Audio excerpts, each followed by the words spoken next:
doesn't hurt me. You wanna hear about the deal I'm making? You and me.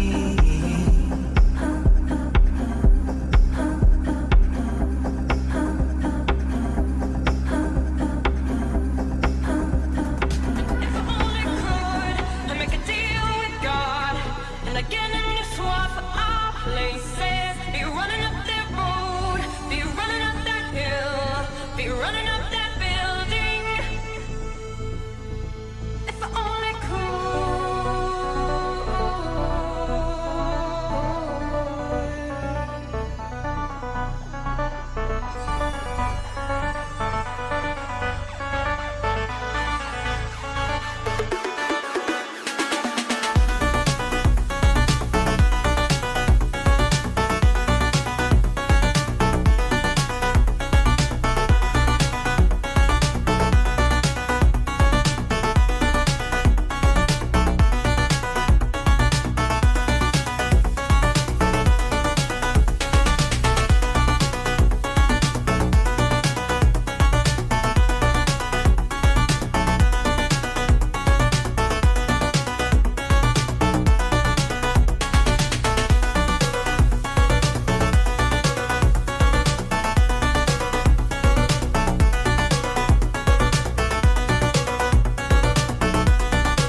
What's up, Bandidos? And we're live. It's Tuesday, November 29th, and it's a magnificent day because one of our favorite events, the Golden Bullet, is live. Let's get to it.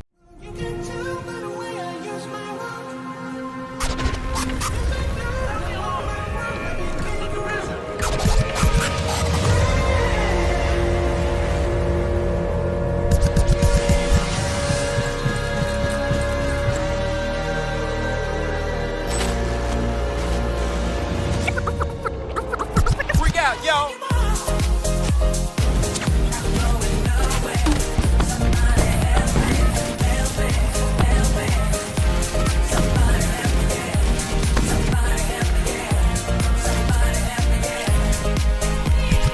Look, watch this.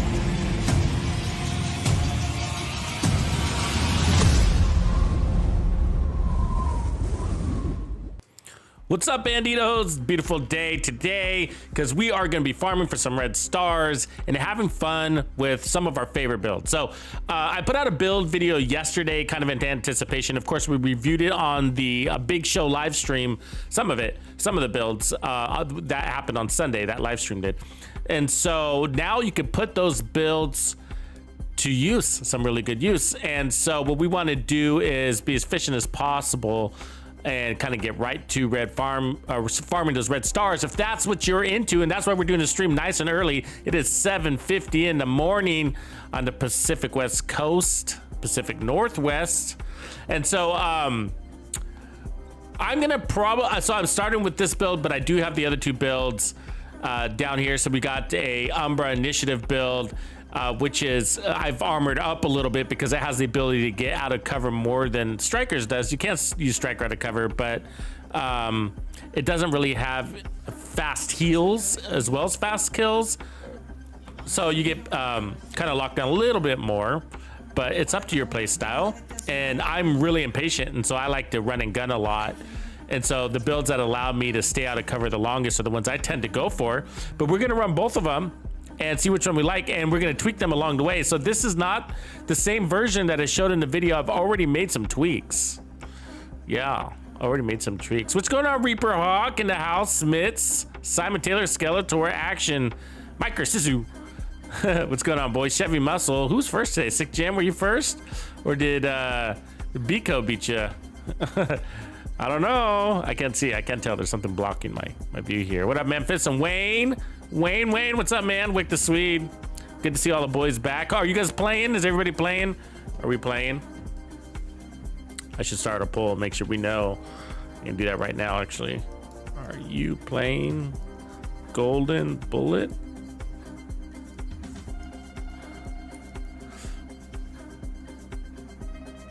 Quick question, and let's post that. Sup, Reaper? So, Matt, what up, man? Good to see Matt too.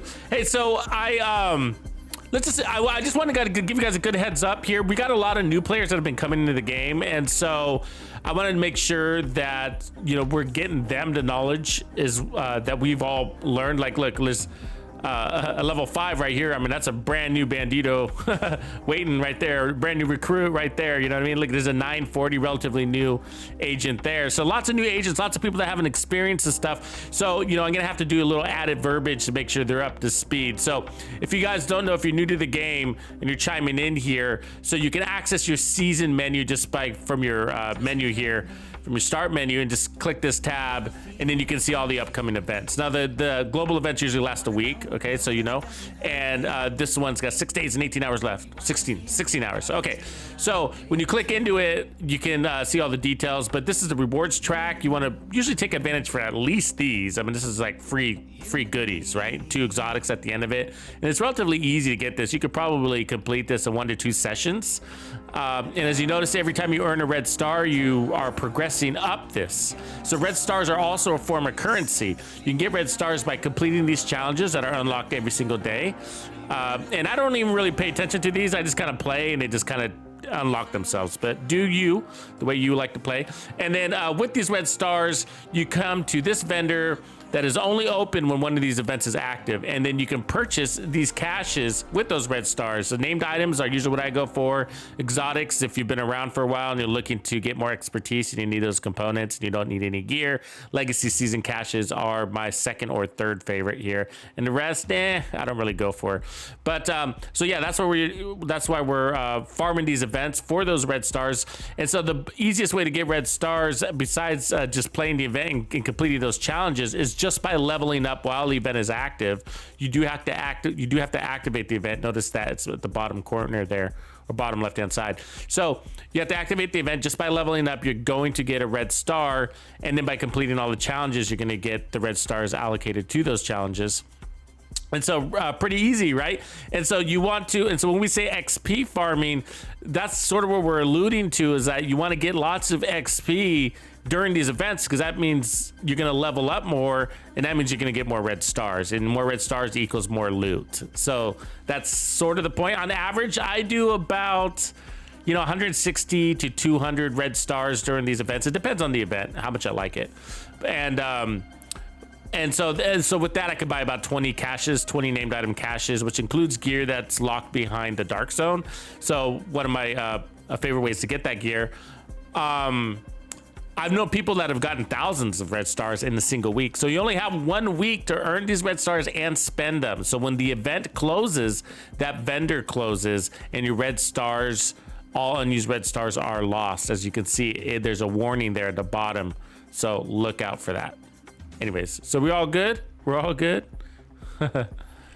So, I know, Reaper sub 1000. You guys ever notice? I always keep track. So look, here's a 236. This is 1700 guys. He's been around for just a little bit, but hey, there's also a couple of interesting must buys this week. We got some stuff at the Dark Zone. We got the Devil's Due backpack and one of the DZ vendors. I just put out a video this morning. I went around and did my normal route. It's a nice quick video, but there's a few good buys. It's a really nice punch drunk mask. The campus has got a couple of good buys. So anyways, okay, so that's that. So I appreciate you guys giving me the extra minute or two to make sure I lay down the law for the newbies. So yeah, I'm running, and so again, so XP, lots of XP. So the idea is for me, and you don't have to do this, but to get the most out of each activity, I like to turn on my directives. So as you can see, it says out of ammo, and that's because I have the pistolero. So you go into your select menu here, And then if you hit over here, you can change your global difficulty and directives. So when it comes to efficiency, I think technically the best way to get red stars is, I don't know. I mean, I haven't personally tested this, but it's probably dropping down a level and play challenging and just clear shit tons of content per hour without directives. I don't know. I don't know if that's, I think it might depend, but for me, I like to do heroic with directives. But you got to remember, directives technically slow you down, and you're better off doing activities faster than trying to hunk a bunch of XP out of a single activity. Now, there's conditions to that statement, so I'm just talking about generally.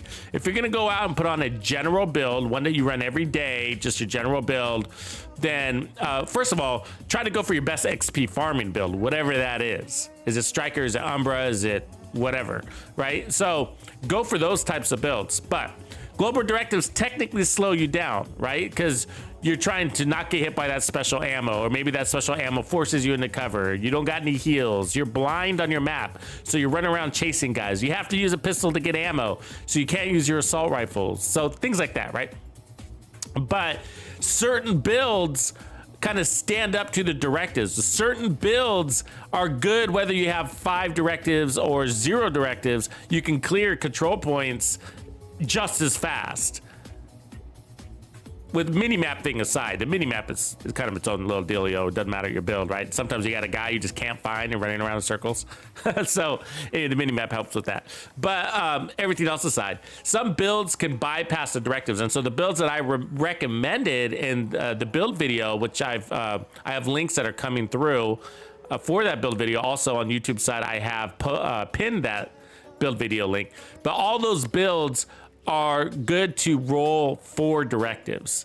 Now you can run 5, but some of them, like, you don't want to run out of ammo, and you could put on 5 actually now with golden bullet, but when I was running them outside of golden bullet, you know, you didn't want to run, you don't really want to run out of ammo. So, but so, you know, good stuff. So, and then anyways, what I was also saying though is that if you're not going to run directives and you just want to clear content as fast as possible, consider trying to drop your map down to challenging, especially if you're kind of a newer player. Then you can go really fast, right, at challenging, and just clear control point after control point, and then reset your map, and then you can reset your control points and do it all over again, right? So, but for me, I'm also into the challenge. I'm also into taking advantage of different types of builds. So I use these events to toy around with different builds that can bypass heroic directives. So that's sort of what we're after, and that's one of the builds that I'm running here. Now real quick, I want to also mention that some people actually do these resource convoys as a good way, but I just take advantage of the resource convoys. They tend to cross into your control points anyways, and so that's where I encounter them instead of roaming the map and trying to catch them. Sometimes it's a pain in the ass because you can lose that, like it might like disappear and like land at its destination by the time you get there. Also the fast traveling route, so like here for example, this is a good example. So you fast travel to District Union and then you have to jog over to get into its path. You end up waiting for it a little bit, but also you might encounter 2 fights along the way, and that's going to slow you down. And then also sometimes roaming enemies will join in on that fight and drag it out. And then, of course, sometimes you get lucky and you clear out the whole thing in about 1 minute and whatever. But it's just, I don't know, it's kind of it's not very fun to just be fast traveling all the time and trying to catch these things. I just think control points, it's just straightforward. It's easy. You got 50 guys to kill. It's fun. You're going to get loot also along the way. So I don't know. I feel like it's more worth it unless you're in some sort of weird hurry. But I'm that guy that always kind of, leans to the side of just play the game, guys. Just play. You know what I mean? Just enjoy yourself, have fun, take advantage of the event, play the game. Which is one of the reasons why it's not such a bad thing that Summit Floor 10 is gone for this event, because I know some of you guys would just be sitting there on Floor 10 and just getting a bunch of red stars and farming for an entire week and not actually playing Golden Bullet. And that's a shame, guys. That's a shame, because it's a fun event. I get it if it's something like Hollywood and it's kind of a shitty event and you don't really want to play it, but you want those red stars. I get that. But for events like Golden Bullet and Reanimated, get out there and play, man. Don't just sit in some corner farming XP and not actually playing the game, or some closed off room. Play the game. It's really fun. So these are times we're also like, we're probably staying out of Countdown because these don't leak over into Countdown as far as I know. And then I avoid Legendaries too, because Legendaries, you don't get as much XP for the amount of time you're investing in these strongholds. So not a big fan of that. But some people do go into the summit and put all 10 directives on, or 8 to 10 directives, which is fine, which is great, and which is a big challenge. And that's a way to get shit tons of red stars if you're able to move quickly in those scenarios. And as a matter of fact, we're probably going to do that. We'll do that. I don't know if today or tomorrow, but we'll do that too. Actually, I really like that idea. What up, Doc Knight? I see you. So, Azrael, what up, brother? So,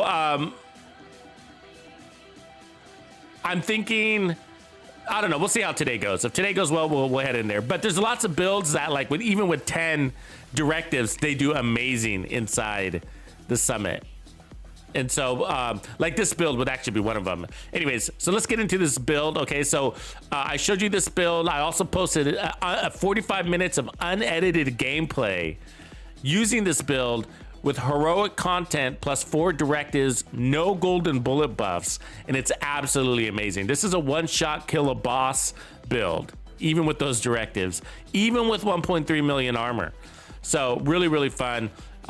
This is pulled from the build called the Blitz. So it's a Blitz build. So the base of this build, and we got many variations of it, but the base of this build is actually used to speedrun legendaries, whether you're solo or in group. So it's a very good build.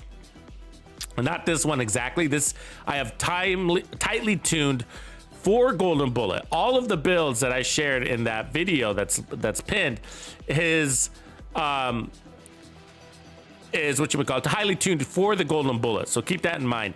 But I tested them all in heroic content also, and they all work in heroic content with 4 directives. So that's what I'm talking about. So these are great builds. They should be very efficient and even stronger with the Golden Bullet. Okay, so this one's a little bit different. That's my point. That's my disclaimer. It's a little bit different. I realized that there were some things I just couldn't test without Golden Bullet. So now that we have the Golden Bullet buff, one of the things I took off was Pummel. Okay, and I'll tell you why in a second, but Pummel gives you 40% weapon damage every 3 kills, and that damage lasts for 10 seconds, and it also, every 3 kills, refills your mag. And with this shotgun, you got 5 in the chamber. That's technically 5 kills when you got your headhunter stack. So 5 rounds in the mag, that's 5 kills. So ready for you. And so, but the thing is that the shotgun has a horrible reload time, so that reload can actually get you killed. And so that's why we like to run Pummel. But the Golden Bullet will auto reload your weapon when you have the Golden Bullet perk with every single kill. So that's better than Pummel. And it's giving you some crazy, which we speculate is amplified damage. And I think we figured it around 30% amplified damage, if you guys recall. And some crazy RPM boost and some crazy weapon handling boost. It's all offense. It's like getting like if like a striker build did like a kilo of cocaine up its snort and then rolled around in that big pile of cocaine and then threw it on your build, that's basically what it is, the Golden Bullet, right? On any build. And that's why it works out really well. Almost any build benefits from Golden Bullet.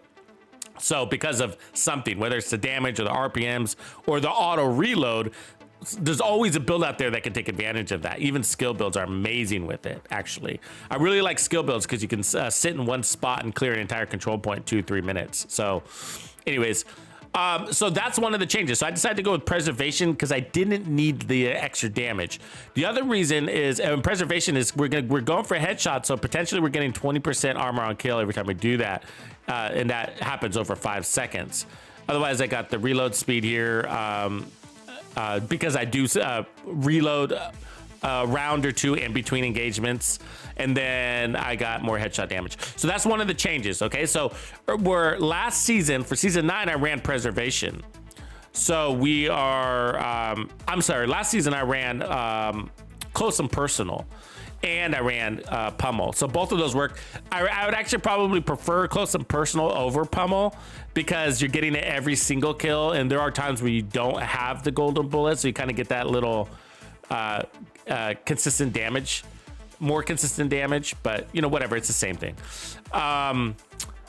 So that's one of the changes. We'll see if we like it or not, because like I said, like, is this gonna hinder us in between golden bullet buffs? But one of the other reasons is because I realized that I'm using every weapon in our arsenal here. So our secondary weapon is the rock and roll with perfectly extra. This is amazing for those real tanky bosses that wear helmets. And so we're not usually going for their head. So I will whip out this. And then I'm using the Regulus as my sidearm, which I mostly use to get ammo in the first place. And then if we kind of get in a pinch, like we get cornered, and then I use this for the long shots. Also, it's a shortcut to activate the headhunter buff. So for all those reasons, if you guys know to think about your weapon setups with this, okay? So for all those reasons, I decided not to run pummel. And the reason why is because when you switch over to your sidearm or any of these other weapons, you lose whatever progress you had on pummel. And so I realized I was switching weapons so much, especially to my pistol. So I was going shotgun, pistol. I kept losing my pummel progress. It didn't stop me at all. And you'll see from the gameplay in that recording that it didn't stop me at all. We were crushing these control points. But I realized, you know, it's not that efficient. So might as well just run preservation, get more life. That's what I did. So we are running 3 armor cores, and that means we're going to get 30% bonus armor on kill, plus the Hunter's Fury 20% bonus armor on kill. So that's an effective 50% armor on kill. So that's amazing. And then we're going to get the amp damage, and then we're going to get more amp damage on kill. And then we got this same chest piece as the Badger with Headhunter, and then headshot damage. You can also run Walker and Harris if you don't have this. Everything's got headshot damage, so you know. And then one of the other changes is I added a skill tier to give me more riot foam. So we got 4 in the canister now, and then we're gonna get 30% skill efficiency, which is giving us skill haste and skill duration from that. And now we got 2 skill tiers, so every time we pick up a trophy, we're gonna get 10% skill efficiency buffs in addition to the 30%, giving us more riot foam and more duration. So last season, Season 9 Golden Bullet, I ran 1.5 million armor, and I realized, like, I didn't really need that much armor. We were killing so much, and we still have 2 red cores we're probably not going to even need. So there's a chance we're going to add more yellows or more blues, depending on how this build goes. So we're going to tweak it along the way just to show you what you can and can't. What you can get away with. That's sort of the point. And what I'm encouraging you guys to do is really to break out of your comfort zones and take advantage of these game modes and exploring builds and understanding synergies. And I think that's the point. Okay, so the build is gonna all these global events are gonna mess with your damage. So understanding multipliers and stuff like that is a little bit difficult. It's because it's gonna be convoluted by the global event. And you really don't know what it's delivering. Nobody really does. Some people have tried to test and estimate, but we don't know for sure. There's no confirmation. Anyways, so take advantage, explore, and try to create synergies and analyze your builds and use this time as a way to analyze your builds and say, what am I not getting the most out of? What am getting the most out of? What can I potentially get more out of? And, you know, and then try to bring all those things to balance with the objective being to clear content quickly. That is the ultimate definition of purpose for a build, right? Why? So clearing content means more XP, more gear. And that's what this is, a looter shooter. Looter being part of the, so more in-game rewards, right? And so that's why we're running these builds. So of course you got to enjoy the build. So it's not all about, you know, if you've ever asked that question, like, why not just run an all red striker build? Well, it's because do you enjoy an all red striker build? You know what I mean? Do you? And if you do, great. You know what I mean? But what about, or do you like trying all things new? We all love all red striker builds. Been there, done that. Now what? Right? Now what? right? Let's do something new. And so it's just like this game, and I'm talking to those that especially that have been around for a while, but this game is, but even if you haven't, like, you know, test out different styles of gameplay, test out different types of builds that encourage that style of gameplay to help you aspire to it. And so, and then you'll learn about, along the way, you know, kind of what combinations work and which ones don't, but also discover really fun and exhilarating ways to experience this game. Okay, but one of the things I'm noticing here, it's a really good map. So what a day for Golden Bullet to land. Look, we got Fenris up here in the northwest. We got Murakami, which, you know, it's sort of all right. I like actually playing this zone though. But Brazos right here in, what is this area called? Is this Constitution Hall? That's right. So Brazos right next door, so I'm gonna go for that area for sure. And then we got Bellstone down here in Potomac, beautiful. Lincoln Memorial is a really good place to farm. It's a very easy mission, and it's a very short mission, and you got 3 bosses at the end, which is gives you a good chance to get exotics. And that's got Uzina Getica, so not bad there. And then we got Hannah Yu, you know, which is okay. It's a staple. Assault rifles, Hunter's Fury, but look, chess pieces. Amazing. Now I gotta say, like, well, actually no, we'll go up here for headshot builds. I don't typically run hyena zones because they always send rushers at you with helmets, but it's not a big deal. And then we got Striker here and a little bit of chest go. Really good map, but I'm probably gonna head over here first. Kind of a pain in the ass area when you don't have ammo, but we'll get going. And the reason why I say that is yeah, in Reaper, I like the way you put it. XP per hour, gear per hour. Well said, well said. Sorry I missed you the other day, Reaper. I got way behind in production on Saturday. We were trying to hook up for some gameplay, but I think that was Saturday, wasn't it? Anyways, yeah, the Thanksgiving holiday kind of put some pressure on me. It got me a little bit behind on production. So hence why we did the big show on Sunday and not Saturday. A lot of editing goes into that stuff, of course. Okay, so we're gonna start off with the pistol. So it always starts off a little bit painful, so brace yourself, and that's because we don't have any ammo, right? So notice I'm not running 5 directives, and the reason why is because so he's got the golden bullet. You could prevent these guys from getting the golden bullet by killing them before they load. There we go. Now we got the golden bullet, and we got our ammo.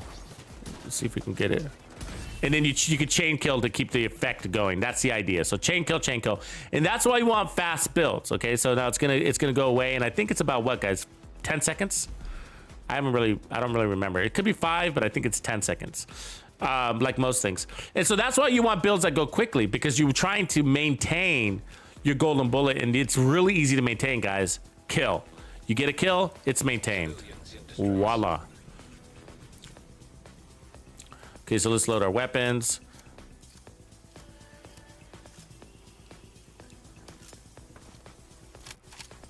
And so we don't have special ammo yet, but normally I would start this fight off with special ammo. So that golden bullet's gonna be random on a random enemy, so we don't know who's gonna have it.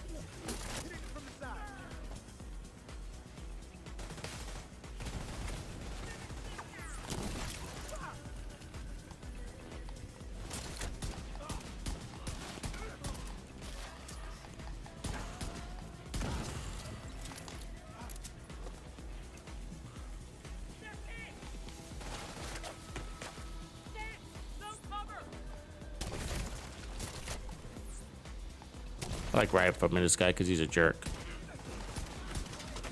Wasting all my time trying to jump around.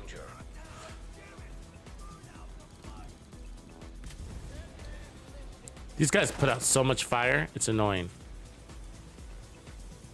Do we have, where's the golden bullet guys? I hate when they do this. Like, I don't see any golden bullet, you know what I mean?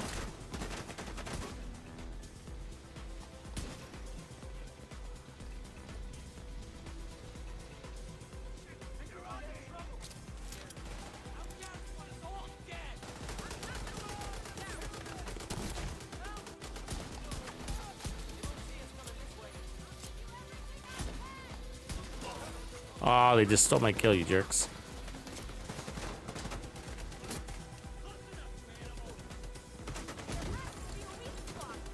Okay, we get some trophies under our belt too. A little slow on that golden bullet. Oh, there's one. All right, let's go get it. So it does time out on them too. So sometimes you'll chase down a guy trying to get it, and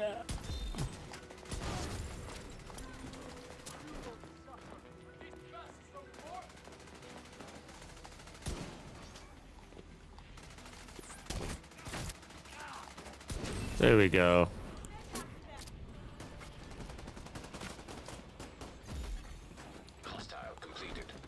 Damn it.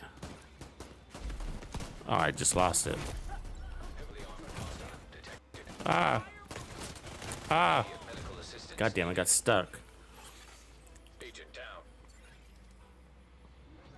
Oh, they're not gonna save me, are they?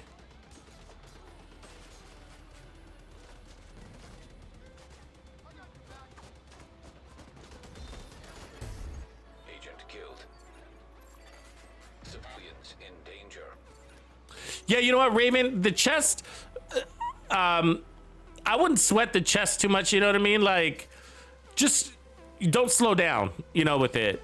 Don't slow down. And Walker and Harris is great. You know, it's not 10%, but it's 5%. And that's going to also help your, what you would call your TAC 50.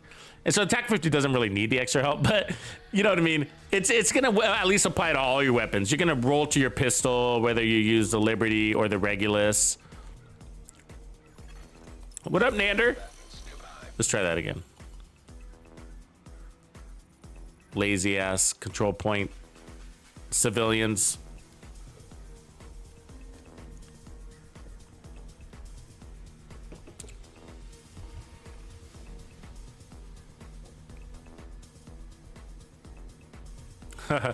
Reaper, yeah, the 511 with technician specialization, running the Liberty, a good build for Global and Heroic. I think it is. That's the funny thing. You could totally run an all blue 511 with technician specialization. You probably totally could. I mean, if honestly, I would prove it out if I had it, and I am farming. So you guys know I am farming for 511 right now. I am. What I'm gonna try to do is solo legendary with an all 511 build. I think it's gonna be all 511. At least 3 pieces.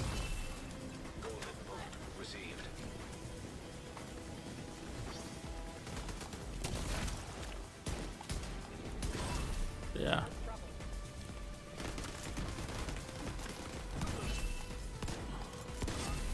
See that? Amazing, right?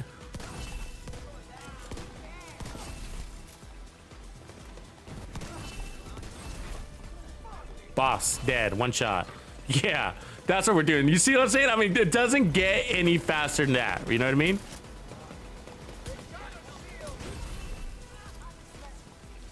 It just doesn't. Come on, dude, where you at?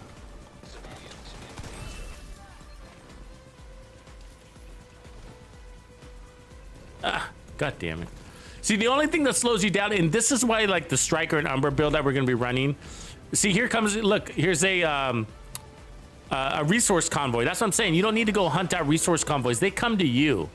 Just do that. You know what I mean?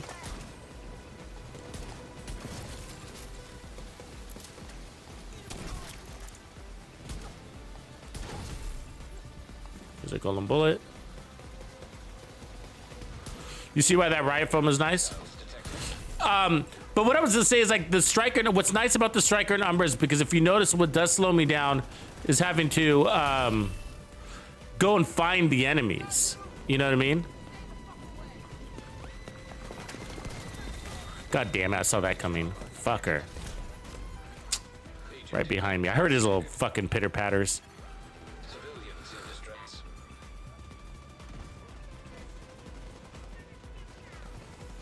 I'm on Xbox. I'm on Xbox. And I get that question a lot, probably because you see me landing a lot of my headshots. Come on, guy. Come on, don't make me go back to the... Fuck, these guys are horrible at getting me up. Look at that. Look at that. Oh. That's fucking incredible, man. What up, Joseph? Good to see you, man. What's up, man? Reaper Hawk, here's the thing about 511 though, man. So you get amazing rolls until you farm 511. And this just happened the other day. Like I was like, cause I'm literally gonna do a solo legendary of 511s just to show you guys, it doesn't matter what fucking build you run in this game. Just get good at the game. Just get good at the game, and every build is good. It doesn't matter, you know what I mean? And I know people are out there criticizing you for your builds or whatever, but that's what I'm trying to show you a lot, is like, it doesn't matter. It doesn't matter. You know, like you could clear a solo legendary in a really good time just as fast as if you had a striker. You know what I mean? It doesn't matter. It just doesn't matter.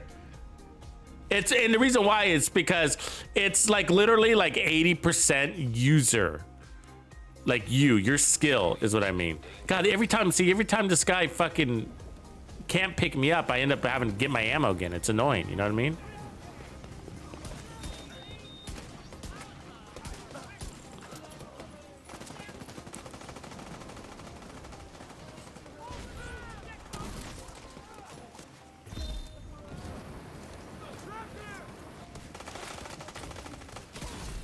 There we go.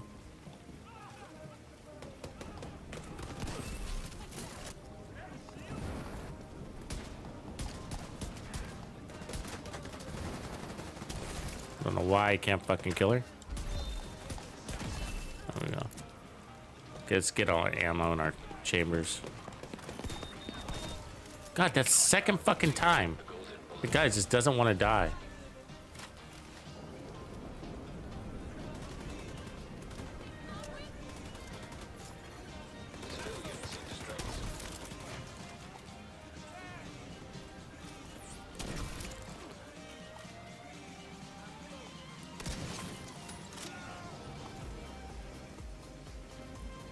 You see how I'm rotating? I'm using all my weapons.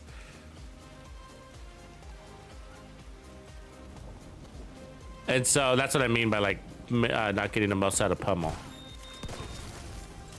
God, that guy is so fucking annoying. I don't, God, these, what do you call them? Outcasts, man, they got so much fire. They really got more fire than the cleaners. There's a golden bullet.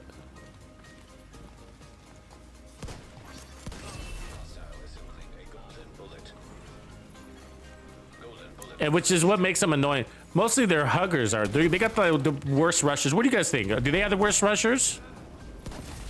Who's got the worst rushers in this game? Is it the Black Tusk? The Black Tusk rushers are pretty bad.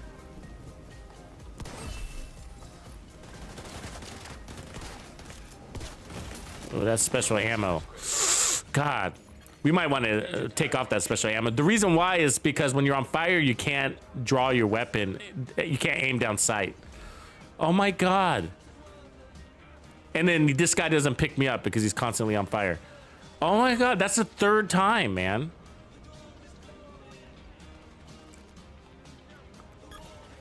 Look at him. Oh my God. Please get me up.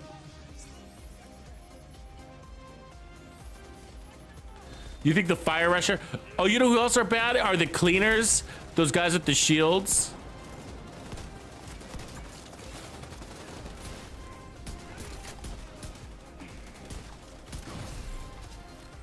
Yeah, getting hit with the special ammo. And so that's what I'm saying. Like, if you don't like a directive, turn it off. You know what I mean? Just turn it off. You're better off without it. If you see a directive slowing you down, which I kind of do, like, we can run with special ammo. You know I can. We know I can. So don't let your ego get in the way there. You know what I mean? Like, just like turn it off. Go faster. You know. I mean, it's still just a little too early to tell, but like, what I'm saying is like you're gonna go down sometimes, and if your guy can't pick you up because he keeps catching on fire with every bullet that the enemy is sending his way, you know what I mean? Like, then you're gonna have to keep restarting, and that's gonna slow you down. You know what I mean? I'm okay with it though. I don't really need the XP, just so you guys know. But, and I play pretty good with those. The reality is that here's my strategy, and I'm sure you guys all do it the same way. But when it comes to the special ammo directive, he becomes your new priority target. So usually you're like, oh, you know, it's the rusher, or maybe it's the boss, or maybe it's whatever your normal priority targets are. Maybe it's the guy with the Molotov cocktail. But I when I'm running the ammo directive, my new priority target ends up being that enemy that has that. So here's a nice 511. It's got headshot damage. I'm gonna probably run a crit one, so, but I'll grab it just in case I don't get anything better. Ooh, look at that one. That's a beautiful, too bad it's a holster. But we could turn that one red. But we'd rather have it at the Picaro. But yeah, the Outcast Suicide Rusher, the Hugger, I think is pretty bad. But you know who else is bad is that guy with the hatchet. He has the one from the Cleaners. His hatchet, he never drops his shield until he's about to swing, and by that point he's like way in your face. That's super hard to land that shot, and he's very fast, and then he throws up his shield, and so you end up having to shoot his feet. The problem is that some builds aren't great shoot at the feet type builds. You know what I mean? Like, especially headshot builds. Like, I don't like to shoot at their feet with the headshot. When I got the headshot proc, it's such a waste. So I sit there and I wait to his head's being exposed, and never comes.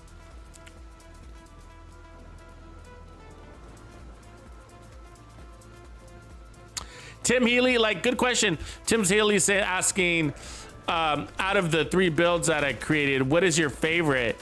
And the one that I'm running, the Hunter's Fury run, is ultimately my favorite, and that's because I'm a headshot guy. Like, I love headshots in this game. I love headshots in all the games. In Call of Duty, like, I'm a marksman rifle or a sniper rifle guy. And so, like, my gameplay really reflects it. Like, if you look at, like, my headshot kills and, like, where I sit in the world, we're at 75 right now, so we're doing pretty good there. And so, and I'm trying to get into top 50. So we got probably a couple of weeks away before we hit that. But and so that's why I love this build. It's a headshot build. I love one shot, one kills type builds, and this one just does it for me. It's very satisfying, you know.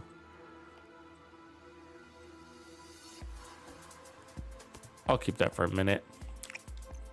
I always need good Brazos. Other than that, last season Striker shined really well, and so I know how that's gonna pan out. But what we didn't have last season is Umbra, and people were asking me, "Hey Tux, what's gonna be your go-to build for this? You know, for this event before this event came around?" And I actually thought at the time, probably Umbra, and I think so. What I'm saying is, I think Umbra is gonna be my second favorite, because Umbra gives you that crazy RPM, and then we're gonna get crazy RPMs and more damage on top of that. And it has what Striker doesn't, which is time to heal. So think about this, guys, okay? If the golden bullet gives you so much killing power that it doesn't matter whether you're running Striker, Heartbreaker, Umbra, the meta, 511 build, because the golden bullet is so strong, what is the next thing you're looking for in your build? And that's going to be time to heal. And so that's why I think the Striker build is going to get outshined by Umbra, and we'll run it next, because the Umbra is going to have a 40% time to heal, and Striker's not going to have that.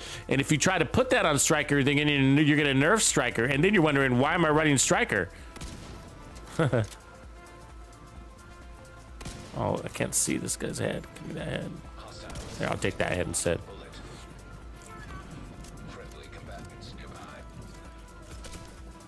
God damn it, the fucking fire.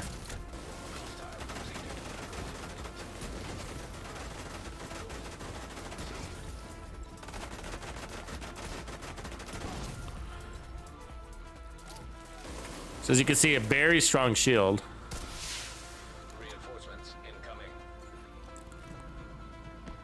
You don't want the minigun to have the golden bullet. Be warned. How did he not die right there?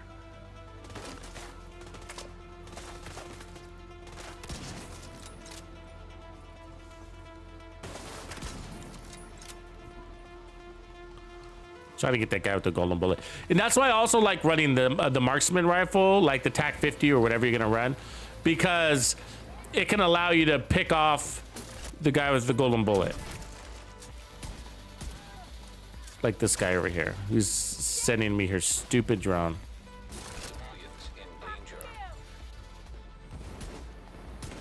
Why can't I? God, so annoying. See how I can't aim because I'm on fire?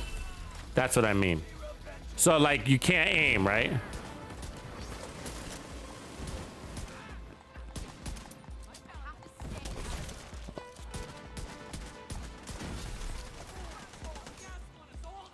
All right. So we want to use a shotgun. We don't really want to use a pistol that much. It's nice, but whoa, shit, look at this guy in our face.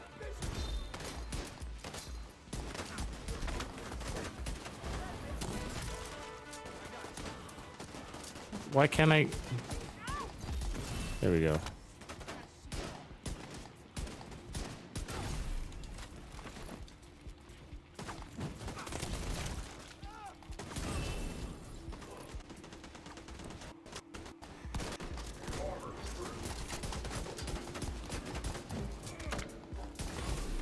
Boss down.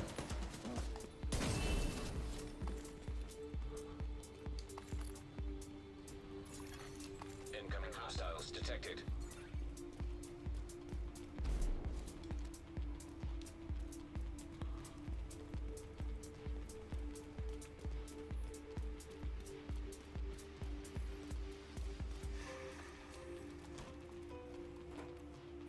Yeah, SMGs go crazy with this event, right?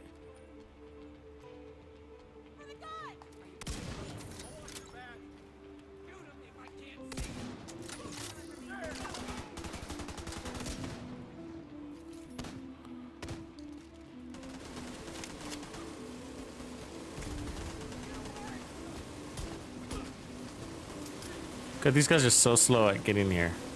Like, they never. This is one of the control points that's not very fun because like the waves never make it here. You end up having to like go looking for them. The additional enemies, whatever you call them, spawns.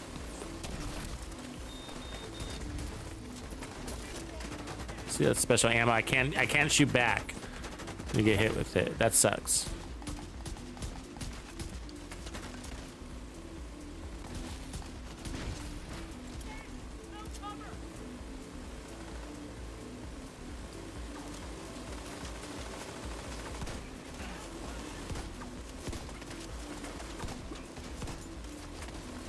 I don't know why they not get sending out guys with golden bullet. I would like to have that.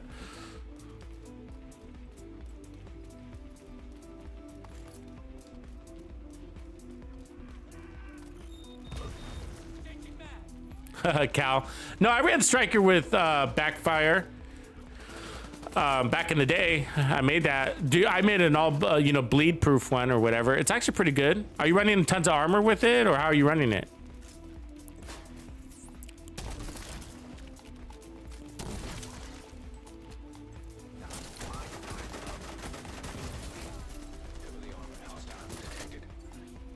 Like, why isn't there any golden bullet guys? You know what I mean? Oh, there's one way in the back. Mission's over.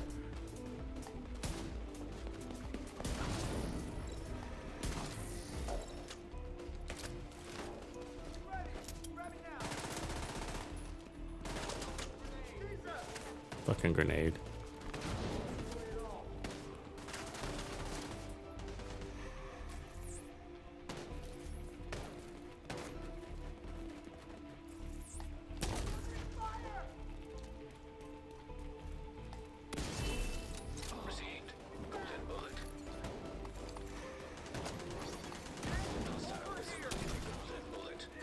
Enough of that bullshit.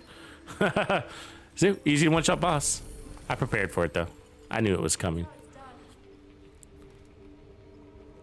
But that's annoying that they don't send out the golden bullets as often as you'd like sometimes.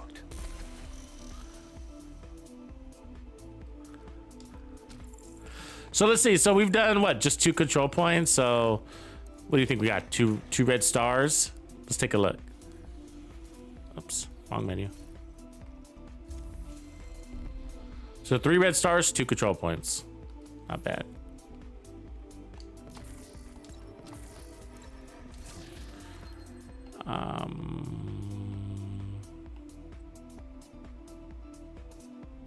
Probably don't need that.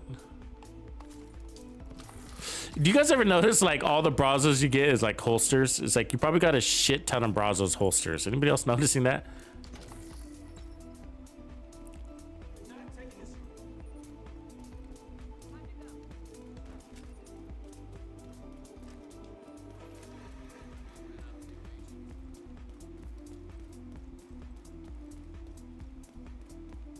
Yeah, what I noticed about a Striker's backfire build though is I did notice that maybe I'm thinking about this. Is it that? No, it might have been. Yeah, I think it is Striker. No, Hunter's Fury is the same way, which is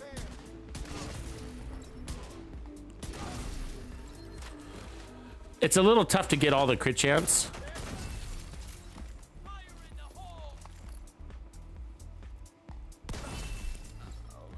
So the weapon handling is really nice. It's like they tight. I mean, it makes your shot pattern, your pellet pattern, like really tight. And so it feels like you're shooting a beam of pellets to their face.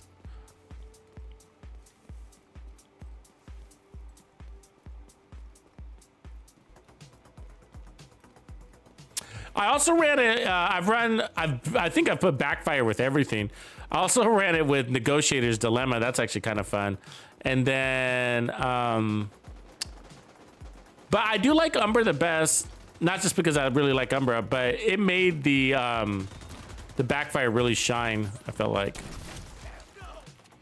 because the backfire is really nice on builds with lots of defense added to them. Come on, give me that fucking head, dude. Why can't I? That is a headshot. 2 headshots with the TAC 50 and you're not dead. Bullshit. You know what I mean? That's just bullshit. But this isn't cover? Oh my god, this game sometimes. Those are 2 headshots with the TAC 50. And like that's those TAC 50 hits, it has a base weapon damage of 2-point-something million, right? So and so basically what I'm trying to tell you is that they weren't counting those as headshots, even though they were in the back of his fucking skull.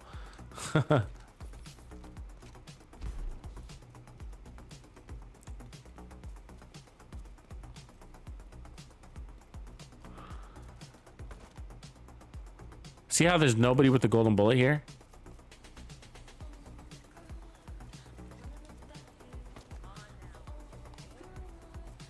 Like, why? Why is there nobody with the golden bullet?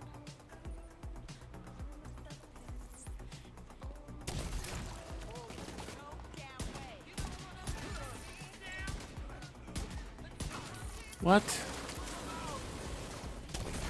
Oops. Oops. Wrong one.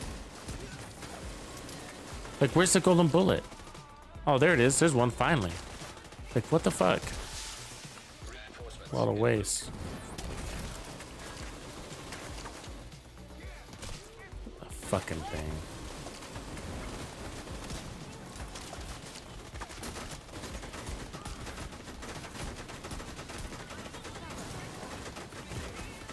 God damn it.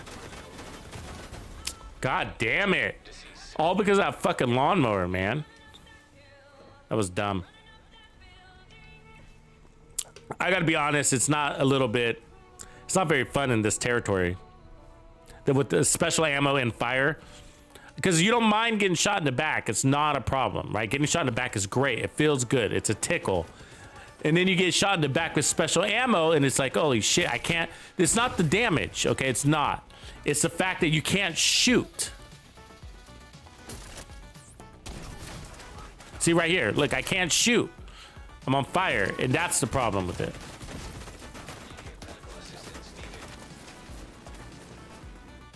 And look at how many guys have special ammo out there, right? Technically, the golden bullet is special ammo too, right? It doesn't prevent you from shooting, though. Oh my god, and then they're throwing fire on me? I mean, look at this. This is a fucking nightmare, right?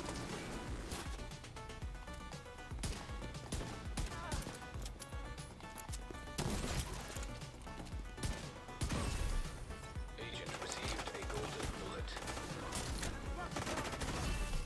Golden bullet being assembled by hostile.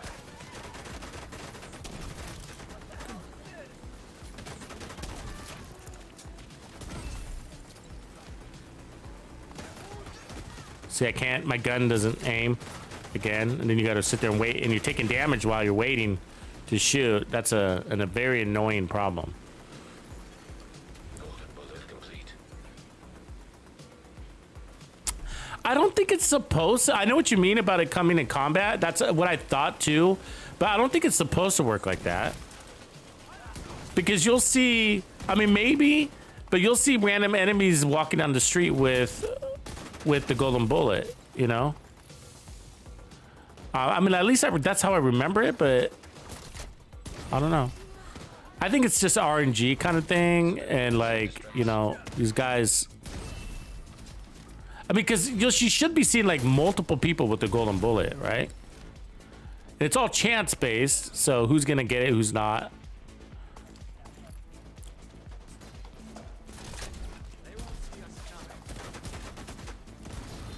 So that's one advantage, I gotta say, though, talking about the special ammo, going back to that. So one advantage of that, of like the Umbra Striker combination, whichever one you end up liking more, doesn't matter, is that they're not gonna have the same issue about the special ammo. Because you're not relying on your aim as much. You could actually blind fire, right?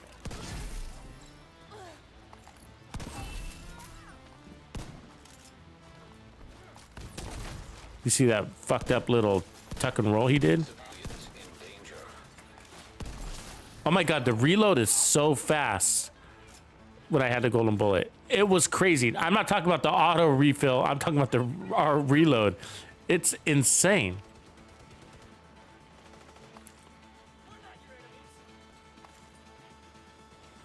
So yeah, so Striker and Umbra, you're not doing as much kind of running and gunning, so I mean, even if you are, you're not worried about aiming as much. You know, we all want to aim, of course, but Additional hostile contacts. you're not as reliant on it as I am with this build. Like I have to land that headshot, but I can't even raise my weapon. I can't ADS at all. Big issue with special ammo,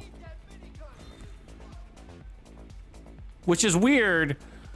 I mean, I might just be having a pain in the butt time, but you know, when I did that whole gameplay with this build the other day, I had special ammo on and it wasn't really in the way. I didn't get the golden bullet right there. You see that? Killed the guy with the golden bullet and I didn't get it. Yeah, we did.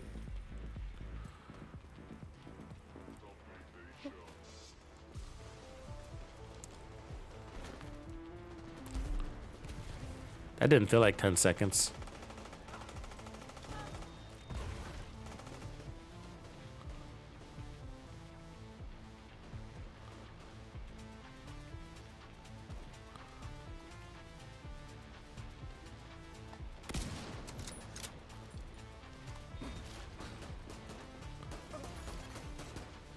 Hostile completed. The golden bullet. Heavily armored hostile detected.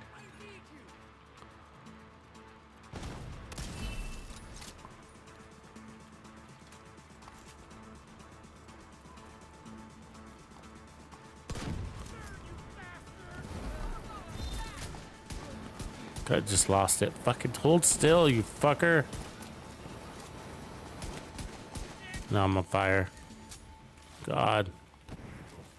Your status effects are really annoying on these guys. That's why like status effects of builds are really cool in this game. I really like them. Some people think they're worthless, but I was like, well, how do you think that? Like, haven't you noticed all the status effects these guys have? Yeah, all of them. And don't you notice? Here come the rogues. Haven't you noticed that it's the status effects that's the most annoying about the enemies? It's not their damage. It's not their power. I mean, it is a little bit of their health, but their status effects are the worst thing. Like, that's what I hate about, Rogue artillery turret detected. how am I taking damage over here still? Hostile artillery turret. Like, there's, you got the riot foam, right? I don't know why this drone is like the strongest drone that's ever been created for the Division 2. Doesn't matter which build I'm running, that rogue drone is a pain in the ass, right?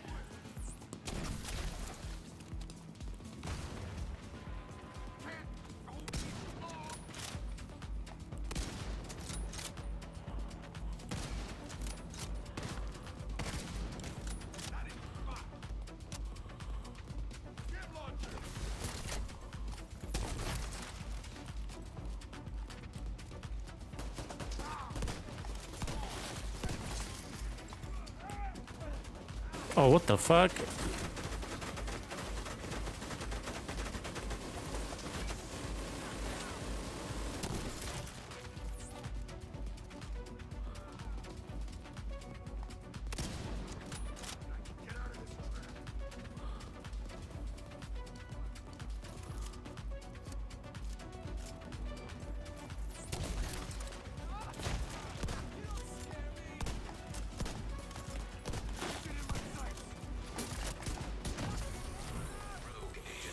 Designated hitter. We don't need that.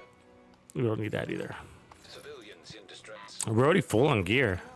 Supply room access unlocked. Yeah, the Pestilence build's good for this too. I meant to add that. I wanted to add it.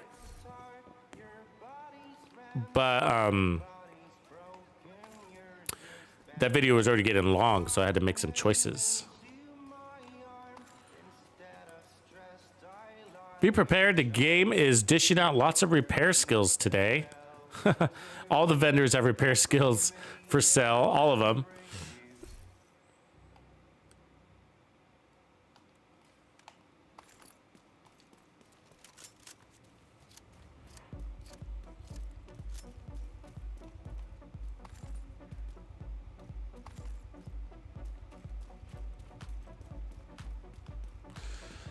You know what? One of the things that I noticed, like going back and forth from Call of Duty, so I've been logging in some hours over there in Call of Duty, and when you come over here, the enemies feel actually a lot slower because, you know, all the PvP and how fast everybody's moving, you know, it's like so fast, you know, and over here, well, for one, you feel like how the NPCs over there are really stupid. You know, so they're just kind of like, they're kind of really dumb. It's kind of funny. You'll notice how much smarter these NPCs seem. But the other thing is like, they're so, you come back over here and because of the perspective change, the enemies seem to move so slow.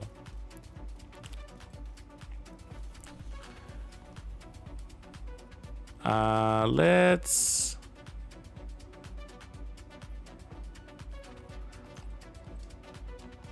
head over here.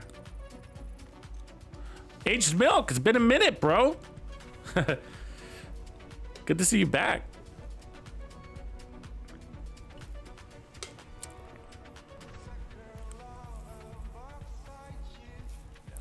Let's try one of these other builds real quick before we get too deep. Well, let's kind of cycle through a couple of different builds and then settle into one after that. Okay, so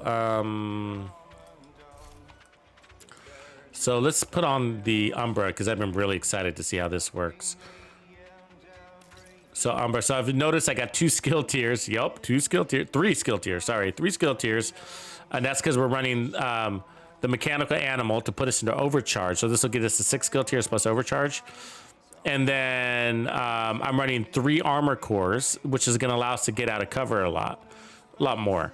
And so that's give 30% bonus armor. And then this is going to give us 40% armor over armor regen over 5 seconds when in cover. So we pop into cover anyways to reload. And then we're going to have the 3% armor regen out of cover. And then I decided to go with the gloves, the contractors, for that damage to armor, because we're doing a lot of heroic control points in which we see a lot of those annoying elites. So that's the build. Let me but for this one I'm going to change the global directive. So we don't want Pistolero with this, but I'm cool with the cool skills. So we swap Pistolero for cool skills. And even on a skill build, yes, that's right, because cool skills is not really a big deal. It's only like a short pause sometimes where you can't use both skills, and so on these it's not a big deal. Okay, so let's clean this up real quick. Make room for more gear.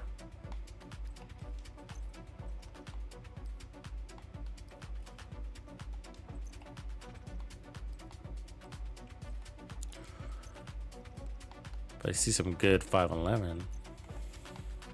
Keep that. So, like, the best time to get 511 gear is when you're not looking for it. That's sort of what I'm alluding to. When you go try to farm it, you're like, man, I can't get a good 511 drop for the life of me. Or did we reset control points already? Yeah, okay. So let's get busy. This should go fast, real cool. So we don't have to get out of cover. And so the reason why the Striker hybrid, so that I ran, I think maybe 2 seasons now of Golden Bullets, this will be our 3rd. And so the first time we're running Umbra hybrid, is because you can really take down the entire control point from 1 or 2 locations. You don't have to move very much. And that, as you can tell, like I was having to do a lot of running around. Running around doesn't only just get you in trouble, but it also does kind of slow you down, right? Because you're trying to hunt and find these guys. And you're like, where are they? Where are they? Are they over here? Are they over there? And you're like, oh, there they are. And you know, that kind of shit. So if you pop your skill early, so you got 20 seconds for your next skill to come up. And so I'm gonna go ahead and try to get into a strategic location, which is gonna be by where the boss.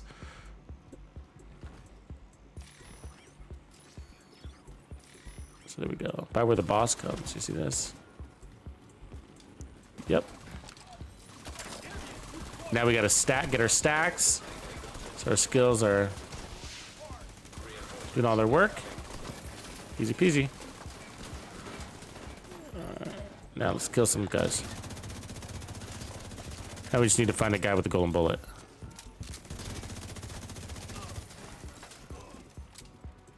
Anybody? Oh, he's outside the wall, of course. See that? Typical NPC behavior.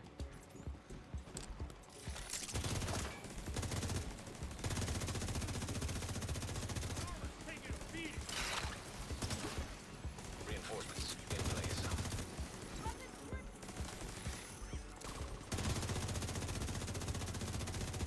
Fucking thing shreds. Golden bullet.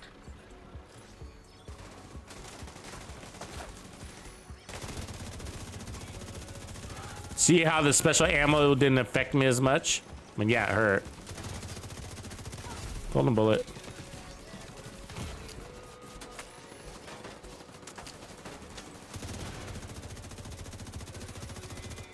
What's going to be cool about this is that with the golden bullet, you're basically going to get all the procs of Umbra initiative without having to get out of cover, right? You know what I mean? But I do notice it is better with Umbra initiative out of cover. I can feel the additional RPM boost, making that, we all love that RPM boost, right? Hold fucking still.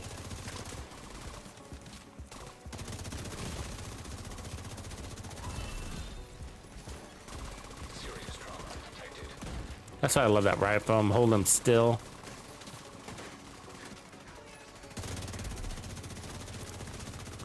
I mean, look at that. That's without the golden bullet, right? Vital signs critical.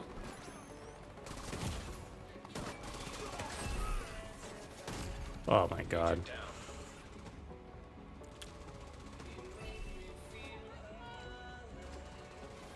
That's a 1.3 million armor right there. Where? Why can't these control point people get over here? You gonna get disrupted again? He is. God damn it. Come on, man. Get over here. Oh my god, this keeps happening.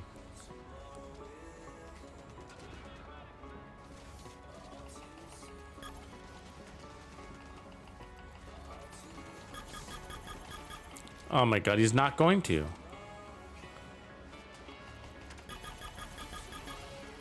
What? It keeps. That's like the 4th time that's happened today. All right.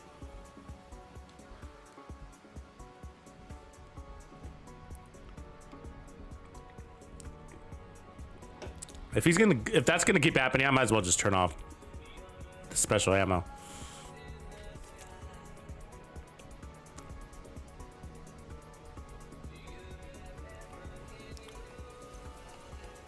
Reset control points, and then change global directives. Let's just take off that special ammo. These guys can't get to me.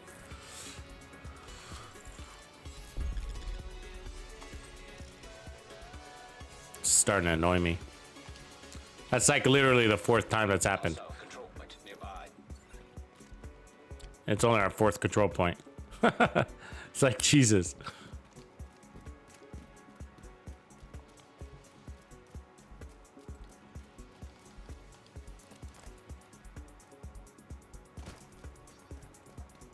Yeah, we still got to, speaking of melees, we still got to come up with a good Bloody Knuckles. I forget that we even have the Bloody Knuckles. Has anybody seen like a good Bloody Knuckles build? Hostile completed. The golden bullets.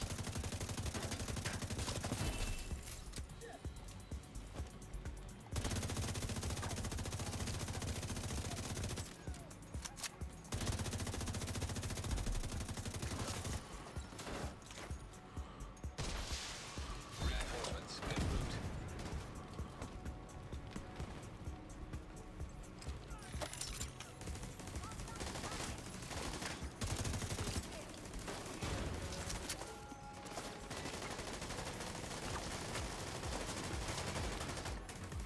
en route. And I haven't been able to find one just because it just never makes sense. You know, it's just like the competition is fierce. You know what I mean? You're like, Golden bullet. well, I might as well run this if I'm gonna do that. Might as well run this if I'm gonna do that. You know what I mean? Like,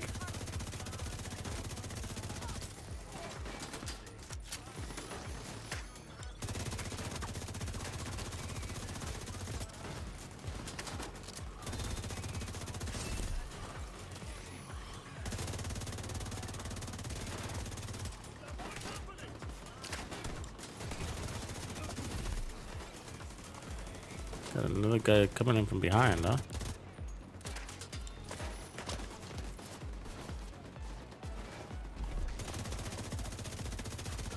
Reinforcements have arrived.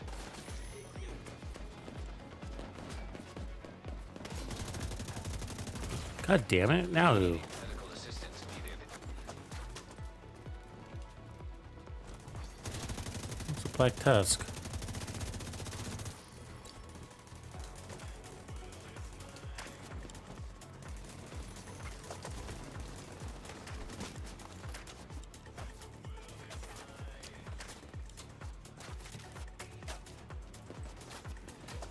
I don't even know why I call those civilians sometimes. They're so pointless. They're so... By the time they get here, this whole thing is over.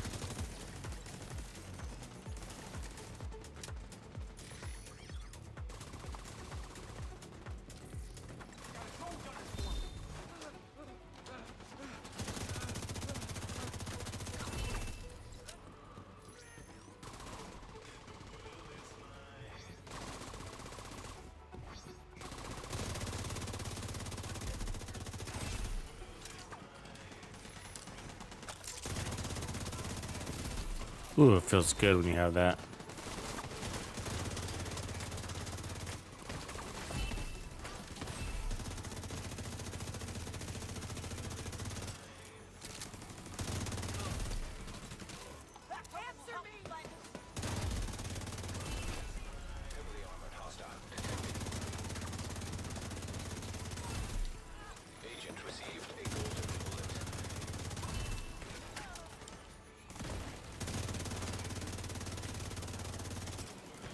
It is on the boss. Forgot about my other skill. Serious trauma detected.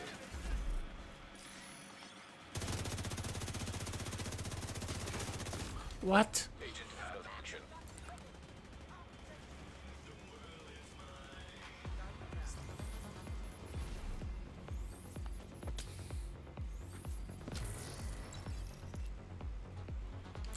Yeah, I mean, I always think about those, but then like, how about why not run the Catharsis mask? I mean, wouldn't the uptime on the Catharsis mask be better than the Bloody Knuckles? I mean, it's easier to take damage than to give a melee, right?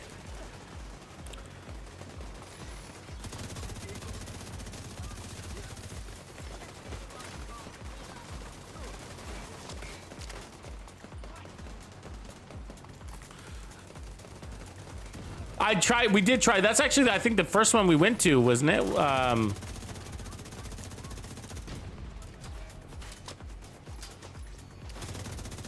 Heartbreaker? I think that's one of the first ones we tried because we were looking for the bonus armor to be able to get inside. We need to take this guy out here. His fucking turret is being very annoying.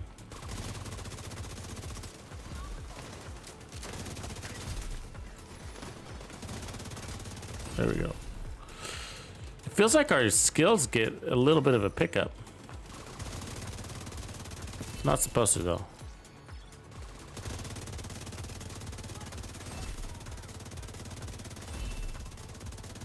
It's like a goddamn Bullet King.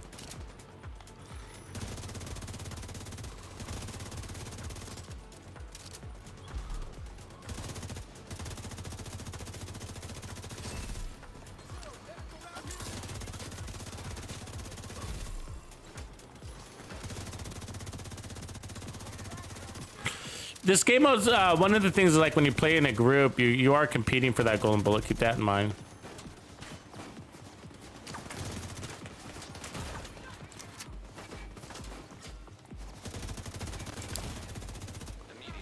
Oh, why did a turret? I didn't realize it dropped my turret there. It's on the ground.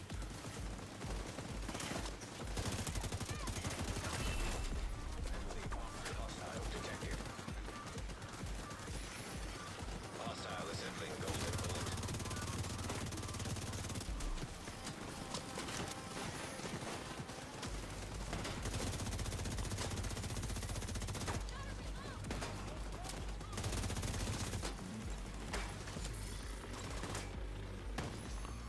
A lot of trophies out there, huh?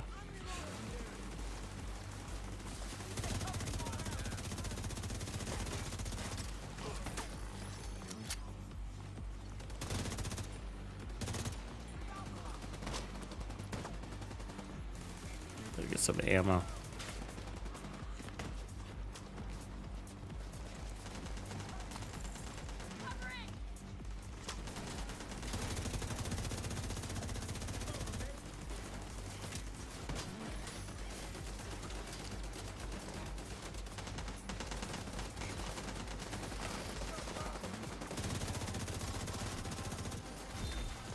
Hostile completed the golden bullet.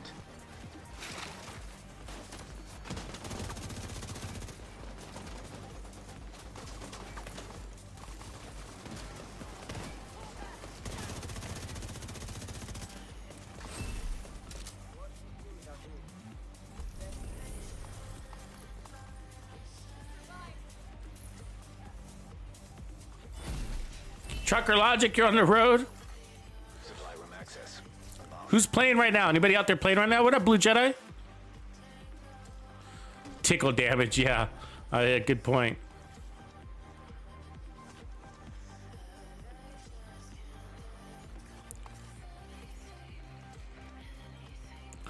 Well, what I was finding perplexed is like I felt like we're running 1.3 million armor, and there were a couple of times I just took 1 or 2 shots. Remember, I took off this special ammo, and I was like, God, I feel squishy.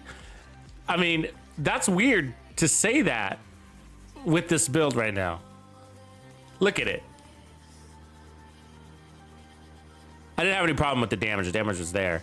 But look at the look at this. That's 1.3 million armor, right?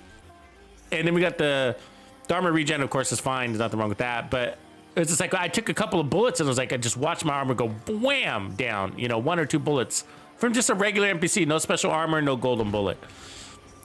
It's like he hitting like he had the golden. They're all hitting like they have the golden bullet, you know?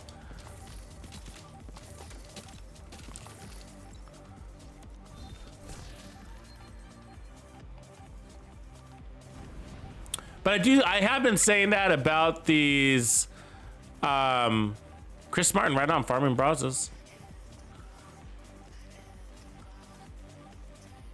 Oh, Nostalgic Leaf, that sucks, man. Feel bad about that. The whole game crashing thing. It is very frustrating when your game crashes, I get it. You know, the devs are silence land and silent land out there. In proximity. Slick, thanks for the sub, man. And thanks for continuing to sub over there. Appreciate that.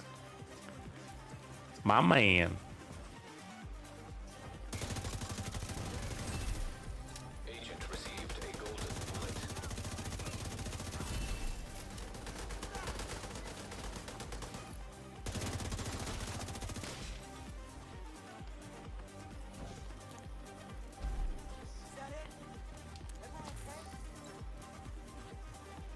So Pestilence kind of works like the skills. So the skills help you get the golden bullet. Try to, you know, it's one of the few times I actually divide and conquer. So like once you get your golden bullet, what I try to do is I'll go send it on a different target, use my skill on a different target. Hostile control point identified. And then so that we're all kind of increasing my chances of. The gun doesn't really need to help. I guess that's what I'm saying. Like once you get the golden bullet.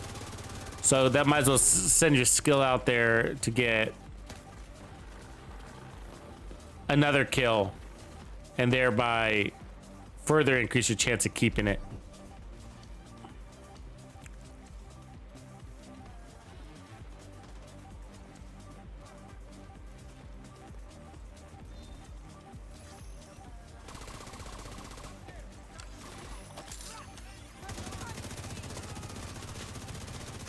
Hostile assembling golden bullet. Reinforcements incoming. Why's my fucking thing shooting at him?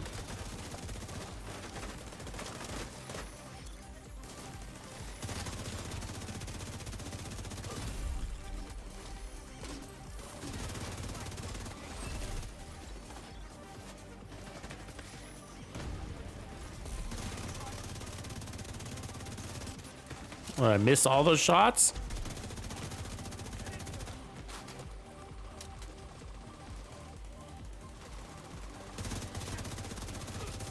The mechanical animal, that's the one downside. I do notice the handling on a mechanical animal. Am I alone there? I do. It is kind of noticeable how bad that handling is.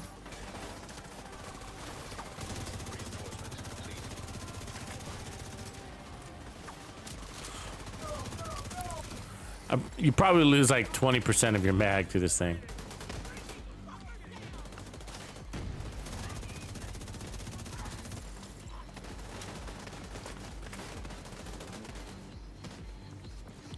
These guys are fucking holding it down up there, upstairs. You seen that?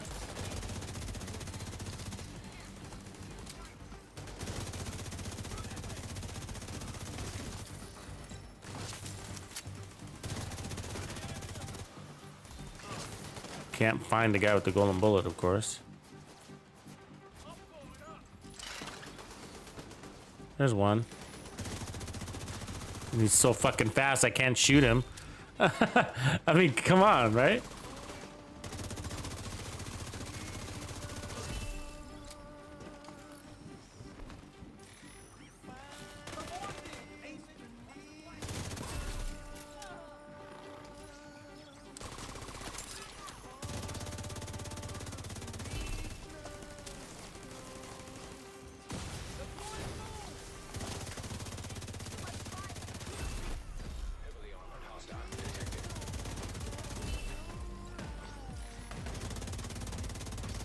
Oh, this thing fucking shreds, so.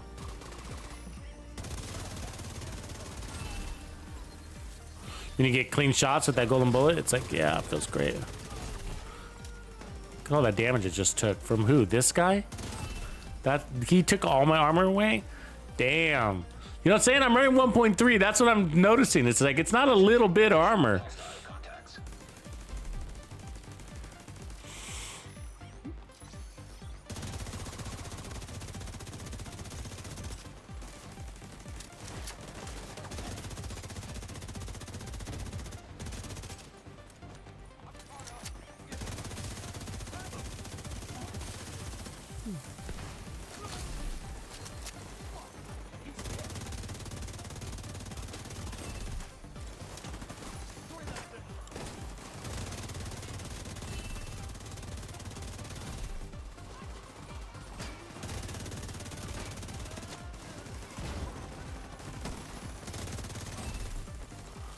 Pretty easy to get that overcharge, huh?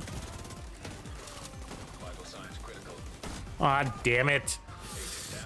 I didn't even see him there. But it didn't even take that many shots for him to take me down. That's crazy. You know what I mean? Like, I got 1.3 million armor. I'm baffled. I don't know. Maybe it's just... Received. Golden bullet. See how my skills got me that golden bullet while I was dead. Kind of like that about the skill builds.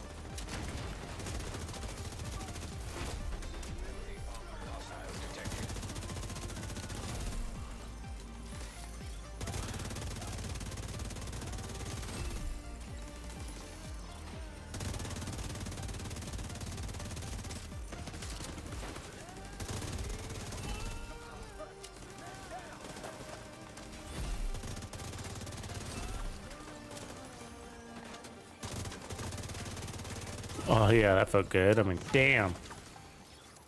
Time to kill is just fine. You know what I mean? Time to kill is not going to be your issue at all. You know what I mean? At all. I just killed a name boss. Who's this guy? Right?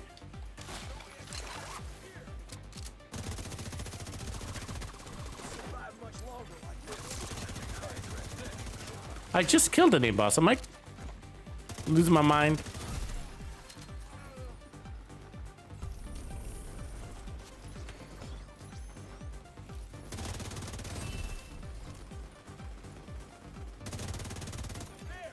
The guy that it killed right here was the named boss.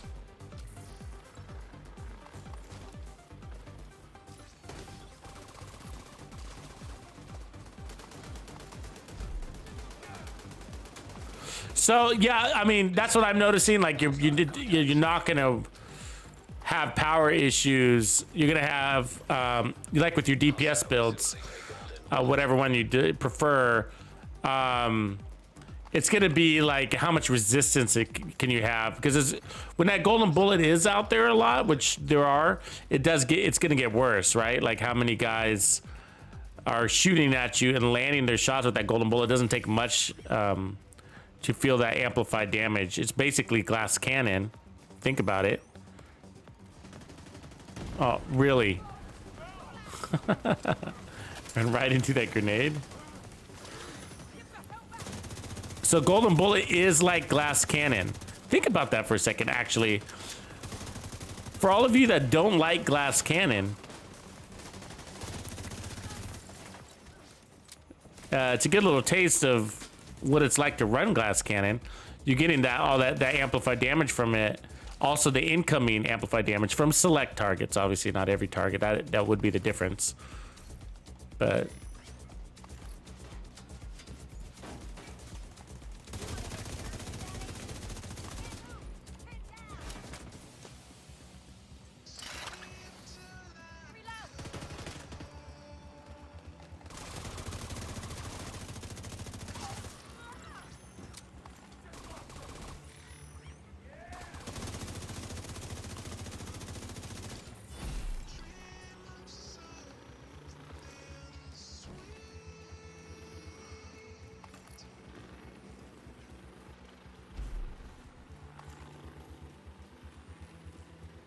so do you guys think that there's do you guys think that there's like the possibility to not know how to run a this is a really good question, and it's gonna sound kind of funny, right? So like skill builds, easy or difficult to run them, you know what I mean? That sounds funny. You're like, what kind of question is that? So I've always thought, and this is, and maybe I'm wrong, okay? So like totally cool to be wrong here. But like I've always thought that skill builds were easier to use than DPS builds, that they're in the Division 2 because of their benefits. And so I'm talking about like, you know, and maybe a lot of people aren't aware of their benefits, and I get that. And so that's why I always explain it. The number one benefit from a skill build is the cloaking capabilities. And so it's not an actual listed attribute on a skill build, but it's really there. And so if you notice when you're running skills, the enemies don't even see you, and you can run right next to them, stand there, eat a sandwich, and they're going to be aiming at your skills, you know, and not shooting at you. That's the biggest thing, right? So let me ask you this. If you were running a skill build, doing solo legendary, knowing what I just told you, would you run a hard shield with your skill build? Or would that just be the most ridiculous thing you've ever heard? Like, instead, so like throwing it on, like, let's say you run a 6 skill tier striker build, for example, right? Would you run the, what do you call that shield? The, what is this thing called? The Crusader shield with the turret? Or would you choose the drone over the Crusader shield? And of course you're running the capacitor. So, and the drone, you would run the drone. And the reason why, and of course there's no right or wrong way to run any build, but my point is that,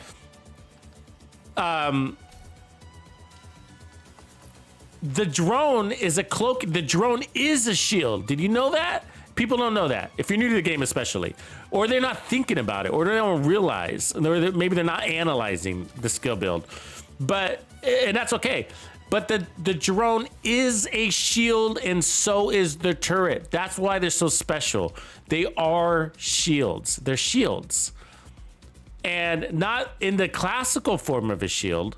Of course, but I'm trying to prove a point here is that they pull aggro away from you and not towards you, and so that's basically preventing damage to you like a shield would, right? And they allow you to move even more freely and faster without a drop in weapon handling like a shield gives you. Golden bullet complete.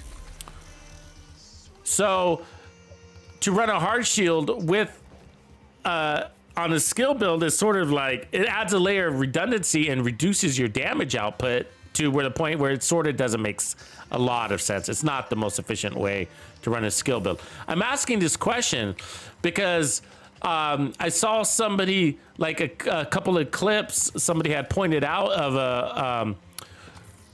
a guy that does these like solo speed runs, and he was trying to do a solo speed run with a skill build to see if it was possible to actually do solo legendaries with the skill build. Of course it is, because there's millions of people that do it. Not millions, but thousands. And it actually makes it easier. But he was doing it, and I was just fucking baffled. I was baffled. I'd never seen anybody not know how to use a skill build before. And I thought that was the weirdest thing, and I'm still thinking, it just kind of has me thinking about it. Like, is there other people out there that don't know how to use skill builds? And do we take that for granted? Do certain skill build players take that for granted? Do we think it's easy and other people think it's hard? You know what I mean? And so I watched this guy put together a striker skill build, and then he ran it with the striker chest, so he didn't run glass cannon or not even kinetic momentum, which, like, why would you divert power away from your skills on a striker skill build? You know what I mean? Like, where striker's buffing your weapon already. Okay, so fine. But, and then he was running a hard shield instead of the drone, so he only had half the skill power, and he was like, commenting, I don't even know what my skills are doing for you. And it's just like, because you only got half the skill power. But wait, here's the special part. And I'm not trying to make fun of anybody. I'm just really trying to figure this question. And then he was throwing he was using his skills not primarily for damage. On top of that, he's kind of throwing them in like odd places where they didn't have a line of sight, but they would still kind of pull a little bit of aggro. Now it's just a turret because he was down the drone, so he didn't have the drone. And I was just like, wow. But more importantly, he wasn't focus firing his skills. And on a solo legendary skill build, or on most skill builds, you would focus fire, right? And where you'd apply all 3 damage sources to the same target for the most part. You know, you don't have to do it on every time, but for the most part, that's the most effective way to run a skill build. And he wasn't doing that. He was just letting his skill build run kind of wild. His skills run wild. They were aiming at whatever, you know? And it was just like, and I was like, it was the worst display I had ever seen of a skill build. I guess is what I'm trying to say. And I had never seen that before from somebody who is, all he does is solo legendaries, basically. Or all he does is legendaries, speedruns. He's a speedrunner kind of guy, you know what I mean? And I was like, and I don't say this a lot, but I was like, and I don't say this at all. As a matter of fact, this might be the first time I've ever said this. He doesn't know how to run a skill build. And I don't say that because I've never seen it before. I've never seen somebody not know how to run a skill build. And so I've never said that before ever in my life. And so it was just the weirdest display of content I've ever seen. I've never seen, and to see it from somebody that's that all he does is basically legendary speed runs, you know what I mean, was the craziest thing. I was like, is it because maybe he only uses DPS builds and so he doesn't really know how to use a skill build? Is that why? Is that possible? I mean, that was a logic I was putting behind it. I was like, maybe it's because he only uses DPS builds. He's just not familiar with ideas of like focus firing, or that placement is key, in that the most important thing about a skill build is the cloaking capabilities. And so because of that, you don't need a shield, a hard shield, not even in legendary. You know what I mean? You guys see me do these solo legendaries with skill builds all the time, right? Like, baffled. You know what I mean? Baffled. And but it does make me think, not trying to poke fun or anything like that, but on the serious tip, like, maybe we need to do some refreshers for the community, not for this guy. He's probably beyond that. You know what I mean, at this stage. But like, I'm thinking like, some people are beyond fixing, right? Like if you haven't learned how to, if you're doing solo legendaries and you haven't learned how to do a skill build, I'm not the one to teach you. You know what I mean? But maybe for new players, you know what I mean? Maybe for new players, maybe it's not that obvious about the whole like placement thing. Maybe we've been taking that for granted too much lately.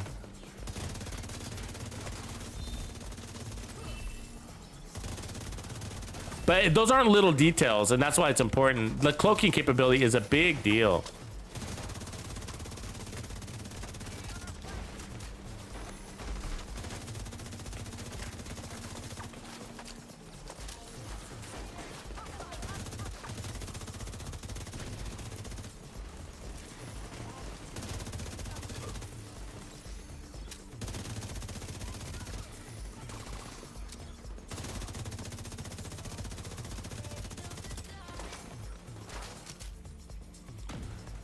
Yeah, but I've never seen that before. Never seen anybody not know how to run a skill build.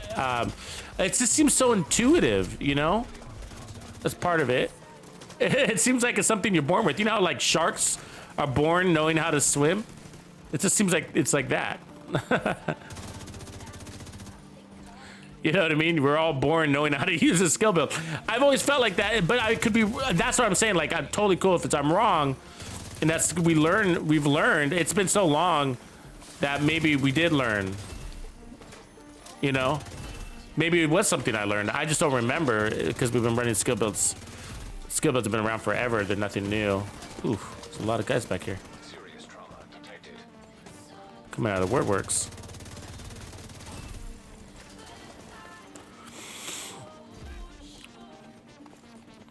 You might have to do some skill build clinics for the new players, is what I mean. You veterans have been around for a while, so you might not even remember. Maybe we were all bad at skill builds at some point. We just don't remember that, you know?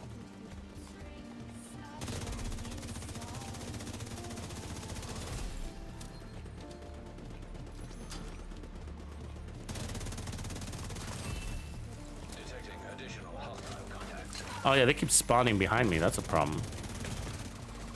Medical assistance needed. God damn it. Agent incapacitated. I didn't notice that until now. I don't know if you can speed run with the skill build. He wasn't trying to necessarily speed run. I think he was trying to determine if they were viable, but that we've already answered that. The community has already answered that, so I didn't really understand the point of the test. But a speed run, I mean, you can.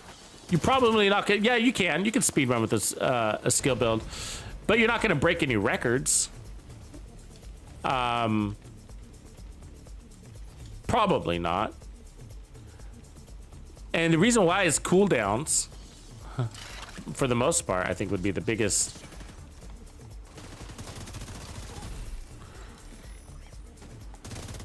Like, actually, we did. Yeah, we did speed run with skill build. Sorry, we did. What am I talking about? We definitely did. Incoming hostiles detected. I don't know what I'm talking about. We did. Our fastest times were Reaper was there with us, and Gambit. But I think our times were 19 minutes, right, Reaper? Roosevelt Island, 19 minutes. We didn't break a world record. We weren't trying to, but 19 minutes is pretty good.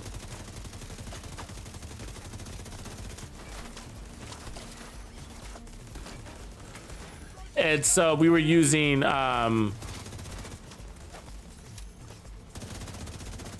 builds such as what? He just curved his arm around that corner. That is fucking bullshit. I'm sorry, that is. Yeah, so we did I think we got 19 minutes on Roosevelt Island, and we were running builds like Game Over and Perfect Blend. Those types of builds. Mementos, we were all running mementos, and we got it down to 19 minutes, I think. Let's see, we go progression. Is it leaderboards? Missions? Let's look at district union. Of course we did district union. Of course it's not going to let me look at it. Of course it's not, because it's locked. Why would we be able to see the leaderboard behind a locked mission? Like, fuck you, game. Anyways, yeah, it was like 19 minutes, maybe 20.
Kind of a lot more running around than you need to do.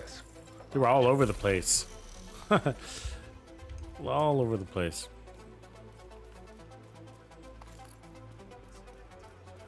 They were spawning behind us, in front of us. We had this convoy here. So every control point we've had a convoy.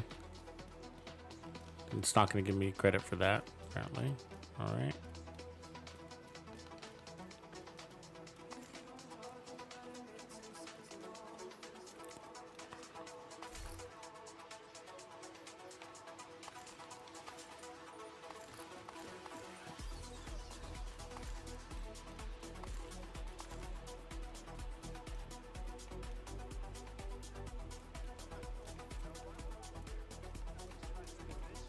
Oh, good one, action.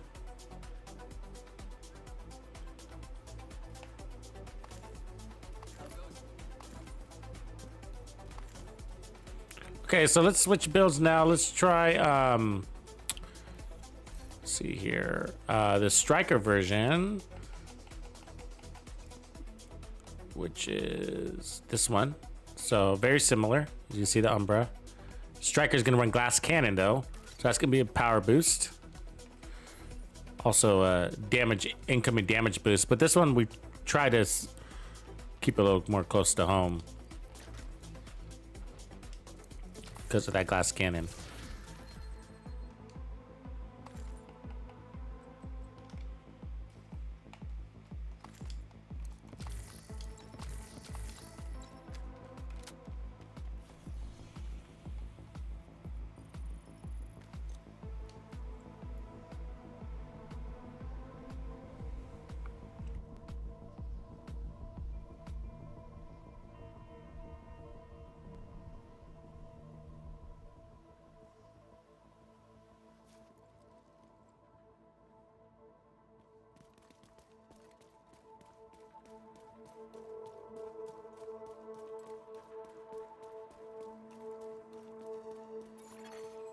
Hostile control point detected.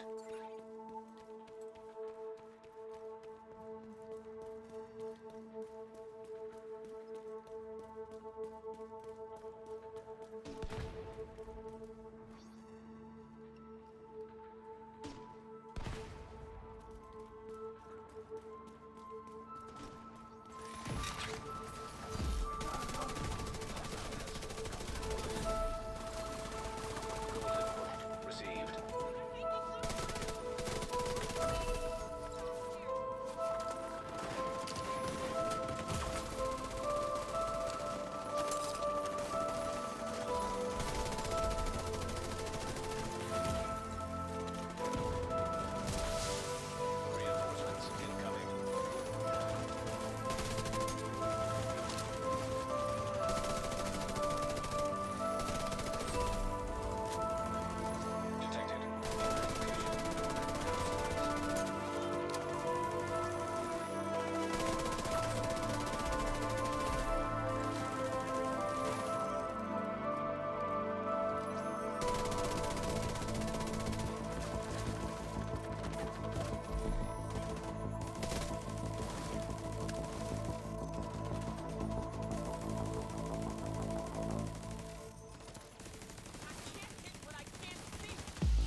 Yeah, I really like glass cannon for the skills on the skill build. Which means I like this build better than the Umbra build, but not because of the set, because of glass cannon. It's making those skills a lot stronger. Your gun is so strong. And the thing with Future Perfect, so let's remix that Umbra initiative build.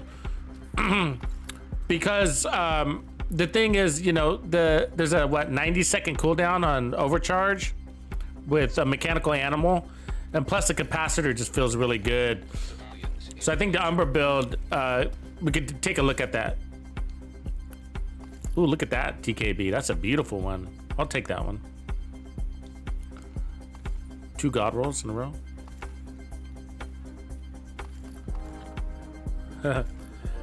Yeah, I was muted because I was eating breakfast. Yeah, it's 9:45 in the morning. I hadn't had breakfast yet, so. And I'm still eating my breakfast. Yeah, I'd rather you guys not hear me chew. Chomp, chomp, chomp, chomp, chomp, chomp, chomp in your ear. Matt knows me so well. That's what I like about you, Matt. You pay attention to the details. So yeah, that's curious. So like right off the cuff though, so just to lay it out there, I do like the striker build better than the Umbra. Not because of the damage to the weapon though, okay? So it's the glass cannon for the skills. I was noticing the skills were killing better, and also the capacitor is buffing the skills faster for the rate that we're the speed in which we're playing. It's noticeable. So what I would want to do here is glass cannon aside, I would want to look at running somehow getting my skills to be stronger. So maybe that is running glass cannon actually. And then getting rid of the contractor's gloves for the glass cannon, which is going to drop our crit damage and RPM, but we don't need to worry about that. Why? Because the golden bullet fixes that for us. And then we get our heals. Well, I did notice, and you guys probably noticed right away, where I was parked behind that car for a minute, right when we kicked off the control point, we didn't have any trophies, but we took damage so quickly, and that's the thing about an all red build. Glass cannon aside, doesn't matter. All red builds, there's no recovery on the striker build, right? There's just no recovery. So we had the like I think we had 1 trophy, maybe 2 trophies that were, and so I had to wait to get the regen from that a little bit. And we had armor on kill. So the skills were getting us kills, giving us 10% armor on kill, and so it's noticeable that you don't have heals here, but it's really strong. As you can see, this is a very good build for this event because you just have to hold down that one spot. That's it, right? So you don't have to move. You don't have to get out of cover. That makes it very viable. Let's go get this control point over here.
Yeah, glass cannon is the shit with this. It's amazing. I wonder if glass cannon kicks in after the golden bullet. Like, is it amplifying the golden bullet as a separate damage modifier? We don't really know, but it'd be curious to know.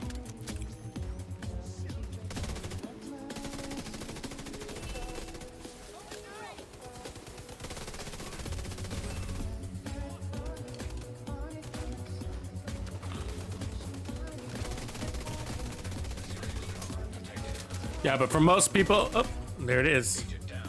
But for most people, this would probably be the build of the day for the average person.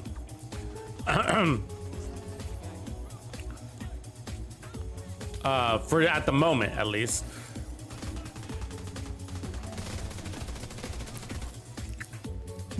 Excuse me. And I mean that because it's the easiest to run. Pop your skills, shoot at the targets. Enough said. Don't need anything else.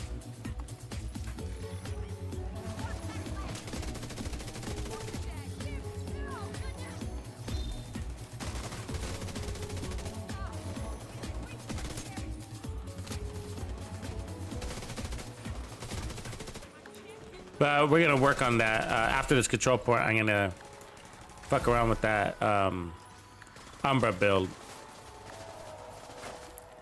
It has the potential to be better. I don't know though. Let's see.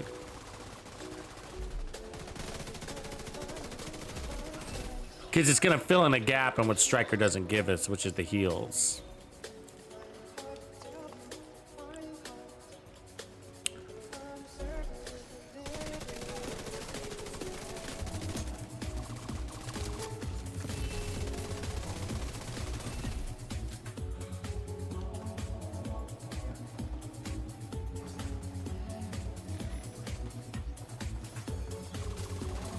Where are these chicken shits?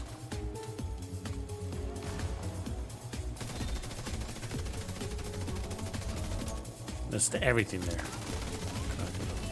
Immediate medical assistance needed. Oh, what is that from? Who? Don't tell me it's that guy way up there. Where did I take that damage from? Behind a truck. And it felt like I got shot at an angle from the back. There's somebody I'm not seeing?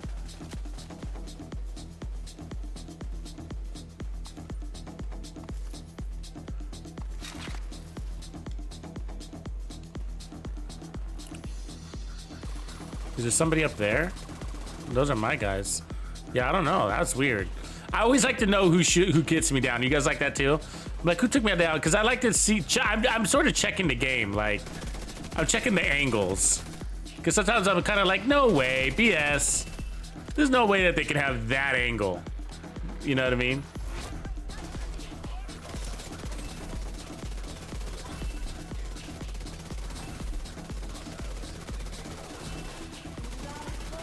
Beautiful. No reloads, right?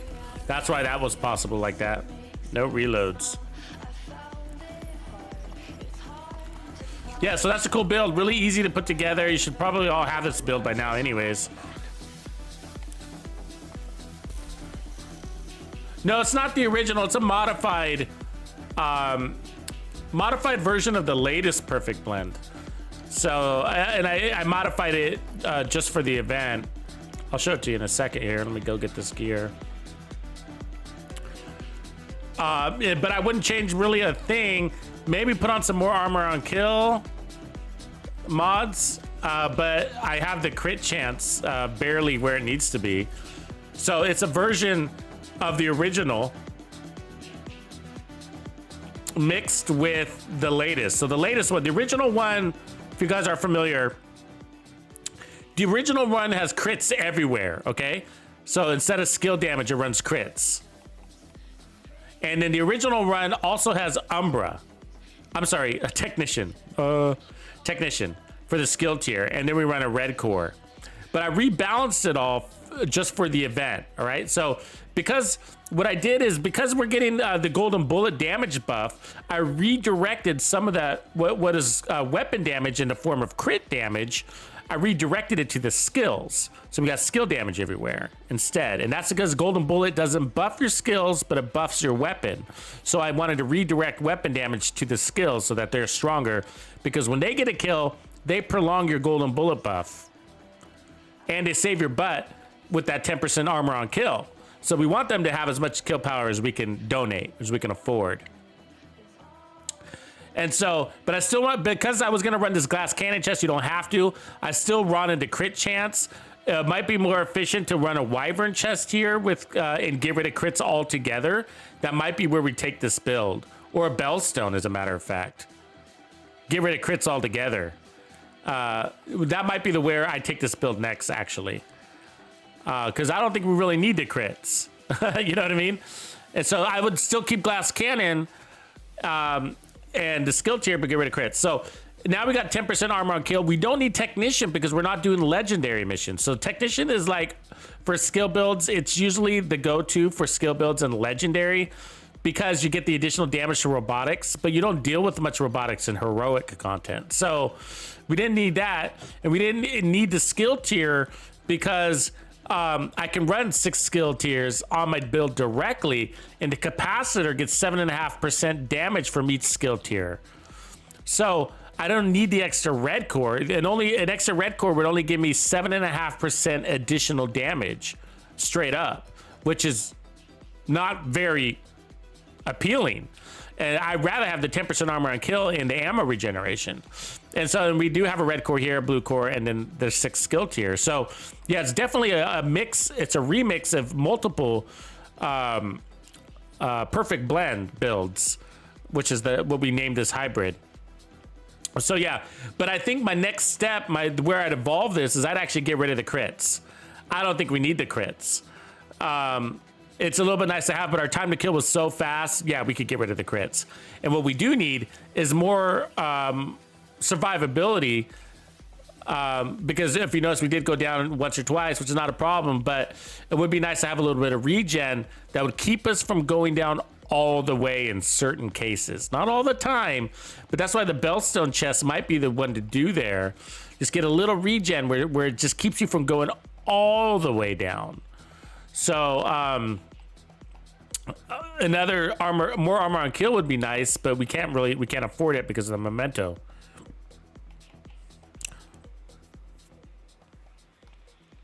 Otherwise, we could go wyvern and give more damage to our skills, which is a way to get your armor on kill also, right? So that could be more valuable, more damage to your skills. We're going to put damage to our skills anyways. And so what I'm probably going to do is I can change all these mods to armor on kill. We could also change some of these secondary attributes to armor regen if I can find. I don't think I have that. So you would need. That'd be hard to do, actually. That'd be harder. You can't even do that, I don't think. Well, I guess you could. If you had an armor regen already on a striker and then you roll the skill tier. So if we can find a Bellstone replacement and then put armor on kill mods, absolutely. Because we're killing so fast, that'd be basically 60%, I think is what that is. Right? An armor on kill mod is what? You could also put protection from elites, but I'd rather have armor on kill. Which is crazy, I know. I love protection from elites. But armor on kill is what I'm looking for. More recovery. I'm looking for recovery because we're playing from cover. So I don't need as much resistance. So we're looking for, that'd be 20, 40,000, 60,000. So 60,000 is about 65% armor on kill. Or, I'm sorry, not 65%. What am I saying? 6.5% armor on kill is what I meant. 6.5% armor on kill. Plus the 10. So alone 6.5% armor on kill doesn't sound that great, right? But if you add it to 10%, now you're at 16.5% armor on kill. And since we're killing so fast, it's great. It's great. Now, what is the difference between that and, like, if you're just going to try to compare it against armor regen. So a lot of people try to throw the stat at you. Well, statistically, if you're in cover, you know, you're going to get armor regen more consistently over time, but armor regen doesn't save your life like armor on kill can. So when you're going toe to toe with an enemy and you have more than one enemy shooting at you, when you kill that when you kill that one enemy, you're going to get that 16.5% armor on kill, and armor regen wouldn't happen that fast. It allows you to redirect and continue to fire at the second enemy. You only know that from experience, so don't let the statistics and the worksheet warriors try to tell you how these builds what would be better statistically, because gameplay, when you learn how these builds work, and it's a little bit up to your playstyle. Maybe for you would, when you take damage, you hide and you stop shooting, and that's how you like to play. But for me, I don't. I like to play all the way until my armor drops below 20%, and even beyond. I'm pretty aggressive. That's an aggressive way to play. So I don't mind shooting when I'm at 5% armor. When I'm at 1% armor, I don't mind shooting. When I have no armor, I'm still shooting. Why? Because I know I have health, right? I have health bar. And so when the health bar gets low, I'm like, okay, it's time to hide, right? Now, some people will hide when they get to about 20% armor. Either way, when you got enemies approaching you or shooting you, it's the armor on kill that's going to save your life, because it's going to give you that big chunk of armor fast, which is going to allow you to continue to shoot so you can stop the press. Armor regen won't stop the press. So armor on kill can save your life. Just envision it. How many times has armor on kill saved your life? Which is why Hunter's Fury is so much better for running gun builds than even things like Foundry, right? Even better than Umbra, I gotta say, right? Because, and I love Umbra, but like the Hunter's Fury gives you 20% and it's immediately. It's immediately. It's not the amount, it's more that it's immediate, right? And so where armor regen is always a factor over time. Armor on kill is the best type of heal in this game. If you've ever heard me say that the best builds have fast time to kill and fast time to heals, there's nothing faster than armor on kill, which is immediate. It's immediate. So yes, the answer is, for aggressive playstyle, I choose armor on kill over armor regen, if I had to choose. Now I do like those max armor regen builds, like that one that we just tested the other day, the regen Rockstar. But the regen is more serving a different purpose. It's not so much for the recovery. Of course it is. We need to get back up to the armor. But I just told you, I don't need my armor to be full to continue fighting. I don't like full armor. I don't. If I have full armor, the reality of what I think of most of the time is like, oh, I think I have too much armor. You know what I mean? Or I'm doing a really good job killing, of course. And you know, there are times where you can't do anything more to your build. You're all red and you got full armor. What are you gonna do? Right? So, you know, don't not add more armor. And you can't add more damage because you got max damage on your build. So you know what I'm saying? So there are points where it is what it is. But for the most part, I want active armor. I want my armor to go up and down, up and down, up and down, up and down. That means my armor's doing something for me, which is allowing me to play more aggressive, allowing me to get out of cover, allowing me to get out there, put myself out there, you know? Oh, let's get out of here. I don't want to fight these guys. And so armor regen helps there, but the armor regen tends to be better with the more armor you have, right? And then you have kind of turning into this tank thing, borderline, you know. So where armor on kill gets you 50% of whatever you have at that instant. So it's always a thing of time.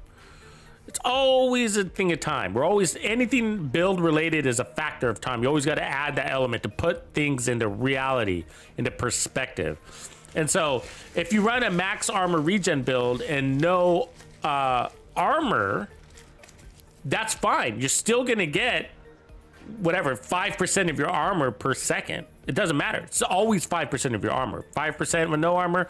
Adding more armor doesn't give you an additional amount of percentage of armor.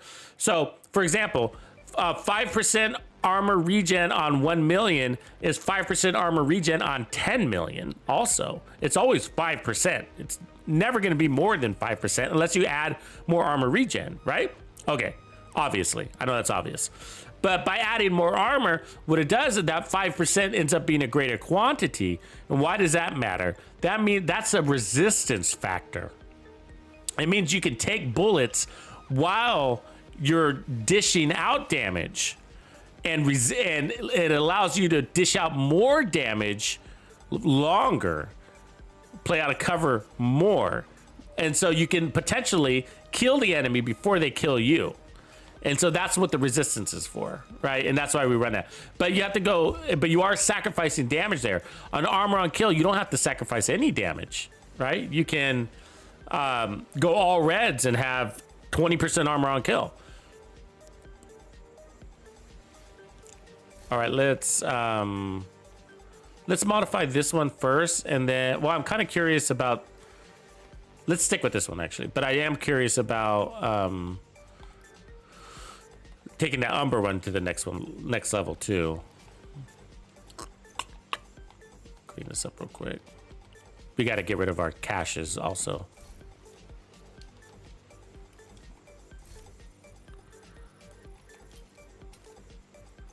And if you can have everything, then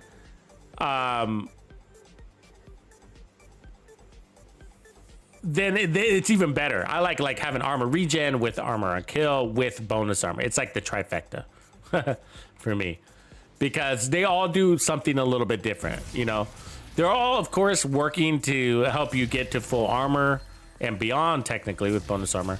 But the reality is that they all are doing something different. The bonus armor and armor regen are giving you some levels of resistance. Armor on kill is technically allowing you to play more aggressive. Keeps you fighting, right? Keeps you in the fight. They all do that too, of course. Ooh, that's a nice one. Preservation too, actually. Ooh, we might use that today. Rate of fire in a 612? Probably not. Still looking for a god rolled 612.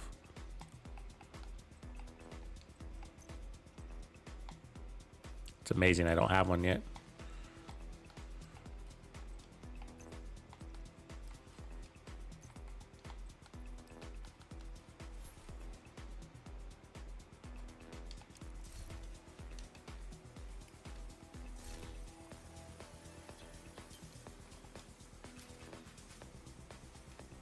Yeah, clutch. Clutch is a great example of what we're talking about, right? Clutch is armor on kill, much like preservation. And you got it all set up there perfectly. That's actually a really good setup. Hunters, clutch, and preservation. What a combo. That's a really good combo. Because preservation is armor regen, and clutch is armor on kill that happens over time, like armor regen, so it's similar to that. And then you got the instant armor on kill, so you got the layers of things happening, and they're always happening, so it's amazing. That's a good build, bro.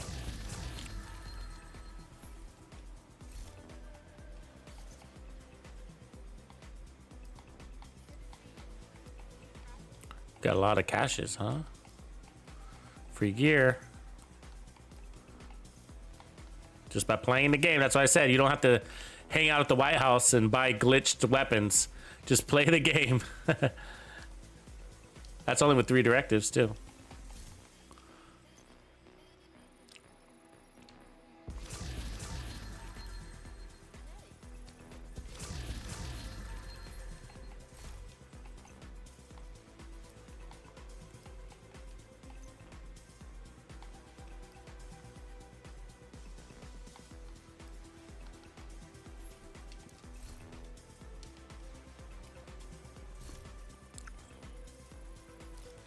Yeah, the Dread Edict would be great with this. I could see that. Good one, Memphis.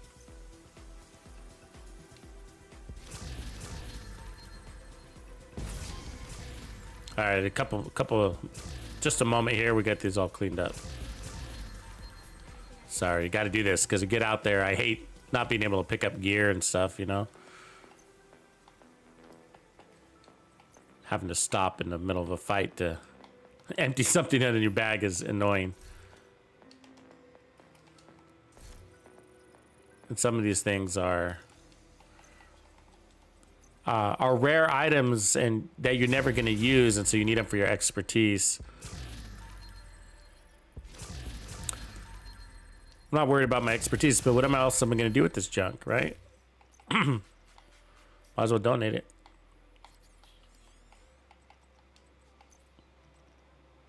Ooh, this is nice. Look at these god rolls. Could put a red core there, or a blue core, or a skill tier. I'm gonna run Gila though, so you don't know how many Gilas that come god rolled. I'm like, yeah, let's keep it, and then it just eats up space in my stash for months, and then I'm like, I better delete it. That's what happens to Gila every time.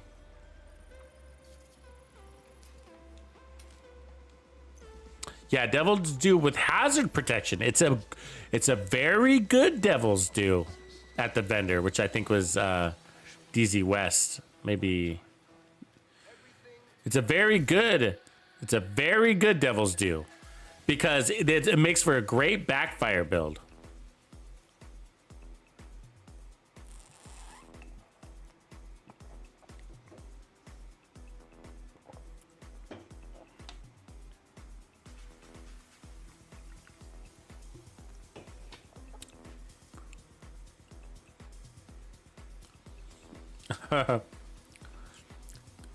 Add Spirit Reaper.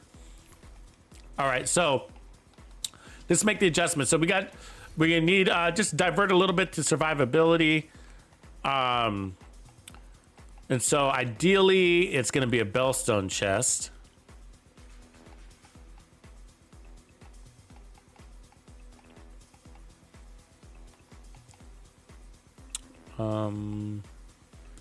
With glass cannon. My second option would be... Oh, I already have that. Oh, this is skill damage run. I see. Both. Second option is probably going to be a Wyvern chest.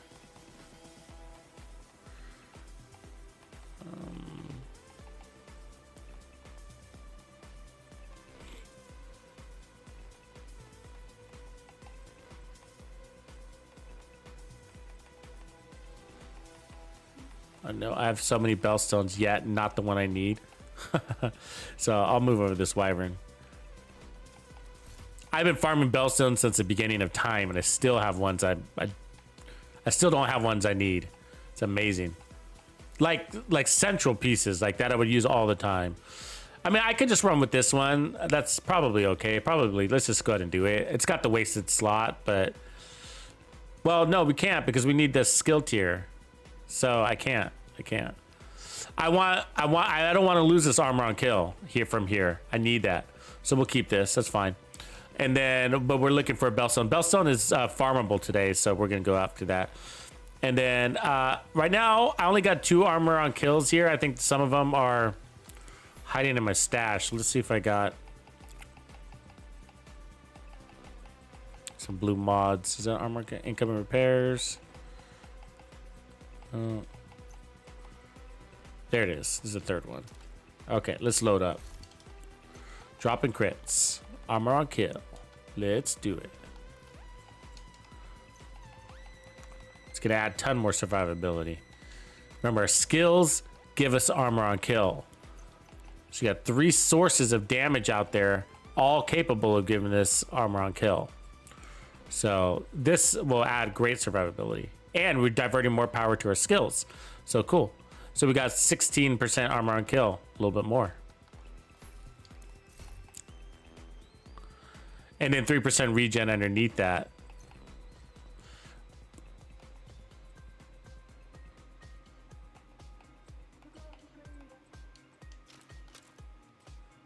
All right.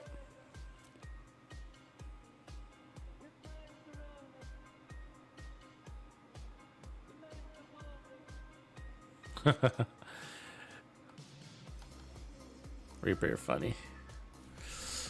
Okay, let's see. Change directives. I'm gonna add special ammo back because we're playing from cover with this one. And then we do have Bellstone down south here. Should we go directly for that? Yeah, let's do that. See if we can get that chest, right?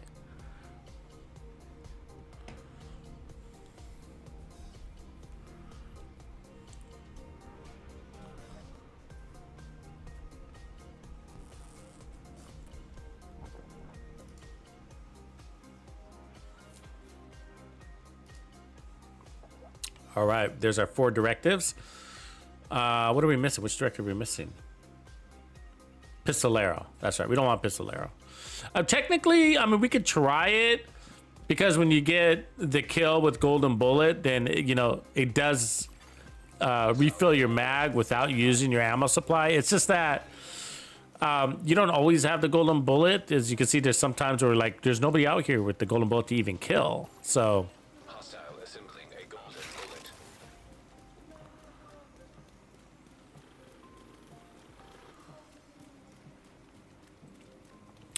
The backfire is like not my favorite with the Devil's Due backpack. I gotta say, it's, believe it or not, like when I run the Devil's Due, it's almost like I almost always run it with, like, I mean, I prefer with so see, prioritize targets with special ammo, by the way. I prefer with weapons that have 750.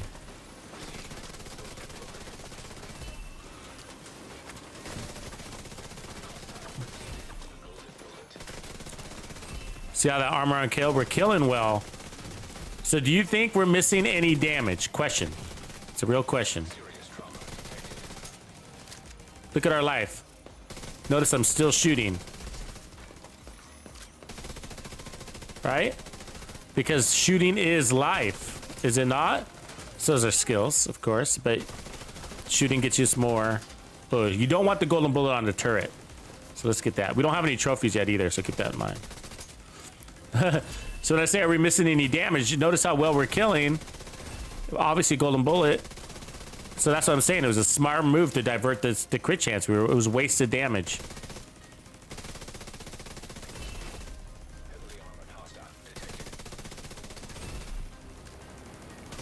Yeah. See what I'm saying? You're not even going to notice. You don't need a crit build. That's wasted damage. Shit. I mean, on my regular, if you're going to run a regular DPS build, you might as well run all armor regen and shit. You need no damage here, guys. Look at this. This is without any of our trophies. Control point secured. Well done. Shit. Yeah, well, yeah. So running crits is just going to be a waste. Glad we took a relook at these builds, because it's easier to just run out here with whatever build and feel good about it. It really is, but like, you get much more out of your build.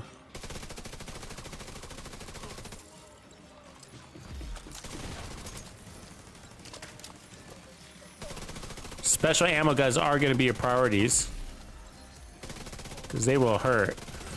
Can you imagine getting hit by special ammo and a golden bullet?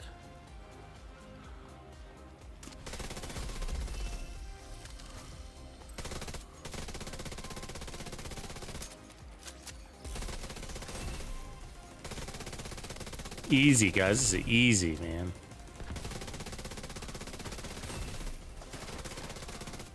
Fast, too, right?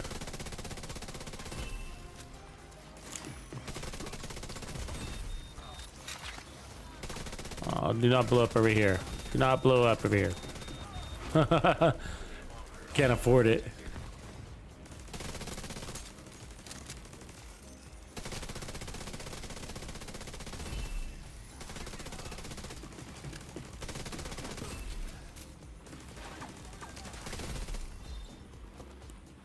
Look at that.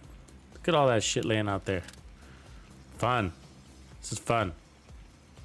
So I want to do this to the Umbra build. I think the Umbra build was the same deal. And so even though it worked fine, I think we can reconfigure it. Get rid of the mechanical animal.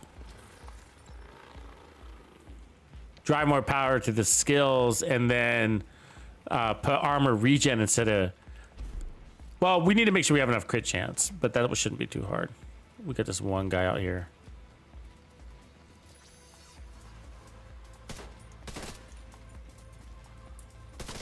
It's a boss, of course.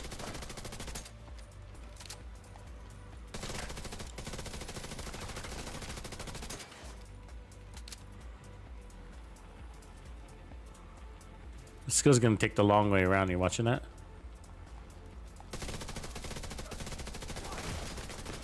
Immediate medical assistance needed.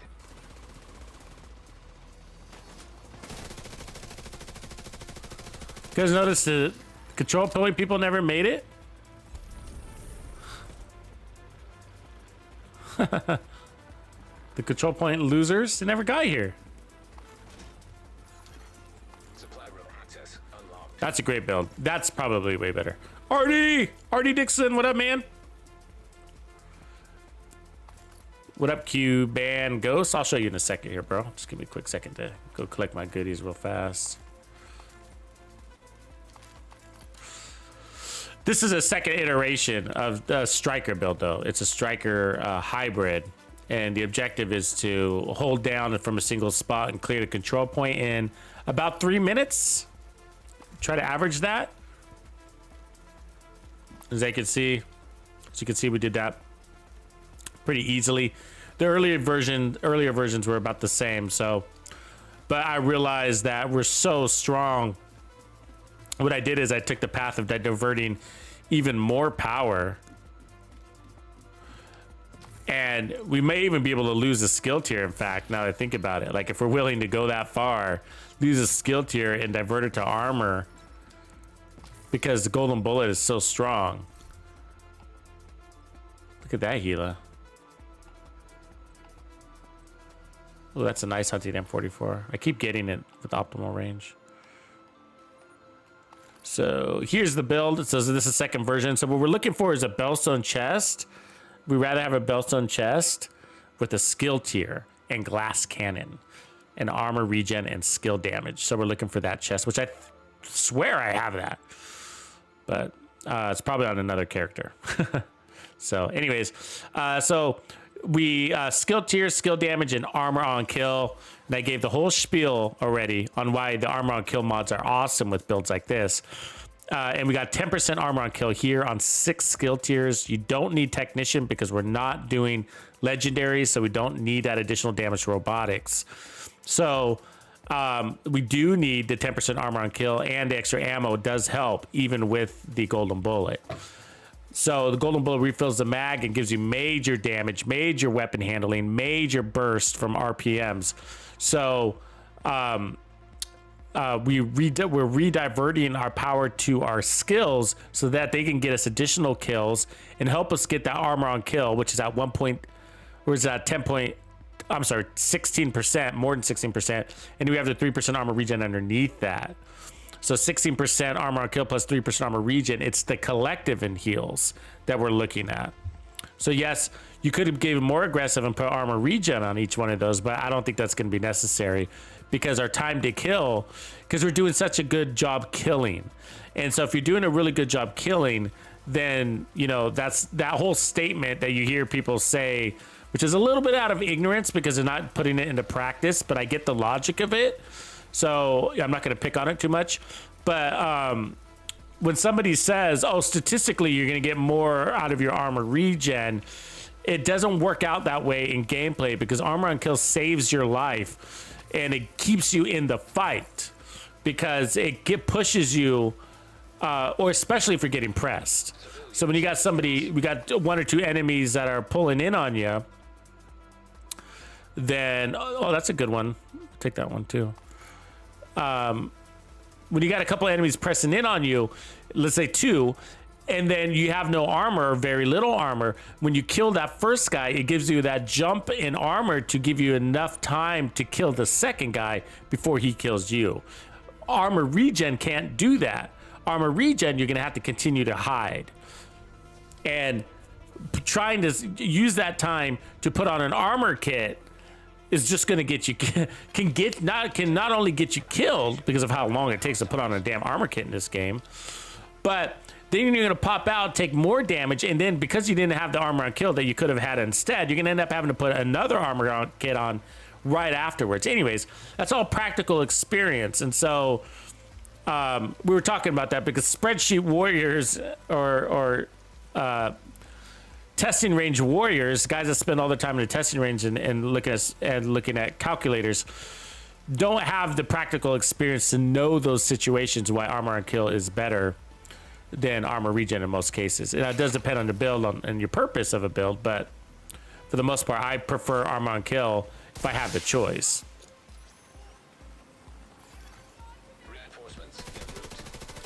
Anyways, I'm saying that because we rediverted. The reason why it's a conversation point is because we rediverted damage, more damage from our weapon to our skills because we have so much damage. And once you get that, who's that? I hear a voice. Where is that coming from?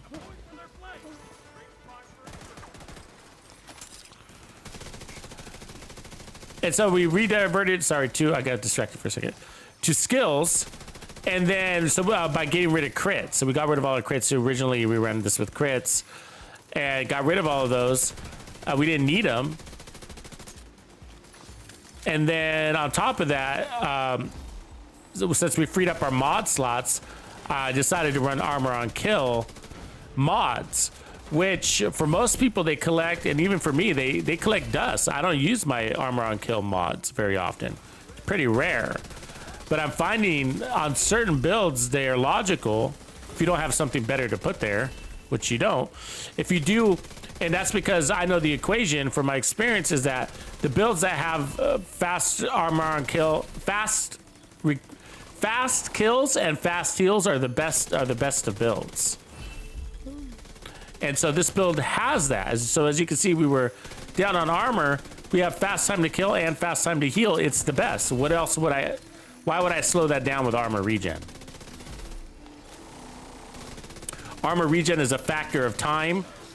And so you get X amount of armor per second. And so to get to full or get to whatever fightable percentage you're looking for is going to take time, where armor on kill doesn't. Armor on kill is instant. So in both cases, you're looking to have the best time to kill that you could possibly have on the build. So that's already a given. So that's why armor on kill is a complement to that. And thereby giving you fast time to heal. And so my point is that the mods, we're running 3 mods, and that's an additional over 6% armor on kill. And that might not sound like a lot, but when you're killing a lot, like we are, it's a ton. It's more than we can use. It's already more than we can use, you know.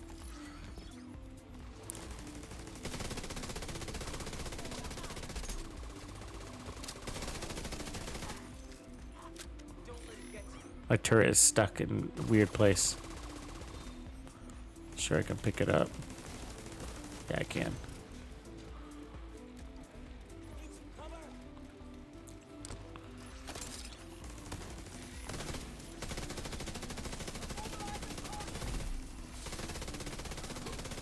And so we took off our crits, and part of what I was saying is like, I don't even notice that we're not running any crits.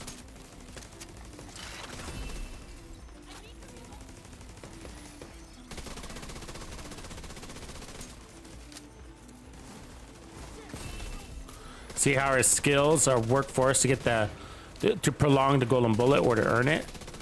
And that's why diverting damage to skills is amazing. The skills don't only, they also give you life. Remember that, right?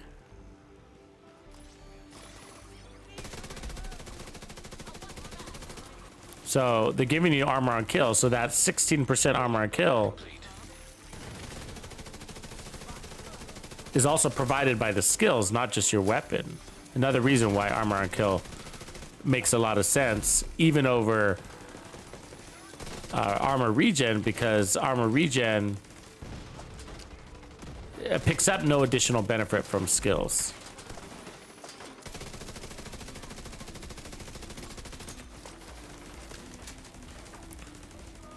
Can't find the guy with the golden bullet.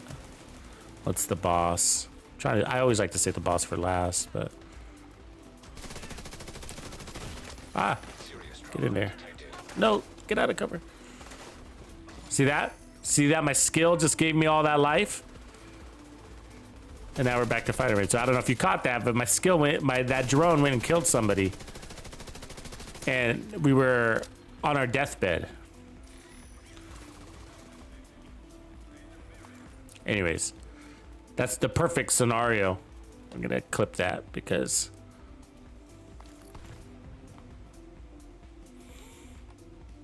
that tells the story right there.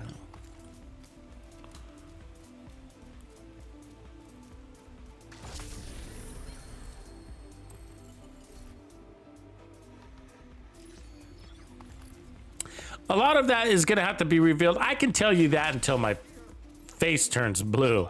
You know what I mean? And I'm not sure it's gonna soak in. I'm not sure if people really get it, no matter how well I think I'm explaining it. You know what I mean? It might be one of those things you just have to see it for yourself, experience it for yourself. You know what I mean? When you're playing and the way you play. In that situation, the way you play, it might rarely come up, but it comes up a lot for me. You know what I mean? Where I have multiple enemies or an enemy in front of me, you know what I mean? And my skills or my weapon get a kill and it gives me enough life to kill the threat before it kills me. It happens to me all the time. All the time. And it probably happens to you all the time too, but some people don't notice that. You know what I mean? They're busy having fun, which is good, right? So pay attention to those details on like how builds work to help you stay alive, I guess. The tiny little details, right? The stuff that falls in the cracks of the sofa, that loose change, that's basically what it is, what we're talking about, right? It's the loose change of how these builds work. The stuff you tend to not really notice, it's harder, more difficult to notice. Gilly Ghost, what up? Morning from New Zealand.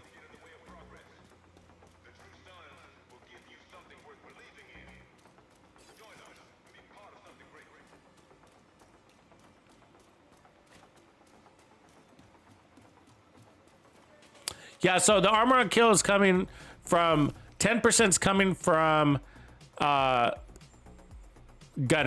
and the rest is coming from the armor on kill mods, which I have 3 of.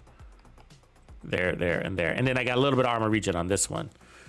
So, but we're looking for a better chest piece. We're looking for a bellstone with armor regen that I can replace that with. Actually, we'll delete that. I won't need it. And I probably have it because what I want is a skill tier. We're gonna need the skill tier. So bellstones with the are great for skill builds. So if you ever get one that you can potentially put a skill tier on, keep it. Keep it. Armor regen, skill damage, crit damage, armor regen, skill damage, skill haste. All of those on a bellstone are great. Skill damage, armor regen, if I didn't already say that. Yeah, this was fun. So I think I've already worked this build out. I mean, not much else to do to it. So I'm gonna do this one last control point with it, and I think it's set, man. That's set. I think that's the modification to the build, other than finding the chest piece. So once I get the chest piece, then we'll re-equip it and see if it is an improvement. And again, I should probably go look at my other character because I might already have the chest piece. So we'll check that out here.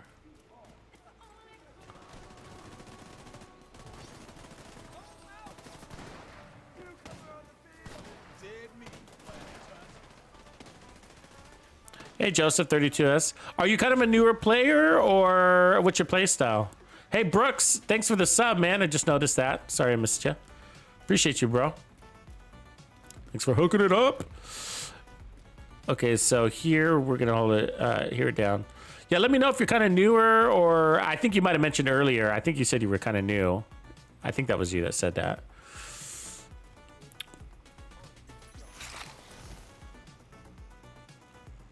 but because it does tell me. I mean, skill build, I've always found that skill builds are the easiest.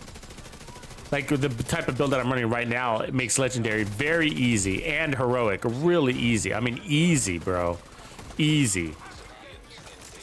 Sorry, I'm fucking blind. I didn't see this guy. See that armor on kill? Saved my life right there. And now I'm dead. It's because I blind grenade, man. Ran right into that. What sucks is these guys are 80 meters away. But my skills are out there still getting kills. Well, that skill just got shot down finally. I mean, there's a lot of builds that accomplish what you're asking, so that's kind of... I could point you in 50 different directions.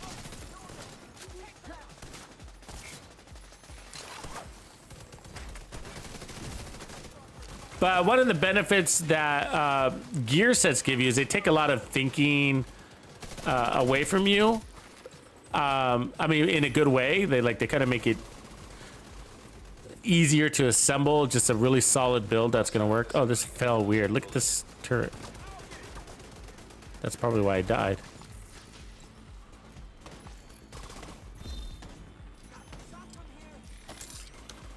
And so gear sets make things easier, you know, just don't have to overthink it or underthink it. Just put on 4 green pieces and you're good to go.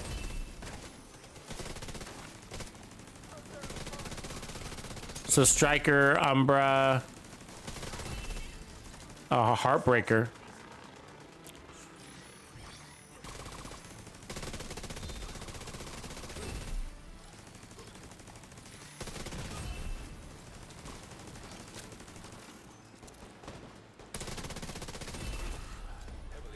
Assault rifles, you probably would want to go with an assault rifle for legendary content because the enemies play pretty deep.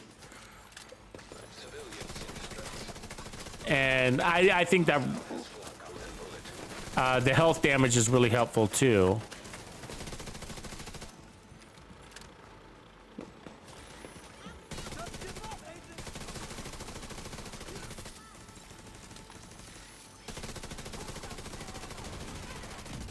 Ooh, got hit with a big explosive right there, whatever that was.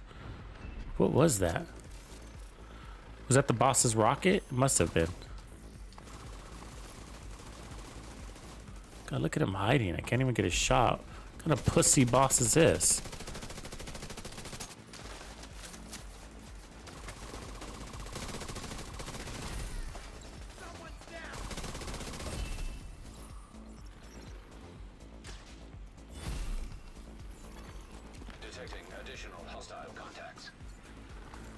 Full again, man.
Fast.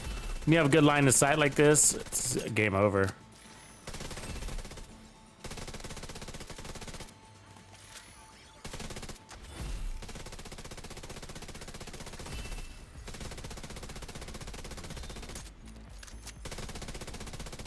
Come on, pussy.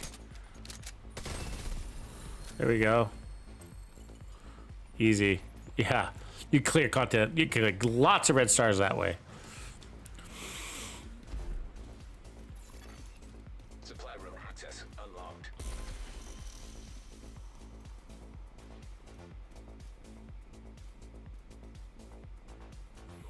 Yeah, a lot of people like the Pestilence build. We're gonna have to slap that one eventually too. What do you guys think? Pestilence with Striker? Would you just go ahead and run Striker? No, I know Striker and Pestilence don't have the best of synergies. Or would we rather create something from scratch? What do you guys think? Or do we go Heartbreaker and get tons of bonus armor? Should we do that? And then what, with the Night Watcher mask? How would we get the pulse?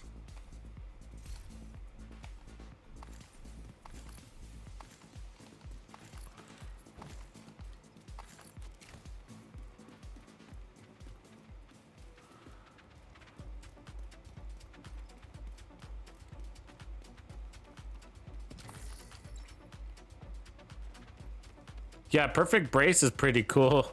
It's a good idea. The only catch to it would be is that the event gives you weapon handling.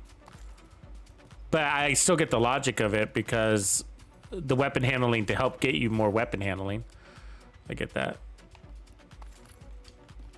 You need it to get it kind of thing.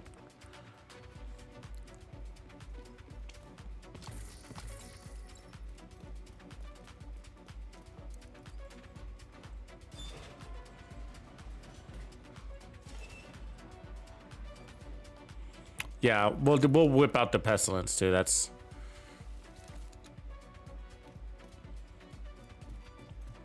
a classic for this event for sure.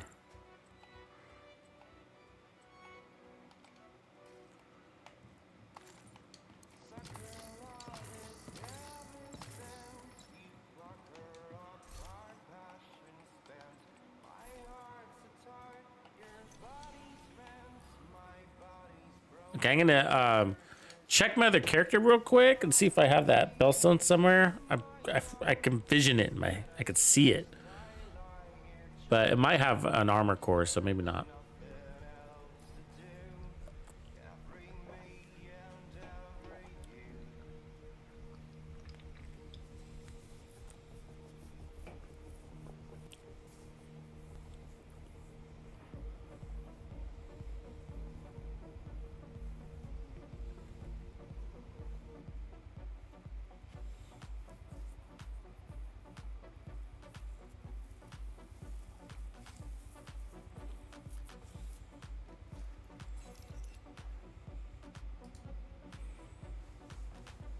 Okay, so let me, I'm gonna check my other character. Let me reset my sound real quick too.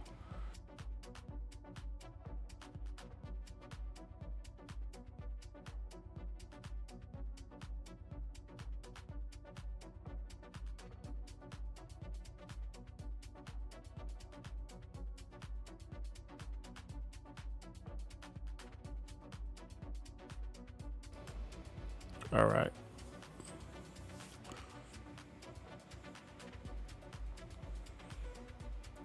But going back to your question, if you're still listening, Joseph. Oh, there we go. I saw you answer there. So you've been playing over 6 months, level 40, SHG 600. Okay, good. So you're getting up there. You're getting around. So I have the Striker build, and now I'm trying to work on a Sniper. Wow, if you can get good with Snipers, Joseph, that's the end game build, man. Snipers are headshot builds, headhunter builds in general, because they're so powerful. And so if you can get to the point where you're landing your headshots at a reasonable rate, then it makes all the content really easy, even legendary content. But that there being the condition, landing them headshots. But it's not that hard. It's a degrading skill. So, practice makes perfect. That's all it is. Even myself, when I don't run headshot builds for a while, it takes me a few minutes to get back into the groove. So, yeah, okay, I don't see it here.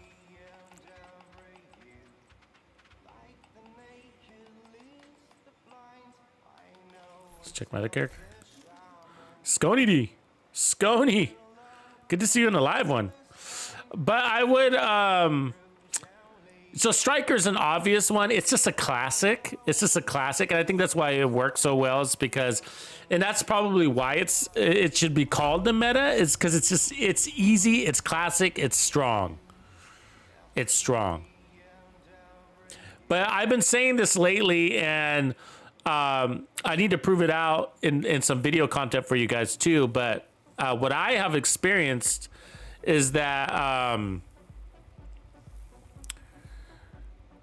as soon as you start diverting power for like time to kill, as soon as you start diverting power from a striker to get more survivability in the form of recovery, you might just be better off running an Umbra, because you're never going to get it as fast as Umbra, but you will drop your damage enough to where Umbra could potentially exceed what you're doing with a striker.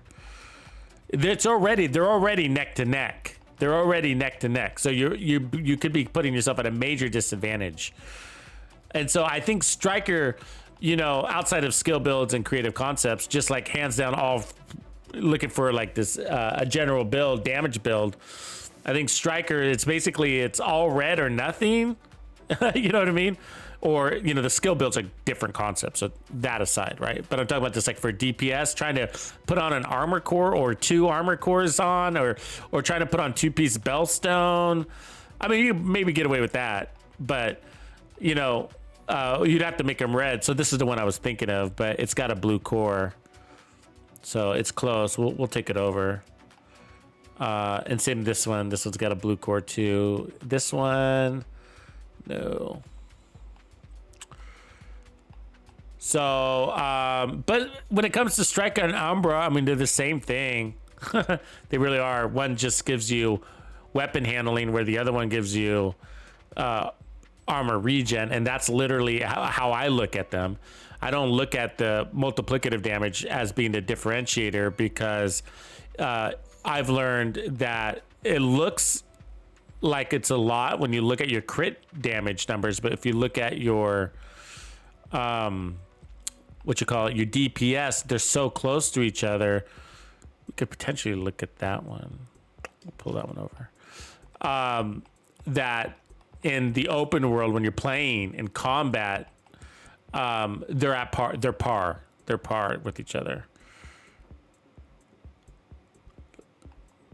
I'm not seeing any one that's usable. Okay, it's fine. Let's get out of here. Yeah, so Umbra has more survivability, and Dubs is saying that, and I agree with him. And the reason why is because they both have really fast time to kills. The time to kill is so fast on both of them, you cannot tell the difference. Do I have this? I might have this here. Let me see if this is... No, that's not it. Sorry, thought I had that. Yeah, their time to kill is so fast that you can't tell the difference between them, and that's what damage comes down to. Remember, damage means nothing. If I said my damage is 12 million DPS, do you know what that means? If I told you 13 million DPS, do you know what that means? Is that good? Can anybody tell me that? Is 13 million DPS good or bad? How about 15 million? What about 18 million? What about 20 million? What about 50 million? What about 2 million DPS? Are those good numbers? What does that mean to you? You got to put it into context and a perspective. It doesn't mean anything. Well, I don't know, right? Is that enough to keep you alive? And if you're going toe to toe against a heroic elite enemy, or is that going to get you killed? Will he outshoot you, or will you outshoot him? You got to put it into context. So if I told you, so that's what I'm saying. When you go into the testing range and you see that, you know, Striker's giving you, you know, somewhere between 12 and 13 million DPS, and Umbra is giving you somewhere between 11 and 12.5 million DPS. You know, you'd be like, oh, well, Striker's stronger, Striker's better. But then you go out there in the real world and you play it and you're like, ooh, Striker's got a really fast time to kill. Ooh, Umbra's got a really fast time to kill. Oh, wait a second. Which one's got a faster time to kill? And it is humanly impossible to tell the difference between the two. You need computerized assistance in order to know. And what I mean by that is you need to be able to do frame by frame, side by side comparisons, which I can do because I got the editing capabilities to do that, but not your average player can do that. So here's the build, really easy build to create, but we want this chest piece to be Bellstone. So Wyvern, yes, we started with crits and we backed out the crits because we had too much damage. I know. Nope, there's such a thing. Yep. And so we needed to divert it to the skills. So our skills had just as much as a chance to get the kill as we do, or a better chance, because the skills give us armor on kill and they give us the golden bullet. So skills, look at it this way. Skills equal more weapon damage. Skills equal more life. Skills equal fast time to kill.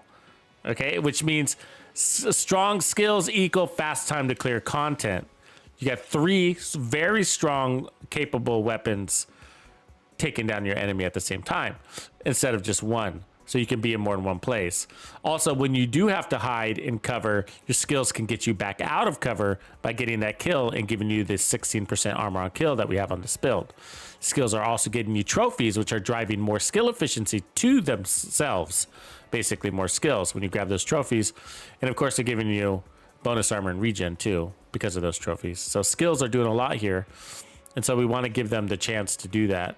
So as you can see, armor on kill there, armor on kill there, armor on kill there, a little bit of armor regen, and everything else is just skill damage, skill damage, skill damage, skill damage. And so we're looking for a better chest piece and we didn't get it. So, but I'm going to go ahead and switch to build now. That build rocks, but there's not much I can do with it now. I love it. But I want, excuse me, I want to keep the ball rolling and start working on these other builds. So let's go ahead and put on, let's get back on the Umbra build real quick. So I want to change this one. I want to improve it now. But let me save this before I do that, actually. So let's just save the striker. And we're going to work on this Umbra, and then we're going to work on a Pestilence build, I think is probably the best one. So let's put back on this Umbra. Let's make sure our weapons are where they need to be. Assault rifle? Yeah. Okay, cool. And so what I want to try to do here is I want to try to put, I want to pair this up with the capacitor. I think that's going to be better for this content. There we go. Felt so good before. And then I think we're going to want the Umbra gloves, and we're going to run this with glass cannon also. Umbra. Yeah, I mean, like that probably, huh? Well, no, we need... I might not have the gloves. Better take that for now. We might need skill tiers. We might need to go to that other character. Pick up the skill tier pieces. Yeah, we could try to craft the Bellstone chest. That's a good point. Might be easier to farm than farming, huh? Let me see if I can figure this out. So we could put a... we still need crit chance because Umbra works off of crits. So we need some crit chance on the build. But what I want to do is get rid of the chest piece, and then I want to put on... Yeah, you know what? We can run the Cheska chest. This would work with Cheska chest. This one? Boom. It's got crit hit damage on it. We don't really need the crit hit damage, right? So I'd rather that be skill damage, but that's okay. You know, it's not a biggie. So we'll take that. It's looking better. And now we're at 60% crit chance. Let me take off this mod real quick. Still at 60. Take off this mod. We're still at 60. Okay, so we can change all our crit chance mods off. Now we're at 55. Perfect. So we can put armor on kill there instead. Well, it depends, actually. Because these are crit damage. This has got crit chance, so we got to fix some of this. Umbra. Crit damage. I'd rather do that than put skill tier. And then... Dude, this is going to be a cool build, guys. If we can get this to work. Which I think we can. Yeah. Yeah. So I'm going to put skill tiers in all these places. I'll go ahead and keep the crit damage because I just don't have the pieces there for that. I mean, unless that one works. Let's see if I can craft a glove real quick. Well, let me get these. Let me get the skill tiers. So I got to push this all the way up to 6 skill tiers because we're losing the mechanical animal. So that's not that hard to do.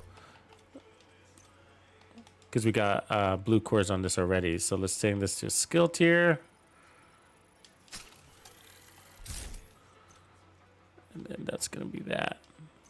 Put this one to a skill tier. I think that gets us there, right? Is that close?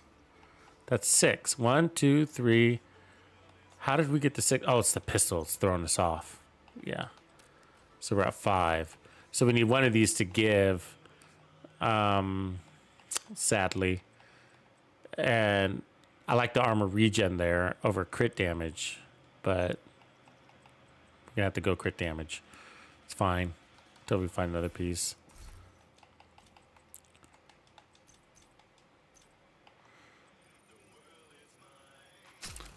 So I'm liking this one because I'm gonna put armor on kill instead of crit damage. So look at this should be better than Striker, okay? I know it's crazy, but look, 175% crit damage. I don't know if that's with the glass cannon. Well, I mean, I would love that. We're only getting 50, and plus we're getting the RPMs.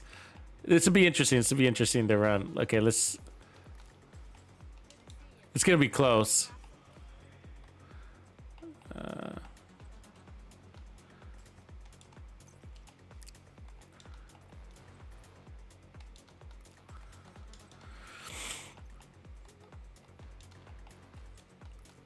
But we should always be healing with this one, which is what I like about it. I mean, everybody should be dead anyway, so, you know, it's not that big a deal. But we got a little bit of armor regen there. We could put that to skill damage, but... So if I can find these knees, replace some of this crit damage, it's probably okay. We could just keep it like that. That's pretty good. Having a little crit damage isn't bad. I would say put skill damage there. It'd be nice. I should have that piece. Let me just go ahead and do it since we're here. Let me just go to my other character and grab it.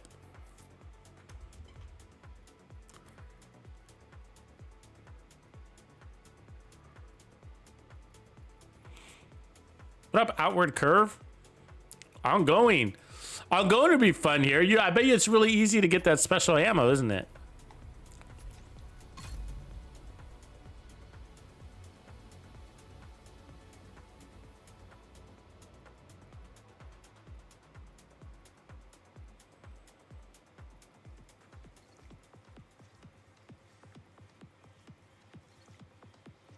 Composure and Obliterate. I mean, so when I started this game, I was a big Composure fan. I loved Composure. It was like, oh, it just makes so much more sense out of Vigilance.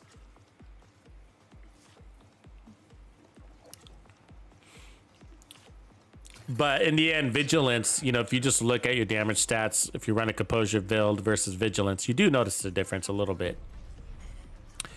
But it's mostly the upfront, that burst, that little added burst effect that you might need to save your butt, even if the enemy eventually takes it away, but to give you that advantage.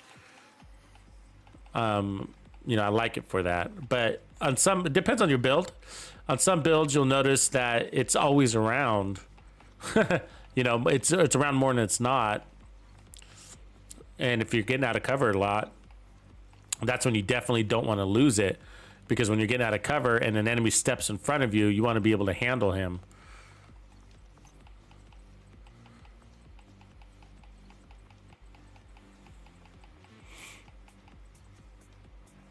We'll take that one over in case we decide to go more armor regen.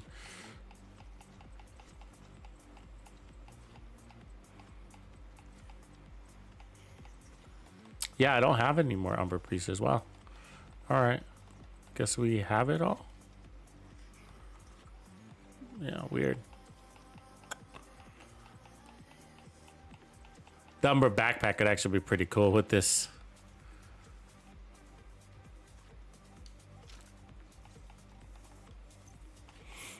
So we can send something back.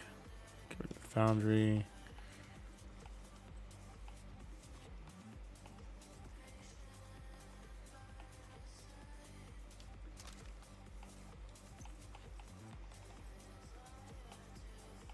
We're looking to make that future build. That's sick Jim put together for us.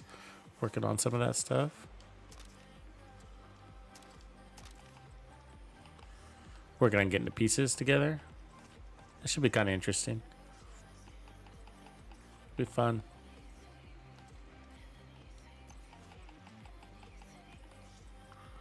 Why didn't we see this piece in there earlier?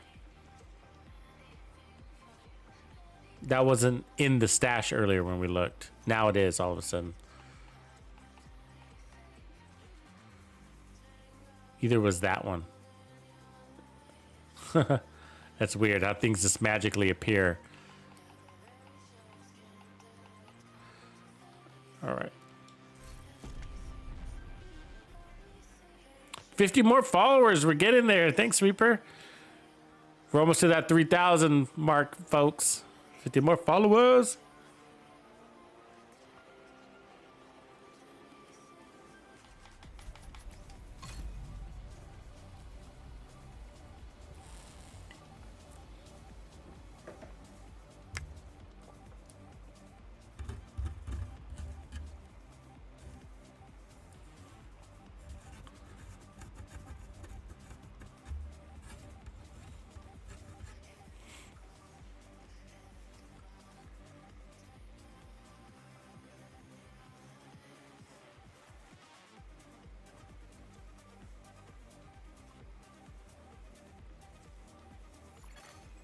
Safe area detected.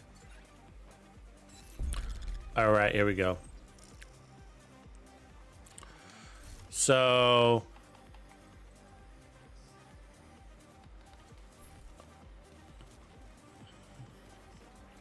let's just bring some of these extra pieces with us and kind of tweak along the way. So this Umbra here. Then we have another Umbra down here. That one won't work. Mask it was. In case we decide we have too much power, which should be the case. We should think that.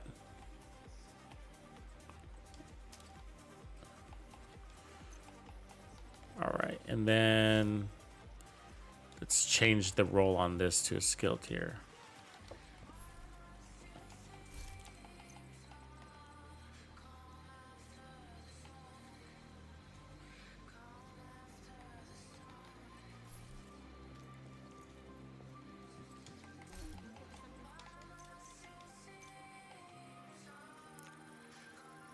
Doc Knight, you missed everything, man. Woo-wee. No, all is good, man. We're now retweaking the Umbra build based on what we learned from Striker. So that's where we're at. So Striker revealed some things that it's basically revealing that this game is this game mode is way too strong. Because it's shown us that like we took off more power off of our Striker and we still cleared a control point in like 3 minutes. So I'm doing the same formula for Umbra, and we're gonna see which one we like better. And with the difference really being the heals. Now we don't have all the pieces. We do have an alternate here, so I'm gonna roll like this for now, all right? But if I might switch over to that skill damage piece right there, and ultimately, I think we'd want all our pieces to look like this. But you know, especially the holster, we got 175% crit damage, basically 51% crit chance. Cool with that, and then we got 3 armor on kill mods, little added passive healing. Yes, I'm calling it passive healing because our skills are going to be giving us some heals too. And then we're going to get the regen underneath it, and then we get the active regen in and out of cover thingy. Cool. I mean, actually, if I had better gloves, as a matter of fact, I'd probably put on if I had better gloves, I'd probably... Let me get those gloves. Fuck it. Run Gunner for the additional 10% armor on kill. You know what I'm saying? Let's see if I can farm these gloves. It just give ourselves... Because again, like, the skill tier, we're not running legendary content. We don't need additional damage robotics. So I'll take skill damage, crit damage, or armor regen down here. So there's one. It's not great, but...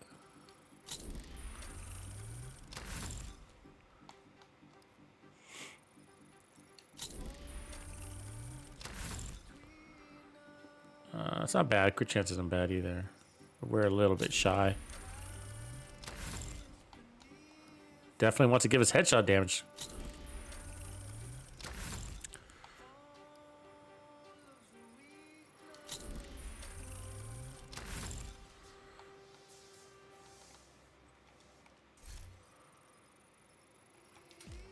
Remind me to get rid of some things before we get out there.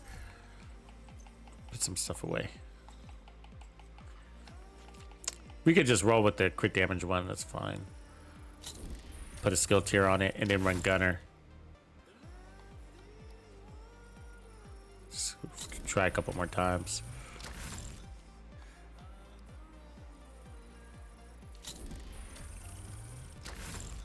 There we go. There's a skill damage one. Cool. They don't need to be god rolled. All right, let's start with so 9.5. That's not bad either. 5.8. Well, we're gonna have to re-roll all of them technically. So let's roll this to skill tier. So by putting the skill tier there, remember the capacitor picks up off the skill tier, so we can drop technician and pick up gunner. That's our goal here.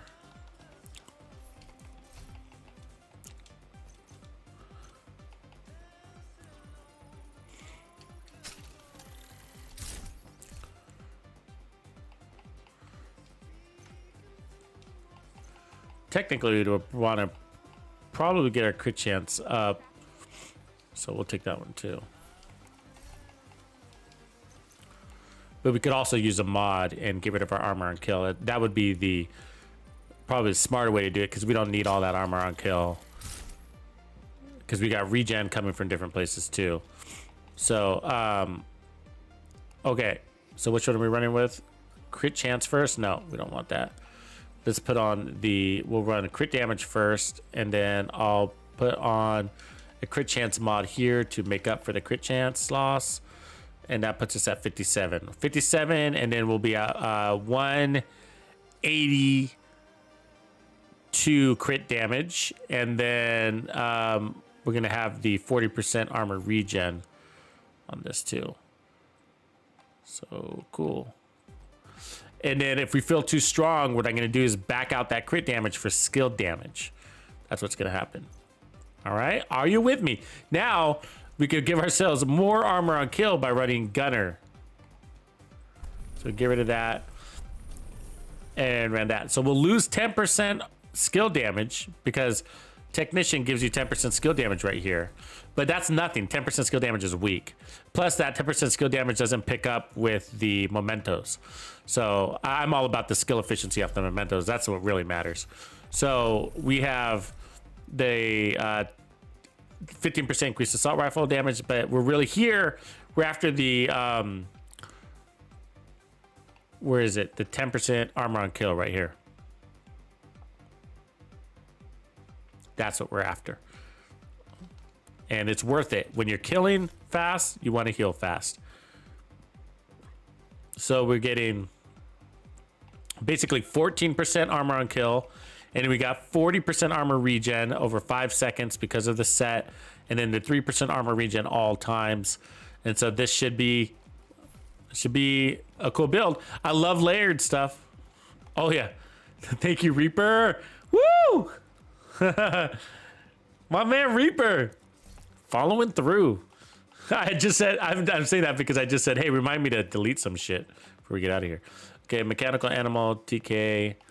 And go and get rid of the White Death. Get rid of the Golem. Explosive resistance. Probably should delete that, but I'll save it.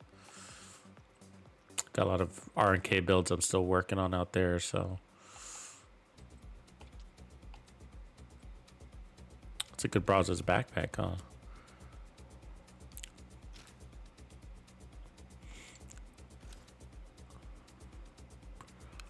Probably delete that.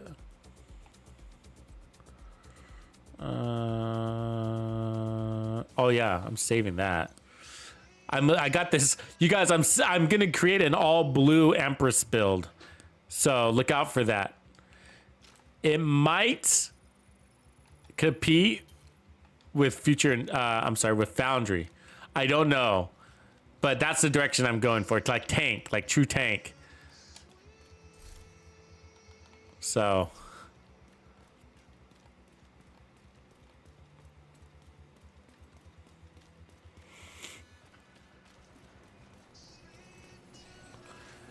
And for some reason, they've just been dropping. You know, they've just been dropping. So, you guys know what I'm talking about? So, like, if you see, like, a Empress International drop with explosive resistance and armor regen, save it for, like, some of these heavy shield builds. Some sort of tank build. Or tank healer build. It could be a healer build, too. Some sort of wingman build kind of concept. That's what I'm going for here. But remember, like, repairs are is going to be that. Let's see, what do we want to run here? This one. Received. Golden bullet. I mean, fast. But remember, yeah, repairs are to keep that shield strong, right? Repairs and an artificer hive keep that shield refreshing. And then explosive resistance keeps the burst damage off of you. And then you got armor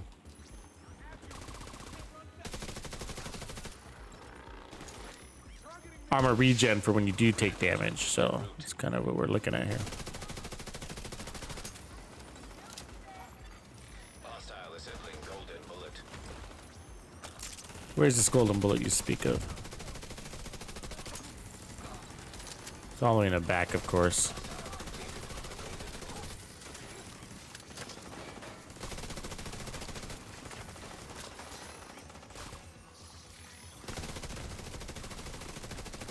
So watch our health here.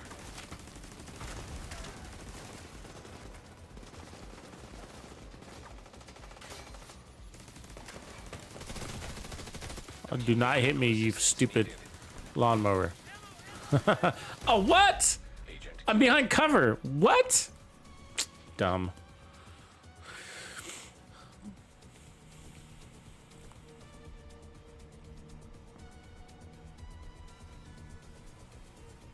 Dum da dum dum. Dum da dum dum. All right. Oh, it's that special ammo. Didn't take much from him, did it? What's that guy? Get rid of that fucking thing.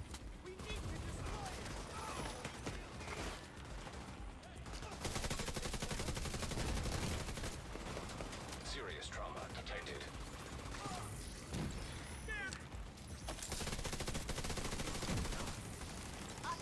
We need that fucking golden bullet. It's all the way back there.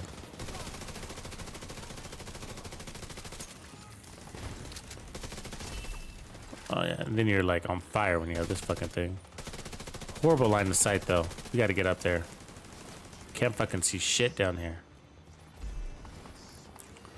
Takes too long to... And then they hide, making it worse. No, don't jump over. Fuck.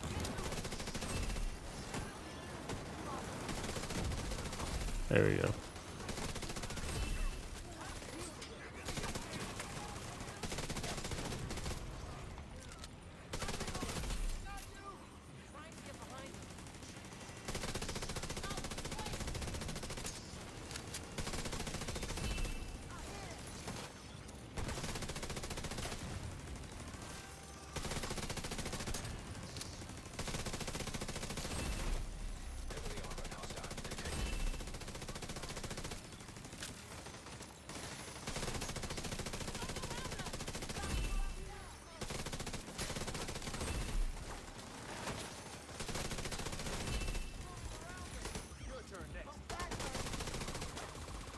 Oh, I forget to get out of cover.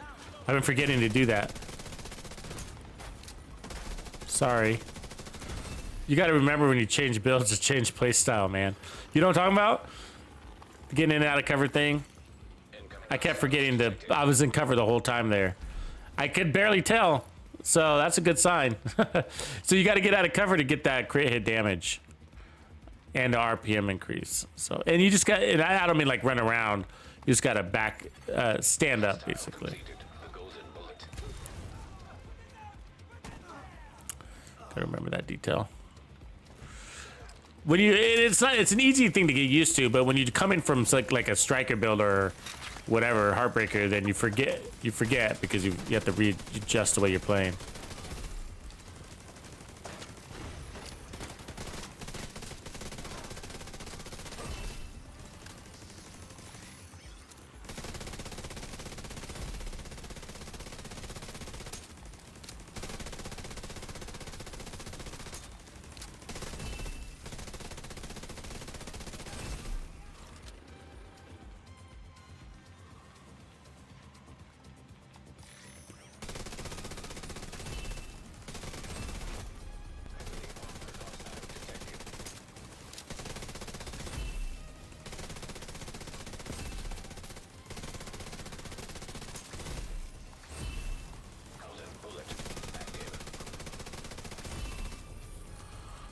That was insane.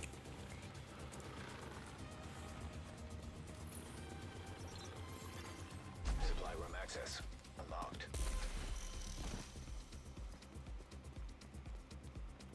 Get gear there. We gotta remember to go pick that up.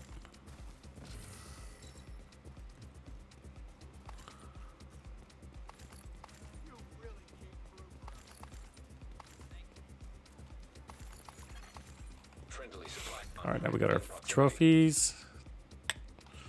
God, man, you love to put Energize and shit like that on this Brazos backpack. Anybody use Energize?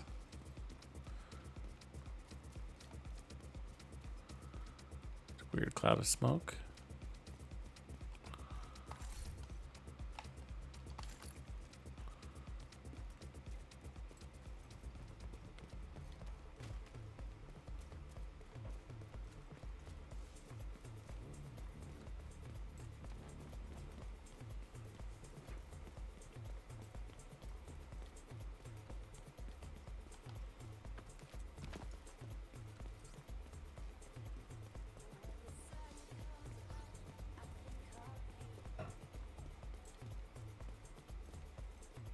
Seems like a long fucking run.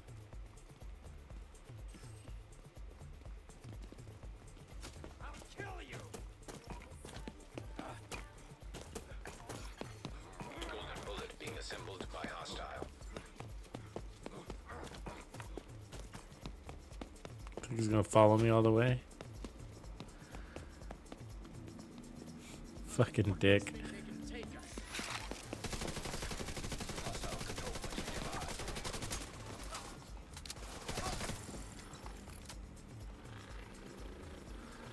That guy's annoying too, by the way.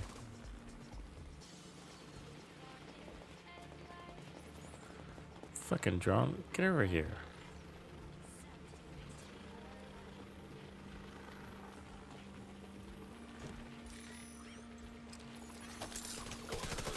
Okay, so when you get to here, you gotta find that stupid drone operator lady because the lawnmower lady.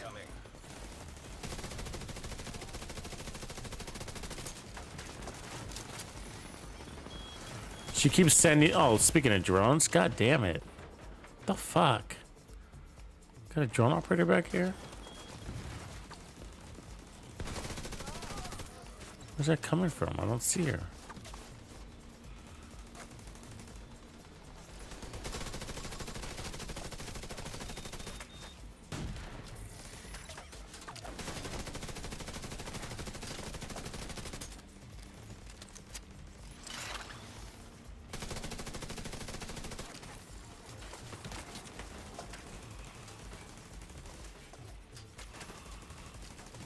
They're all hiding. Golden bullet received. Yeah, they're way over there. They got special ammo. So it's gonna hurt when we get hit by that. Let's get out of here. Gotta get closer.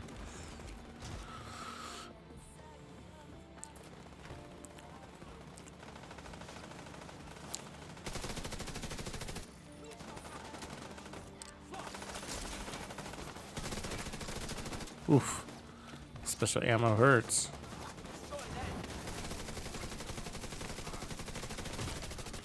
There's somebody behind me, don't I? Oh. Fire and everything. Fuck. skills kind of suck with special ammo. It's the combination of special ammo, fire, and the golden bullet is a little nasty combination.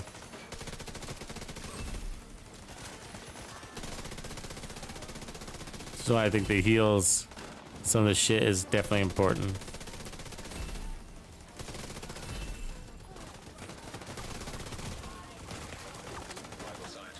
See that special ammo? See our guy on fire and right next to us? Oh. Agent incapacitated.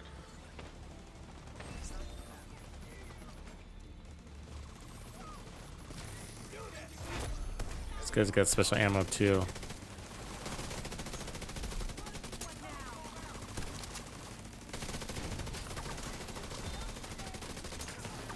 That was without the golden bullet.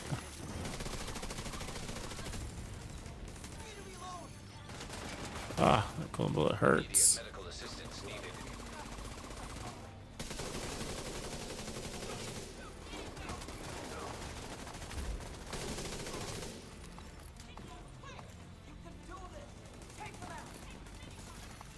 Detecting additional hostile contacts.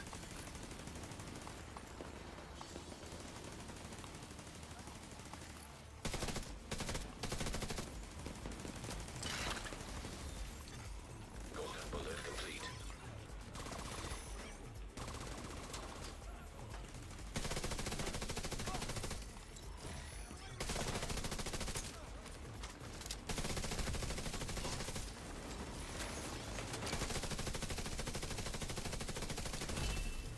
Golden bullet refreshed.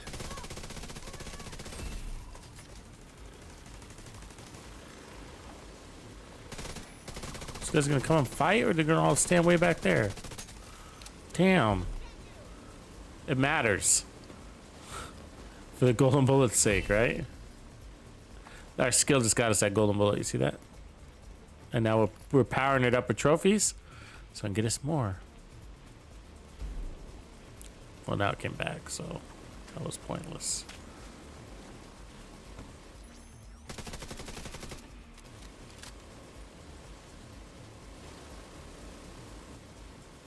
Are they gonna make us go all the way up there, you think?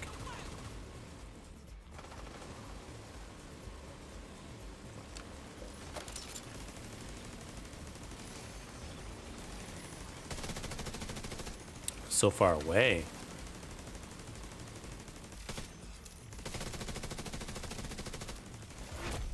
Heavily armored hostile detected.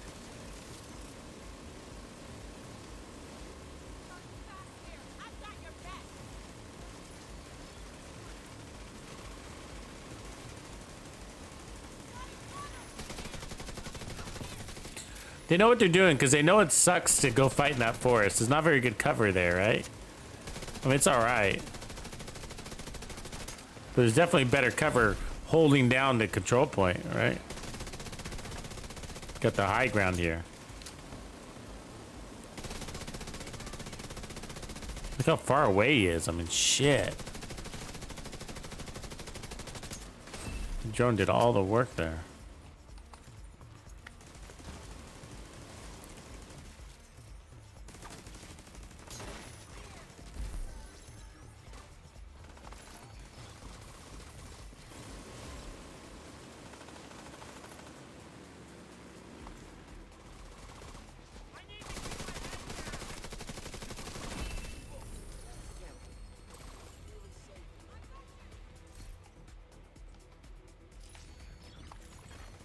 Golden bullet being assembled by hostile. Supply room access unlocked.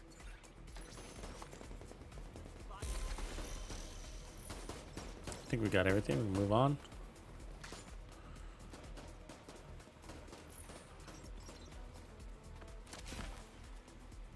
What up, Eric D? I can't tell if I like this one better than Striker yet because those haven't been clean fights. We need to get into like more open ground. Like that one, what I mean by it wasn't a clean fight is like half the time they were hiding in the forest, I wasn't even able to shoot at them.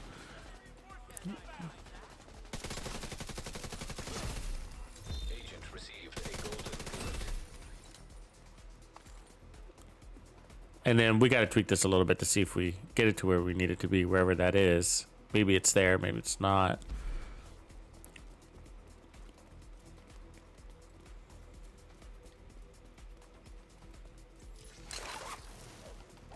No hiding place for you.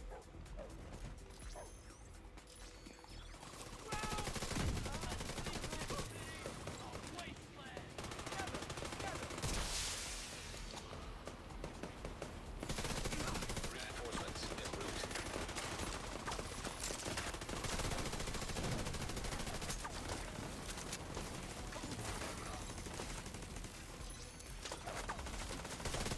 Hostile completed. The golden bullet.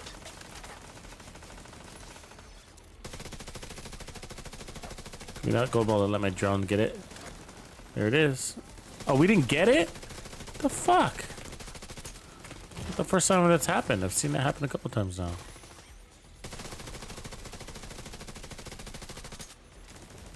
It's like he doesn't give us credit for the kill.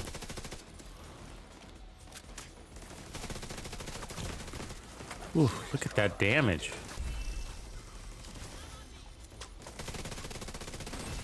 Ooh, look how fast we recovered from it. I like that part. With the armor on kill from Striker, though, they definitely added an improvement, so there might be a wash.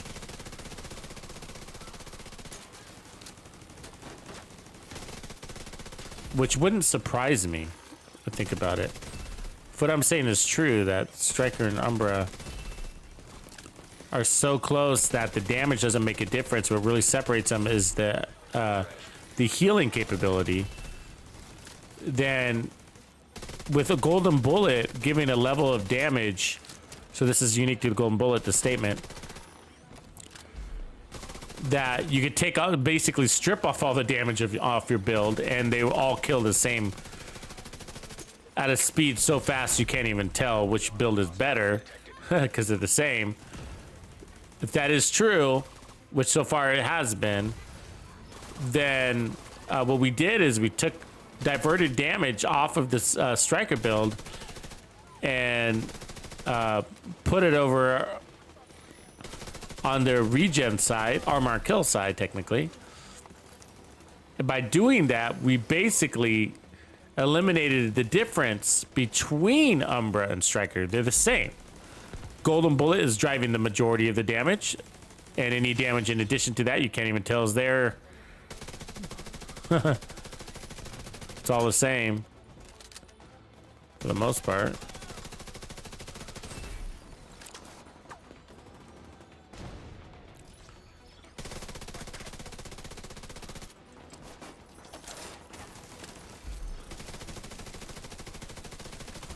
I wonder if the golden bullet can go on that guy with the sledgehammer.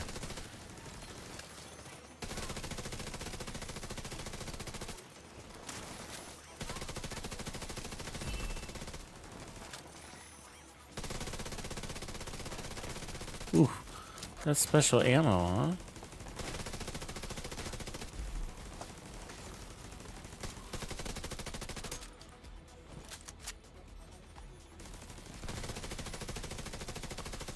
Now nobody's got the golden bullet.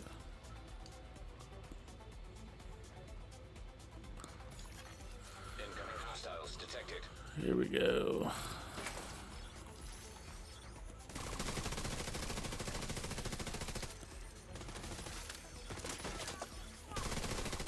Oh, special ammo fucking hurts. Hostile completed. The golden bullet.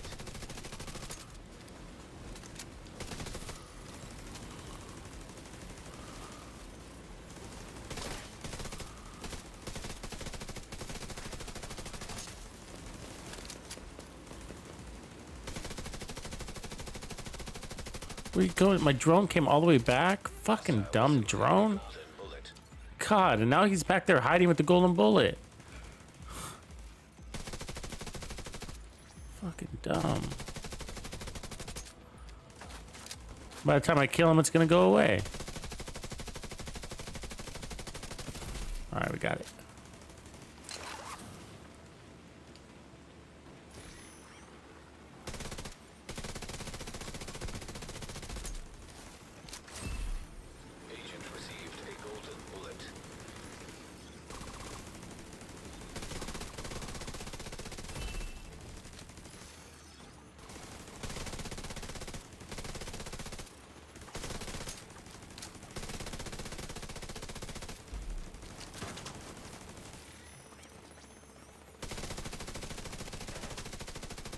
Fuckers are all over the place.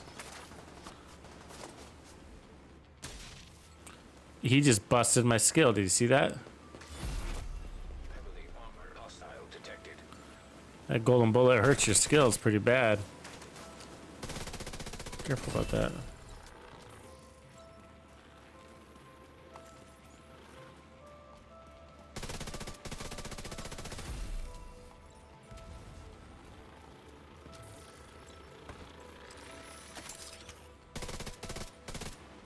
Where are these fuckers?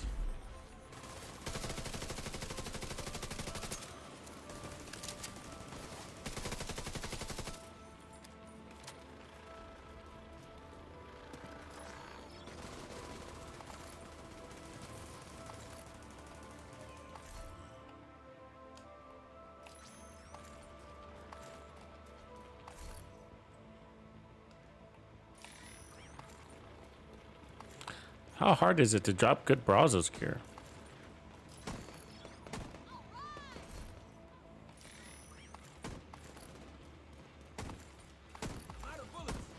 Try to be quick.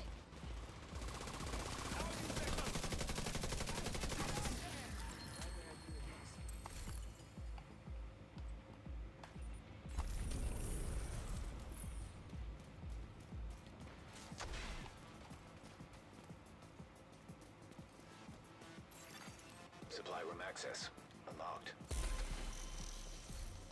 Yeah, it was definitely a backhanded pimp slap to that turret for sure. Golden bullet. Ooh. Don't think about that little stuff, huh?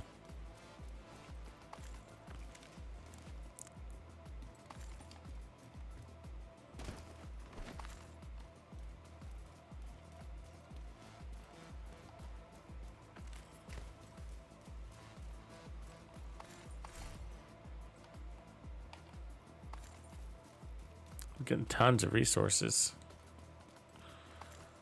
Where we are in our resources. Probably getting close to full on everything. Field recon data. We're at 999 of 999. Really?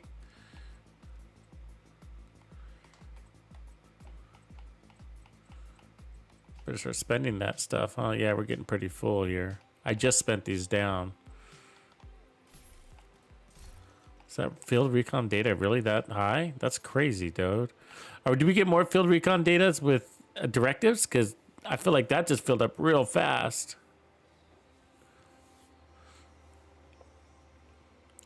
How many? 2 per level, and then you also get them when you clear a control point, right? Yeah, time to spend.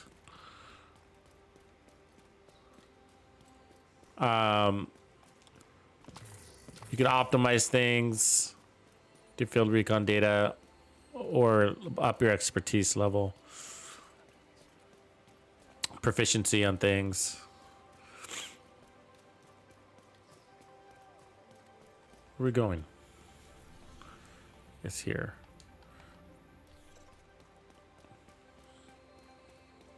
We need to get out of Outcast World and get into... Hey, Reaper, did I ever show you the progression on... Somebody asked me this question, like what my kill is. Did I ever show you this? World True Sons members defeated. Have you seen this? Look at Epic is right there. Look at obesity is #1 in everything. But Epic is right there. And then you're right behind him. Look at that. Number 8. And True Sons. Total True Sons defeated. But this is what surprised me, all right? I'm at 234. I was at 250 last time I looked, but 234. That surprises me, I gotta say. Like, I would have thought that it would have been way higher, like inside 50 for sure. Top 50. I mean, all I fight are True Sons, guys. They're my favorite faction to fight. Like, that's crazy that I'm not in the top 50. Crazy I'm not in the top 100. That shocks me. That shocks me. Because I play against the True Sons so much. They're my favorite people to fight. They're the most realistic people to fight. You know what I mean? They don't have weird things like these guys with their fucking lawnmowers and a guy with the sledgehammer and the suicide rushers, and you know what I mean? They're just so much more realistic to fight.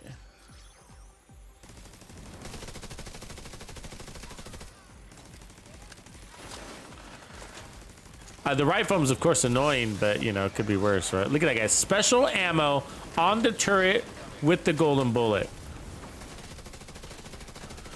I mean, that guy's gonna fucking hurt. I mean, fuck. That's as bad as it gets right there, guys.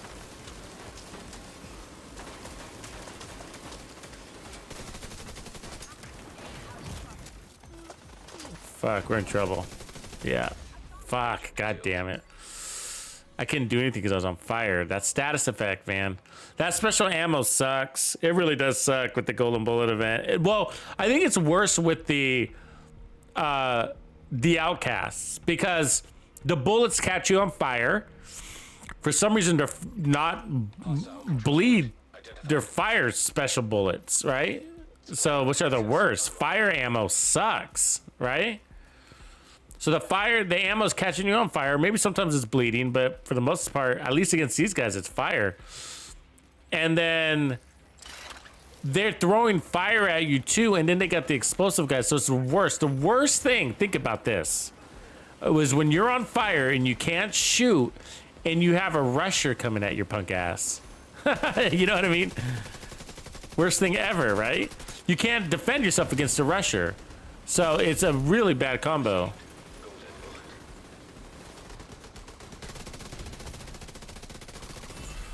It might be unique to the outcasts. It might be a reason to avoid fighting outcasts. Because they're also got flamethrowers and all that shit, and it's like the combination might be just a pain in the ass, you know? The fire with the golden bullet, and if you notice, these guys tend to have turrets at their control points, right? Those on all the control points except for one of them so far. They have that turret, which is a pain in the ass without the golden bullet, but you put a golden bullet on that fucking turret.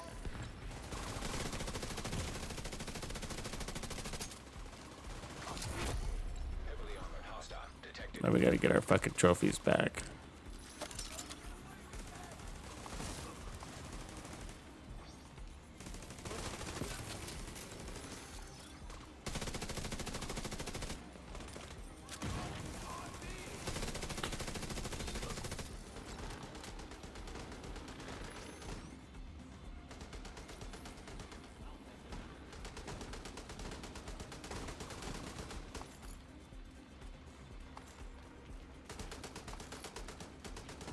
Guess it could be worse. We could be running Pistolero and not have ammo.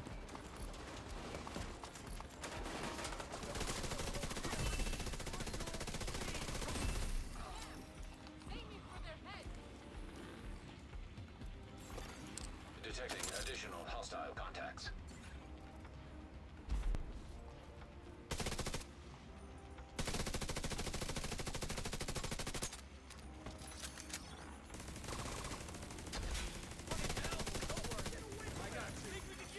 Hostile completed. The golden bullet.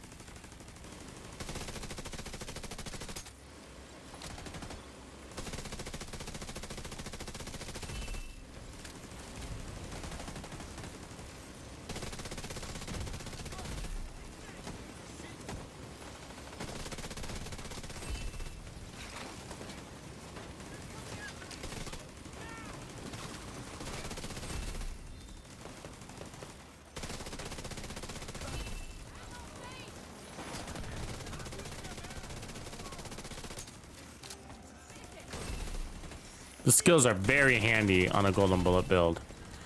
Like, you know, when you're in a reload situation, the skill finishes them off for you, so you can work on the next target. It's amazing. So efficient.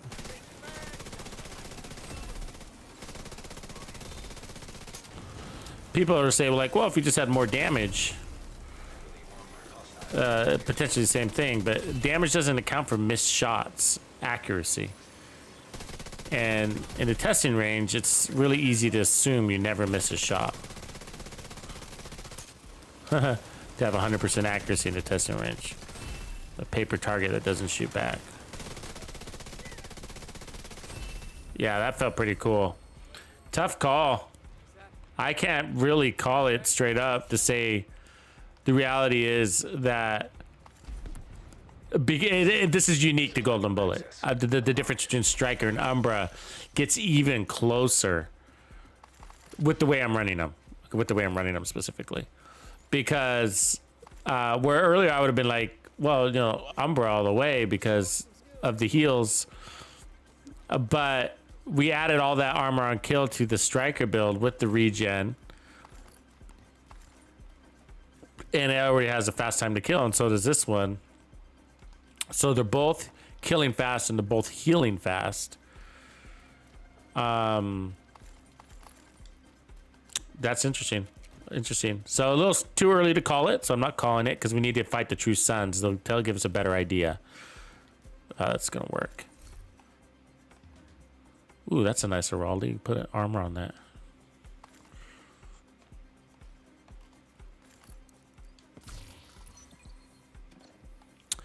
If they were to tie, then I would probably say just go with Striker. If they were to truly tie, because then you don't have to worry about the in and out of cover thing. It it's just straightforward.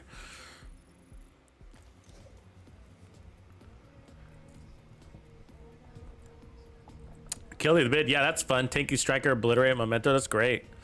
You know what else you might want to try is the GR9 with Frenzy on Striker or Umbra. Or is very, very fun. Chad run fast. Chad run very fast. Civilians in danger. Yeah, we got 4 directives on here too. Don't kill your royalty. So yeah, this is the build. Look at it. That's 6 skill tiers with Gunner. Okay, so Gunner, 6 skill tiers. Let me clean up some of this shit real quick, and then I'll show you the build. This is a build in progress. This is a version 2 of this build, so don't get locked in yet, because the idea is to make them perfectly tuned for this game mode. But let me get some of this shit out of the way real quick.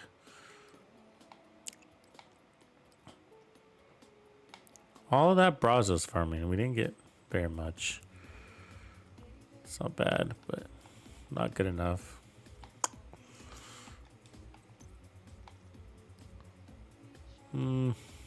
Maybe.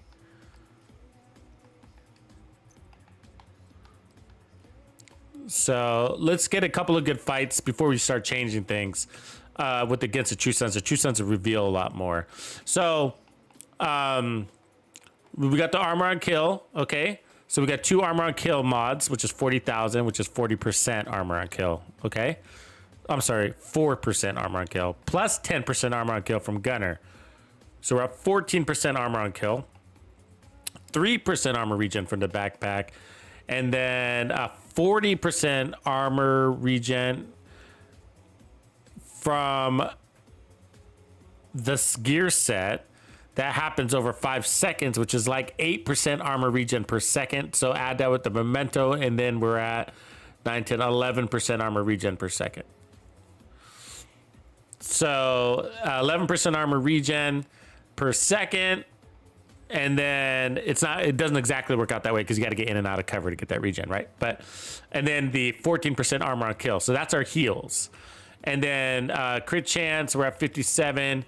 And then we get 50% crit damage from the gear set. So we're at 182% crit damage. And then we got skill tiers everywhere.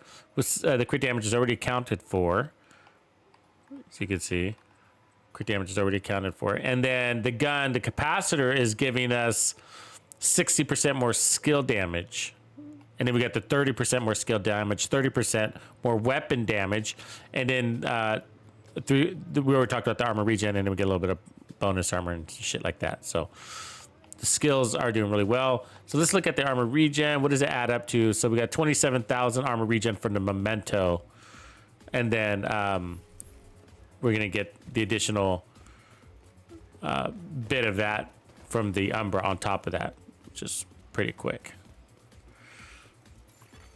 Hostile control point detected. Fun. Fun build for sure.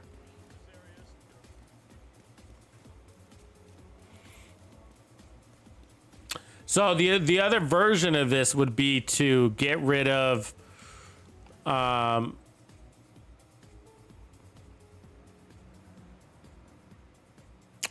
thinking about it for a second here. Hold on.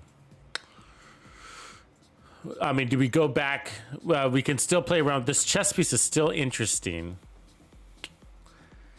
The chess piece gives another 50% crit damage, but the amplified damage is basically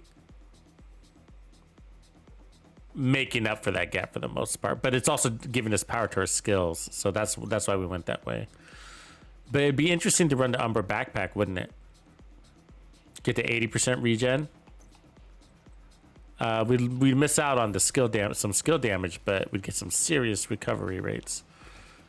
Anyways, trying to think of where to take this next. All right, let's get this party started.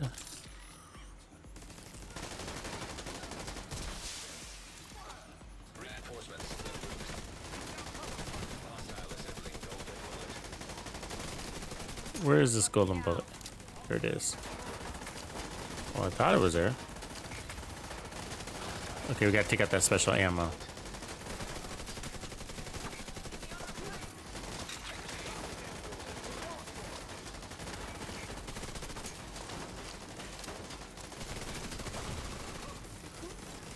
See how fast that broke our armor? That's crazy.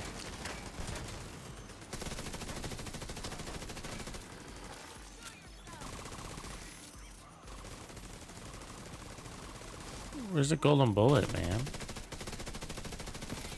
There it is.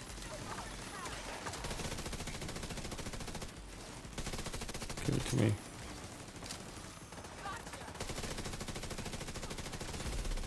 There we go. Now we're on turbocharge.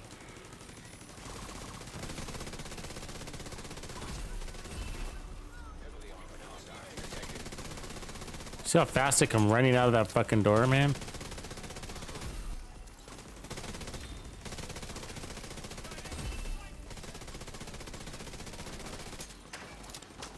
Healing. While killing. There goes the boss.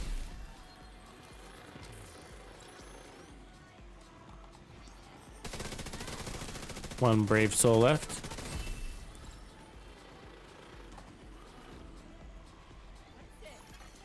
Incoming hostiles detected. It's gonna be a slaughter right here.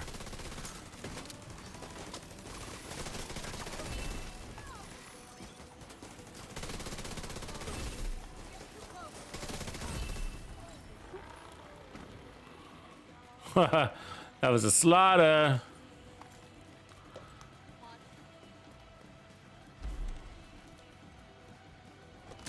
That's done.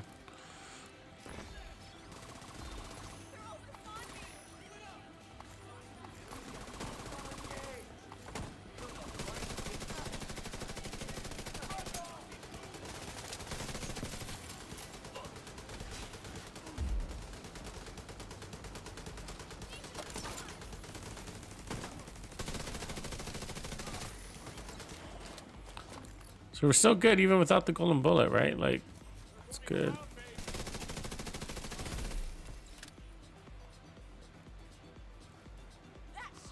Problem is just the enemies. The only thing slowing this down is the enemies. You know what I mean? They takes them a while to get here. It's because we don't have a clear line of sight on them.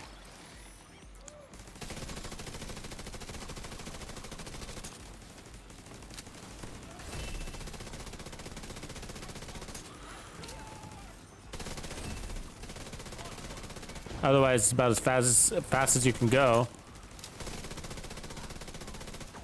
I mean, it really is about as fast as you can go. Heavily armored hostile detected.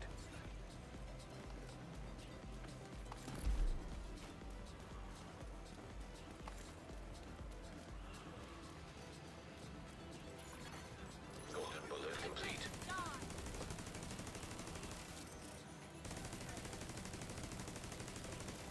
These chicken shits. Get in the fight, man.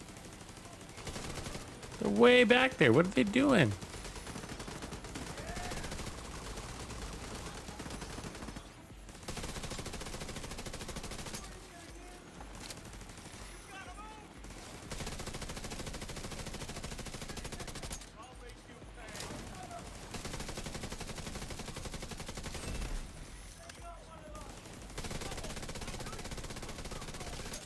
Too busy doing cartwheels, not fighting.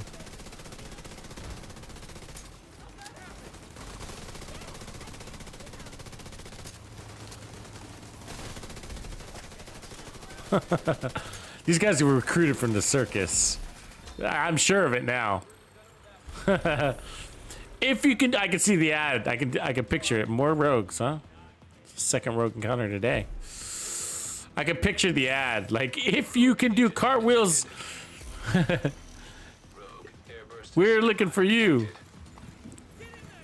Hostile airburst seal line detected. Really? Rogue bombardier drone detected.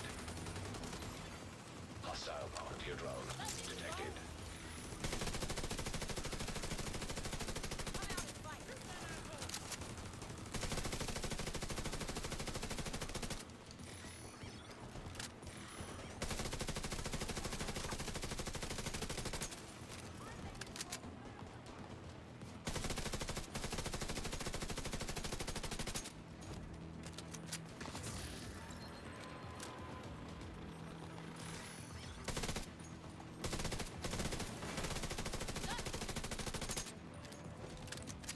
See that grenade?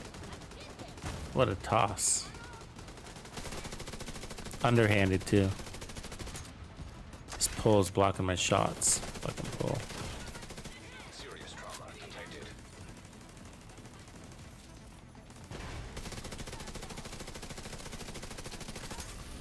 There it is. Agent eliminated. Supply room access unlocked.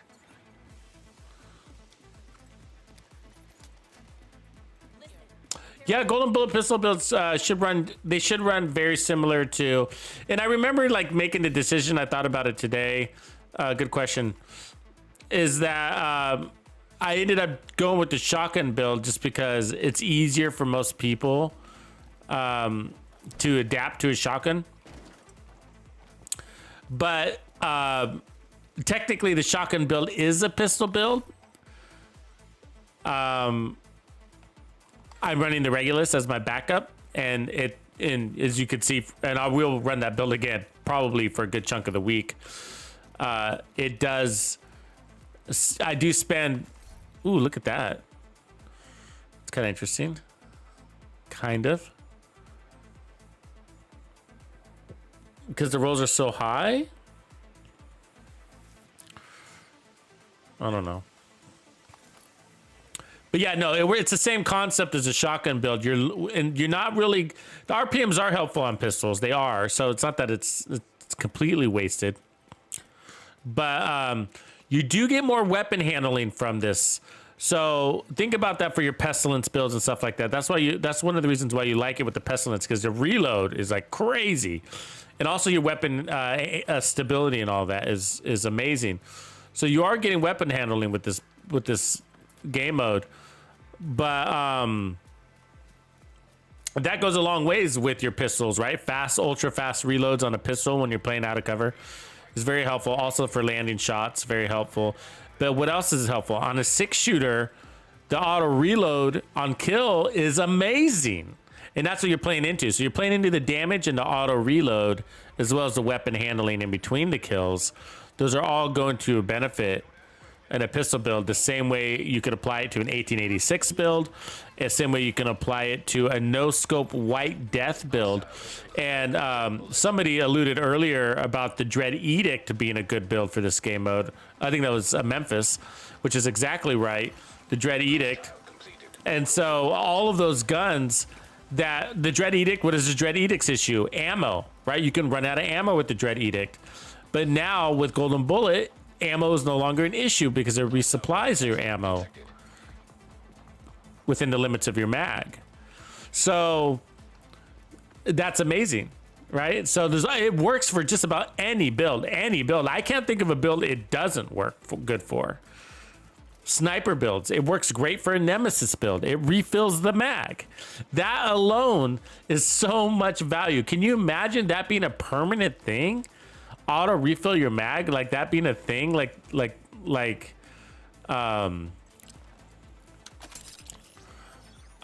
is the weapon I'm thinking of, the Chatterbox, right? Like, oh, that's one of the biggest strengths about the Chatterbox, right? Never reload as long as you kill. We got somebody behind us, don't we? This little fucker. Oh, another one. Oh, he... I popped my skill. I shouldn't have done that.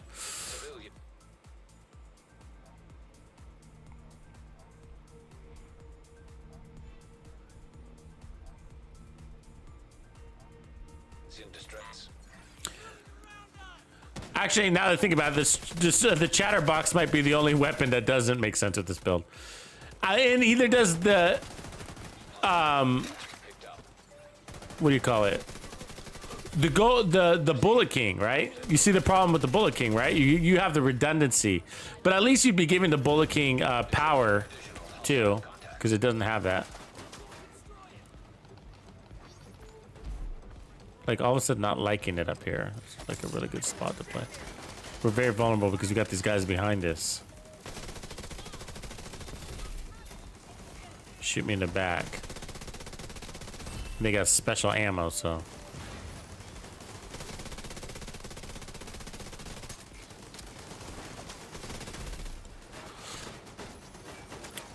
I might try to put on the chest piece again. Actually, now that I think about it, I think logically we're getting more power out of the chest piece, and then run skill damage secondary rolls instead of the crit damage rolls we have, because the chest piece is replacing that. I don't know. And then it's more of a distribution of power across our skills and our primary weapon if we run it that way, which might be more balanced in the way we have it now. I don't know. But if we run the chest, we get even more RPM, and I kind of like that idea. Not so much for the crit damage, but I'm liking the additional RPMs. I love RPM, so, you know. I'm a RPM junkie.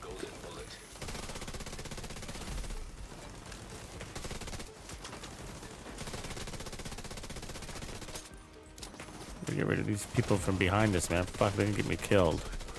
God damn it. And I can't jump off of this. God.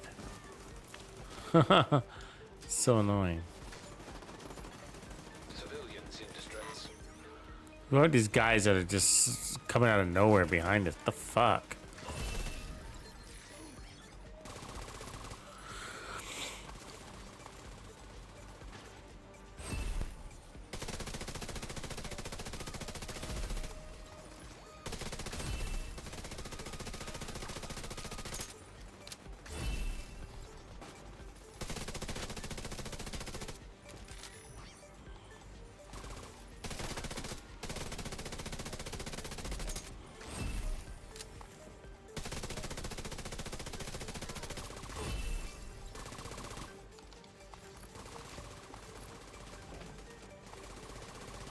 I don't know why our trophies keep expiring. Whoops. Just lost our skill. Like, you notice I'm not at full trophies? I just picked up a shit ton of trophies. And like somehow we're not full on trophies. I paid, you know, from clearing that last control point. Think of the whole control point we just smashed. And like, why are my trophies full?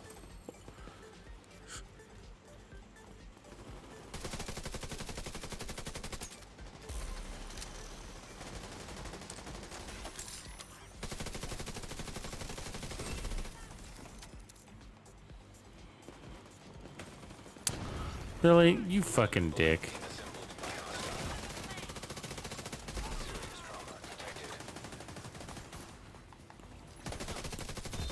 Name boss special ammo? Yep. Fuck. And a golden bullet. Oh my god. Really? Fuck you. I just bled out. Or burned out. And I can't fucking come back to my control point. God, this game. Stupid. That's a dumb little thing that I've always wanted them to fix. That you can't fast travel back to the control point captain who's there. He's there, and I can't fast travel back to him unless I go back to a safe house or whatever, and then I can travel back to him. You see that? It's bullshit. Just dumb. It's just a dumb mechanic. So you're making me fast travel twice? Why? Why? You know? Little things like that aren't a big deal until you like play this game for years, right? It probably annoys everybody a little bit, but after years of playing the game, little things like that start to add up. You're like, God, that's so annoying. I hate doing that, you know? Funny.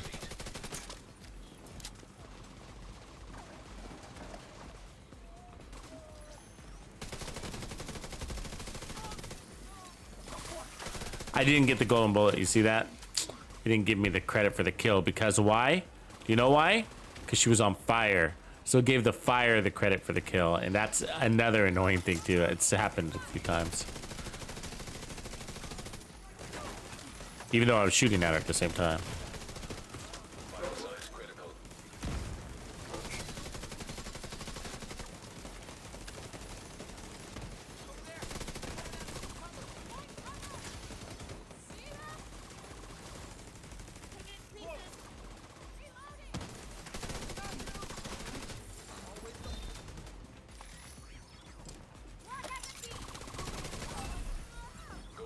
I don't know why he keeps dropping the turret on the ground.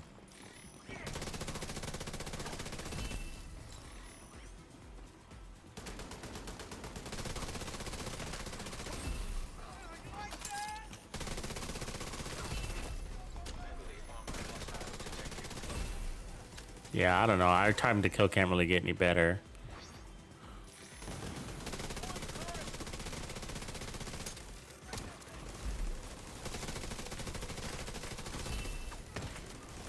I still want to put back on the chest just to compare it and see which one I do like better ultimately.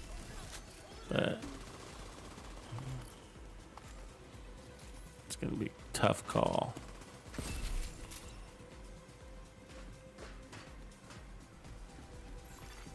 Detecting additional hostile contacts.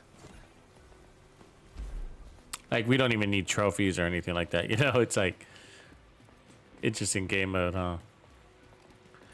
They should advertise it that way. The game mode's so good, doesn't matter what the fuck build you run. Just get out there and have some fun.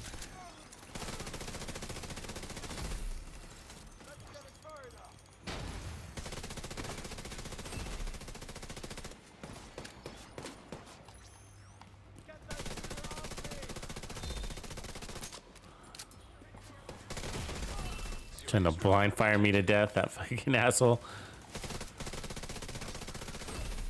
He almost did it too.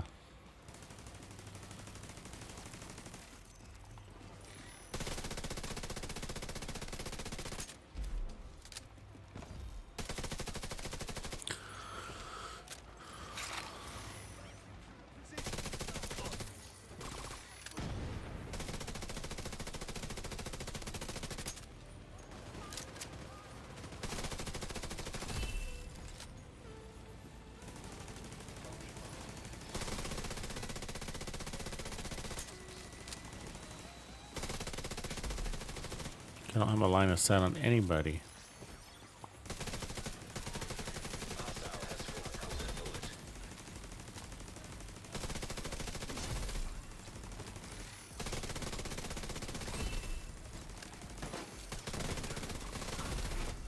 Heavily armored hostile detected.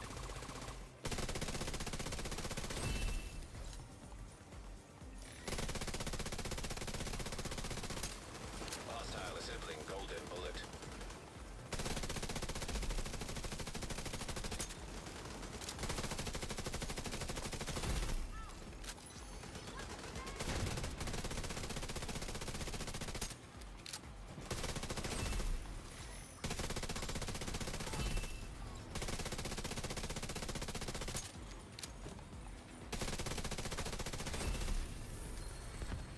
Damn, it was fast. Tough fight. Tough to call the fight. I mean, which is better?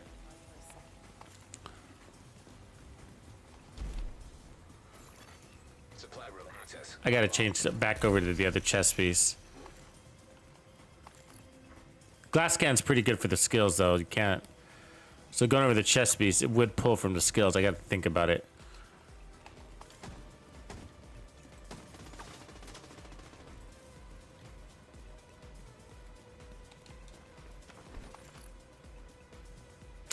No, I don't. I mean, I did enjoy raiding in this game, Suicide. I did. It's just I don't really see the point of doing it over and over again, though. So sort of like kind of you do it. For me, it was fun to kind of like do it and then sort of at one point master it, and then from there it just kind of died, right? Because it's like, well, I'm not getting, it's a looter shooter and you don't get any loot from raids, really. You get a tiny bit, right? But for the amount of time you spend in raids, it's really not enough loot, and it's not targeted at all, right? So I don't really see the point of doing the raids. And some people do nothing but raids, and there is a social aspect to it, but I don't understand. I have a hard time grasping the social aspect to it, because you're not allowed to really enjoy yourself in raids. There's not a lot of casual conversations happening because somebody's always explaining something to somebody, and somebody's always learning something. And so you got to be quiet so somebody can teach somebody something. And comms have to be tactical because somebody's calling the drills. And you know what I mean? It's just like, I don't get this. It's not, where's the socialization there? I don't. Now, I guess if you're with part of a team that's like totally humble and their egos are out of the way, and that's an interesting one. Then you know what I mean, and they're all good, and they get the raid done. They're not trying to break any world records. It's just we're getting it done and having a great time. And then so let's enjoy and have some great conversations at the same time. Like that could be fun. That could be fun. Or does it get really annoying because there's 8 people and like the people that are really talking are only 2 or 3? Then you might as well just play Legendary. You know what I mean? Legendary is at least more of a challenge, a little bit more, you know. But I don't know. But some people, that's all they do is raid, right? That's all they do is raid. So to each their own, right? To each their own. It's.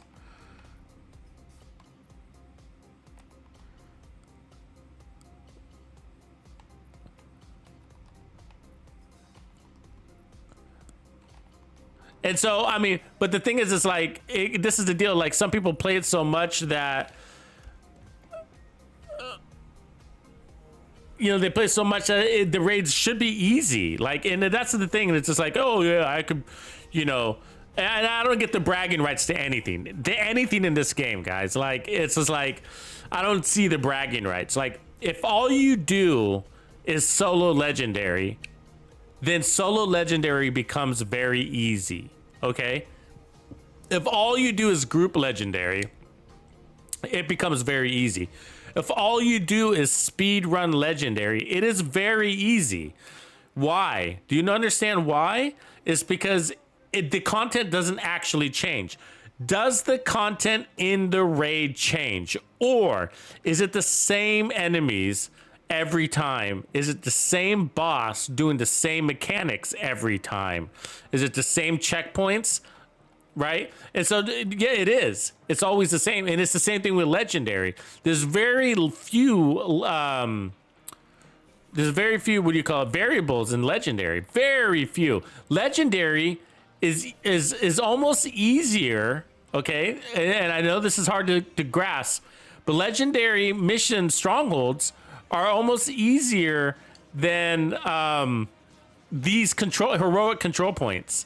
I would argue that heroic control points are more difficult because of the variables, right? You got enemies that they might spawn from there's multiple spawn doors on most of these control points, and you don't know who or what's going to come out of them. Also, the whole second wave is basically all elites, and any number of resource convoys or elite convoys can come through your control point and increase the level of difficulty. They're shooting from behind you and in front of you. And then you can have an aerial drone, you can have a separate faction, and you can get rogues. There's some epic fights that come out of these control points. Epic. And I don't call the fights in these Legendary strongholds epic at all. As a matter of fact, they're very predictable. It's the same enemy. I know who he is. I can create my build around him. And there's lines that they do not cross. There are lines, literally invisible walls, that the enemies will never cross. You know that in District Union Arena, right? There's the only enemies that can cross that invisible line are the tanks and the drone operators. None of the enemies, not even the snipers, will go beyond those invisible lines. The chungas can't. When they get to that line, they fall back. And so there's these invisible lines. As long as you're on the other invisible line, they will never, ever, ever, ever, ever get flanked. Never get flanked. You can never get flanked in Legendary if you stay behind the invisible line on certain checkpoints. Not every checkpoint has that invisible line, but certain ones do. The first checkpoint and the second checkpoint, an example, a District Union Arena, both have invisible lines, right? So the first checkpoint is the tires, right? The rubber tires. The enemies never go beyond that. The second checkpoint is the doors. There is a spot you can stand in the doors, and the enemies, no matter how many are shooting at you, can never actually put damage on you. You're invincible, basically. Think about that. And if you know those things, then Legendary becomes the easiest missions to do in the entire Division 2. Easier than raids, easier than heroic control points. All you gotta know is where to fucking stand. That's all you gotta know, where to stand. If you know where to stand, there are places in the Legendary strongholds that you can take no damage, basically take no damage. And there's some places where if you know where to stand, it's still possible you can get flanked, but it's pretty fucking hard to get flanked as long as you're shooting. You know what I mean? So it's like, and so that's why it's not a big deal. Like when you see me doing solo legendaries, I don't give no bragging rights for me, guys. Solo legendary, no bragging rights. Speed running legendaries, no bragging rights. We do those things, and it's all we've learned to do is we've learned what enemies we're facing and when, and what doors they come out of, and where to stand. That's the only thing. We just memorized it, just like the raids. People that do the raids every single day, multiple times a day, they've just memorized it, right? You're going to have these doors, enemies are going to come out of it. So if we just stick somebody in front of that door, we got that covered. We got this guy, a big fat guy, who's running around in circles. He doesn't even shoot his gun, right? So, you know, you just memorize that. You get it memorized. This is mechanics. You got to get you got to corral all the cats. I get it. I'm making it seem simpler than it is on purpose.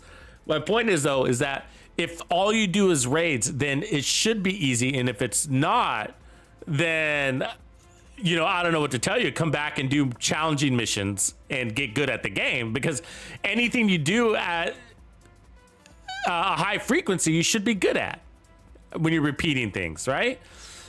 You should be good at. And that's why I think a lot of players play control points, because control points are always have surprises. It's not that control points are per se harder than legendary strongholds, even though I think they are. It's just that it's the variables that make it hard. And when you have a raid mission or a legendary stronghold memorized, it's like you have to do something stupid in order to die, right? And so, or you got to die on purpose. You got to push the limits on purpose in order to make it difficult. And that's what I do on legendaries. I can definitely just stay in one spot and clear the whole control point and never get flanked in legendary. Never get flanked. Just stay in a single spot. I can put out my skills and shoot everybody down, or I can run an all red DPS build and never take any damage at all. 0 damage, no damage, perfect glass cannon. Never take damage, right? And so it's just like all you got to know is where to stand. And so it's like I could do that, but it becomes boring for me. And so what I do is I put on a skill build, a really good skill hybrid build or whatever.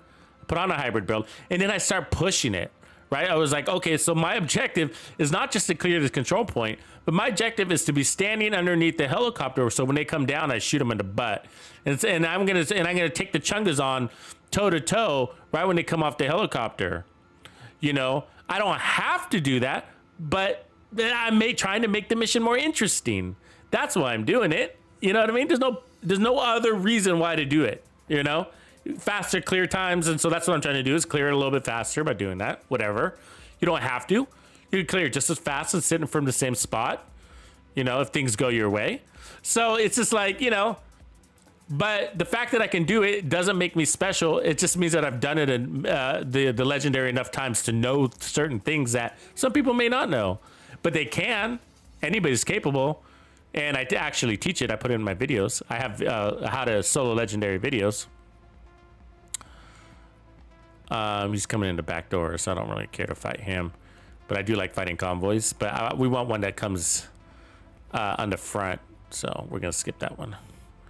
But anyways, so no, I'm not a big fan of the raids. It's content that you memorize and it becomes really easy, and there's no socializing in there, and I'm playing a looter shooter and I don't get any loot. So, I want to go fast. I mean, you guys watch me. How many control points do I clear in a single session while streaming? I want to go fast. I want to fight. I want to kill things. I don't want to talk about it, because that's what you do in raids. You talk about it first. A lot of talking, and not like casual, let's have fun talking. It's just like, hey, this is what we're going to do, and this is what happens. And that's because there's always somebody that's learning the raid and being taught the raids. And what baffles me, even beyond what I'm talking about, are raid streams. I think they're the most boring streams on the planet. I'm sorry, I do. Raid streams, I don't stream raids. I can jump in on some of our team raids and stream them, but I choose not to, because they're not very exciting. You're just going to be hearing people talk about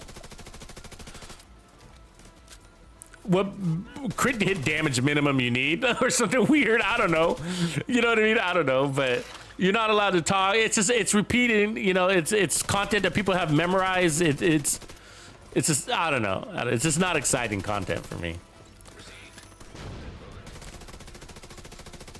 It's not. The DMZ is looking cool though. What do you think, Reaper? I'm liking the DMZ.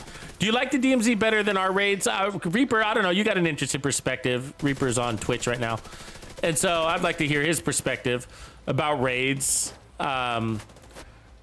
Because Reaper is like, he was like one of the original raiders, basically, him and his squad, with some of the greats that are known for on the Xbox. He's an Xbox guy.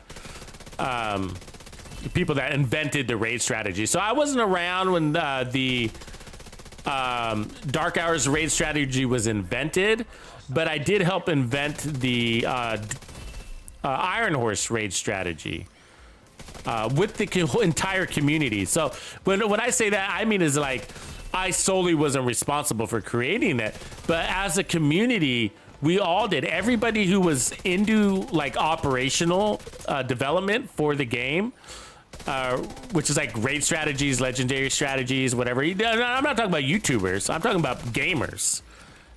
People that were just playing, right? It was a really exciting time. Like if you ever get involved with that stuff, like you'll have fun. If you like creating game strategies, and figuring things out, then it's a really fun time to be involved in the game. And so when they released the raid for Iron Horse, it was really exciting. We would spend hours trying to figure out the strategies, days. And I'm not talking about, so first, of course, you got to figure out like, how do we just clear it? Like how do we just get, there's a boss. What happens, when he comes out? Like, you don't even know. I mean, you have no idea, guys. None. You do not know what to expect. There's no manual. Well, there was a manual, but it was only privy to people. So we won't get into that. But there was a secret manual that some people had access to and they weren't supposed to. And so some people say they were cheating, but that's politics. So we just won't get into that. But that was really exciting. So yeah, so this is what I mean, how we did. So me and my clan, and at the time, this is before I started the Tux clan. So actually this was, Rambo was the leader of the clan. It was Rambo's clan at the time. And another guy named GQ, they were co-commanders basically. And we started Iron Horse raid and we figured it out one boss at a time. But part of it was inviting other people from the community And so we'd have these other guys that would join in on this, and like it started like having a special guest, and he'd be like, yeah, so we clear, and they would teach us something new that he learned somewhere else with another squad trying to do the same thing. The whole community was doing this. Everybody was getting together and sharing in a positive way. This was not a negative thing, you know what I mean? Like, it wasn't a competitive thing. It was a group effort across the entire community, you know? And everybody was looking forward to the new weapons and but yeah, so we'd have these special guests that would join us for the raids, and they'd show us how they did it. You know what I mean? And we'd adopt it, we'd try it, or we'd adapt it to our play style, or maybe he showed us one thing and we just used one element of that way that they did it. Or maybe it was a boss that we couldn't figure out, and you know, he gets us through the boss, so he commands the raid for us, does the calls. You know what I mean? It was just really exciting and very positive. Of course, you got the things where people would be scrutinizing your build, so you don't kill the boss for some reason, and then somebody looks at everybody's build and be like, you need to run the contractor's gloves. Very annoying. It's all not very true, but you know, it's just easy to point the blame at somebody's build. You know, I get it. So that was part of it too, and that's sort of was kind of a turnoff about it, and it sort of always has been for me when it comes to raids, because we all like there's a bigger picture to it. But I did enjoy that part of it. But then after a while, even with my own clan that I was running with, I was like, hey guys, if we're not gonna run it differently now that we've mastered it, okay, if we've mastered it and we're not going to run it any differently, then I'm not interested in doing raids anymore. I'm just not. It's just not my style. You know what I mean? Like, I'm not just going to play the same content the same way. That's a definition of boring for me. Literally, the definition of boring. You know? I was like, if we're going to do this, I would like to try to speed run it, not to break any records, but like casual fast. You know what I mean? Casual speed run, if you know what I mean by that. And so, like, you know, we're at least doing it faster and just becoming more efficient at it. And it was a very difficult thing to accomplish, because we always had somebody new that we were teaching how to do the raid. And so I get it. We didn't have it like it, but for a while we didn't. For a while we had it was always the same people for a while. So there was a small window where we did have the opportunity to do that. But once we mastered it, I was like, I'm out of here. There's just nothing left for me in the raids. And it was always like, and some people just don't have the patience for things like that. Like, when you teach yourself legendaries, for example, like, it's a massive trial and error effort, massive failures, guys, massive. You're talking like you're failing a million times, you know, and just to learn the first checkpoint. But once you learn the first checkpoint, now you know it forever and you never forget it. And now legendary is the easiest thing you could possibly do, you know, but you have to die 100 times before you get there. It's just a part of it. It's part of learning. But when you're in these raid groups with, you know, there's always somebody or two people that is like, if it doesn't work the first or second try, they're like, oh, let's just go back to the old way. It's just like, just because we didn't do it the first or second try, it just means that we haven't mastered it yet. And we got to master it to figure out if it technically works. We got to do it. You know what I mean? Like, it doesn't mean it's not successful. It just means we're not doing it right yet. It takes practice. You know what I mean? It's just like football, right? It really is like football. The coach gives you plays. You got to practice the plays. You got to practice the plays over and over. You know what I mean? Everybody's got to be doing their job and their role. And so when one person fails at their role, then the play fails potentially, right? And so it's like that with the raids. And so when you're introducing a new play for the raid against the boss, you know, everybody's got to practice until everybody's accomplishing their role satisfactory, you know? And so, but some people just don't have patience. And so they're like, oh, let's just do it the old way. And it's like, ugh. And so I just can't handle that. I just can't. It's just like, it's a game to me. This is a game, you know? And so I just can't. And so so part of the game is fun.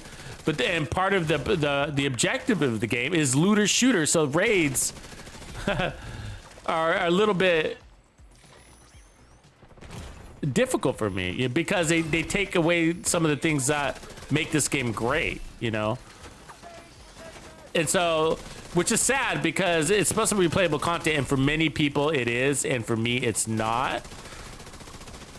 And so I try to wrap my head around the social aspect of it, but the reality is that you can't talk during these raids. And now some people do. So some of you guys are probably like, what are you talking about? That's all we do is joke and make jokes and laugh, and that's your team. So this all totally is about your team. Now our guys like on PlayStation, for example, like our PlayStation, just using them as an example, like we have a lot of people that raid on PlayStation. We got 6 clans. There's always a raid going. Basically, it's crazy how much raiding is going on in the PlayStation right now. And so I'm sure, and I'm not on PlayStation, so I don't know what that experience is like at all. It always sounds positive. That's all I know. But they're probably very casual, and that's good, right? Casual, good. Casual, real good. Because that means you can have a social aspect to it.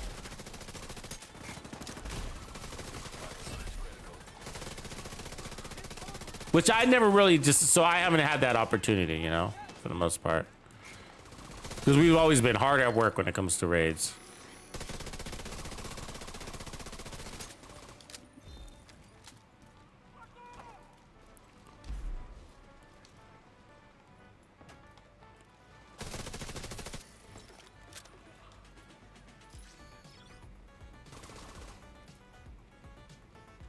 Yeah, so Reaper's basically saying the same thing. So what up, Mandy Panda? You know, I really want to call you Mandy Pandy every time I see your name. Just so you know. Just so you know, Mandy Pandy. So Reaper Hawk says basically the same thing. I think he's basically saying the same thing that I am. He's saying in the beginning the raids were great, but the reason it was so exciting was because no one else knew what was going on or how to beat it. Exactly, it was like a puzzle. Then once we figured out the mechanics, it was how to do it the fastest. Exactly what I wanted to do. But once everybody knows, the special wears off and it's no more fun. Yeah, and this is where he goes, i.e. when raid leaders get toxic and act elitist while they talk down to people, I'm not about that crap. Either am I. Well said. I didn't even bring that part up. And that's the worst part of raids, right? Is the elitist bullshit. Like, what? Where do you come off of? I was like, raids are easy. You know? Raids are easy. This game is easy. If you play it a lot or for a long time, right? And you know, there's a statement that I've been thinking about, or a way of saying it that I've been thinking about, but it really applies to everything in this game and probably every game out there, right? But look, I'm just gonna be frank with you guys, like just flat out. They're like, this is the reality of it, and like you guys have been around it for a while, and you're adults, you should probably know this. But is that, look, we were all here when the Reddit posts were created talking about the multiplicative damage. We've all used, and I'm talking about us. When I mean us, is I mean, let's just talk about all the YouTube content creators, the kamikazes, the identities, the Patrick Wolves, the nothing but skills, whoever's left, because there's hardly anybody left. But like, we were all here. We all read those. We all lived by them. We all tried them. We all used the websites that showed you how to create builds or talked about multipliers. We read all the article posts on how to do the calculations for multiplicative damage and damage to armor. We all have the spreadsheets on what applies damage to armor. I mean, what applies damage to armor, what applies damage to health, what doesn't accept it, what does, what skills do, what skills don't when it comes to those additional damage applications. Ooh, look, an exotic. So we all know that stuff. I mean, I'm giving all the other, I mean, I don't know, I can't say that for sure, but I know they do. Like, everybody knows that. Like, we were all here when that was the hype, just like the raids, right? It was hype because it was just like the raids, like literally where everybody was figuring this stuff out. It was exciting. And so, because we were like, hey, look, we're learning something new, and somebody figured this out, and wow, that's awesome. And so we were all sort of part of it. You know what I mean? We were all there in that discovery process, and it was, you know, it was awesome, you know, and we learned it and whatever. But this is what happens. This is what happened. This is what happened to me. So I can only speak about myself here. Is that I developed an evolved understanding of the game, and that understanding is it doesn't matter. None of it matters. That is my evolved understanding of this game, and what I try to teach to you every day. The multipliers don't matter. They never did, and they still don't. But because of some people's interest in technical aspects of the game, and I'm one of those people, we're led to believe it matters. But once what changed, nothing changed. Those multipliers are still there. You know, the multipliers are still there. What changed is my skill level. What ended up happening over the years that I've been playing this game, and I've been playing it since not the very beginning, and I took a break. So, but you see my watch. That's enough. I got 8,440 SHD level. So that's how long I've been playing. But what's changed is my skill level. I got better at the game. And then what I started to realize as I started exploring the builds, this is a big evolution. I started exploring the builds and coming up with these great builds. This is stronger than that, applying all these multipliers and da-da-da-da. And you don't need to do the math calculations every time. You just need to have an understanding that this is better damage than that, and you know how these things work and which applies first. And, you know, and it's all based on what is better is based on what content you're after also, right? Like heroic versus legendary. It's a big difference because legendary has less elites than heroic. Heroic has more elites, and that's the biggest factor for me. So, and robotics technically. So so as I got better, the builds, ooh, look at that. That's a nice blue screen. What I got better is the builds became less important, and I didn't realize that it became more and more evident. It started to stand out more over the last year, over the last 12 months, over the last 6 months, maybe. As I was trying to, I think the biggest one is when I did the biggest eye opener. Many of you guys were there when I did that test, but I think like when I ultimately came to that conclusion, you know, I always knew that the builds didn't really matter because I was like, oh, it doesn't matter which build I run. I'd still kicking butt, and so let's get creative and have fun because we know that. But the eye opener is when I ran that test. I think this was in season 9. We ran that test. This is before they buffed Striker, before they changed Striker, right before they changed Striker. We ran this test against Striker versus Glass Cannon versus a build that was all rolled into weapon handling with braced and everything. And we ran them against the same 4 control points, and we timed ourselves in a live stream. And we got the same time on all 3 builds, and they were dramatically different. One was running Glass Cannon, it was the meta build. One was Striker before the change, and then one was all weapon handling, like insane levels of weapon handling, no damage. And I cleared all the 4 control points in the same time. And so it started to make me think. I was like, and then I analyzed that data and the footage, and I was like, why? How is that possible? Shouldn't the meta be crushing? It's the meta. It should be crushing, right? It should be significantly doing better than all of them. And we did it in long form and short form. And then I did a frame by frame comparison to see what the time to kill difference was, and they were negligible. You couldn't tell the difference unless I slowed it down to 25% of the speed, a quarter speed.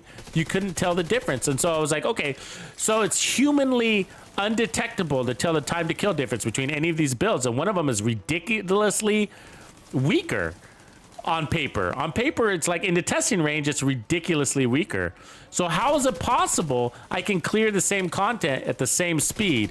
And that's when I realized that and started thinking about the equation on how much builds actually matter in this game. And to the point where I realized like they basically don't matter, you know? And that's my evolved understanding. Damage to armor, damage to health, amplified damage. I love it all. It's not necessary. None of it's necessary. You know what I mean? At a certain point, of course. I'm saying like, if it's a red build, it's strong. You know what I mean? It's like, if you got crit hit damage and you're wondering why you know, should you run contractor's gloves instead of Grupo gloves? You know, on paper, in the testing range, you know, the testing range is going to tell you, oh, well, the answer is contractor's gloves. Damage to armor is going to give you more, but in game, when you do a test over time, so time to clear, time to kill, and you do it in real game using real game footage, in-game gameplay, you will learn that it didn't make a difference at all. It didn't, not at all, because creative damage applies to non-elites as well as elites, and damage to armor only elites. But even if you do a frame by frame, side by side, time to kill comparison, you realize, like, wow, one is slightly faster than the other, but it's so close to it. Like, if I missed one bullet, the other one could have won. It's literally like that. It's like, well, they're one bullet apart. And so it comes down to, what does that mean? It comes down to your weapon, your accuracy. How many bullets are actually landed is the difference, can make the difference, or is the real difference on whether one piece will beat out another, you know? And so that's why the testing range gives false information, because you're landing 100% of your shots, and that never happens in the real world. 100% headshots never happens. Never happens. Even if it looks like it happens, and I can give you side-by-side data that shows you it never happens, even if it looks like it happens. Even if it looks like you're landing 100% headshots, you're not, and that's because the enemies flinch. There's a flinch mechanic, and so their head bobbles and weaves, so it might look like you're making 100% of your headshots, but you're not. But also, they're looking down sight, they have their weapon pointed at you. That means you're technically shooting their weapon. Their head hitbox gets smaller. You're technically shooting their hands and their elbows and their forearms, even though you're aiming at their head, even though you got a laser pointer mouse. You think you're landing 100% headshots, but you're not. As a matter of fact, you're missing shots, and you're landing a ton on their body because you're landing them on their forearms of that enemy who's pointing his gun at you, that is raised to his eye level. So that's my evolved understanding of this game, is that the multipliers don't really matter. None of it really matters. It doesn't, you know. And that's because it's all going to be overridden by your skill level. And so one way to look at it is like this, is like, is there a build in this game that makes a player good?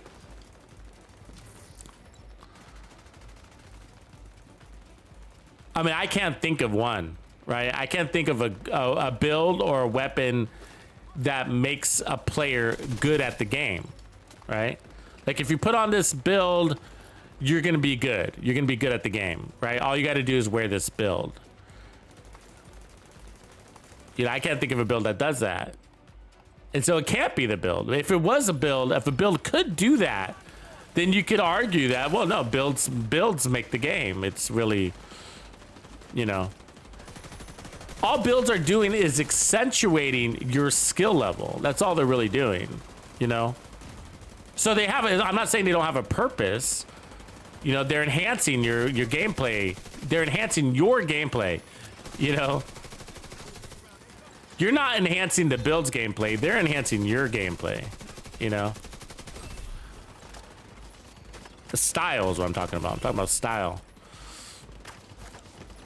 And so that's why I say, like, the true measure of a build is the player.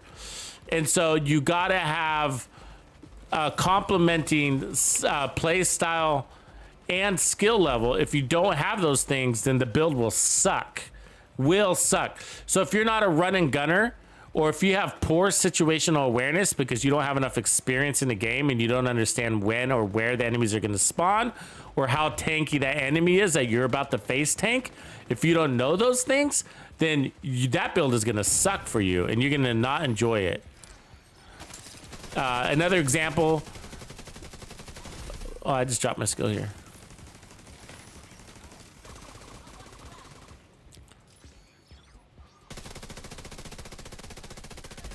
Yeah, but that's a big part of what makes a successful build, is knowing those things. Oh shit, they're behind me. And you can cap that into, you can roll that all into like situational awareness. It's what develops these builds. It makes them better, right? And so I can put on any build. I can come out here with a no brand build, all crafted, every piece crafted, you know, and clear these control points. Bullet being assembled by hostile. I mean, there's limits to what I'm saying, of course, right? Like, to try to force like running and gunning on a build that's obviously not capable of running and gunning, then you will die. Like an example would be like maybe the Pestilence, right? Like the Pestilence isn't really designed to run and gun. It's like it's very slow RPMs, slow reload. The weapon and the shots landed are at a low percentage, and so to try to run and gun with that is not easy to do. Possible, but not easy. So there's limits to what I'm saying. So when I say like it doesn't matter, that the build doesn't matter. So I'm not saying like, oh, well, if it doesn't matter, then, you know, go run a Foundry tank build against the meta build. Well, the meta build's gonna win. I mean, they're two different types of builds.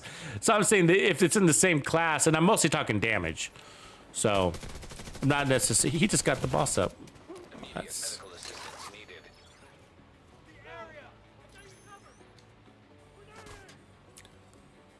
But skill damage builds I would put into that classification. So skill builds, DPS builds, basically the same damage wise, unless you made a very weird outside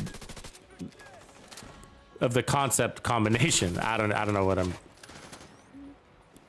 like. The tank ones, I guess, like a tank skill build probably, you know, then you're more on a tank, you know what I mean? So there's some hybrids that land in a weird zone in the middle, that would be out of the comparison. But like if you were to run an all crit skill build and ran a control point with it, it would probably do just as well. We've done this, of course, in a comparison of time to clear as a DPS build would. But for the most part, just to not complicate things, because the play style changes, and so when you're comparing the builds, you want to keep the play style the same. Do you understand the reason why you'd want to do that? Like, for example, if I run glass cannon, an all red glass cannon build, and then if my play style objective was to clear content quickly, but to also be to play out of cover, I'd want to run them both as aggressively as possible. Because if you play one, if you, how would you say, like, played more conservatively, so you purposely didn't put yourself out there so that you never died, then you're adjusting your gameplay for the build, which is not really what you would want a build to do. You really not, I'm tongue tied here. You don't really want your build to do that to your playstyle. You just want your build to complement your playstyle. Are we done? I guess we are done. I'm running in circles. So blue screen, I don't know if this is a good one. I don't know if it's better than the one I have, but we'll keep it for now. So yeah, so that's what I've learned. I learned like it doesn't matter what build I run. I'm going to be able to solo legendary for the most part with it. It doesn't matter what build I run. I'm going to be able to clear this control point just as fast with it. Some fit my playstyle more than others, and so that's usually the deciding factor. It's like which one is better suited for my playstyle. But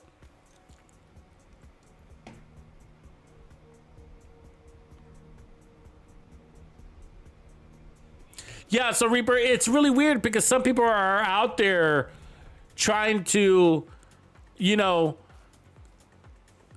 say this build's better than that build, like, and it's just sort of like it kind of makes me cringe when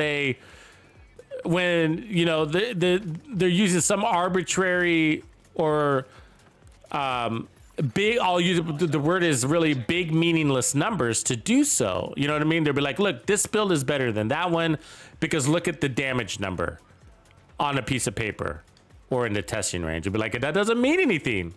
It doesn't mean it's better just because the damage number is higher. Put it into perspective. What does that mean when it comes to time to kill? How much faster does that make my time to kill? Is my time to kill faster? Right? Well, of course it's faster, the damage is higher. No, there's more things to the equation, right? You have to get out of the testing range to know this. And so if you always spend your time in the testing range, and you might not have this figured out yet. And so one of the things is like, well, what about shots landed, right? In the testing range, shots are always landed at 100% on the head or on the body. It doesn't matter. It's 100% accuracy. In the real world, that's a factor. It's a real factor in the game. And that's just like, it's like this. Striker, let me give you it this way, okay? One of the things that makes Striker great is that it gives you 15% weapon handling. RPMs aside, you get 15% weapon handling. So if you don't, when you're comparing two builds, okay, build A against build B in the testing range, what you are doing is discounting Striker. You're discounting it because you're not taking into consideration the weapon handling and how that's going to be a factor to improve your time to kill, right? 15% armor on kill, 15% more weapon handling is going to potentially lead to more shots landed, regardless of damage. So more shots landed, even without multipliers, is going to lead to potentially to a faster time to kill because you're not missing. So what's the DPS? What's the crit damage on a shot that never lands on the body or the head of an enemy? It's 0, right? So yes, weapon handling does matter. If it allows you to land 2 more bullets that are critting at 1,000,000, okay? That means 2 bullets put out 2 million more damage that could have been missed. So weapon handling is a major factor, and in the testing range, you're discounting weapon handling. You're not putting it into the DPS equation at all. That's the nature of the testing range. It's a perfect world. It's saying in a perfect world when all shots are landed, and it's just like, yeah, but we're never, ever playing in a perfect world. That aside, I mean, I don't even care about that statement, but the reality is that some builds' benefits are muted inside the testing range, right? Like the memento, right? Like you can't really, it's very difficult to ever measure up a memento build because of the whatchamacallit, the trophies are never there. You have to like come out here and whatever. But one of the things that's never factored are the fresh trophies, right? They're never measured in a build, are they? Fresh trophies are never measured in a build. And the impact of them and how they do, right?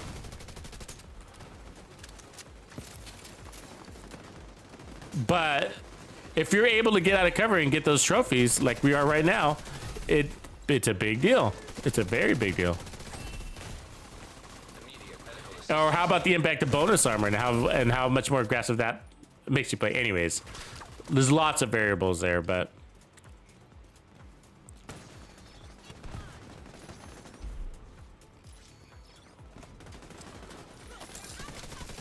I'm liking this build though, it's great.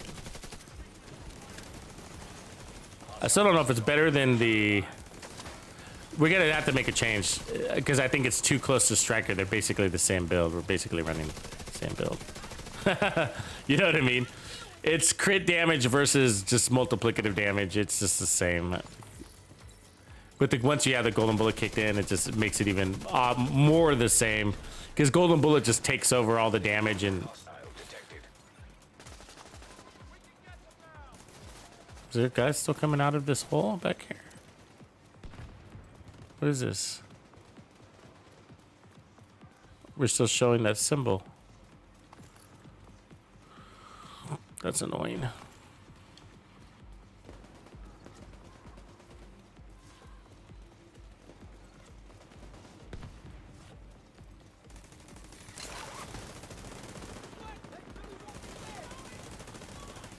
Yeah, Micro, you got it.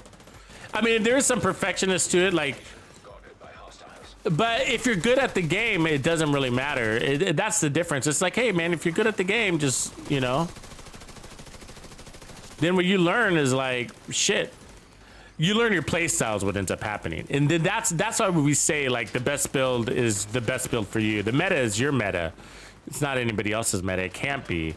Because what ends up happening is you learn what build complements your play style the best, right? And usually it tends to be the most fun build for you too, which I think is a factor, you know? But once you learn your play style and then you know what builds complement your play style, then, you know, you can make a good case that is the best build in the game. You know what I mean? For you, of course. But if you were making build videos and whatever, like, we'd all believe you because you would make that build shine and rock. Be like, look, guys, I cleared this content in 2 minutes, right? I cleared this whole control point in 2 minutes. I killed every guy that came out of that manhole before he had a chance to take his first breath, you know?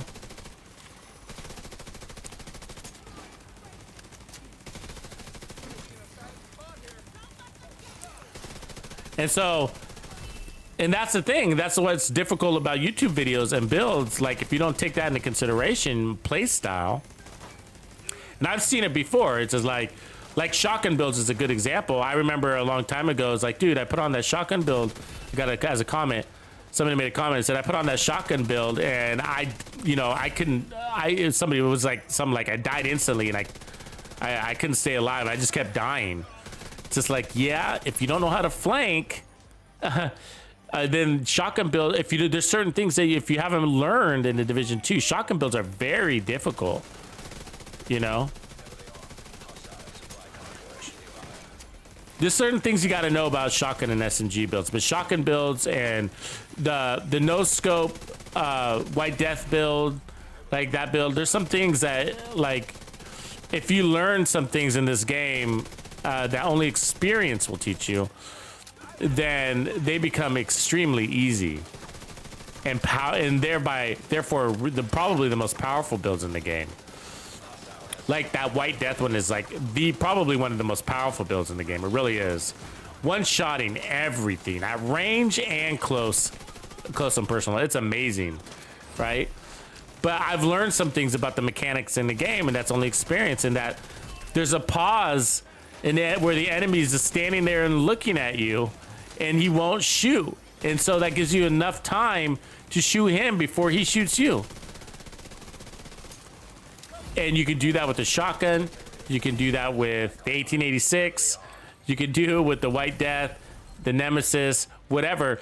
And so if you can acquire your target quickly, you can always kill them before they even get one bullet out. Again, experience teaches you that. And if you know that, then that's the best build in the game. The enemies never shoot you. You know what I mean? Like, you know, that's crazy, right? Crazy to think about. But we don't really use that a lot, and I don't talk about it a lot, and I don't make that a factor in a lot of builds because it's a variable that I can tell you about it, but you have to learn how to use it. You gotta shoot, you gotta acquire that head quick enough. You still gotta shoot fast enough. You can't hesitate. You gotta be bold. You gotta get yourself out there. You gotta be able to have the confidence that you're gonna land the shot. You gotta, you know what I mean? And so there's a lot of skill that's to it. Like we got another exotic 2 back to back, basically. Finally, huh? This is an assault rifle. You think it's a chameleon or the capacitor? I say chameleon. Location nearby. It's the capacitor. All right. Crush it. No, we don't need that one. So it's probably time to make a change.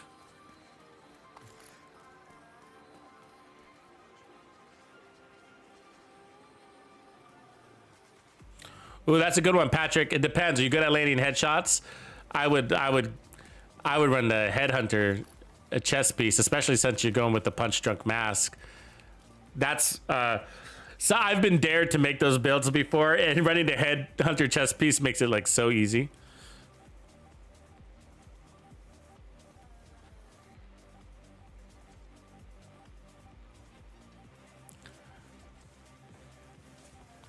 Yeah, Reaper's here. Reaper Hawk has got one. He goes, perfect example. Dudes put on the striker or perfect blend and get destroyed because they aren't aggressive.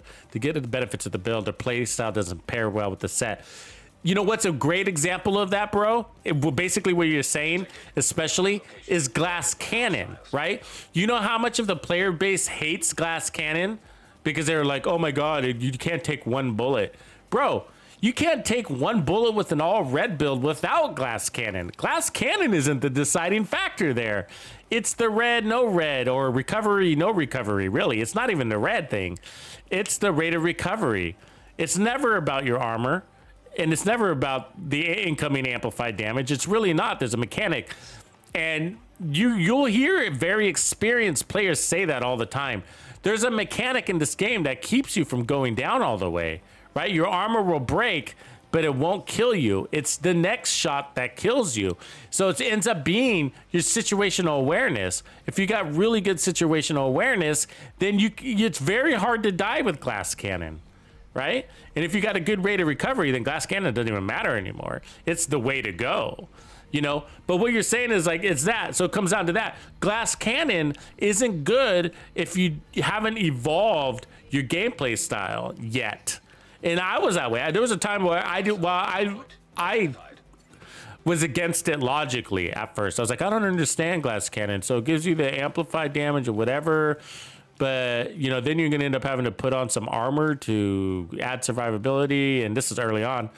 And I was like, you might as well just go with the regular weapon damage and forget the amp stuff, you know what I mean? And so it's just like, but you know, logically I was like, I didn't get it. It just doesn't seem worth it. Just put on, you know, Obliterate or something, you know, whatever. And that's kind of how I thought. But once I evolved, I was like, oh well, at a certain point you get so good, like you're always killing the enemy before they really even get many shots on you at all, you know.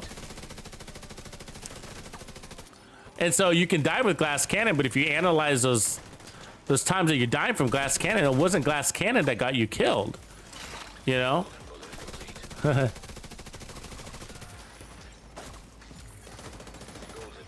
And so, yeah, Glass Cannon is, I think, is best with good situational awareness. And that's basically it. And we're running Glass Cannon right now, so, you know. And we got 4 directives, special ammo, and the golden bullet that works for us and against us. But what I can tell you is that the times that I have gone down and we haven't run perfect session is that it wasn't Glass Cannon. It wouldn't have mattered Glass Cannon or not. You know, we were on fire or something, right? And I want you to also notice that since we're not fighting the outcast, do you notice the special ammo is no longer fire? So that's what I was saying. I think it's the outcasts are more of a pain in the ass with the special ammo. Their special ammo is fire special ammo, where I think these other guys, it's bleed, and bleed isn't as bad, right? But fire is a lot of damage on you.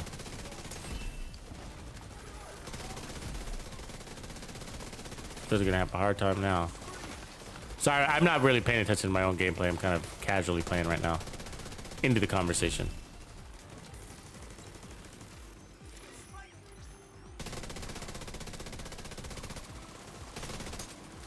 That guy's so far away. And he's, oh my God, he's such a pussy too.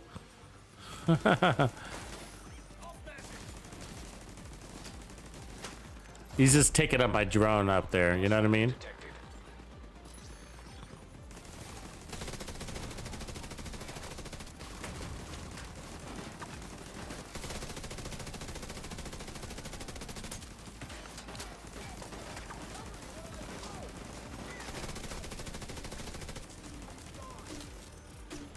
So yeah, when it comes to, and so I think that's like gonna be like my biggest pushing point for season 10, season 11, is like, especially the new players, but or for those of you that are on the cusp of really evolving in this game, my biggest piece of advice is going to be just get good at the game.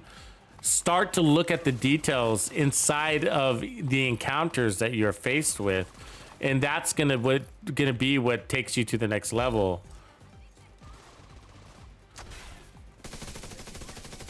Not the builds. I think we're giving builds too much credit, you know. Detecting additional hostile contacts.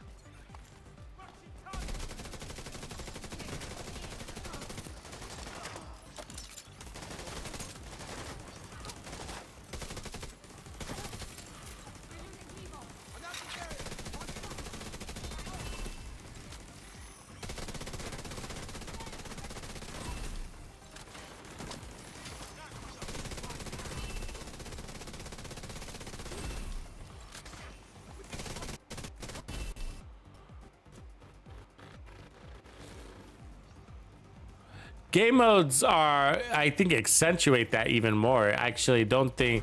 I think they're proving that point a little bit more, right? They make it more obvious, and I think that's what this game mode does. It makes it more obvious that it really doesn't matter what build you run, and it's doing that by like it's giving you enough damage to neutralize the difference between any build, and it just kind of shows you like you either have fast time to kill. Sorry, the sound's acting weird. You either have fast time to kill or you don't have fast time to kill. There's nothing else. There's nothing else. It's either fast or not. And so effective or not, right? Is the build effective? And that's our definition of effective, really. Is it have a fast time to kill to help you clear content quickly and to stay alive? Then if the answer is yes, all the builds are the same. Then after that, it's either there or not. It's effective or not. There's nothing in between, you know?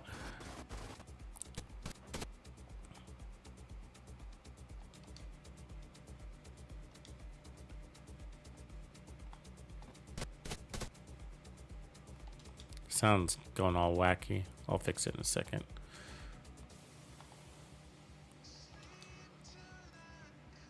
And I think these game modes like this really showcase that, you know?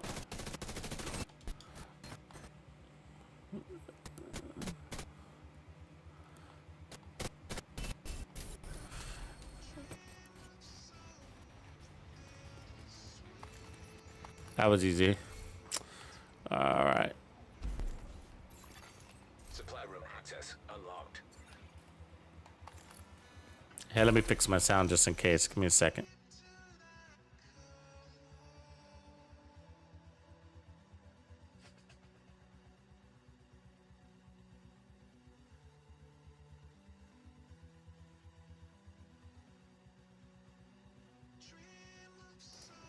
All right. Yeah, that was one of the other things, Reaper, that like helped me kind of get to this stage of understanding in the game. And it's nothing's changed. It's just my perspective that changed, guys. Like this has always been this way. The builds have never mattered. The multiplicative damage has never mattered. You know what I mean? And like, let me tell you how much it doesn't matter. Let's just take those speedrunners, those group speedrunners, like those guys from Korea who are amazing. I always forget their name. But you guys who know who I'm talking about, we reviewed them once, one of their gameplays a while back. But, and if you look at their gameplay, right, that they run some really interesting, technically off meta builds, right? They're running like Negotiator's Dilemma, which has a slow time to kill if you really think about it. Put up Negotiator's Dilemma against Strikers, right? But when it comes to clearing content quickly, they do the job, right? Think about that for a second. Well, wait a second. If Striker or Meta, the Glass Cannon Meta build is the build, and if you're not running that, you're garbage. If you're not running Striker, you're garbage. Then why are these guys breaking world records with Negotiator's Dilemma, right?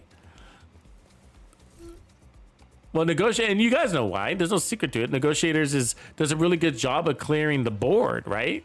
Multiple enemies and that are hiding, and it prevents you from having to chase enemies down that are hiding in the back. That's its biggest benefit, really, right? And that can save you minutes. That can save you tons of minutes, which means a lot when it comes to breaking records. And so my point is like, so there's a compromise there. So they're dropping their time to kill to increase their time to clear by decreasing the time to hunt the enemy, right? To run around and look for the enemies. And that's essentially what a skill build does, which is why we've been able to do really good legendary speedruns with skill builds, 19-minute runs, right? And we're not professional speedrunners. I obviously do more than that, and I don't spend all my time doing legendary speedruns. So there's a reason why we're gonna go change some build stuff. That works is because our skills run faster than we can. Let's just put it that way, right? Our skills can go and get that enemy that's hiding behind cover and take care of him for us. By the time we got there, the skill would have him killed, you know. What up, Brian? What up, boss?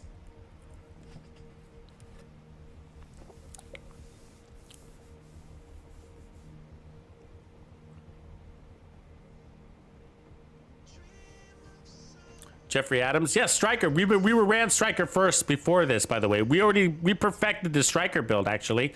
And so we're trying to get the Umbra build perfected so we can decide ultimately which one we like better for this game mode. And right now, they're so close that it's really dealer's choice. They're the same build.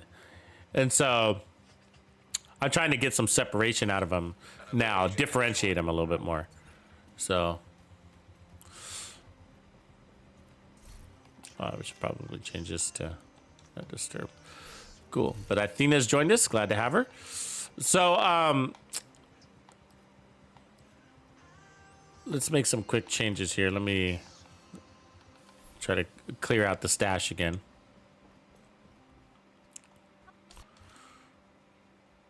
But yeah, Striker, tons of fun. So I'm just going to try to differentiate this, though. Make it stand out a little bit more. First, we already got the time to kill where it needs to be. So now it's sort of like, okay, what I'm going to try to get is our time to heal to stand out a little bit more. And see if that makes a difference at all. Might not make a difference because if we're always playing from cover, then you only need so much time to heal.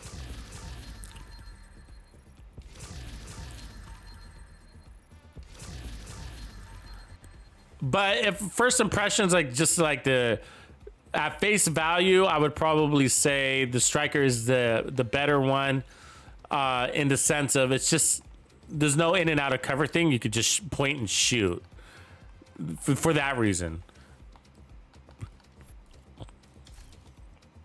Now I don't mind the in and out of cover thing, and it's worth it for the armor regen. But with the way we got our Striker build, here's where we are with the Striker build. So we got 3 armor on kill mods with Gunner and then the armor regen. And so it makes it amazing. And so, and it kills fast, obviously. So, and Golden Bullet has more damage than you could ever dream of needing. And so here's the Umbra version, which is very similar, but I think it's so similar, it's the same. So, you know what I mean? Like, it's just the same. We got armor regen here, and you know what I mean? But you're only sometimes using it, sometimes you're not, because you don't need it. So it's like, you know. And so I want to go back to, I think the chest piece is a differentiator, and so that's what I want to go back to, trying to use that chest piece. It's kind of nice. I never run the 0F's chest piece. I always kind of think it's unnecessary. I used to like Unbreakable in the beginning, and now I only use it for PvP. Makes a difference in PvP for sure.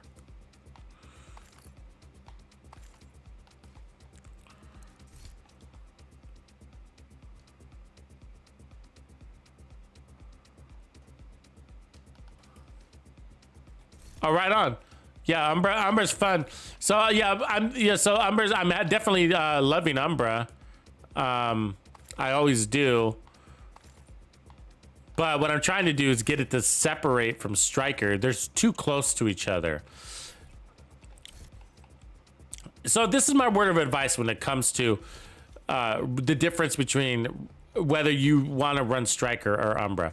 Run Striker. Okay, go out there and run Striker. And if you ever feel like Striker would be perfect if it just had better heals involved, then Umbra is the best build for you.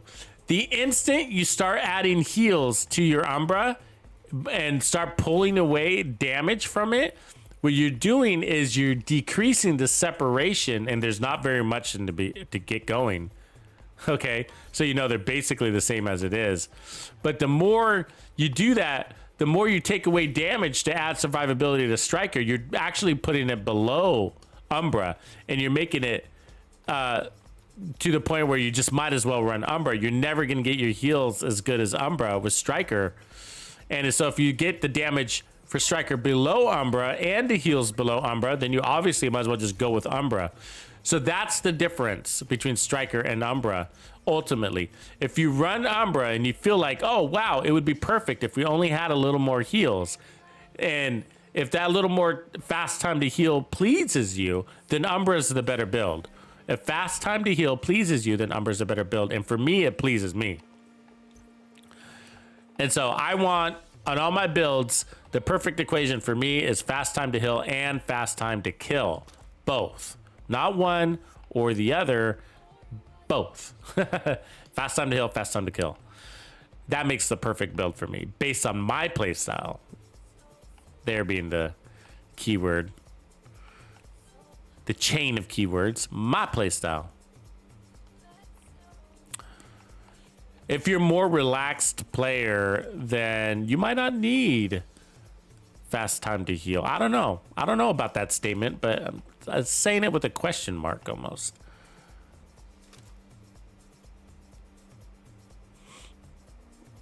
Could probably crush that.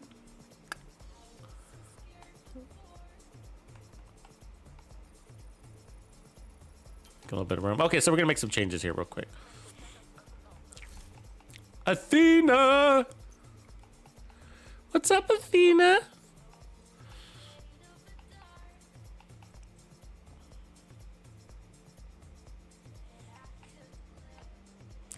So, oh yeah.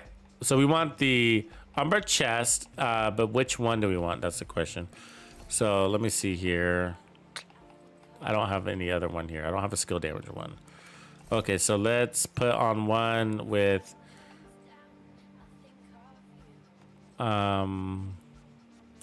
there, so we could put on the skill tier. Okay. And then where's our crit chance though? It's at 35. Okay, so then we're gonna need to switch this one from crit damage to the crit chance one. There we go. And now we're at 40, and then we're gonna need to put crit chance here.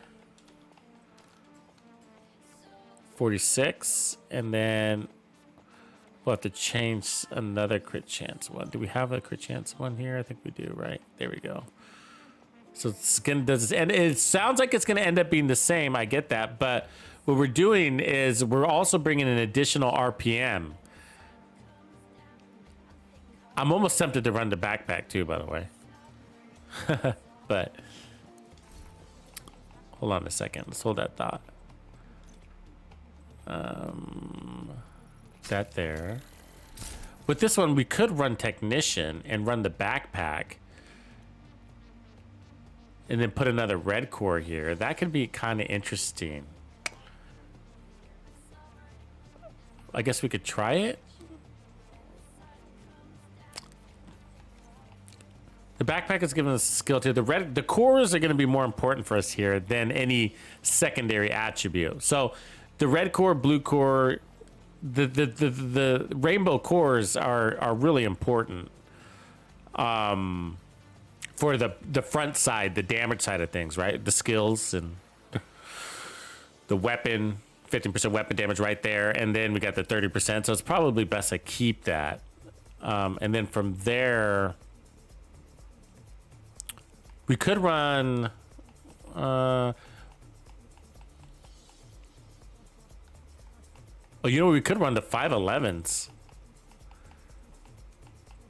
And give ourselves some armor on kill on top of the heals. That could be cool.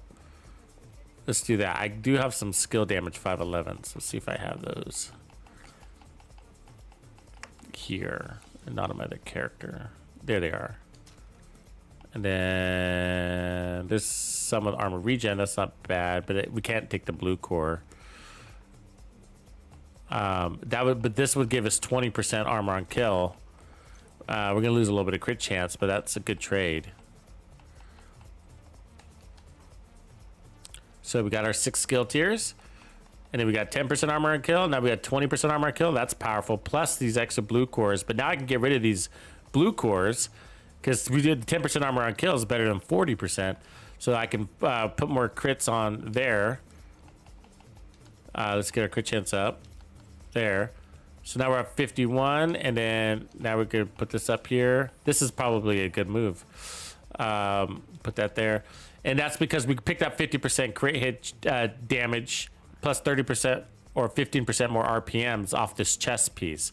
So we're getting 50% more crit damage than we had before. We're losing glass cannon, but 50% crit damage is more damage than 25% amplified damage. So just by the sheer quantity of it.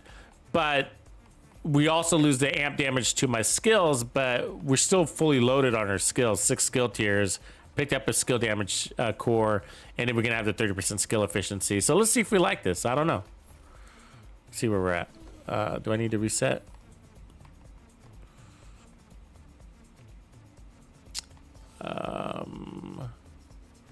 I guess let's just start here. Athena, you ready to rock? I'm ready to rock.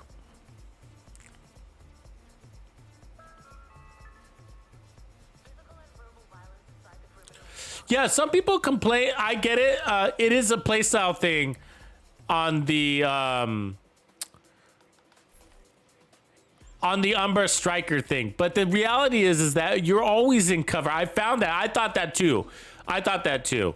And so at first, it's just something you just have to adjust to it. And once you adjust or once you remember the in and out of cover thing, it's never really a nuisance.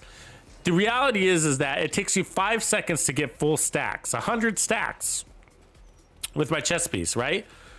5 seconds to get 100 stacks. That's nothing, guys. It takes you longer to get striker stacks because striker stacks require you to land bullets on a target. And so you have to work up to that. So it takes you longer than 5 seconds. So you kick off the fight with full stacks in Umbra, and with Striker, it might take multiple enemies to get there because you're missing shots, you're landing shots, the enemy's moving, the enemy's running away. You know, you're what all the variables, right? And so,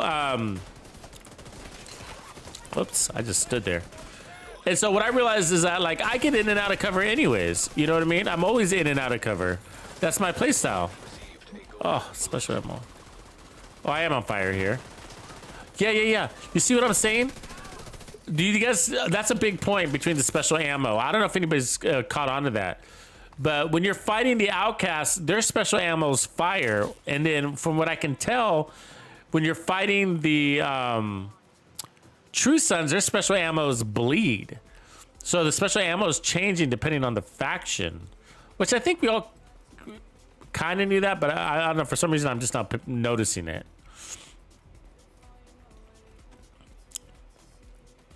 But yeah, so anyways, my point is that I've realized that like, well, I'm always in and out of cover. Even when I reload, it's a good habit.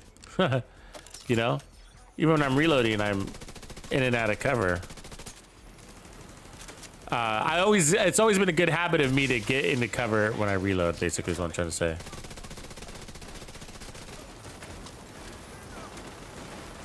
Oh man, they're coming with a vengeance right now. I can't even look up. So I got that special ammo up there. I got this fire guys coming at me. This guy flanking me on the left there.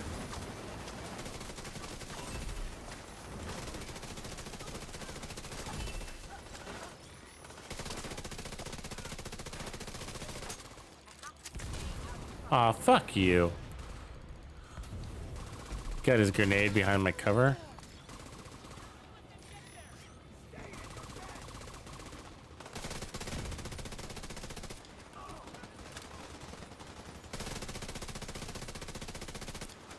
I do like the chest better. The extra RPM, even with the golden bullet, I noticed it.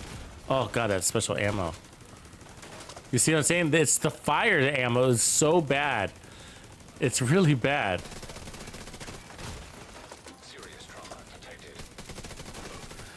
So like when you're fighting the outcast, a dramatically different gameplay experience. It's definitely less enjoyable.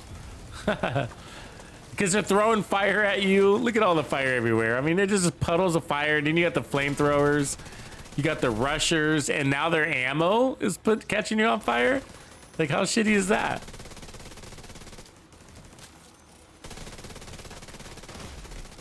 Vital signs critical. Look at my health. Thank God for that regen, though. Look at the regen, right? We're back up there.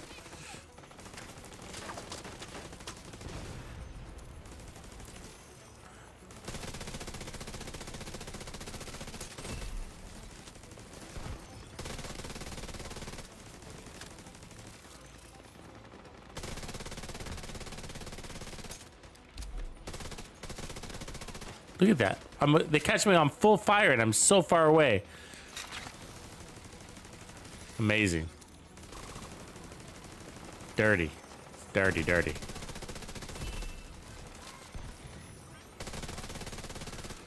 These control points all kind of suck too, right? Like, outcasts are shitty to play with. Their control points suck.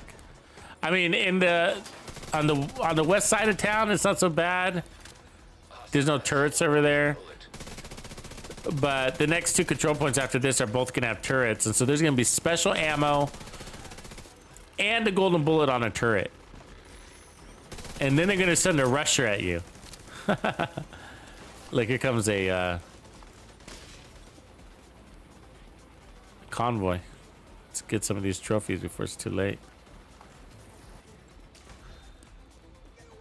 See, that's what I'm saying. Like, I don't think you really need... You know how many convoys we fought today? A lot.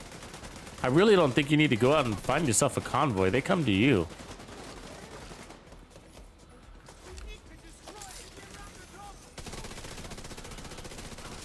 And so I don't think there's anybody's really thought about that, which is just weird because there's all these videos out there that say the best way to get XP is to go out there and farm convoys, but it's just like, why not fight a convoy and a control point at the same time?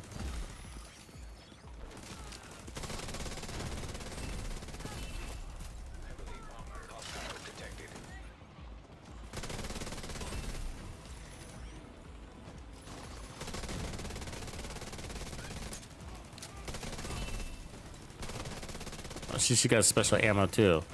I don't want to get hit by that fucking shit. It's a bummer. It's a build bummer.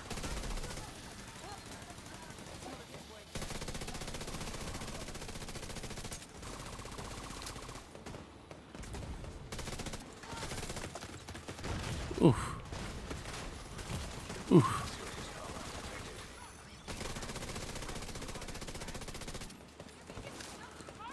See, we're not running glass cannon anymore, but the damage all feels the same, man.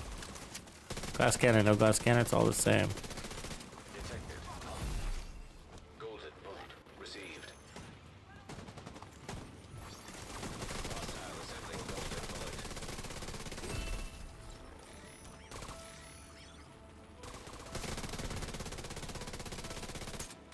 Need to move our skill. Oh, great, these guys. That for some reason get you to miss every fucking shot. I'm on fire.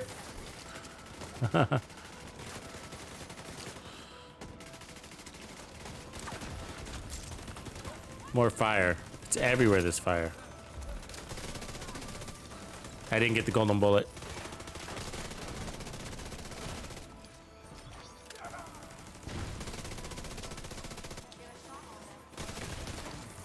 Oh god, I keep doing that.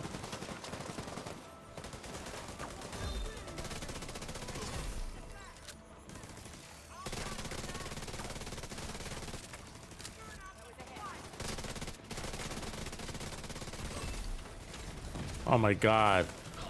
Can you believe that? These guys are a pain in the ass. I should just be skipping this area. And this is a little leveled up, remember, because we got a second player right now. Sort of.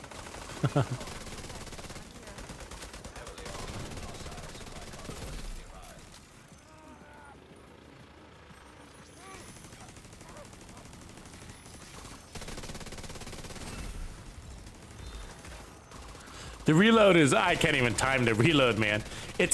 First of all, it's an instant reload on kill, and then the buff is giving you a weapon handling reload too. So when you think about it, this is why skill builds are great right now, because when your skills get a kill, it's reloading your weapon.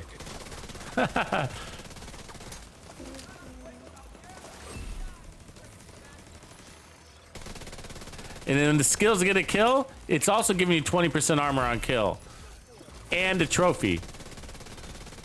Skills are amazing right now.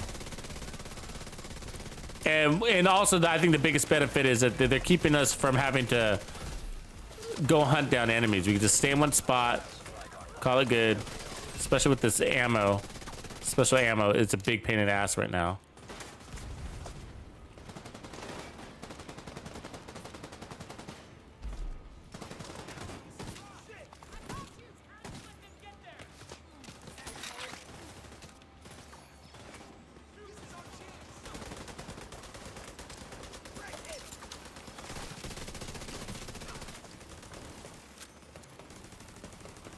Lots of trophies though in there.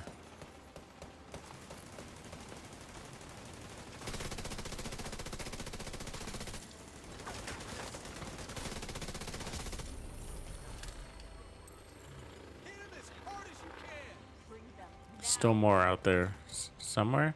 There's a guy over there. Supply room access unlocked.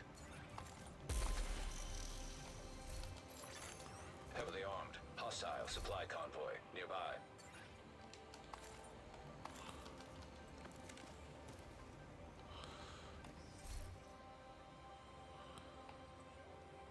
There's a Picar's holster with skill haste. Not sure we need that one. Ooh, look at that vector. It's pretty. She purty. She's real purty. It could be good for some good tanky gloves right there. Probably trash them later.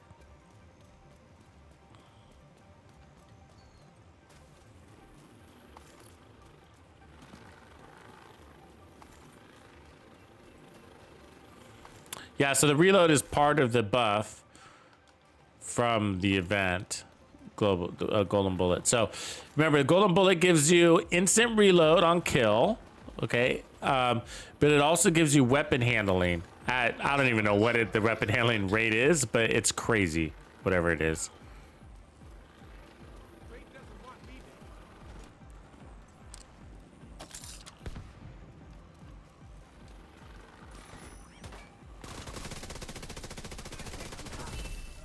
Detecting additional hostile contacts. Where are these guys coming out of? Over there? What the fuck? Hostile assembling a golden bullet.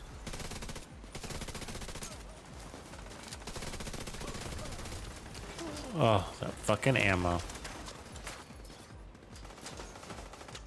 Oh, now I'm fighting guys on two fronts. God damn it. The waste.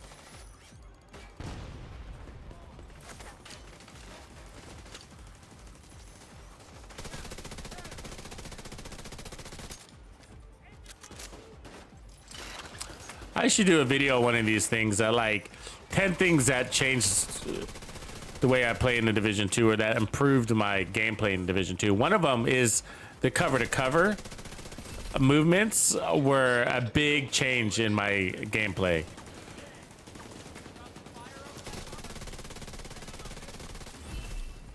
And Umbra ended up reinforcing that, which was interesting. Because I used the cover to cover.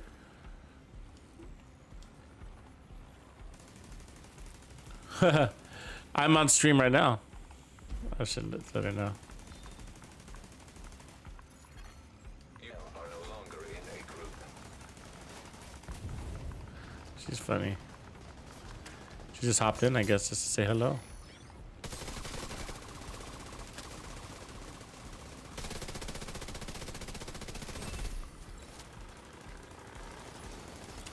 Let me send her a message. Oops, is that the right one? This is the right one. No, this is the right one. How do you send messages in this game? Oops, nope, not that. Jesus Christ, how do I send a message? Not that. Let's see, Athena.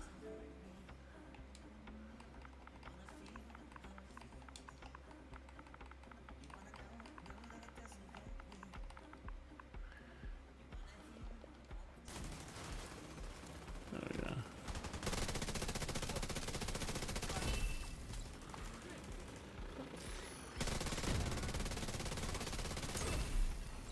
Detecting additional hostile contacts.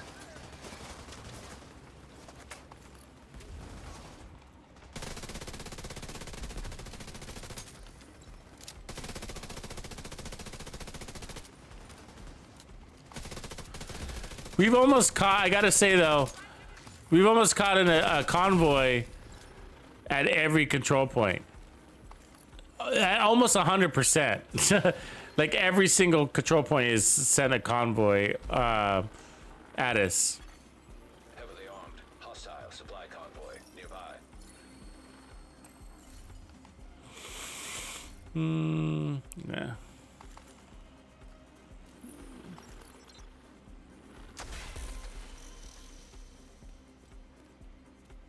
Yeah. Oh, anyway, so I was gonna say, I was telling you that cover to cover. So what I got tired of is like how slow our guys run. Like this is running. This is running. Does not feel slow to you? That's running in the Division 2. Go play Call of Duty and watch how fast you run in first person. It is so fast. So fast. And this is like, oh my God, I feel like a slug. So I started using my cover to cover just to get from A to B. Run really fast, you see? And then you don't need to get all the way in cover. I use it just to sprint faster. Not when I'm like, you know, doing this, like just running between control points. I mean, like in battle, especially like in legendaries, it's so helpful. So you're here and then like, oh shit, chunkas are just flanking me. Instead of running backwards like this, what I'll do is I'll pick a point beyond like that, right? And I'll run back like this, and then I'll tuck and roll sideways and then get behind this cover.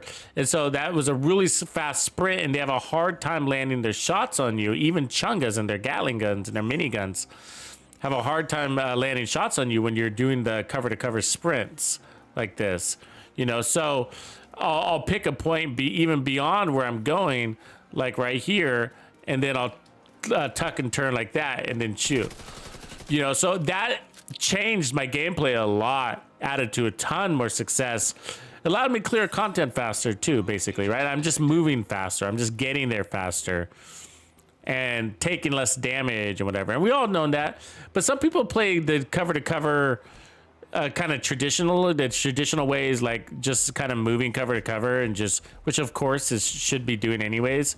This is a traditional way to use cover and cover, but I can do in a way which I call bouncing off of cover.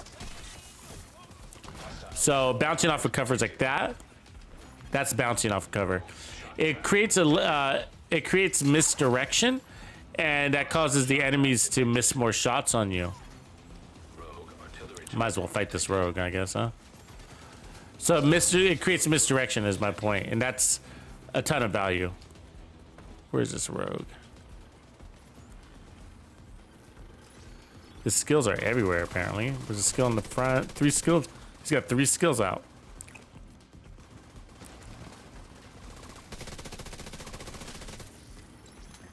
There she is.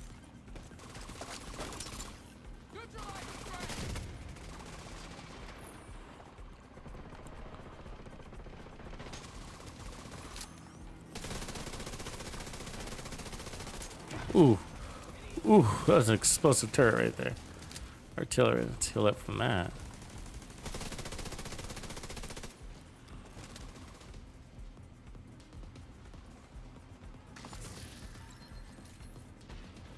See the armor on kill that came off of that? Very helpful. So our 3rd set of rogues. We're getting a lot of rogues today, huh?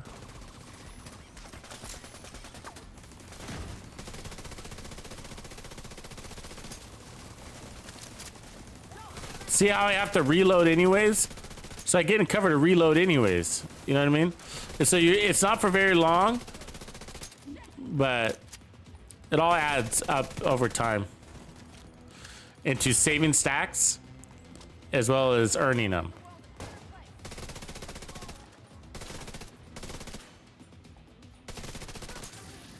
Rogue agent eliminated. I knew we could do it.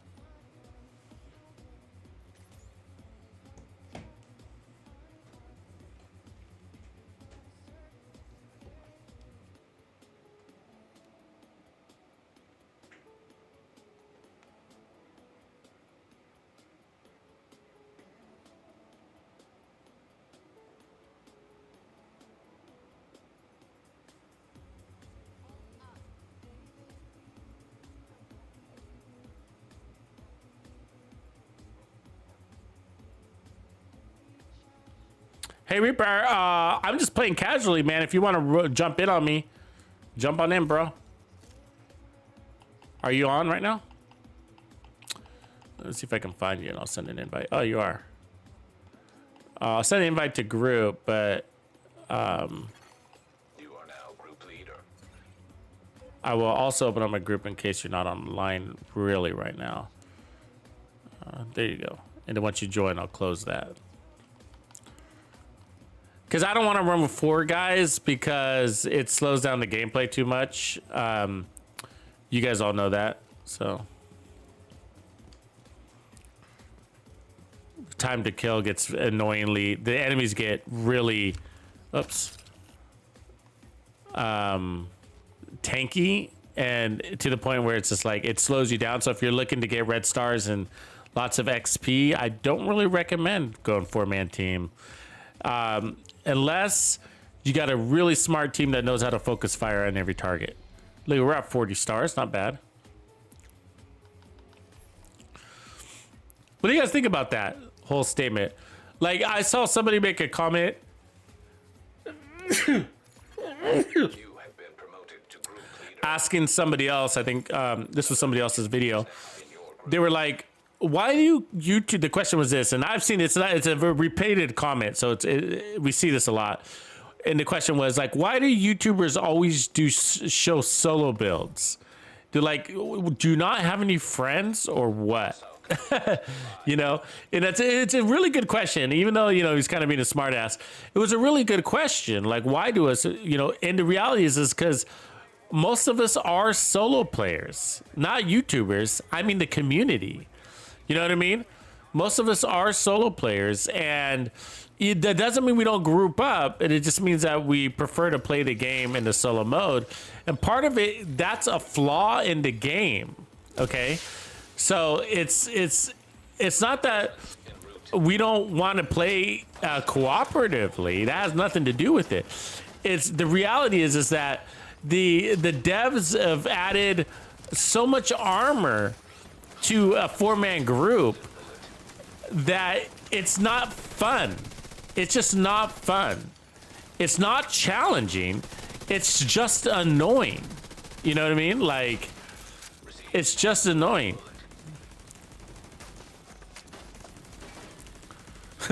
And so it's just not fun. I don't like playing 4-man groups. You know, it's just like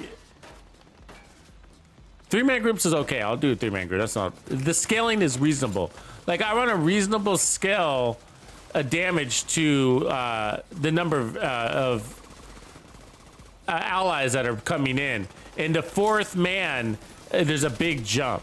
And I get the logic behind it. They're saying, well, like, you guys are, you're bringing in so much combined damage to the game. Like, if you guys do a good job of focus firing, then all these enemies are going to die really easy. And it's true. And so that's why they do that. But that still sucks. Doesn't mean I like it. You know what I mean? Like,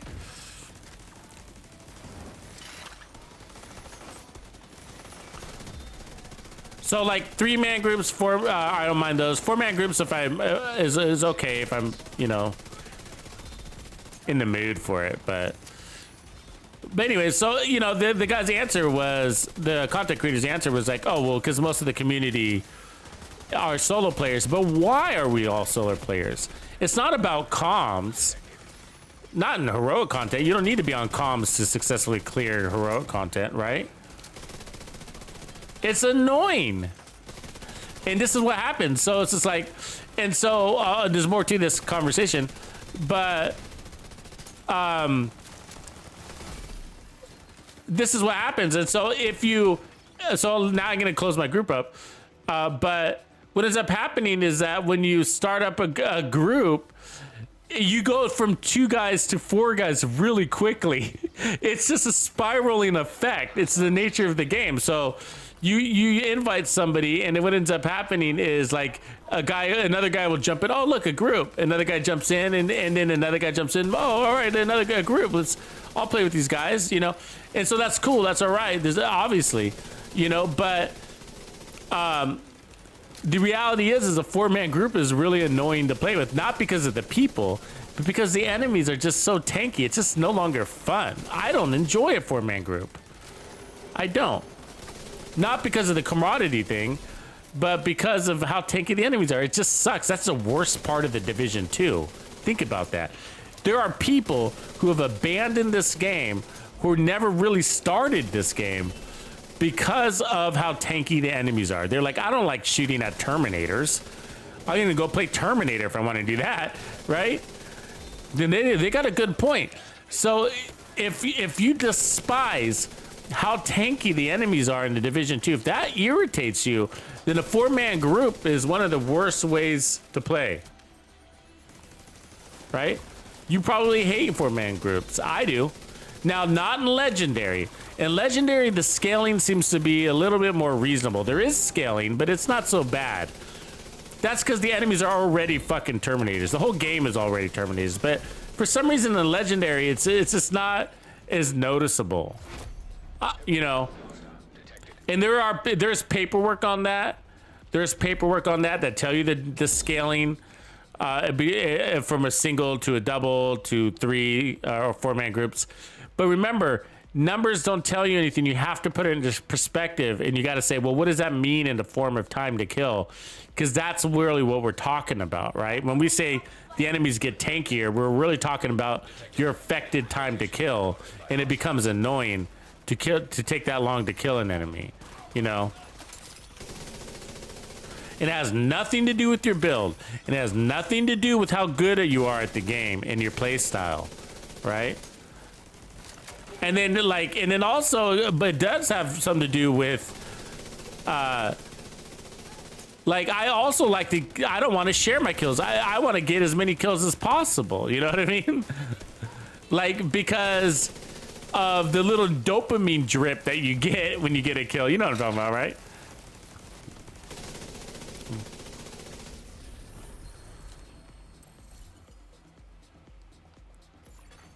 Hostile broadcast. That was fast. Good job, Reaps. And so, yeah, 4-man groups is not that fun, you know what I mean? But in Legendary, it's cool. But I got to tell you, I enjoy 2-man Legendaries. Me and Reaper run 2-man Legendaries together. Like, I love 2-man Legendaries. You know? 2-man, I call them dynamic duos. They're a lot more fun to run a Legendary in 2-man. And you're just as effective. I mean, again, Legendaries are easy when you've been around for a while. And you have them memorized. Ooh, that's a good one. I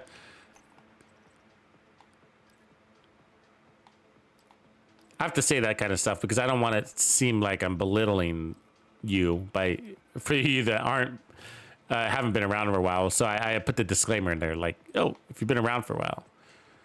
And so I'm not giving myself any credit is what I'm trying to tell you. It's like a lot of the what makes the game easy is because I've been playing it for a long time, right? I've earned it. I've earned the easiness by putting in the hours, by learning the nuances and where the enemies are spawning and when to back off and when to press. And I can look at a build and know whether it's going to have the time to kill that fits my play style or not without actually running it. A lot of people can do that. I'm not alone. Most people can do that. They can just look at a build and be like, yeah, I think that fits my play style. I don't have to test it, you know? Like, that's what I like about these Pimp My Builds. It's not that much work for me. I like the Pimp My Build series that we do because I can look at the build and be like, yeah, I know what I would do to make it better. For me, for my play style. So if you like my play style, then it'll work for you. You can just look at builds now and do that. You don't have to actually, because you know how much harder it would be to actually go farm every single piece, which sometimes you do if the build's very creative. But yeah, I could just look at builds now and be like, yeah, no, that fits my play style. And some people, the builds are, there's nothing wrong with the build, but it's like, yeah, it's not my play style. You know what I mean? Like, I'm too aggressive. And because I'm so aggressive, I need more of this or more of that, you know? And that's like, I like to play this game fast. I like to move. I mean, notice like we booked it out of there, you know, on to the next control point. You know what I mean? Let's go, you know? Some people are so relaxed. And so that's like my biggest pet peeve, I think, is when I have people that join that are kind of more of a relaxed play style. And what's really annoying is like, I'll have a team, but yet I'm fighting the control points solo. You know what I mean? And it's like, you know, and that's because I'm moving faster, you know?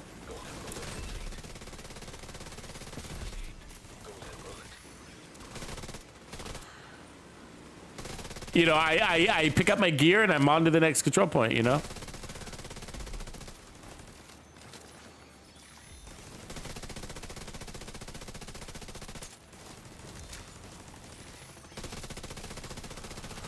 And so, like, if you find guys like Reaper here, like I really like playing Reaper with Reaper because he and I actually play a lot alike, and it's crazy. It's crazy. Like, he and I play so much alike when we do dynamic duos and legendary, and we do the legendaries, we tie. We tie, like literally tie. I'm telling you, like 50% of the kills are me and exactly 50% of the kills are him. Not 51, not 49, 50. An exact 50. And that's crazy. It's crazy. And we'll be running, and we're talking like we're running different builds and shit. And that's, I was saying that earlier, that's part of the way it kind of gave me the understanding on that build started. That's part of what made me realize I was part of it. It was a big chunk of it. And I do cheat. Yeah, I cheat. I got a cheat code that I plug in. But like, it's a YouTuber cheat code. We only get it if you got a YouTube channel. But like, that's what. No, honestly though, it's part of what made me realize that the builds didn't matter. And so because he would help me. Reaper would help me test builds. Like, oh, the difference between glass cannon and not glass cannon, or the difference between. We were doing this one test. Actually, that's another subject, but the difference between the memento and no memento, and it didn't matter. And like, so I'd run the memento and he wouldn't, and then we'd tie. We'd be within this range that it was a negligible difference. Like, you know, like I got 3 kills better than he did, or you got 5 kills better than I did. It was like, that's the same.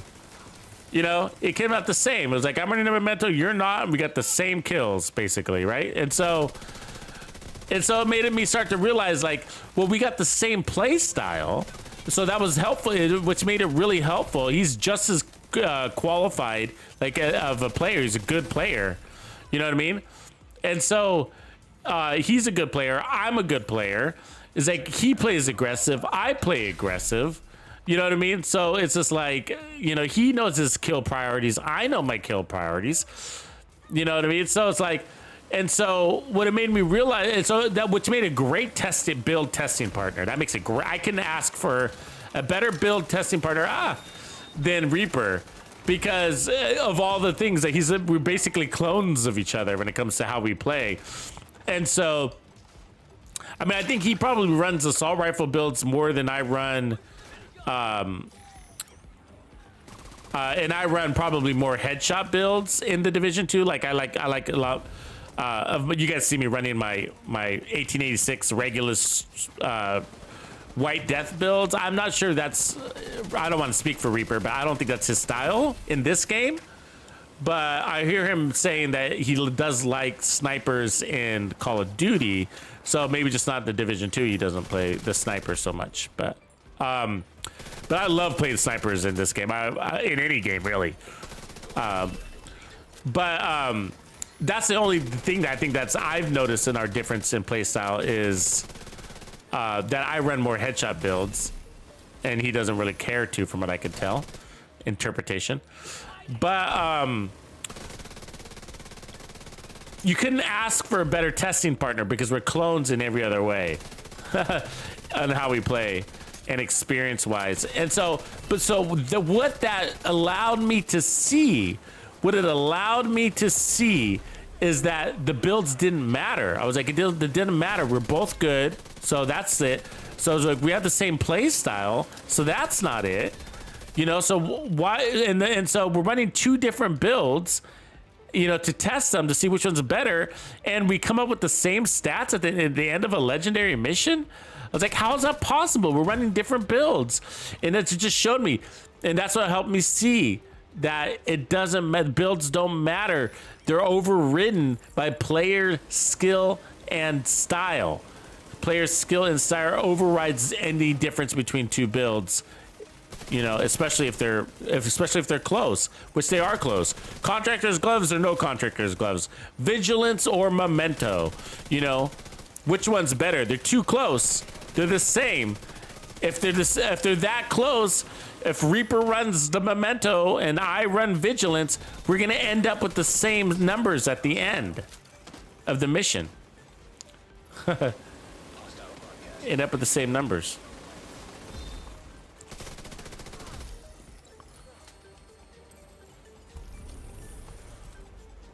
It's crazy. Skill and playstyle make all the difference. Another Picar's holster. Let's see if it's a good one. Supply room access unlocked. Armor regen, I guess that's not bad. I don't know if I have that. Actually, that could pair up really nicely with the Murakami's, right?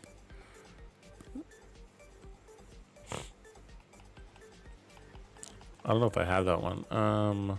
That's basically the same thing right there, isn't it? You can change that crit chance to armor regen. Yeah, we do have it. Or is that different? 4084. This skill haste one. I think we had that one too. I'll save it for now. Delete it later. Okay, we'll keep that one.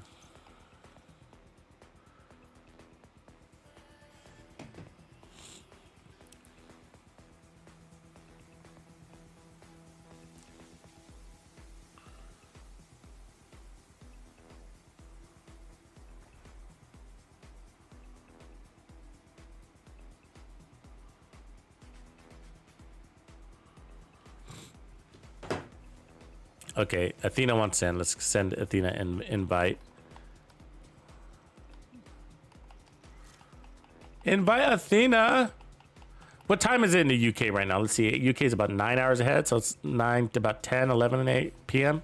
Anybody in the UK in the house? Do we got any UK folk?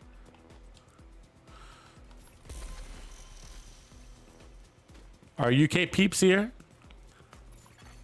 Another agent has joined your group. Yeah, Reaper, I do need your help. I want to do a few more legendary tests.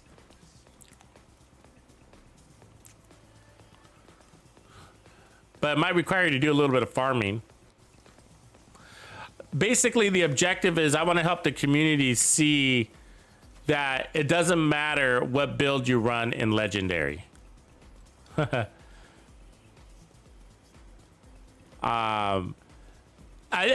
know, it doesn't have to be legendary, but I just want to keep. I like using the most difficult content in the game to make points like this, and so I haven't determined on how I want to structure. One of them is like I said, I was going to run like this super off meta like 511 maybe crit build, 511 crit build or something. So I gotta think of, but maybe, oh, you know what I want to do? Here's one.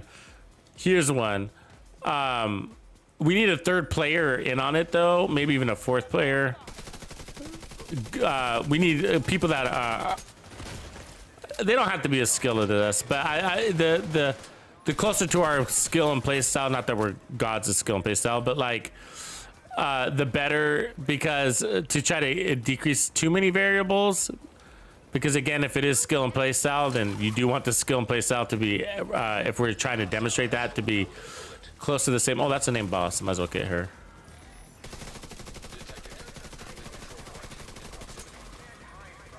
Do you think she's got disruptor rounds? Let's see what kind of ammo she's got.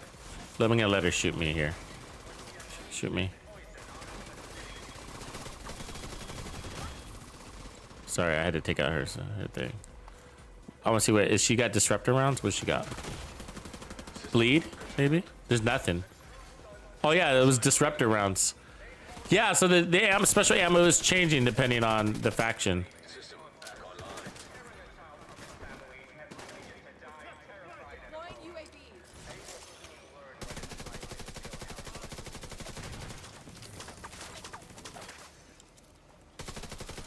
Sorry, I got distracted by her.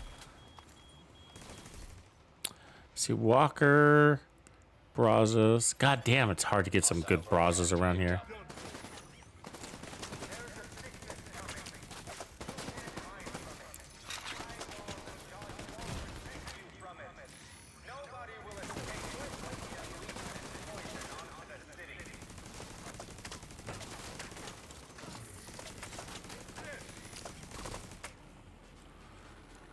Anyway, so what I was saying back to the test for legendary, what I was thinking was, I forgot, like, it'd be really cool to do a striker, like where one person was running an all red striker, one person was running an all red Umbra initiative, one person was running an all red Heartbreaker, and the other person running the meta build. And I think that what we should see, based on all my data, because I've already run this test for heroic and across legendaries, but just I've done it in a solo format. But what we should see is that like a negligible difference in damage and kills at the end, assuming that all players have the same skill level, similar skill level, or close enough. And so I guess we'd have to decide on what the allowable or the tolerance and difference in damage and time to kill would be, because there is going to be a difference in skill level. You know what I mean? And we'd have to have some tolerance for that. So like 20%, you know, I don't know. There would be a reasonable tolerance level for that. But see, now these guys in their fucking fire is the worst. They got the worst special ammo for sure.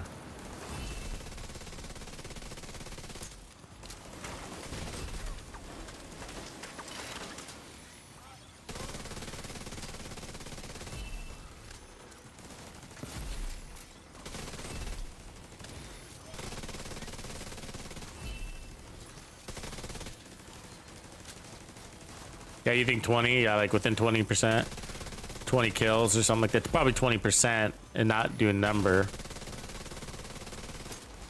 Because somebody could just have a bad day. But if we did it, if we rotated, it would be cool to. Because all red builds are pretty easy to come by. So it's not like hey man, you can't. You know, everybody's got. They should, but everybody's probably got an all red Heartbreaker build by now. You know what I mean? It's actually a pretty good build. So if you don't have it, then I recommend you having one. It's a very good build. And just so you know, yes, it is in the testing range. It would appear as though an all-red Heartbreaker is actually stronger than an all-red Striker, both in DPS and in crit damage. Technically, an all-red Heartbreaker will give you a higher crit damage figure than an all-red Striker. And it might be nuances that would change that, but I ran mine with a Vigilance on the backpack.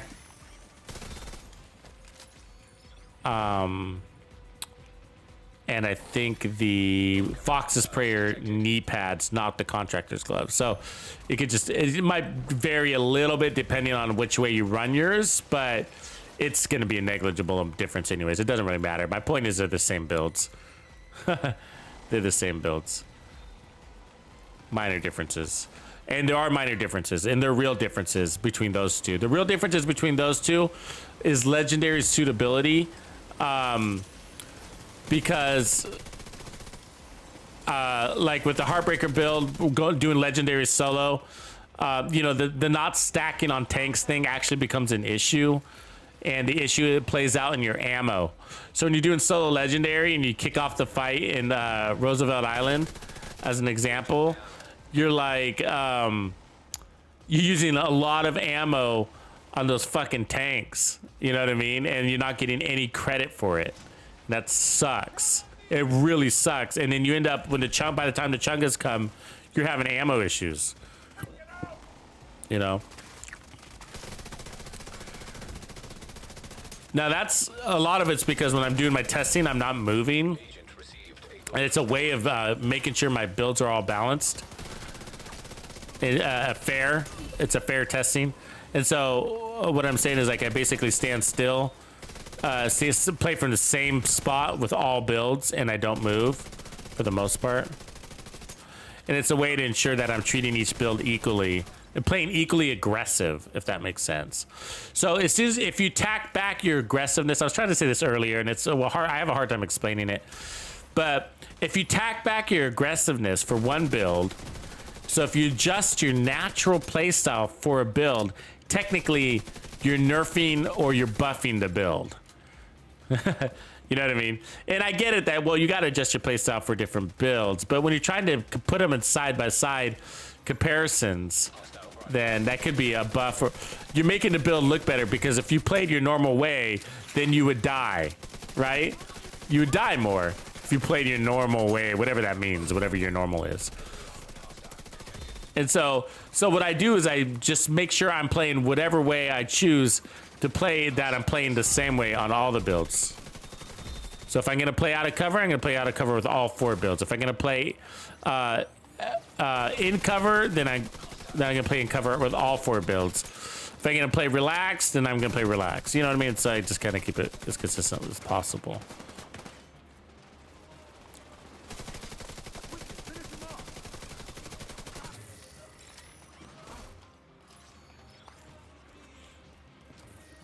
Shouldn't we be done by now? Why? How are we still fighting right now? I don't know. There we go. Armor regen skill haste of tamper proof. Nope, not the one.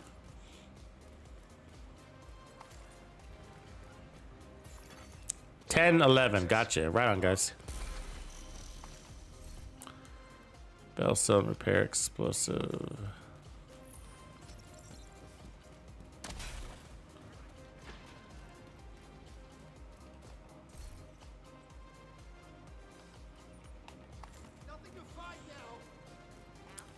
So I think Athena's working on the build she wanted me to check out. So let's see here. RK. Oh yeah, she's working on the Brazos one. Oh, really cool. I see you made some changes.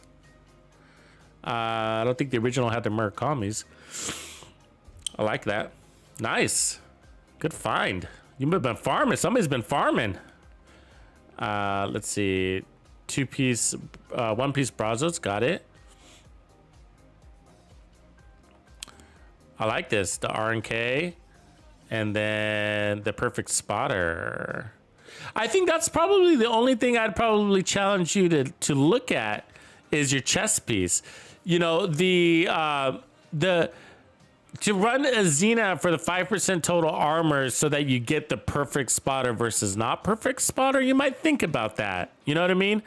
I think sacrificing perfect spotter to go Bellstone instead, or in your case, a second Brazos would be ideal. I would way rather go with a second Brazos. What is that going to do for you? It's going to give you another skill tier, which would allow you to run an additional armor core or weapon damage core. And in your case, it looks like you're going kind of tanky.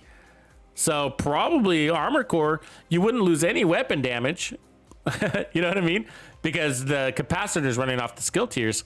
So you're going to still be at 6 skill tiers with the second piece of Brazos, which would allow you to run another armor core. And now you're picking up, now you're at 30% armor on kill, bonus armor on kill.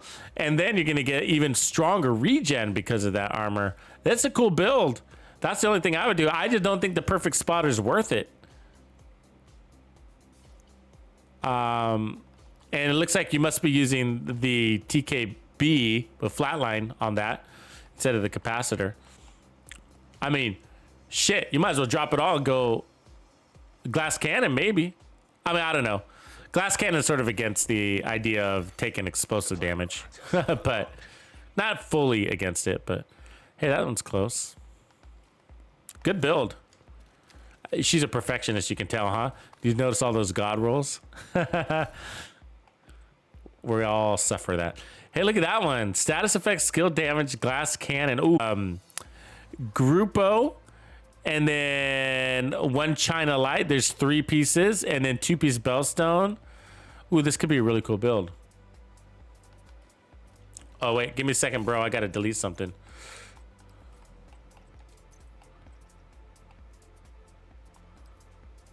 Same pieces. He's probably got a convoy. I just saw your build, Athena.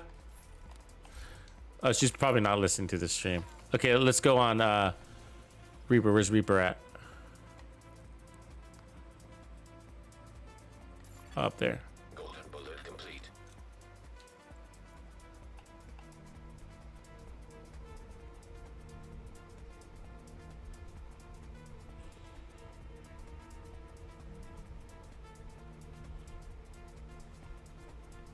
Oh, Jasper, you're from the Netherlands too? We got so many people from the Netherlands on our Discord.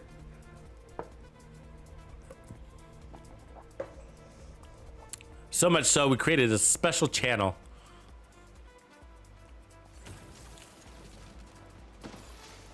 Reinforcements incoming.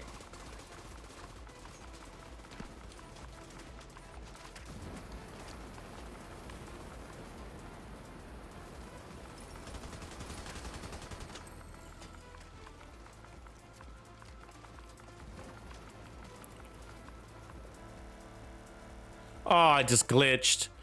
Boo. I don't know if that message went through.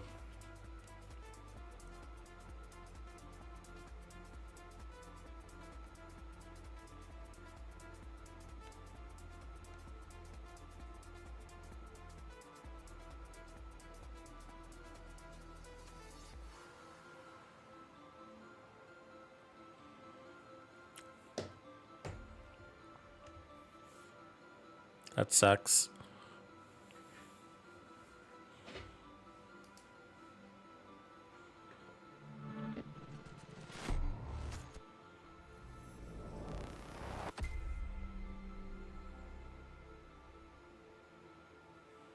Let's try that again. We're gonna need to start toying around. I think I like that. By the way, I think I like the Umbra with the chest piece. I just think it plays out better. The little, the 50% is nice. You know, you could still go glass cannon. It's fine. 50% crit damage. I mean, but it's about that RPM. I think I really like the RPM. There's still the question of like we could get rid of the memento and run that Umbra backpack, and that could do a world of difference when it comes to the healing.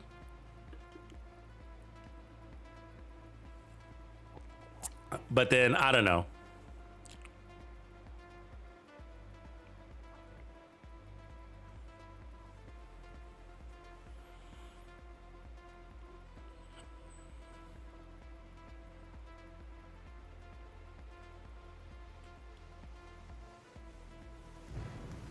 There we go. Where am I? So we probably, yeah, we lost all our mementos because of that stupid glitch.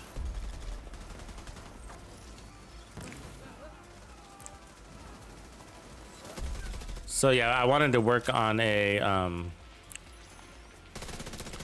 pestilence build. So I'm wondering what direction we would run that with. God, it is foggy as hell, huh? We left for a second and all this fog happened.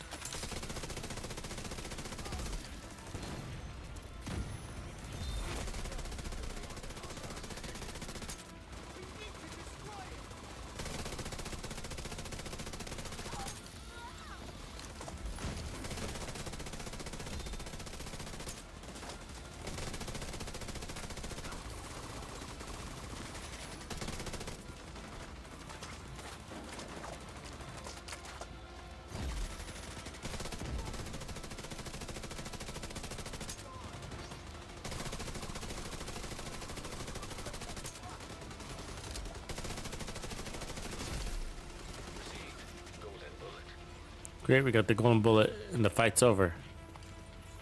Detecting additional hostile contacts.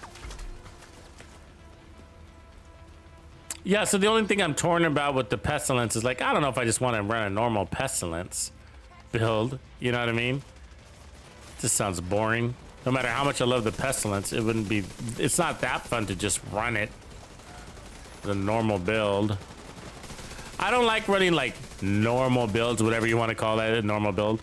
But you know, standard builds that we'd run like normally without the event, I don't really like running I don't feel like I don't, just me personally, I just don't feel like I'm getting the most out of my global event if I'm just running a standard build, you know? It's like, wow, we got all this power. Let's, you know, let's get creative. Let's have fun. It's just an activity.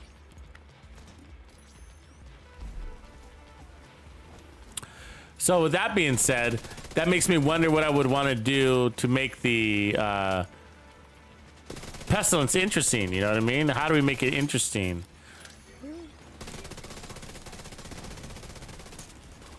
I kind of feel like Heartbreaker, but the problem with Heartbreaker is it's like it's armor on hit, and they have to be pulsed, and so I'm sort of having doubts about that.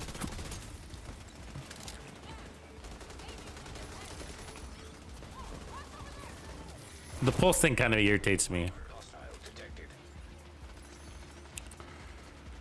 And, you know, let's just admit it, going for pure headshots with a Pestilence build isn't the most fun thing to do.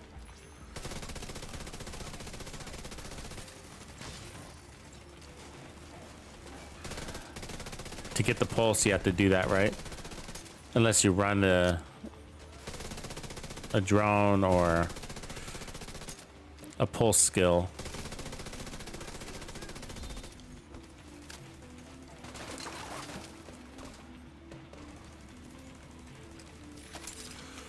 And so I would probably want to build something from scratch.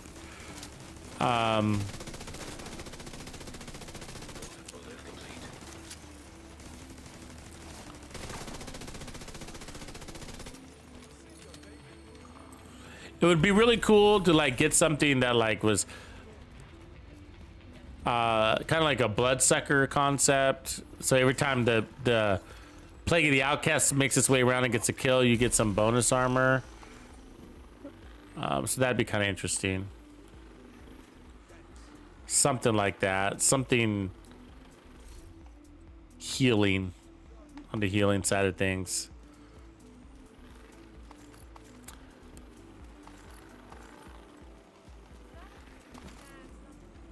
Convoy come in. See that? Brace yourselves.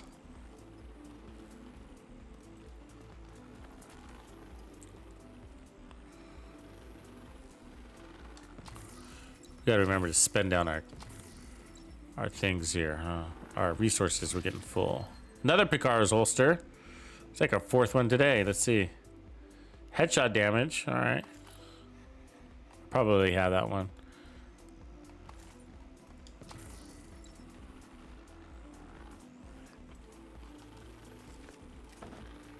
There's one I don't have yet. I can't remember what it is. I need it. Besides the red one. Reaper looks like he knows where he's going. Let's follow Reaper.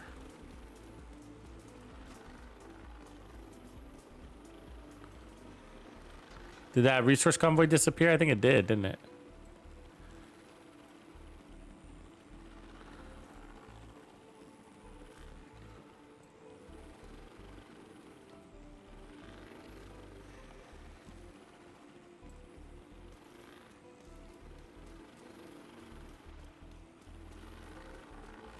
Reaper's been around the block a few times in this game.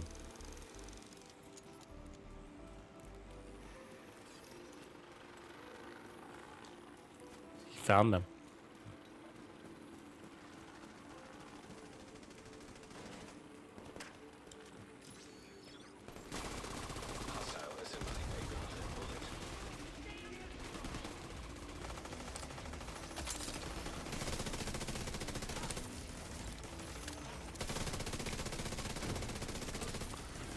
So what you want to do, like, notice, like, kind of creating a triangle, like, depending on how many guys you got. But you want to get your enemies in overlapping fields of fire. Basically, it creates a kill box that they can't escape from. There's, like, where there's no way to get out of it except for going backwards. And by doing that, it allows you to push forward. and because the enemy will have no choice but to go backwards. And so kind of keeping a triangular position with the enemies here. And we have to be aware of where their spawn will be too. So you can't let that slip your mind. Like right here comes a spawn out of that door. You see that?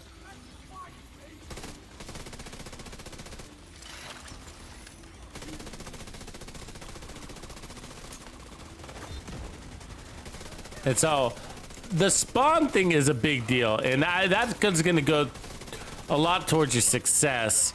And that's like one of those things that could be in that video, like 10 things that I wish I knew, 10 things that made me better at the Division 2 or something like that, whatever that video is. And one of them is understanding spawns and always being aware of them.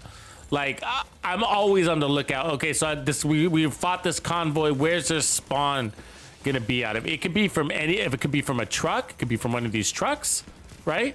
It could be from a manhole. They could start crawling out of a hole, or it could be from a nearby door. And so you don't want to be standing by any of those when that spawn happens. You don't want to be, that's going to get you in trouble. And so you got to think about that. And it's always, sometimes it's hard to avoid them, an accident, you know, so you just need to be on your toes. Once you have an indication of where that spawn is, now you know, and then you put yourself into a better position for the kill, which is hopefully right in front of that enemy, like right here, right? So the spawn is inside that door, inside that room, but there's multiple egresses, right? And so you gotta, so I'm not just accounting for the spawn, but I'm accounting for the egresses. So if I go too far left, if I go where Athena is, so we've created a triangular zone, Athena on the left, me sort of off center, and then, you know, if we have Reaper on the right, which he maybe is or not, I can't tell, then we get him in a kill box. But right now, notice we got a guy slipping out on the right side, which is why I'm off center right now. Why am I not straight up against those cover points in front of the thing? And that's because I know from experience that the enemies will start jumping out the side window, like you see them doing right now. So I'm in a position where I can get them, whether they come out the front door or the side door. Look at my turret just fell. So, and then that boxes them in. And so if they're gonna come out, they're gonna die. And so if not, they got nowhere else to go but backwards. And that's obviously the kill box, so they got to get out of there. And again, if they come out, they're dead. So, so again, the triangulation thing, keep creating that overlapping field of fire. Oh, this sucks. My turret keeps, let me just crush my turret. This sucks. Little things like that are a big deal. So spawns, being aware of spawns. I mean, in your solo situation, so you don't always have that. You can't create these triangle things, but you can with skills, right? But you still want the skill. You don't want to spread your skills out too much because you need you need the cloaking capabilities from your skills. That's important. And so if you spread your skills out, then they're no longer going to take aggro from you if you got an enemy standing right in front of you. So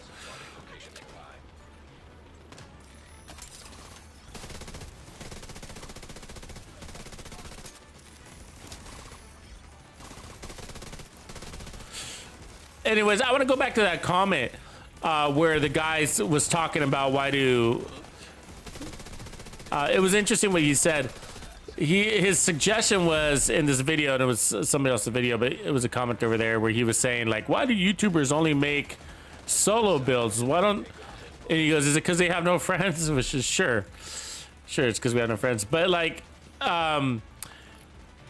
his comment was like, why don't you just make, he goes, it'd be better if you just made videos like where you were showcasing like 4 builds that really synergize well in a group, you know, together. Like if you like basically 4 builds instead of a solo build, create 4 builds that created like this perfect synergy in a group, you know? Which is an interesting concept. It's just, in theory, it's a great idea. But yeah, I got at least one friend. But the reality is like, okay, so well, let's talk about the reality of that for a second. So you think, what are you going to call your buddies up and say, I need you to farm this build so that when I run this build, you can run that one? Never gonna fucking happen. Ever, man. Ever. I mean, I'm sure there are teams out there that are that coordinated to be able to coordinate their builds on like on a daily basis. Like, okay, I'm gonna run this build, so you run that build and you run this build. But like, all the builds synergize well together. I mean, there are builds that don't. You know what I mean? There's that, but for the most part, they all do. It's really just the playstyle that does or does not synergize. Like, what about... you're my wife? All right. You're my in-game wife. What about like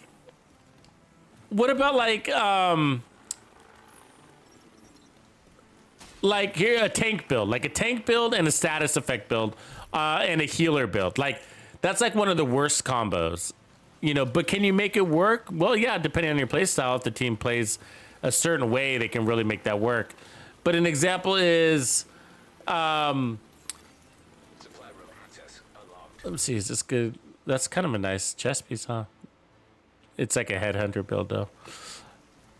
Like for example, like I've always noticed that there's not enough damage on a legendary team when you got a 4-man squad and one of them is a tank and the other one is a CC build, like an Eclipse Riot Foam build. And then, you'll sometimes there's just not enough DPS on the field, and so so I like to say you either do the tank guy or the status effect guy, but not both. And so, but it's not a rule. But I've just noted like it totally depends on what the other two guys are doing, right? And how well they play and how they're crushing it. Like if you're a guy that can dynamic duo or solo legendary, then it doesn't matter. You don't give a fuck what the other guys are running. They can run the trashiest trash builds in all of trash land, and it's not going to matter.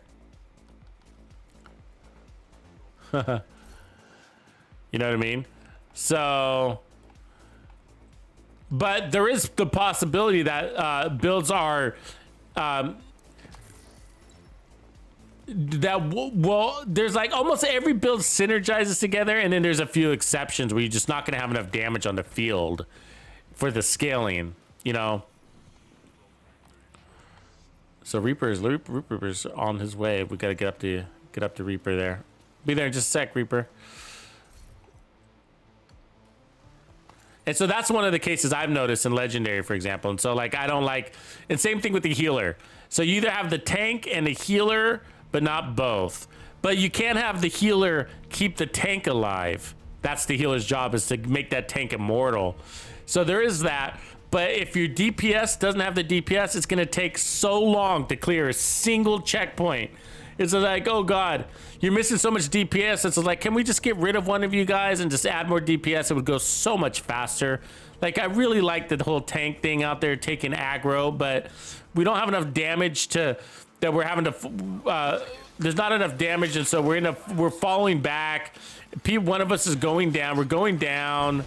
You know what I mean? And so it's like if we had the damage on the field, you know, we wouldn't have these same pain points. Ugh, these guys suck to fight, don't they?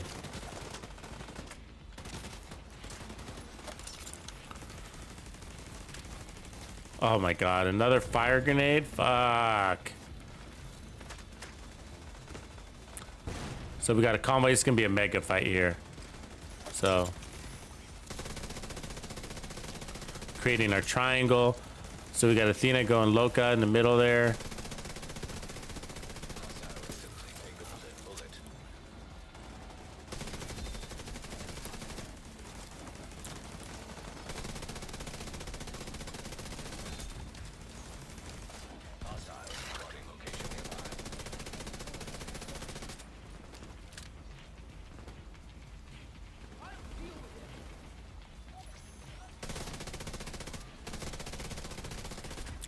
What I would like is like a berserker type of build, you know what I mean? Like I would like the like whatchamacallit, like a shirtless guy that can run in with like a fucking a billy club and just like just go nuts on these fools. That kind of build, you know what I mean? What build would that be in the Division 2? Like for real, like what would be that actual, what's an actual berserk build here? Is it some sort of shotgun build? Is it a really good Regulus build? Just goes in and starts blowing shit up? Or is that too slow and too precise? Would you have to take the preciseness out of it?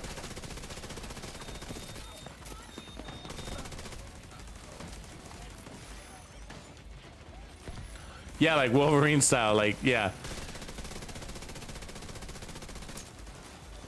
Because that's what would be cool. That's like a cool way to play. But I'm trying to think of like, what build would that be? I mean, you're talking about just brute strength, just going in there and just clubbing everybody over the head. So like single swing. So I think it might be like the Regulus. It might be a really good Regulus build. Just going in and blowing them up. Just boom, boom, boom. And so I'm thinking about it like, the only problem is that that's hard in a 4-man group because of scaling.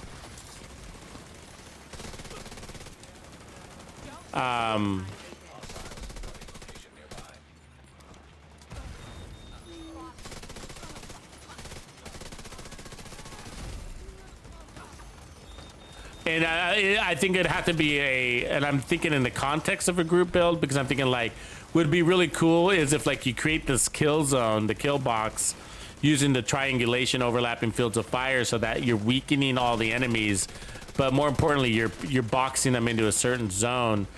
And then you send in the berserker to just go in there and just club them all to fucking death. You know what I mean?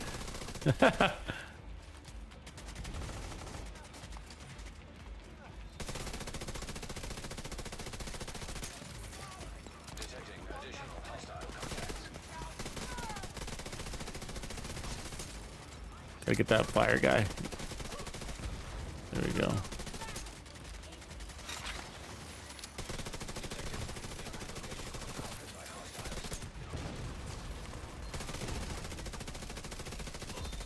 It's a slaughter, boys. Until we get that guy catching us on fire.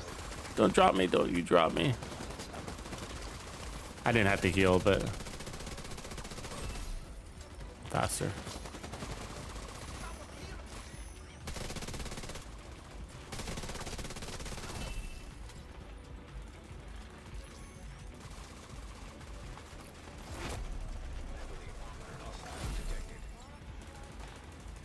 Our skills extended our...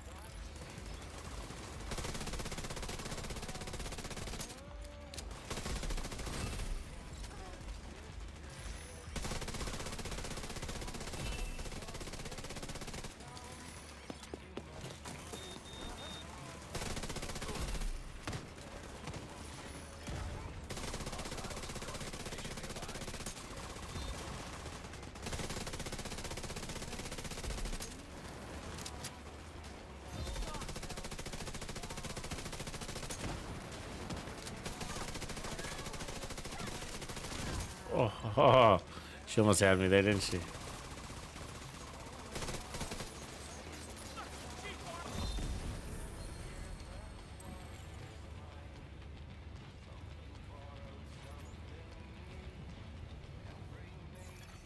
Supply room access unlocked.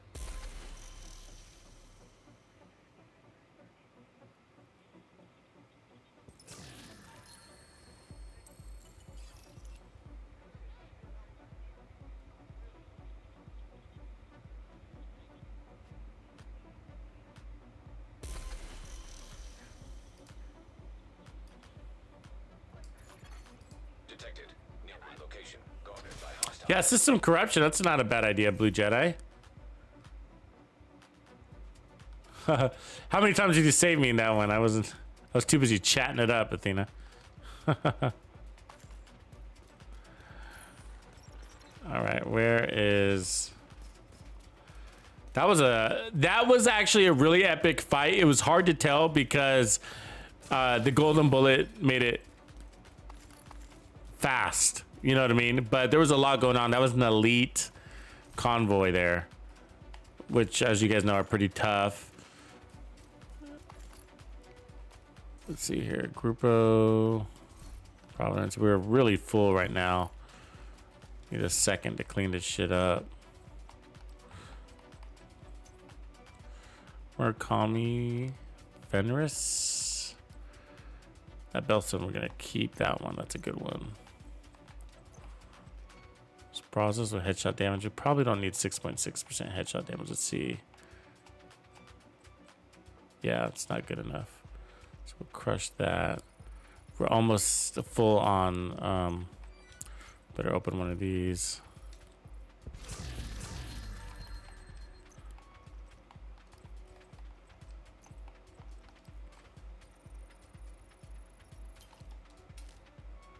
Yeah, we kicked ass on that. Hostiles guarding location nearby.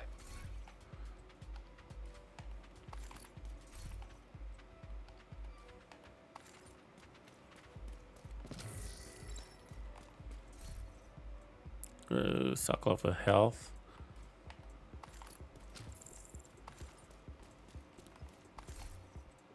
Not much Fenris I really need. I still got to create the... So I basically finished... You know, we've been doing the explosive resistance build series, and it's been a project. It's taken a while to get them all done. And so...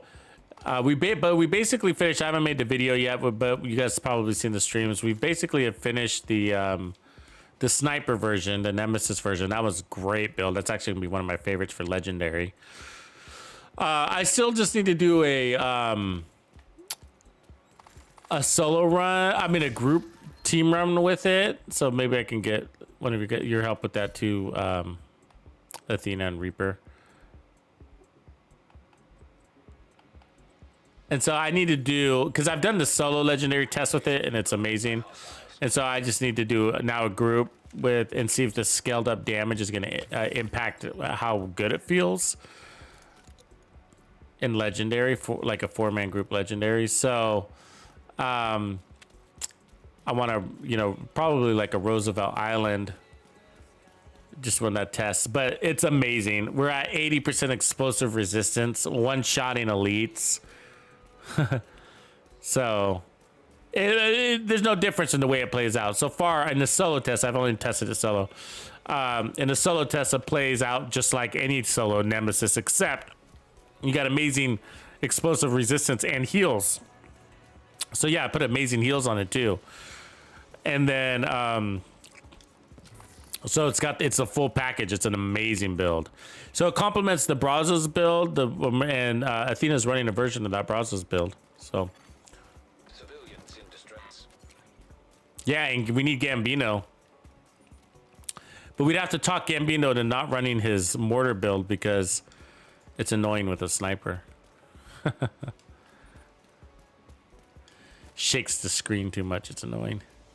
And plus, he might not leave enough enemies for me to even snipe. You know how he is with this the Earth Shaker. That's what we should call that build, the Earth Shaker. Yeah. So he's going up north. So think about the routes in which the enemies are going to be funneled. So, oh shit. Speaking of which.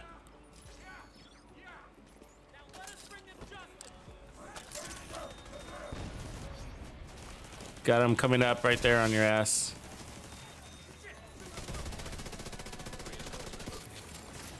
Hostile assembling a golden bullet. Civilians in danger. Agent down. Hostile has one golden bullet. Coming.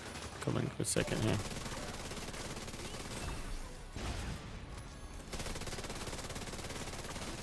Shredded that fucking boss.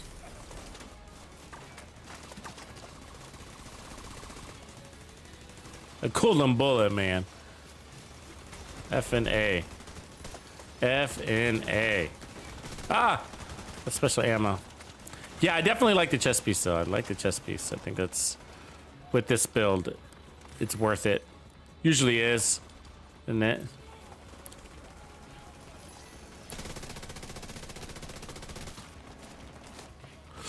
And so then you also got to think part of the experience thing we're talking about is like understanding where the spawns are. So the spawn for this one is they're gonna jump out of that second story building there. And so if you can get there, you can spawn trap them, right? But if you're also thinking about the next spawn that comes from two places, either right where Reaper and are, they're gonna come out of this window, or they're gonna come out of that door right there. So to be prepared for the next spawn is also an important thing.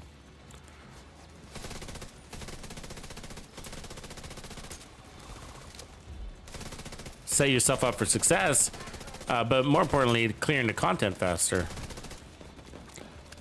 And I've always found that one of the greatest ways to enhance your survivability is by spawn camping, basically. If you keep them from spreading out, you're keeping them from getting in cover, hiding from you, and they're going to take 100% of your damage.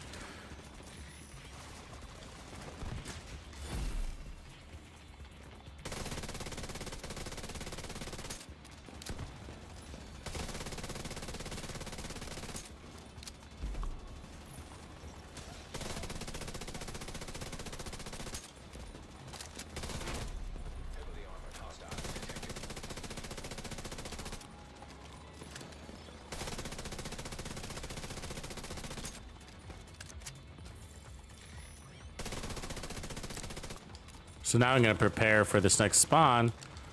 So as soon as we kill that boss, right?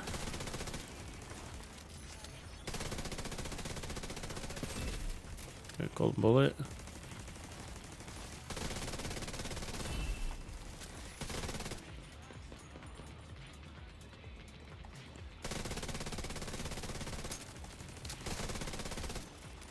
All right, let's see where they come from now. Down below or up above? Come up above, they're gonna be right on my ass. Detected. Down below. Incoming.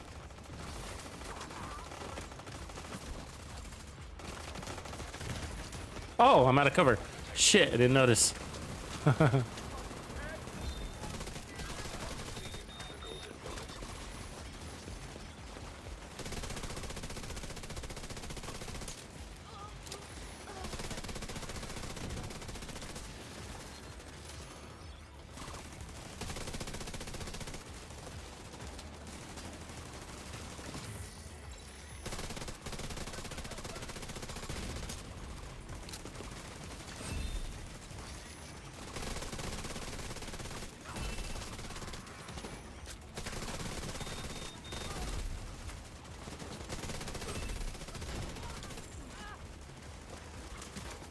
Fire.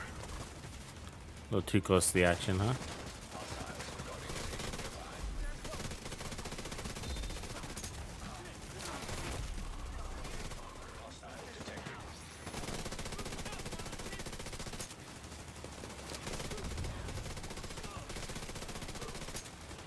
It's a slaughter, man.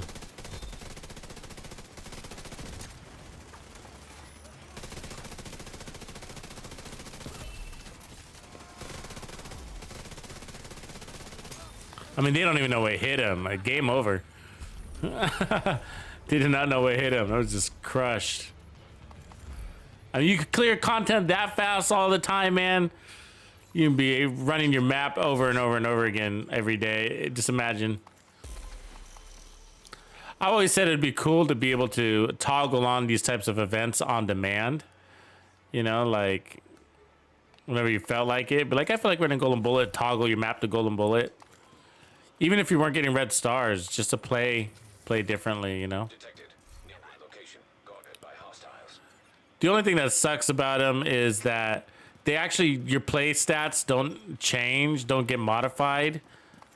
I don't know which ones do and which ones don't. I haven't done that close of looking, but like things like, I'm not getting any credits for my headshot kills. Kind of sucks. That's because, you know, I'm trying to get to top 50, so it doesn't matter when I play a whole week. And we're going to have, I mean, shit, we have back-to-back events, right? As soon as this one ends, what do we got? As soon as this one event, so this one ends in 6 days, and then this one starts in 6 days. So we got back-to-back, and this one's all headshots. The next one's all headshots, so...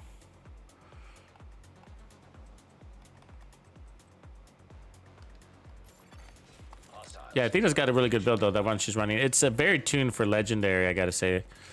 It will shine really well in legendary, that build she's running.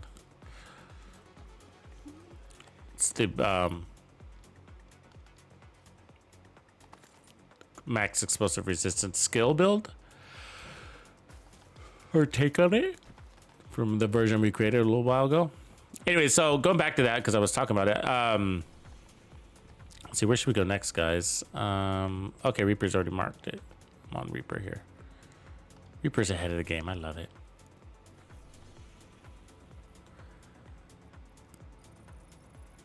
Let's go. Let's play. Let's get some action, right? Smurf! Smurf is pissing blue.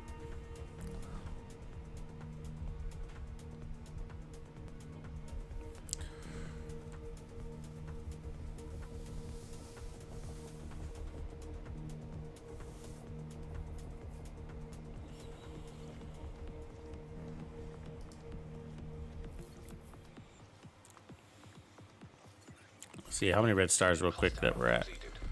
48. All right, we're on our way. That's day one, baby. Day one. You know, it's not as essential to milk these events for red stars anymore, is it? Because although it's still great, because you know what, Countdown kind of made it a little more neutral, right? Because Countdown allows you to buy named item caches. The downside is it forces you into a certain game mode where this is basically the entire map except for Countdown. So. Reaper, don't tell me you got 231. That's crazy. He's lying. Okay, so same thing. We want to create a little triangle. So if I cover the right, he goes left. Somebody kind of comes straight in. We try. So they're going to try to get behind those cars. And so my job is to prevent them from doing that.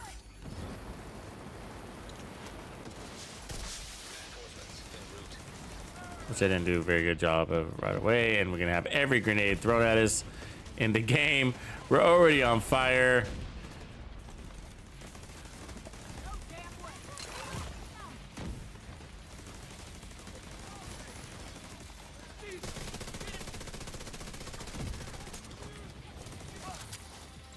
Look at that healing, huh? Oof. God, their special ammo sucks.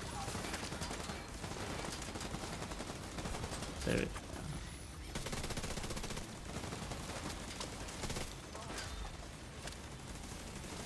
Coming in from behind us.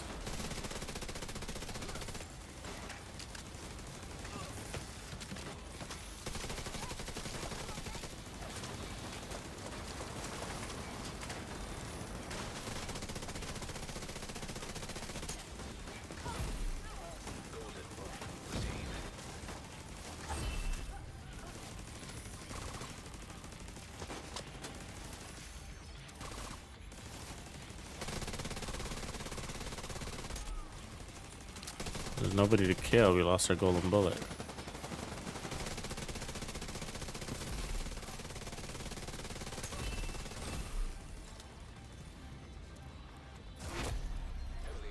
Athena's in there kicking butt.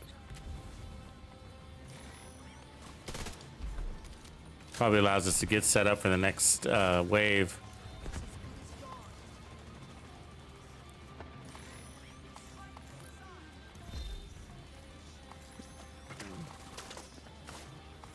A skill placement for the next wave.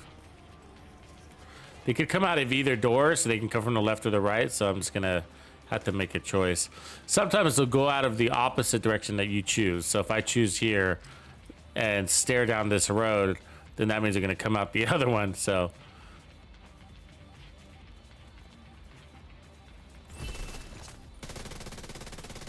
our skill just got us that golden bullet.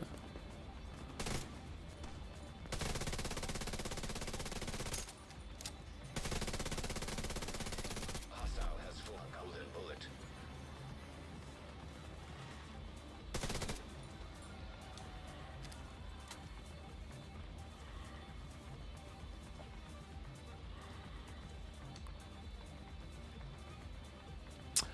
Right now, no, this is the Umbra skill build, a new one. Look at, so we got 20% armor on kill, and then we got 234% crit damage. 234 on 20% armor on kill, and it's great. 6 skill tiers.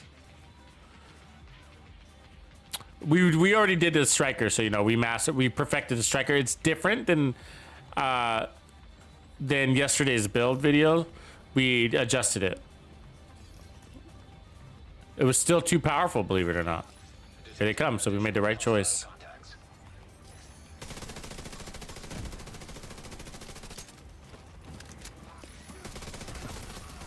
It's gonna be slaughter, because we're all gonna burn, so, including ourselves. Ha ha ha. Serious trauma.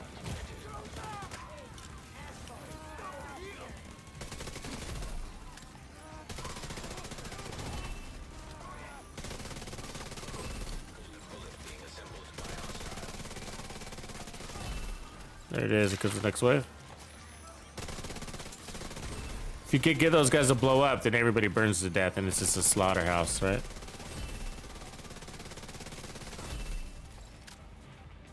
And that's it over here. Look at all those trophies, quick trophies, and then the rest are coming from the other side now.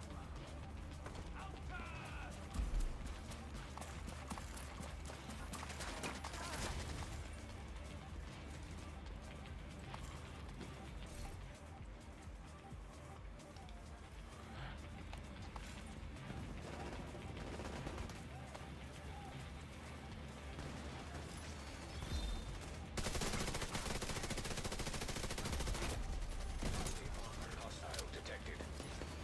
Oh, we should have left our skills over here.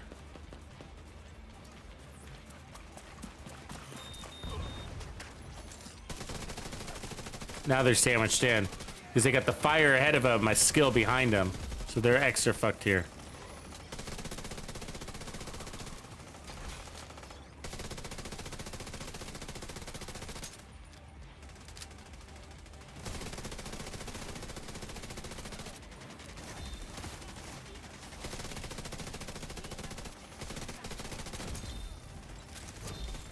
There it is. It should be it.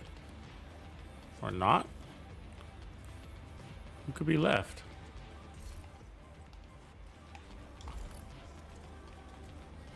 Oh, somebody around the corner. Caught wind of a lesser stag. Oh, it's because our allies haven't made it yet. Got it. We're distracted.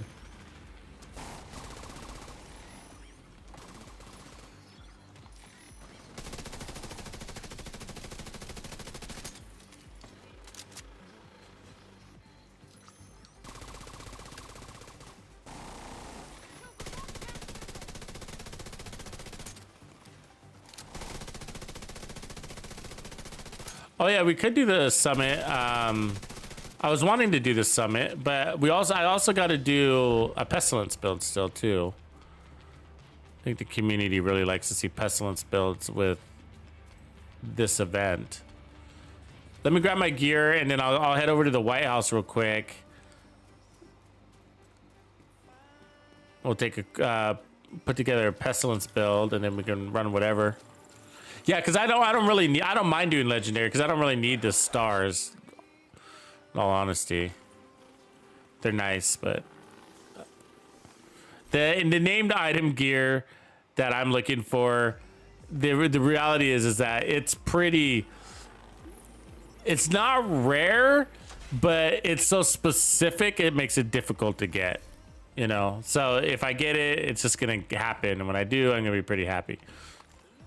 Like, for example, I want all red death grips. And so what I need them to have on it already is crit damage so that I can put a red core on it. And so I just don't have that one yet. And technically I don't have the crit chance one yet either, I don't think. But, oh no, I didn't see the hunter. These guys are never gonna come. Our control point losers. That's all right. I guess I don't really need the gear in there.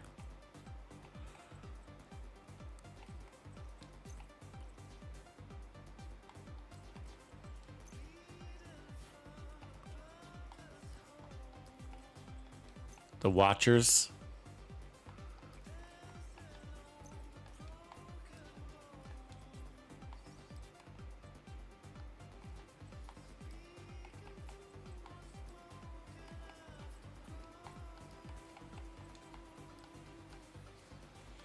This build's fun. I do like this. I love the, let's save this version. So let's save this armor on kill version here. So I like it better than this original setup we had. So let's change it. So yeah, cool. Oh, Mike, I'm sorry, man. Yeah, that sucks, bro.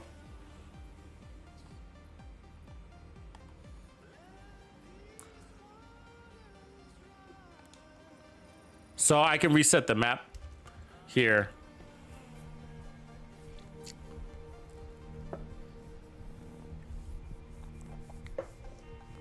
Oh yeah, I saw that. I saw what you were shooting at. Athena? Athena? Spawn, child of Zeus.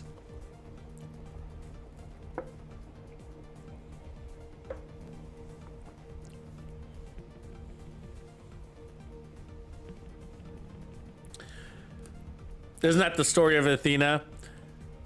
Didn't Athena spawn from Zeus's brain?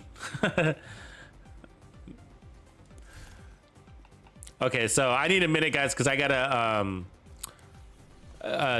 open up these stashes. I'll let you guys clear that, but I'm gonna reset the control points in about 5 minutes. So you got time to do your thing. Maybe a little bit longer. All right, let's get rid of some things here. We're getting pretty full again. Doesn't take very much effort to get full in this game. So I could probably crush that. Probably will never use it. Keep that one. We'll save it. Bellstone, that's an interesting one. We're keeping that.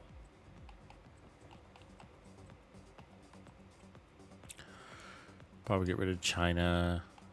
We're using that one today. Get rid of Braced. Probably not going to use Perfectly Unbreakable, so we'll trash that.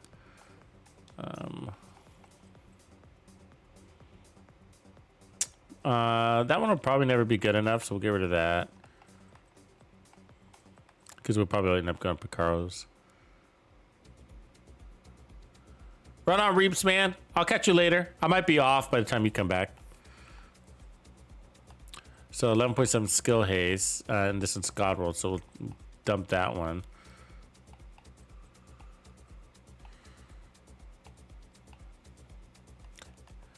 So 7.4 hazard. An agent needs assistance.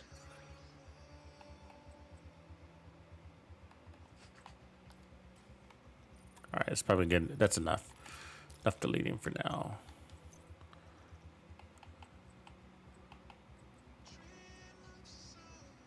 Get rid of that. No. Full. Okay. So we need the Pestilence. Let's start by putting that on. And I'll probably keep Gunner because we're going to need the armor on kill. In your group. Maybe we run the armor regen one with this. Actually, you know, the one we ran. Well, I don't know if it would work, but it was like the 2 Golans, this kind of concept. I think that's probably the right way to go. Like, you know, repair skills actually be better. Let's try to put that together. Go repair skills is where we're going. And income and repair. So, but we don't want to run crits really, right? I mean, you can, but I don't like to run my Pestilence build with crits. I like to go all into the Pestilence, the debuff, which is basically weapon damage. So what we're looking for are things like, which I'm not sure I have, but RNK, like repair skills there. I mean, that one kind of works, but we don't want the skill tier really. So we're looking for like repair skills and armor regen, both, or weapon handling. Let's see, I should have. So we could run. So let's start with the pieces that we know we're going to run. I guess like the contractor's gloves.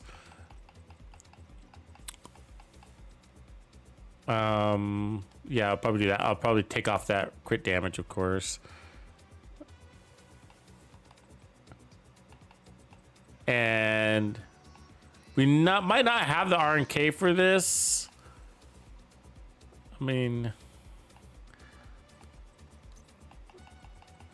but 2-piece Murakami would be nice to run on these types of builds. I don't know if you've ever done that. It might be on my other character though. So we'd be looking for Murakami with weapon handling. Emperor's Guard, that is. Yeah, they're probably on my other character. Could still run foxes. That's not a bad idea either. But we want heals. So we could still run 2-piece Golan if I have the right setup. I'm not going to run the Sawyers. I'm going to pretend that we're going to be moving a lot.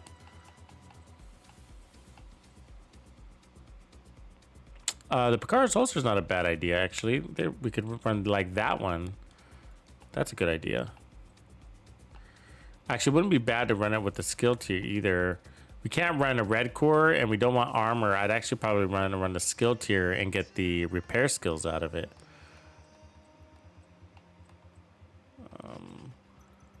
So let's see if I have a better one. Maybe I don't have a better one. Might be stuck with armor. I don't really like running armor on my Pestilence builds. But this one's not bad because we are trading off the armor with that weapon damage, but at the cost of skill haste. So we don't really need skill haste. So I kind of don't love it.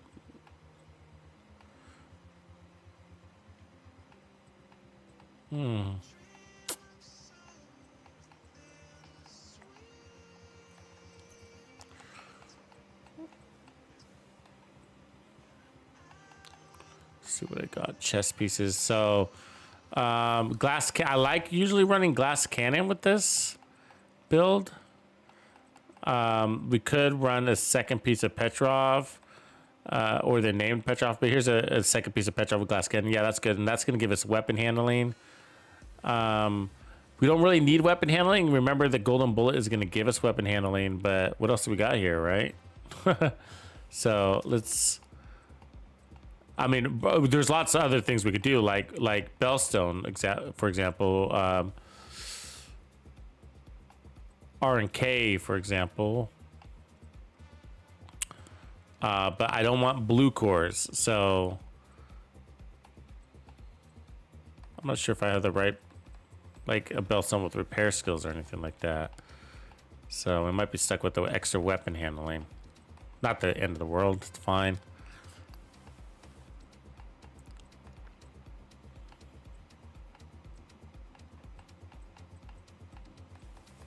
We could do Uzina Getikas. for the armor on kill. If we had it, if we were able to make them red, I'm not sure we can.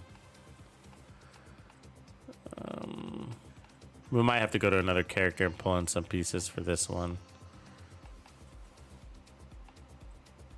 So there's this one here with perfectly braced. Alps. Not a lot of options there. Let's see, and then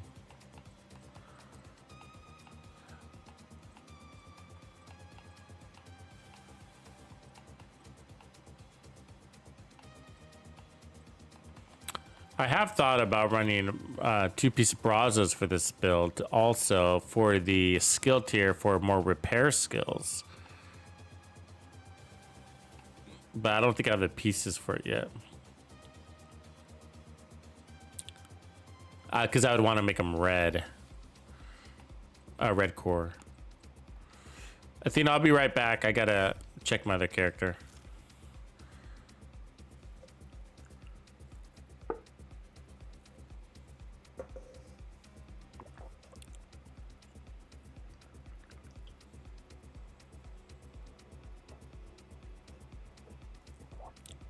Right on, Smurf. You're crushing it, man. See you.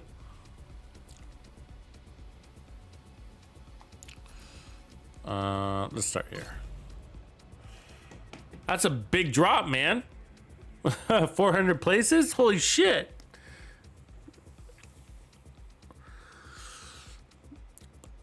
So when I first looked, was like maybe the beginning of last season or the end of season 8. I'd never looked at my headshot ranking until somebody had asked me in the stream, and then I looked. I was like, "Oh, I didn't know you could do that." I never look at my stats. I just don't. I'm not really that interested in my stats. It's nice, but I don't really get into the glamour stuff. But I was just kind of like, hey. So I looked and I was like, oh, I'm at 125. So the first time I looked, I was at 125, and I realized I was like, oh, I'm up there. I was like, I might as well try to get to top 50 just kind of as a game. It doesn't mean anything. You know what I mean? Just means you run a lot of headshot builds. You know, doesn't mean you're like the ace of headshots particularly. There'd be a lot of equations. I mean, some people are there because it doesn't distinguish between what type of content you're playing, right? Like legendaries or heroic. So you can get there pretty easy.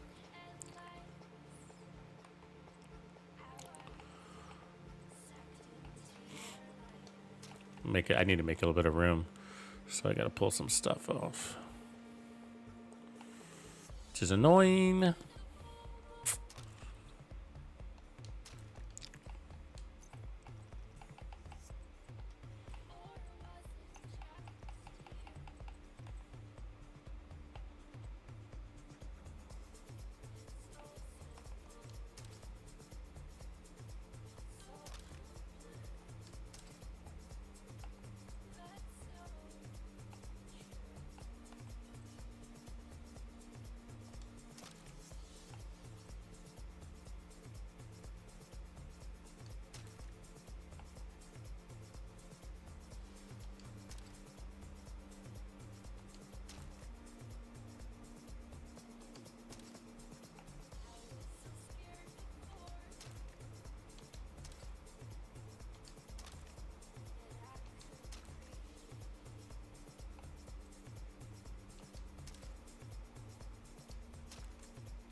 So many holsters from Brazos, it's insane.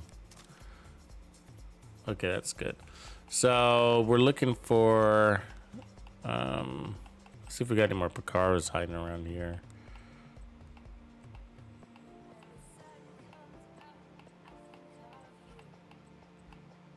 I don't think we're gonna need Picaros for this, I guess. Walker, 1 piece of Walker. Let's see what we got for need. Oh yeah, the Mercomies, that's right. So there's a weapon handling one, that's good. We'll take that one.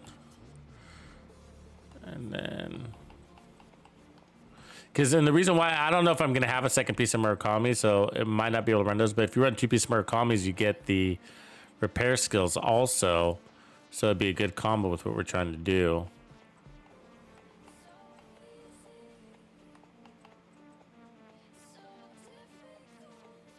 Yeah, the chill out masks should be available again. I think they just start giving them away. I can't remember. Is it December or January? But we're right there. You'll be able to get them soon. I know I got too many of them. I farmed the hell out of them when they first originally dropped. It was annoying to keep fighting that guy over and over. Really annoying. I don't normally like to farm things like that. It's super boring. To try to respawn him.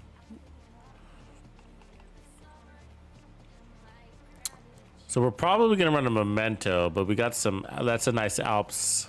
Except we don't want crits, so that takes the Alps out of the equation. So let's see what we got. Masks. So I know I have some Walker masks hiding here, but this Gila mask, this Gila mask, this chill out mask would be good combo because it's got repair skills.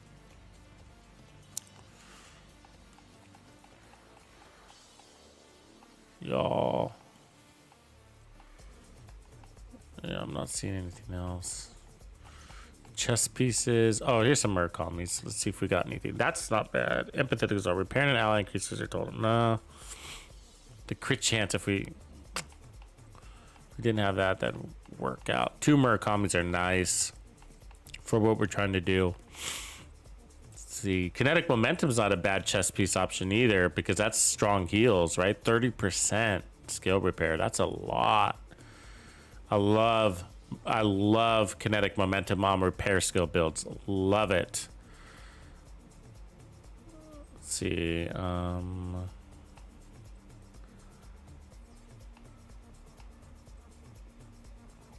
It's not bad. If we add skill damage into the equation.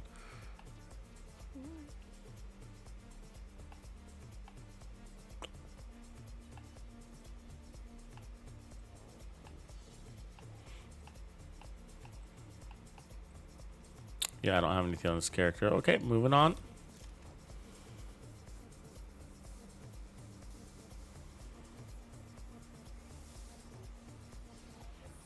Yeah, that's what I'm trying to do. Is I'm trying to run one piece of RNK, but I don't have the one with the right stats. I mean, the ones that I do have are all the best versions are on the gloves, and that's where my contractor's gloves are going to be. That's like the one piece I feel like is I really want on a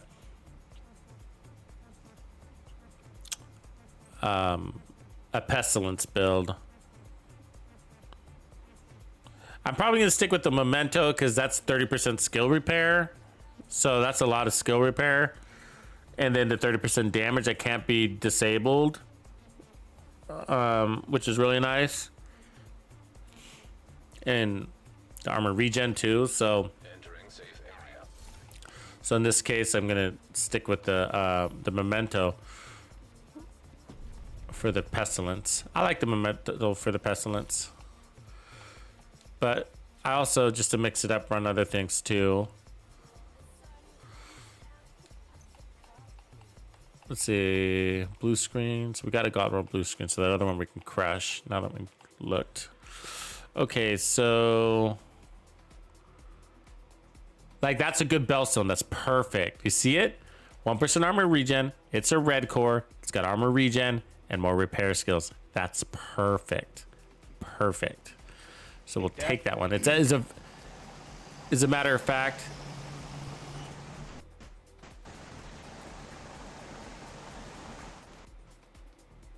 That was weird. Did you hear that? Audio?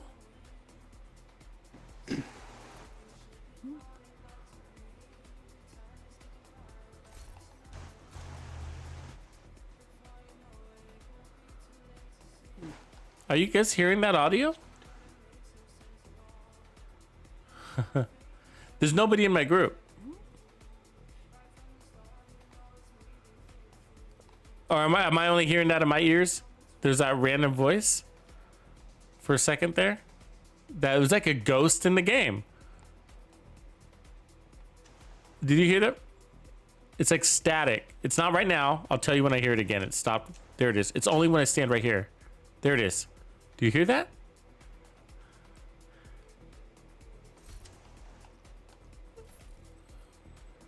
Am I in a party? There's no party. Oh, I am in a party. Okay, I get it. When did I get in a party?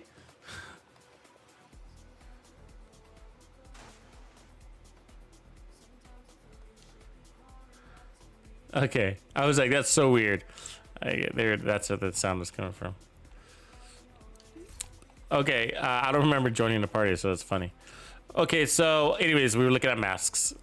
So we found that mask. That mask, what I was saying was that mask was actually made for a Pestilence build. I actually have it for that. So then, chill outs. Uzina, looking for alternates. Y'all, we don't need the health damage for heroic content. All right, chest pieces, alternates. Got a couple good options over there, but I don't like running the named Petrov because we're running the named Petrov gloves, the contractor. So it ends up giving you too much weapon handling. Like it's way beyond reasonable amount of weapon handling. So here's a good one, kinetic momentum with Alps. It's got the skill tier. I'd rather not, but we might use it anyways because we might just agree we have too much damage because of the event. So if that's the case, then we can put on the skill tier. Let me see if I got another Murakami to bring over. That one, repair skills. I'd rather have that than weapon handling. And then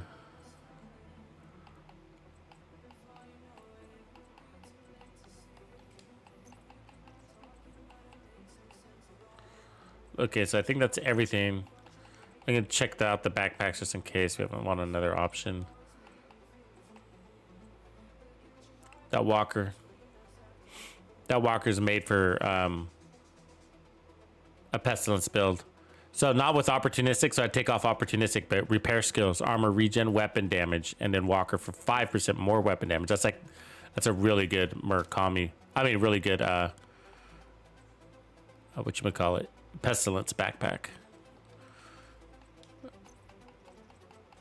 Especially if you run 2 pieces of walker, because then you're gonna get the additional damage to armor, which helps the ticks. So if we had a walker chest or walker holster that would complement that, which we should, and I don't know why I haven't seen it. I don't know why I haven't seen it. Let me check. Maybe it's already here. So I do have walker pieces that should complement that. So let's see. So R and K.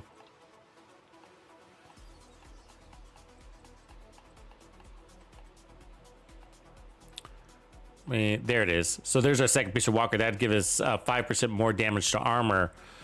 So that might be our best in slot for the holster there. And then we got the mask, which is Bellstone. And then we got, yeah, I like it. Okay, I think we're good to go. Let's roll.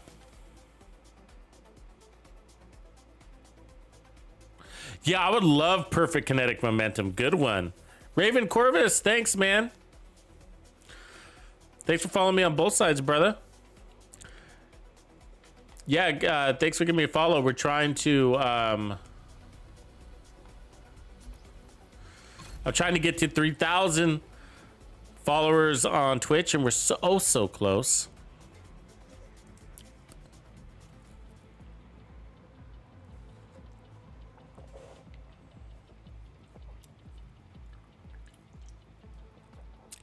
$3,000 followers, and then I'm cutting it off right there. So get in while the getting is good.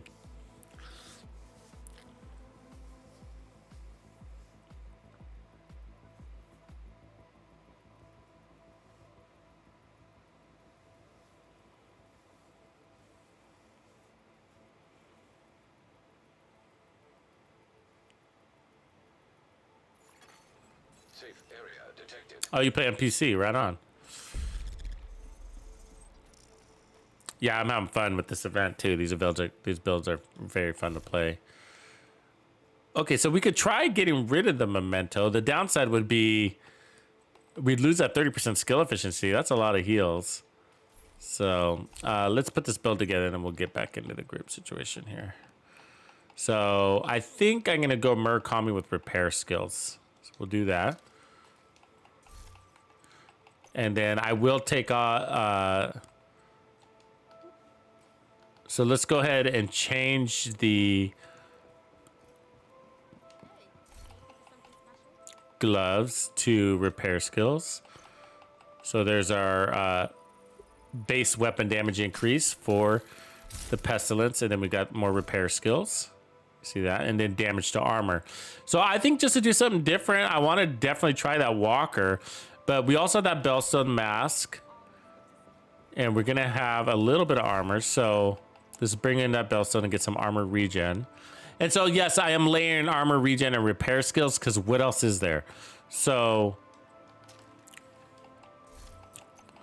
I'll go ahead and leave incoming repairs there. Sometimes I go repair skills as the mod just so you can see this, it translate on the stat, because you don't see incoming repairs show up in the healing, right? So we're at 49,000, and that's before the memento, right? And before incoming repair. So anyway, so there's that, and then the chest piece. Ideally, if we had the walker chest piece here, but we might end up being stuck with this Petrov, which can give us more weapon handling, which isn't the worst thing. Let's just make sure I don't have a walker hiding back here.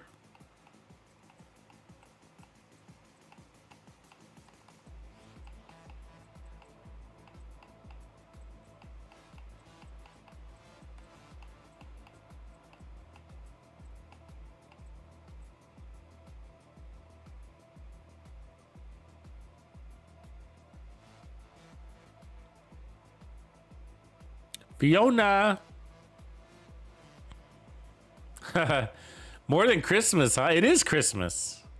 The event definitely feels like Christmas. It's like Christmas comes early, especially we're getting another one in 3 weeks.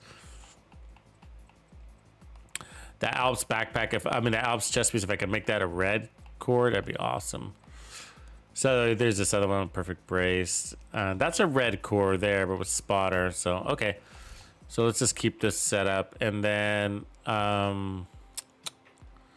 since we're not running 2-piece Brazos, I'm not going to go with the Picaro holster. It just doesn't really seem valuable to me.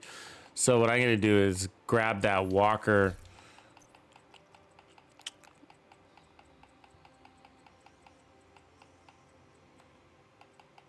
We got a walker holster in here hiding somewhere. That one. Pair skills, armor regen.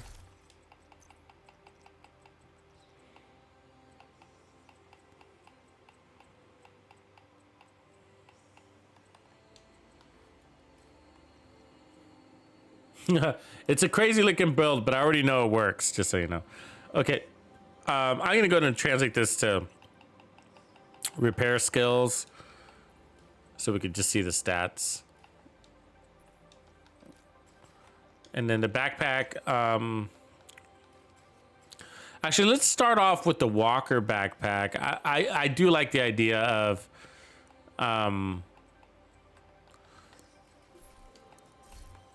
the memento better because of that 30% repair skills is a big deal.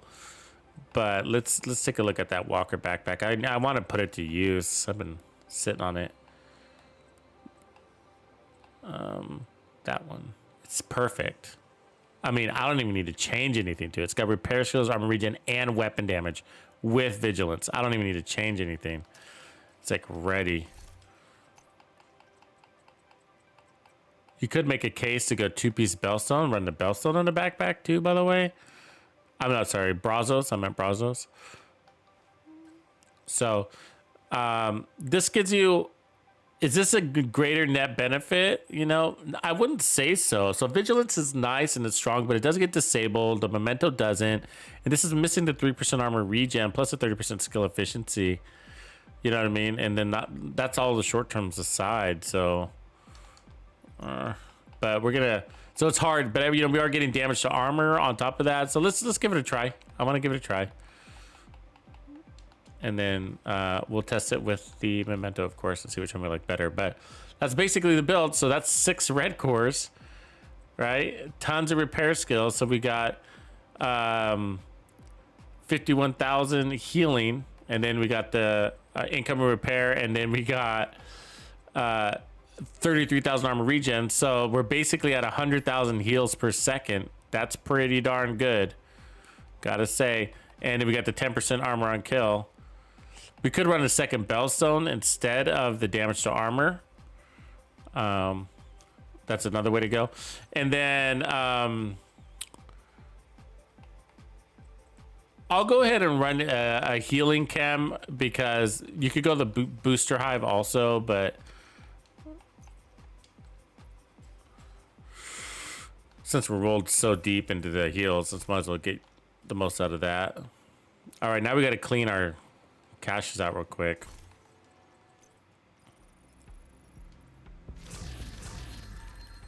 Let's stack these up real quick.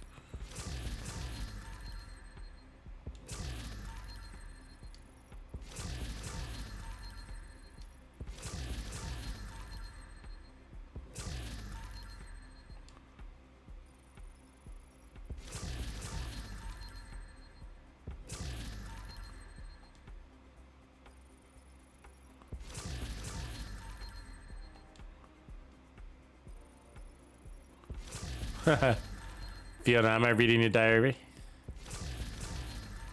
I know where you hide it. We were talking about Bloody Knuckles earlier. Somebody was chimed in saying that they had a good one. I gotta take a closer look at that.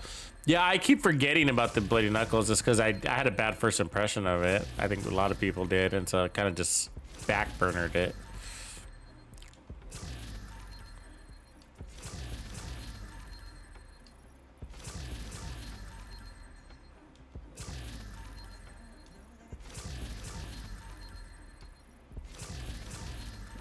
A lot of gear. All right, let's deal with this. Og, I get a lot of Ogs. I'm never gonna use them.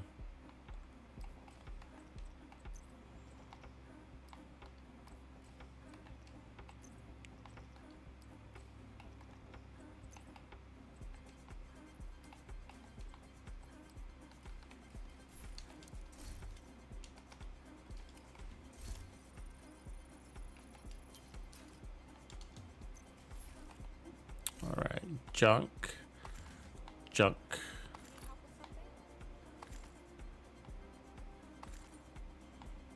Yeah, it's all junk right here.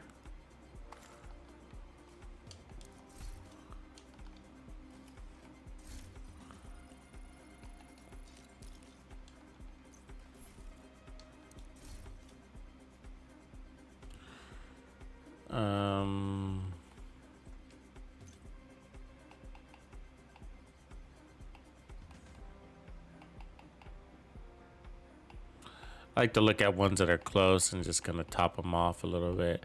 But see, I don't like, yeah, this one's a ways away. We need to do that. So let's research this one actually. Yeah, research and then donate materials. What do we got to donate? A little bit of everything, huh?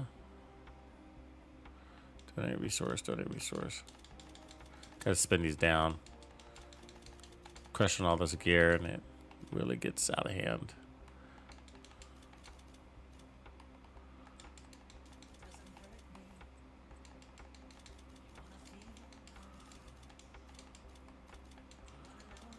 And this is just day one, right? So we're gonna be playing a lot. We're gonna be getting all this shit.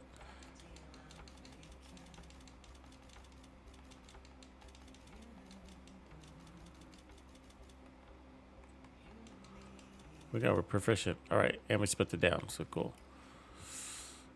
And then, let's see, donate what we got.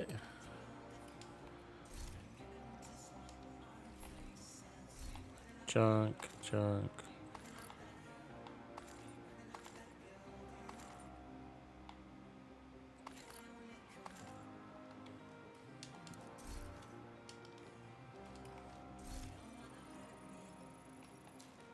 You're already at 21? Oh my god, you're crazy.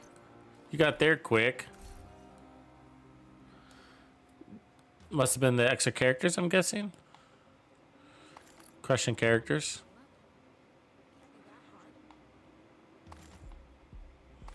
I'm meaning to do that. Collecting 511, so I'll keep that one.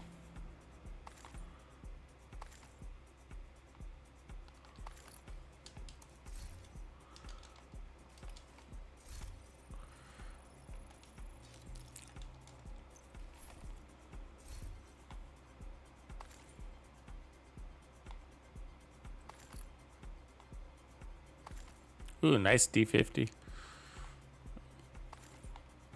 Need at least one of those.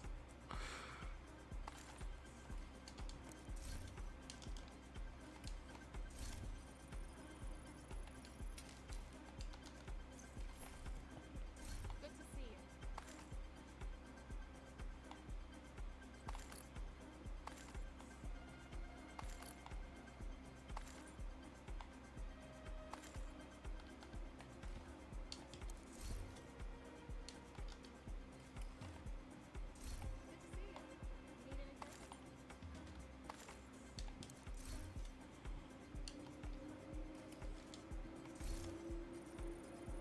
Yeah, that's so impressive though. 21 is great.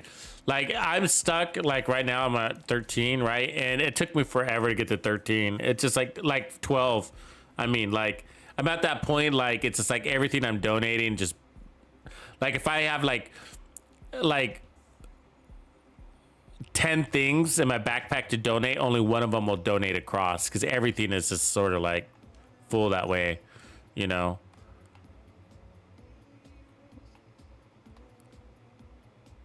So it's basically you need what 2 to get 1 level, I think is what it is on average. So as you can see, I need to get up 4 levels. So that means I need to basically donate 8 ACRs, right? I think that's how it works, numbers wise.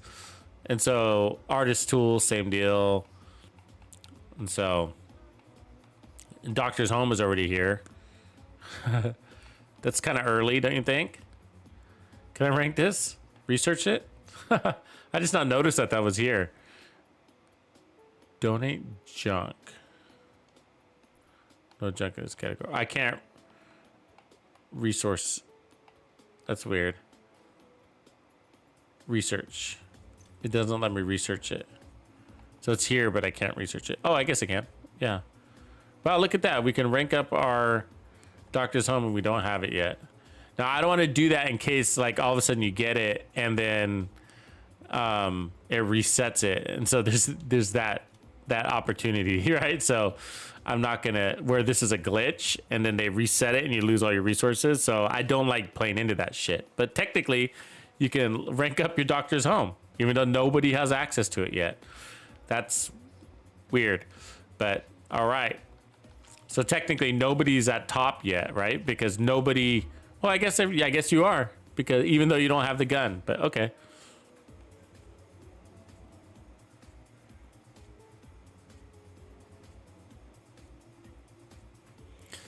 Fiona, that's funny. Fun fact: she's been running. Fiona has been running the same build in Skirmish for nearly 2 years. What build is it? Can you tell us what build it is? That's amazing. Maybe we can showcase it. I mean, that's a video all on its own. I could do that video. Be like, this person has been running the same build for 2 years in Skirmish. I'd love to hear your stats behind Skirmish if you have any. Okay, so we need to get rid of a couple more things here because we're a little bit full. Fiona, I'm going to invite you in. I don't know if you're playing with somebody else. I'm sorry, not Fiona.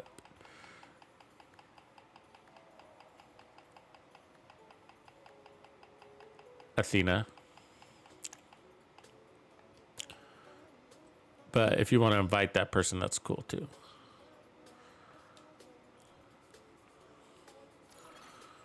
All right. Promoted to group leader. Another agent has joined your group. I just need to get rid of a couple things here.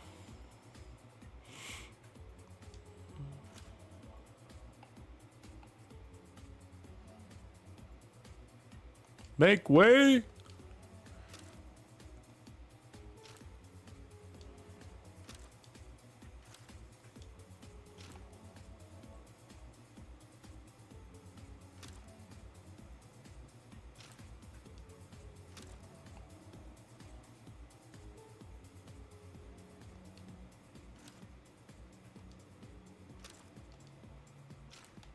All right, that's good. So we're all right. There's our first Pestilence build.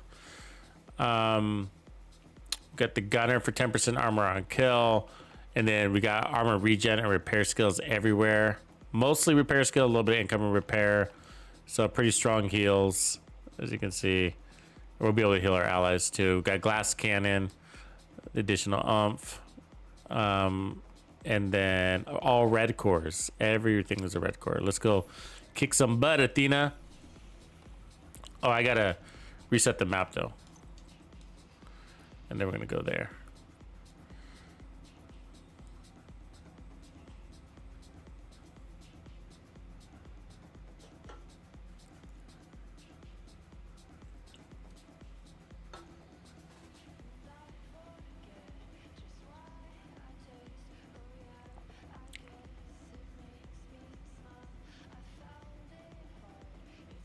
I don't know your success, your expertise level.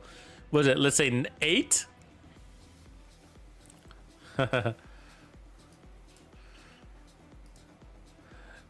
Some people really invest into their expertise.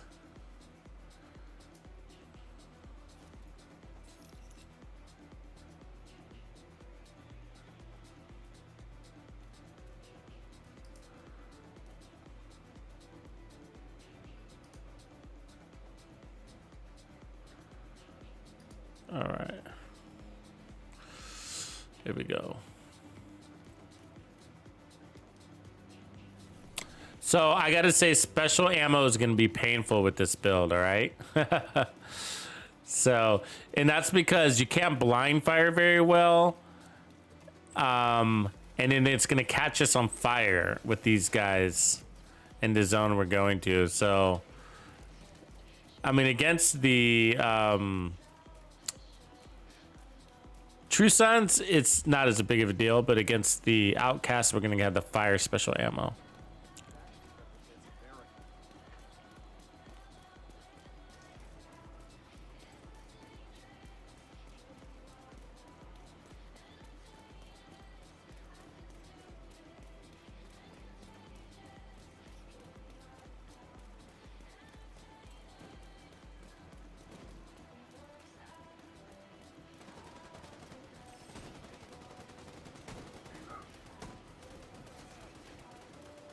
So I guess what I'm saying is that we could get suppressed because of that special ammo.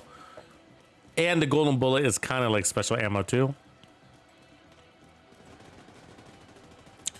So we're gonna have to think about our angles, I guess.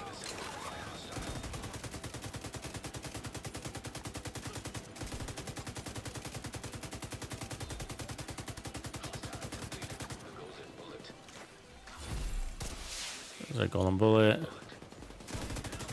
And so from here, the idea is to let the golden bullet do all the, the pestilence do all the work. Oh, it didn't quite do it, did it?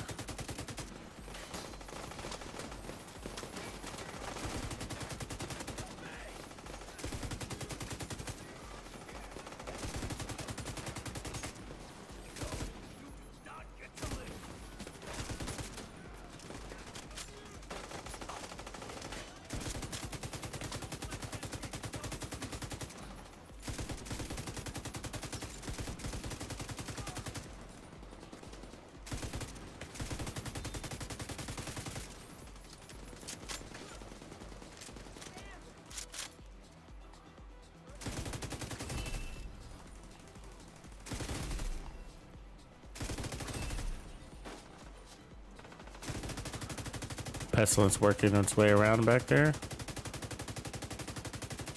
Damn it, I don't got a shot though. Fucking game. He's suppressed the whole time like a jerk. Like a jerk. Like a little jerk.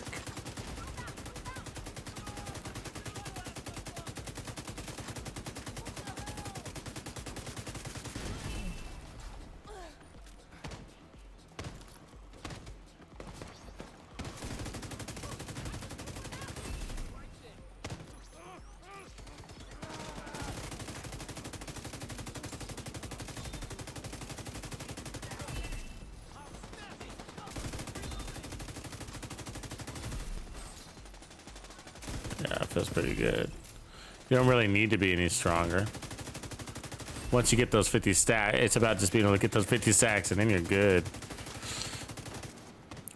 I think the Picard holster would be nice here.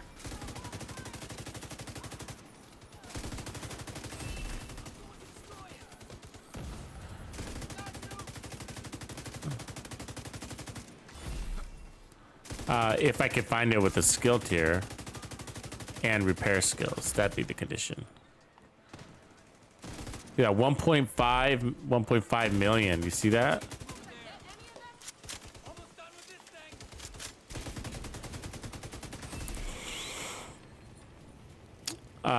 Does that mean the golden bullet works on the pestilence stacks? I don't remember if that's the case or not. And it's a pain in the ass to tell because that means we're gonna have to turn the event on and off to know. Don't want to do that. Can somebody just tell me? Does the pestilence work with the golden bullet buff? It should. I mean, you'd think it would. Because 1.5 is pretty high for a tick.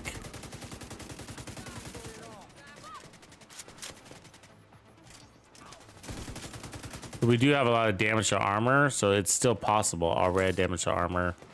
We got a lot of damage to armor. 13%, I think. 19%. Oof. How did we get 19%? Is it the pestilence itself? Yeah, that's how. 6% on the pestilence. We got a lot of damage to armor. I can see how we got to 1.5 million.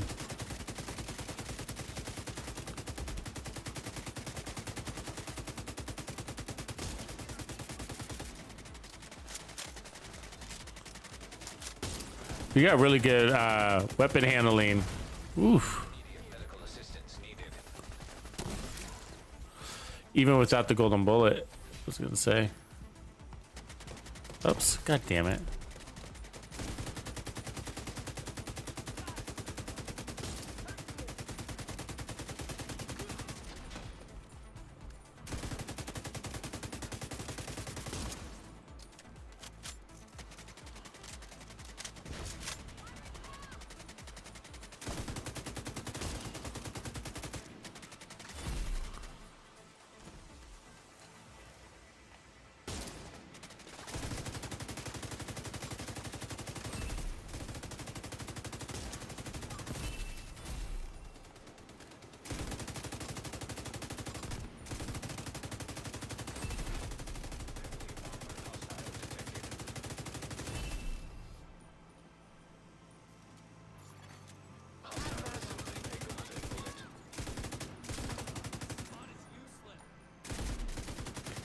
Yeah, sorry, it's not.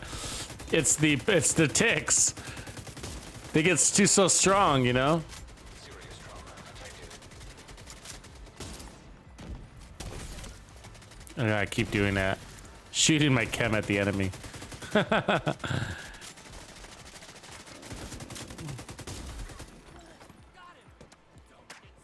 Yeah, once the ticks get rolling, they start taking all the kills, don't they? They just work their way around the field.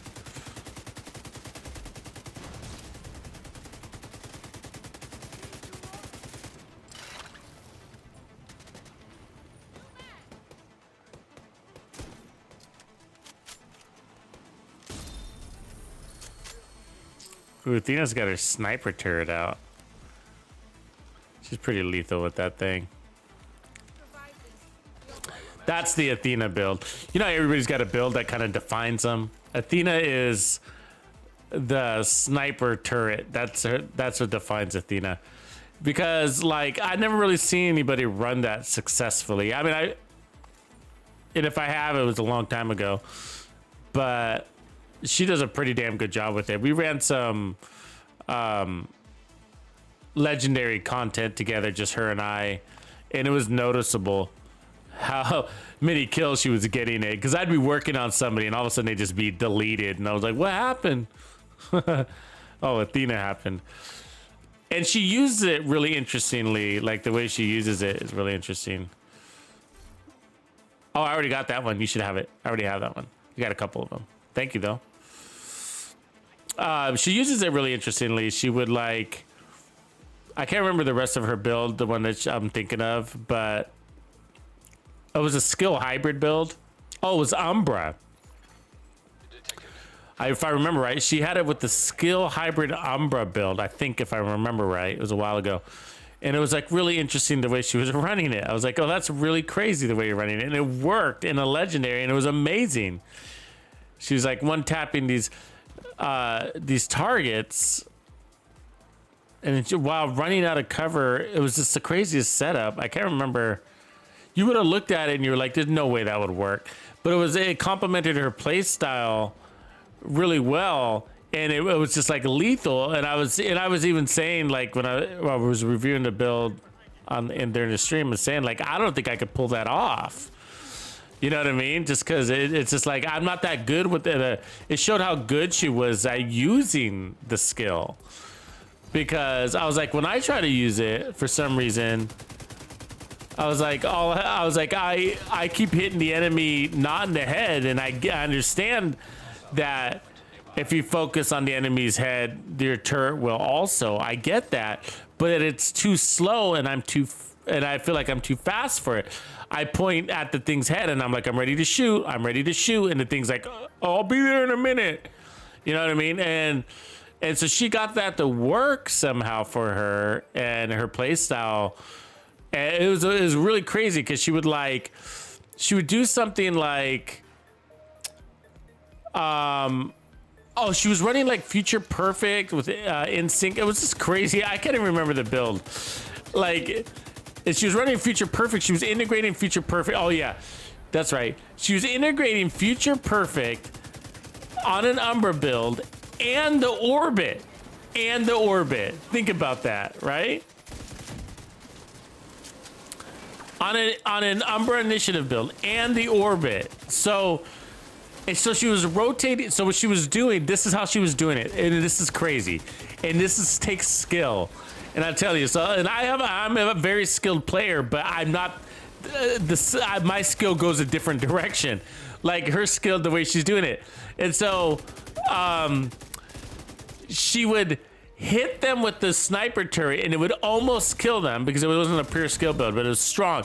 It would take all their life away except for just a tick. And then she'd hit them. She'd cycle to her orbit, if I remember right. She would cycle to her orbit, finish them off with their orbit, which has perfect finisher on it, which would give her the crit chance and crit damage boost. And it's rotate back to her primary weapon. I can't remember what she was running as a primary. But my guess it was something in sync or the capacitor.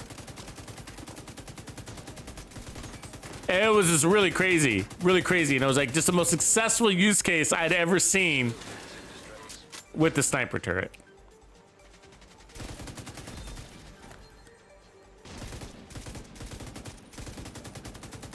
And so it was basically one of those situations where the sniper turret was so strong, it didn't really matter how much damage you had on the rest of your build on your primary weapon because the enemy was basically dead anyways. So you could have, you know, whatever damage on your build. It didn't really matter, you know? You just needed to finish them, right? Because the sniper turret was taking away everything. And if she wanted to kill him with the sniper turret, she could.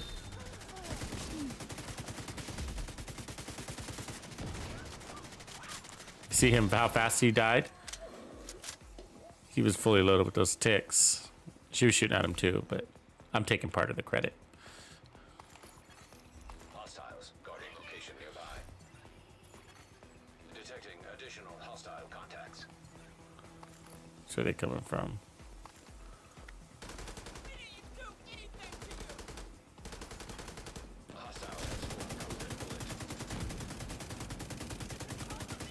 I'm not gonna.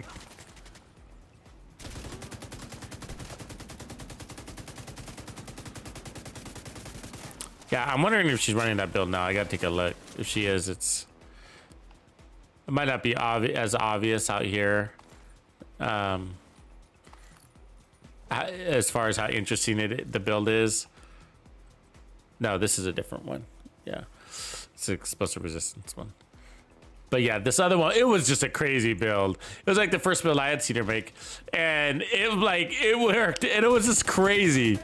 And it like made, you know, I was saying like how it's not the build, it's the player, and that's exactly what I mean. It was like it's the perfect use case because it made the sniper turret look like the best skill in the game, and then.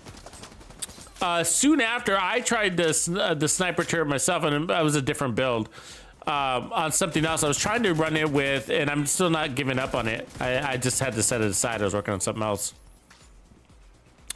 But remember the Hitman build? So I think that one would be really good with that sniper turret, but I just kind of got frustrated with it because I'm not very good at it. And so, and it was a 6 skill tier sniper turret build. And so where Athena made it look like a god skill, if you were reviewing my gameplay and were to judge the sniper turret based on my gameplay, you would have thought it was the worst skill in the game. You know what I mean? And so that's what I mean where skill can make a build look amazing or horrible, right? Where's Athena at? I don't see you, Athena. It says you're down, but I don't see you. Where are you? How do I save you if I don't know where you are? She's not on the mini map. I know you're down, but I don't know where you are. You're not on my map. Oh, you're way over there? Damn you, Athena. By the time I get to you, you're gonna bleed out.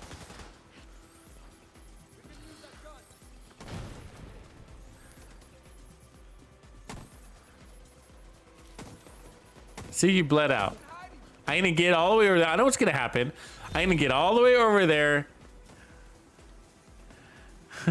And then you're gonna fast travel right when I get to you. Watch. Watch. She's gonna do it just to piss me off. Ah! Bad guys. Oh, now I'm down.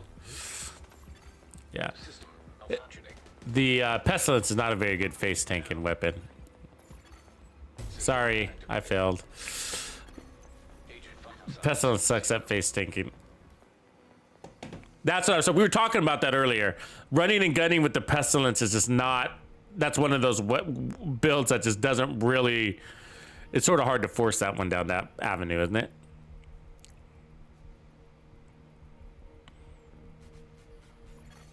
Hostiles guarding location nearby.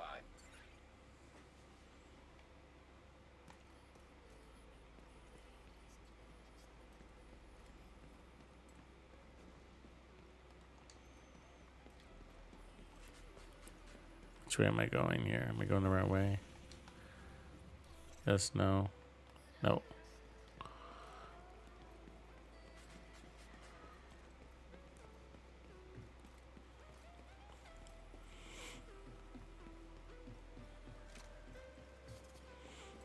No, isn't that one of the most annoying things though? Like when you got a player down and you guys are in like 2 different locations. And then like you get all the way over there, and right when you get there, you run all of that way, and right when you get there, they fast travel out to a safe house or something. Oh, we gotta run because we don't have the capability to face tank. It's just not a face tanking type weapon. Too slow, way too slow. Oh, but we're gonna catch on fire. Nope, we didn't, luckily. The fuck? Oh, these pussies. They're running around all over the place. Then they get there and they hide. Get to the location and then they just hide. Detected. Nearby location guarded by hostiles. Fun build though. It worked. It's working really well, I think. We would want to try with the. I think we probably are overdoing it on the damage to armor. Now that I saw that number was at 19%, so I don't think we need the Walker backpack. You know, it's a great option if you're really against the memento, but logically, I think you would want to run the memento with what we're trying to do here. You got weapon damage that can't be taken away from you, even if you take damage, and that's important. More important than vigilance. We're also got the armor regen, and we're getting the armor core to boost the armor regen even more. We got armor regen everywhere, so that those memento stacks would be a big deal. So I think that we want to switch to that direction. So we're gonna do that next year, even though this is working great. I do want to get another look at those ticks though. We were hitting over 1.5 million, and I'm not sure if we were peaked out when we were doing that. Where is everybody? Oh, they're coming up the other way. They're killing themselves. Now what?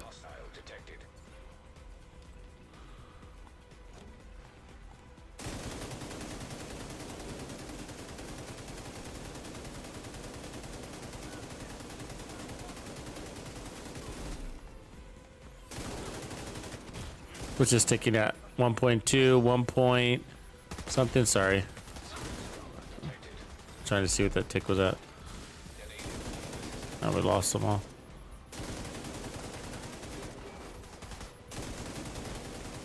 Ah! God damn it.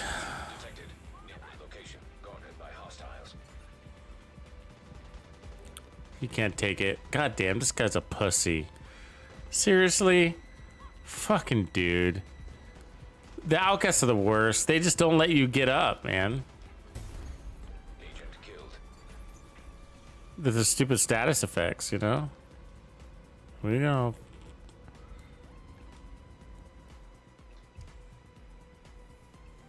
Protection from elites might be a way to go too, instead of all the heals, to kind of layer things up.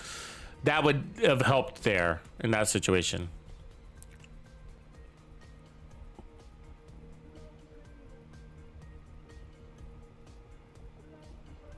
Grumpy, what's up, man? Oh, that's right. You were going to South Korea. Look at you, man. How is it?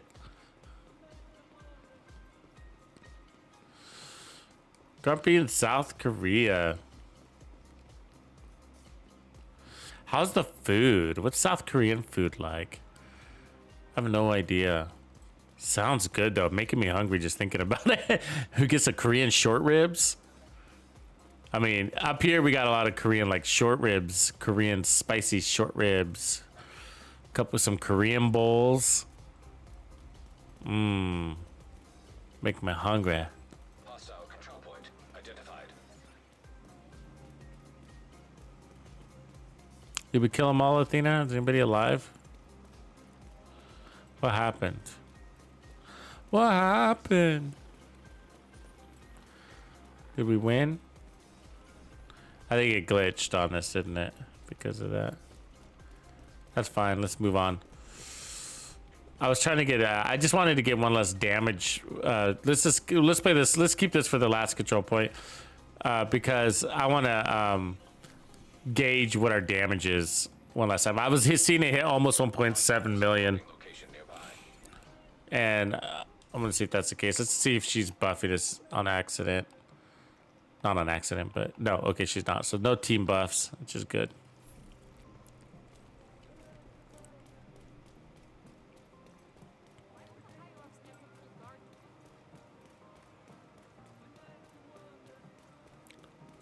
Kimchi, huh? Isn't kimchi a like a cabbage, a spicy cabbage? Isn't that what kimchi is?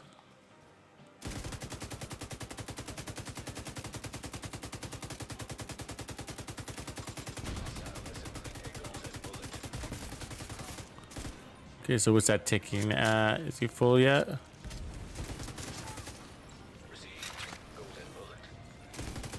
There's 6 million over there. He's not full though. Ah, and he's too far away. God damn it.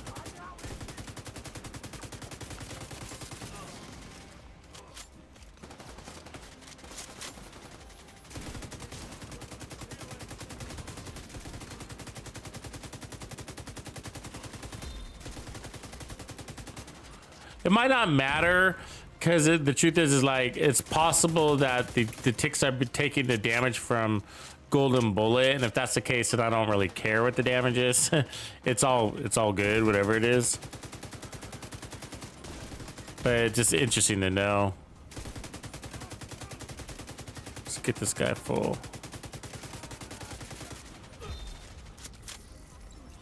Did it transfer to somebody?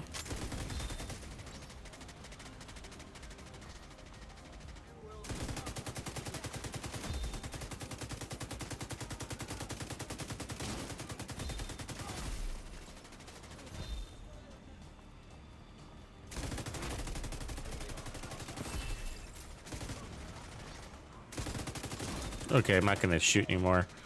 So what are the ticks there? 1.596 with the golden bullet. All right. So 1.596 with the golden bullet. So it'd be interesting to see what it is without the golden bullet. And then that will tell us if the golden bullet's affecting it. So full stacks without the golden bullet. The number's consistent.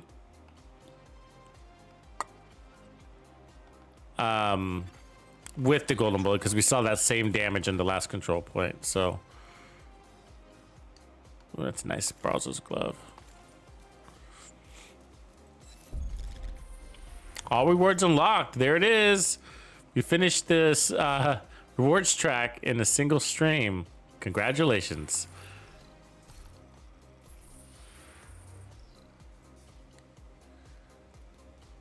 Says my mailbox is nearly full, huh? So 50 red stars, and we got almost all of the objectives done today. Like that, eliminate elite black test. We didn't do any black test. Athena, you want me to join your party? Okay. Hold on, I'll join the party. Give me a second. So we did that, and then we got all of these. All right. Let's join the party. Give me a second.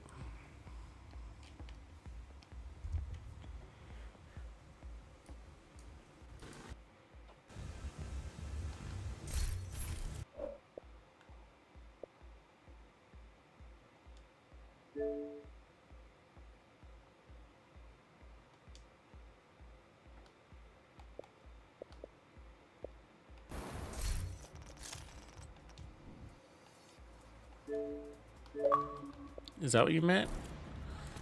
Maybe you were trying to say something else. But I did already look at your build, if that's what you meant. This build. Say something creepy. You can't be Okay, any let's go to the geek off next. the street. Gotta be handy with the steel, if you know what I mean. Oh, Vital down. signs critical. I wasn't paying You can't be any attention. That guy's geek off the shooting street. me. Gotta be handy with the steel, if you know what I mean. Yeah, I don't know if you heard me. I was talking about that crazy sniper build that you were running way back then. You still have You it? can't be any geek off the street. yeah, I still have Gotta it. be handy with the That build steel, was if you know what I crazy. mean. It was crazy. It was. Yeah, I actually made this build. Actually, it might be even better. Yeah, but no. But what was really crazy about that Can't one be any was geek how off you the made street. it. Gotta be How handy your with the play steel, if you know what I mean. style really differentiated it. I was saying because, like, I don't think I'd have the same success with it. You know what I mean? And it just like, and that just can't be shows any like geek where off the street. if Gotta play be handy with style the steel, and if you skill know what I level mean. don't match a build, then the build can be crap for you, but amazing for somebody else, right? Like You if you're can't not be a any running geek off gunner, the for street. example, Gotta be then- handy or if with you're the not steel, if you here's know a what I good mean. one. Like I run a lot of headhunter builds. Like if you suck at headshots in that build, probably your worst build ever. You know what I mean? But if you're great at Can't be headshots, any True. geek then- off the street. have to- It's a Gotta be god handy with the You'd have to steel, if you know what I practice mean. a lot. And I was kind of laughing because I was like, if you were reviewing a build based on gameplay, you'd be, and you look at my gameplay, You you'd can't be be any like, geek oh, off the street. sniper turret's Gotta the be handy worst with the skill in the steel, game. if you know what I mean. You know what I mean? Because I could not fucking get Yeah. that thing to work with me. I didn't give it more than 20 minutes worth of a try, but I was like, if you watch can't your be any gameplay, geek off it's the like street. aces with Gotta be it, handy right? with the steel, if you know It's what I probably mean. the best skill in the game. Yeah. And you can practice with it. You're good at timing the headshots with it. You can't be any geek Yeah, by off the the way, don't street. mind the person Gotta that be just handy showed with up the with steel, it. if you know what I mean. Oh yeah, no problem. Groups. Is his name Groups? You can't be any geek off the street. Gotta be handy with the Grups? steel, if you know what I mean. He's got a lot of armor. He must be running Heartbreaker. Saw that blue. Oh no, I'm not actually. You can't be any geek off the street. hybrid. Gotta be handy with the steel. Hybrid. a legendary. gotcha. Golden bullet Like being I assembled tried to make by it. hostile. What I tried to do is have a lot of skill damage, but be a tank at the same time. And Yeah, I like that idea.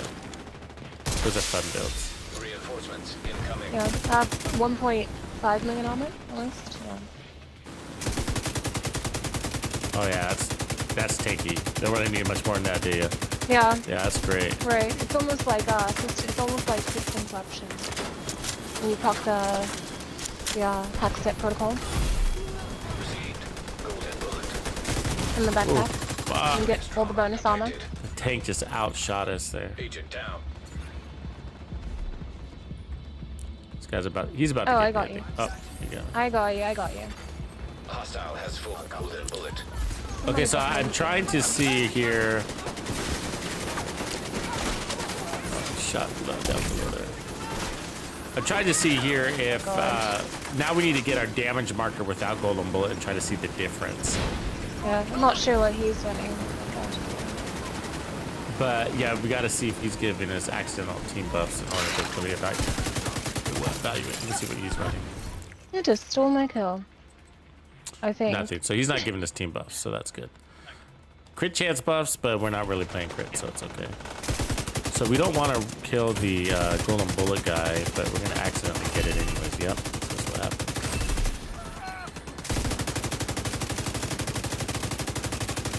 We need the damage with factor with on an elite without golden bullet.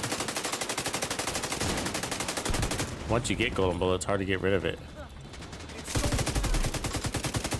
With ticks.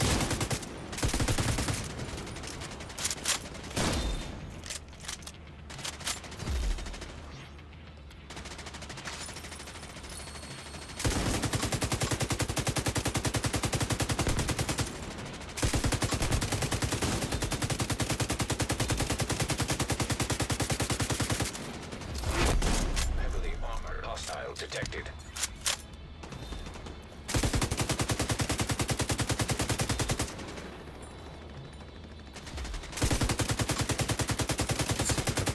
Get this boss fully loaded. Hey, don't shoot that boss. Let me. I need to measure my ticks. on Okay, it. so Okay. okay. Well, Oh, she died. yeah, I just stuck in Yeah, Belgium. just died. Oh my God. Died anyways. All right. Let's see. What is that going at? I wouldn't feel like a bitch if you kicked him. 703. Yeah, you just joined a random. Because we are still Hostiles testing, detected. Yeah. No, it's all right. but he just he doesn't. It's not a big deal. Okay. Yeah, we can just do summit too. We can try summit. The testing man too. Yeah, it's just so slow in the summit. Like, I love the yeah, summit. it's all right.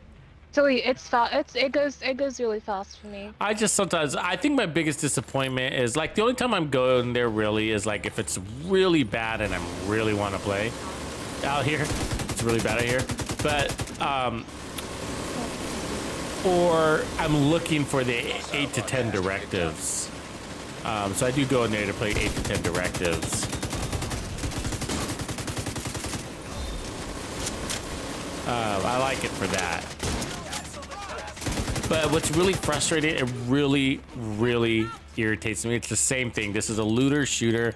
When I go into a game mode and I clear out a whole floor and just smash that floor and it feels really good and it was a tough floor and it was a big fight and I get no gear, like 0 drops. Yeah. And that's what the summit does. Yeah, you know, it gives you some pain in the butt things to do and then you get no gear out of it. It's just like, fuck. That's not what I'm here for. You know what I mean? Like, I'm not Yeah. running 8 directives to get no gear. That's just fucked up. You know? Yeah, I think what they should do, the devs should do, is depending on how much time you spend in Summit, like hours and hours, your attribute levels should fill up in that gear. You should be able to get more. Yeah, that's a meta great gear. idea, actually. Time, gear over time, or some sort of more of those types of caches, like cash reward. The what do you call summit caches? It's a Yeah. great idea. Oh yeah, yeah, because you can get a lot of resources that way, and then it will be an incentive to actually run the summit for resources that you need.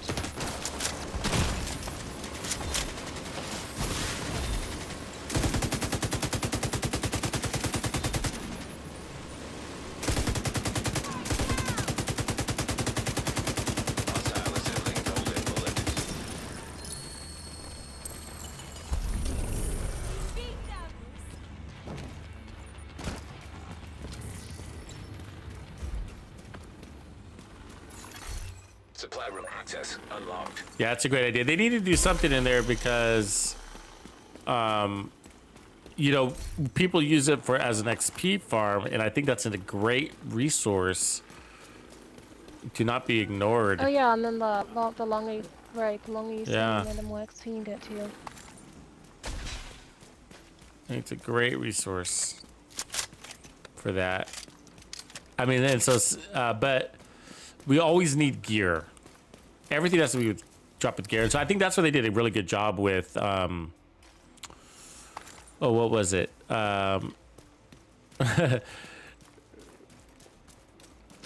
Countdown.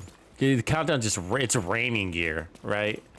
And so I think they did a good job there. I mean, it's not all god rolls or anything like that, but it's just a good way. Like, you know, I need some gear. I need to farm this brand set, and I'm just gonna get out there and do it.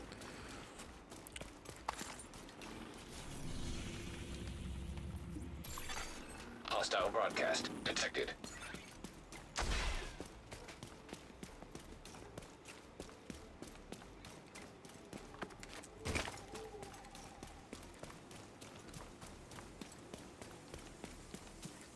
Actually, I'll just fast travel.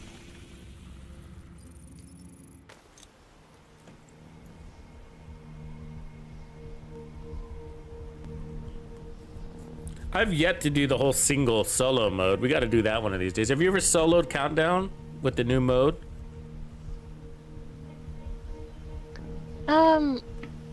No, I don't think so. It sounds kind of boring. It doesn't sound like, oh, challenge, fun. Yeah. It sounds like boring. Boo. Let me go into that Steam room and shoot the Steam weak points. Like, oh my God. All by myself.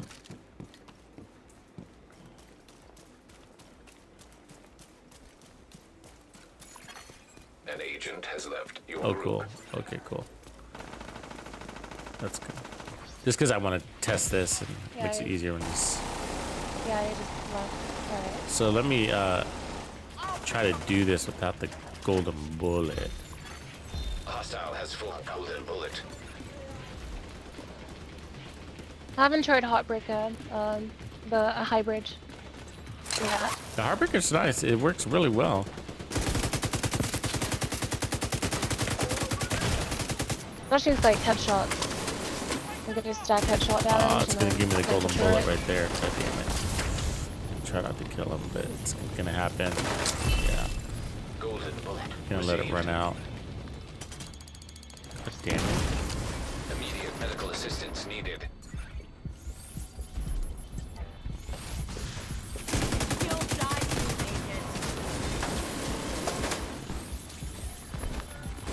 God damn it.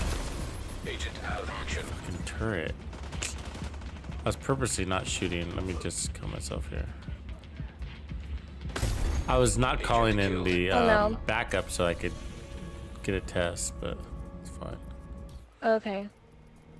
I'll be there, hold on. I think I just fast traveled on you. It was a movie.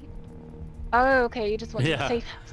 I tried to fast travel on you, but I couldn't. So I just like, oh, just it's a quick jog. I think because I was killing something, I was in combat. Yeah, this build is really coming together. I like this Hostile build control now. point detected. What I try to do is I try to make a build, and then after I make a successful build, I don't stop there.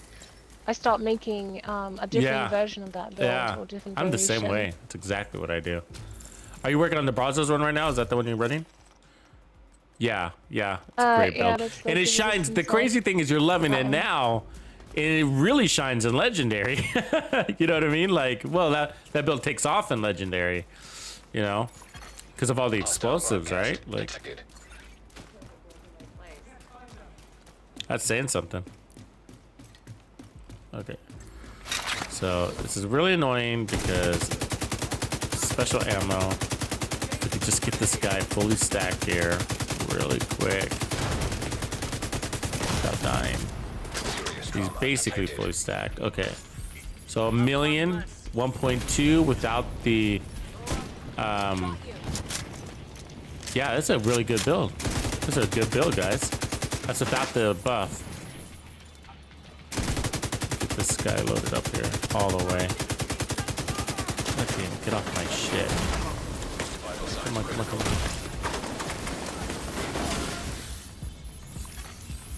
So when it's on the armor, it's gonna be more 1.436. So yeah, that's really good, guys.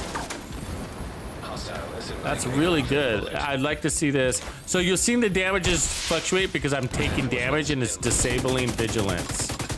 So 1.436 without the Sawyer's knee pads is a really good damage number on a Pestilence tick. So there's a couple of variables, okay? So one is when I take damage, it lowers because that's how vigilance works.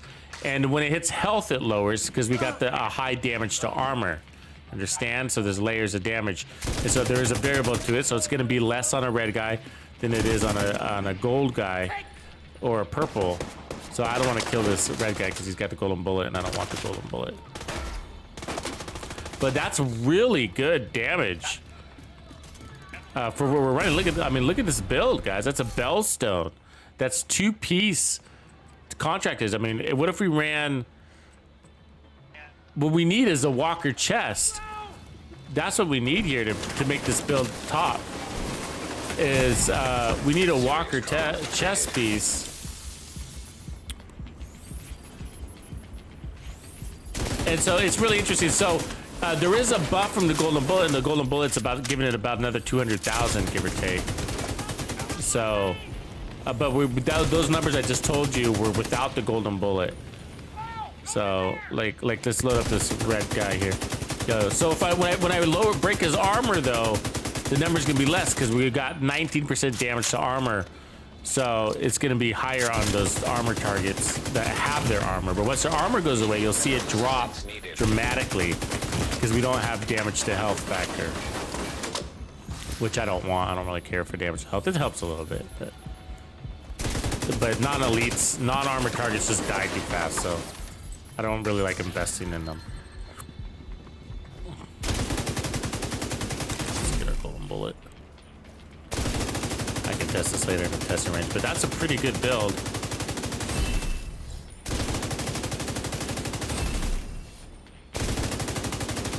To have almost 1.5 million on tick is a very, very good Pestilence build. You can get a little bit higher, but not much. You know what I mean? Talking like, so there's 1.596, so that's with the Pestilence buff right there. I mean with the golden bullet buff. And so without it, it's a little bit under 1.5, right? About 200,000 difference, almost exactly. What the fuck? What the fuck? Agent down. God damn this game. That's just stupid. I hate fighting the outcasts. Let's get out of outcast land. Honestly, outcasts just fucking suck. It's just bullshit. Their bullets catch you on fire. They're throwing them fire grenades and there's rushers at you. I mean, just what just happened was just stupid. Let's get out of here. Yeah, you have a point. Yeah, they're probably the most cancerous faction. I'd rather fight White Tusk. Yeah, actually. me too. Let's head over to. I mean, we could fight hyenas. It's chess pieces, at least. Yeah, hyenas are better, Yeah. but they always do that disorientate Oh, I delta'd again. and it's then the second invert your delta today. controls. Press A to start. Oh Press no. Y to switch profile. Yeah, invite you in. I don't think you have to. I think it jumps me. It gets me right into the session when I come back. Okay. Did your game crash or no? Delta, yeah, basically. Okay. Also, I hope you like my outfit. I made it just now, actually, because you know what I like to do?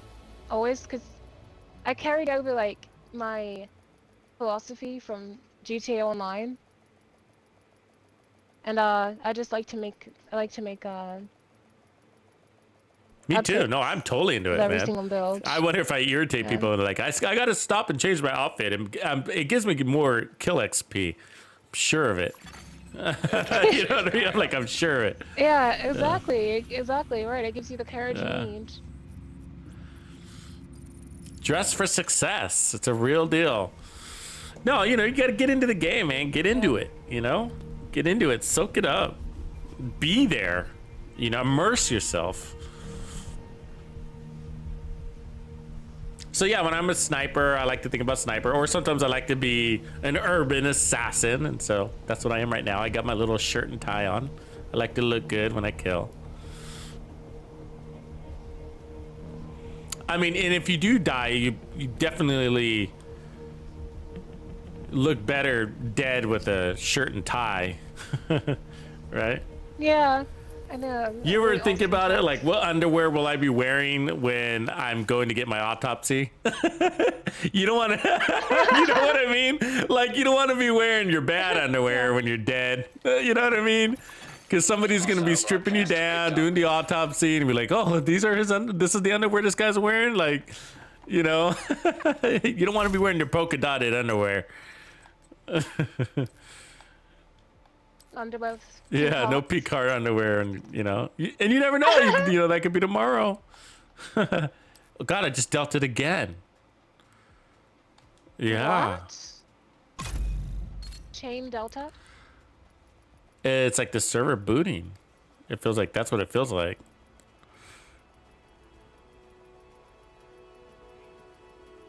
You know, because it's not like I'm like, "Trrr," you know, you get that sometimes it goes, "Trrr," and then it kicks you. It's not that. Did your game crash? Your game crashed, didn't it? Well, no, it's sending me. I It's probably sending did. me to the start screen, so it's not crashing. You know what I mean? Where it's like resetting the whole Okay. game.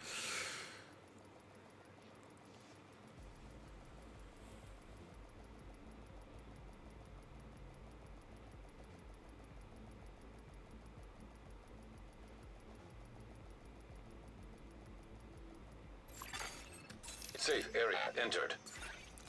All right, let's try to pull this off. Let me delete a couple things over here.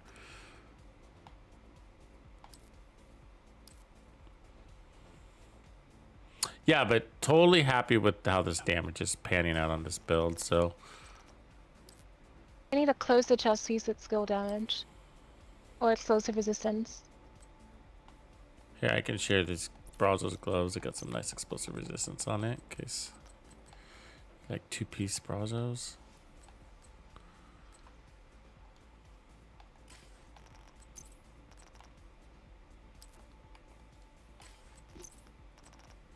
It's a nice one. Oh, nice. Need that though.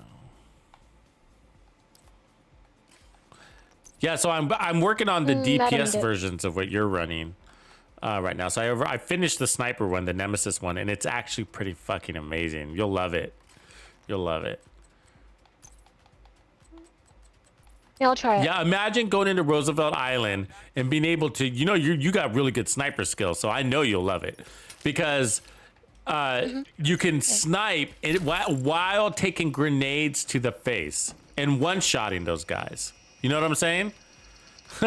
So, you know, you one-shot, you know, it's a Nemesis, right? So you're one-shotting these guys while taking drones to the face, while taking grenades to the face, and you're one-shotting them. And I'm running the Sawyer's knee pad, so it cannot be staggered from those explosives. So you not only can take the damage, but you can't be staggered either. And then you're healing through it while still one-shotting elites. And legendary. Solo. So Yeah, so basically you're covering the weakness and you still have the yeah, strength. you're nerfing. So it's that balance. Ultimately, you're taking away the power The offense of the exactly. Yeah, Yeah, you're turning them into everyday NPCs. You know, because that's their power. That's their Basically, power. I it's mean, like one of their story mode. powers is advantages is tech, but it's not that big of an advantage if you take out explosives. It's really explosives. explosives. Yeah, Yeah. it's explosives and the damage Yeah. from elites. So, anyways, that's a really good build, and so that one's pretty much done. I just need to test it in a group format, and then Oh, yeah, and then we I'm can, gonna do an assault rifle one too, or a rifle one. we can test out and yeah, we can test out in Summit one. Roosevelt Yeah, Island. I'm thinking Roosevelt. Because in Roosevelt Island, the first one is a bunch of drones. And good open ground That's too. why I'm thinking. that's why I do the testing grounds for my builds. Hey, I see you, Tux. I see you, Tux. I see you. See you back.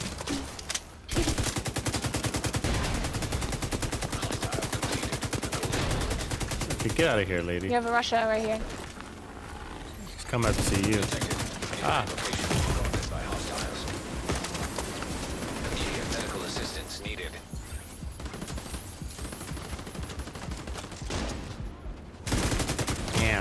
special ammo on the turret. Ooh.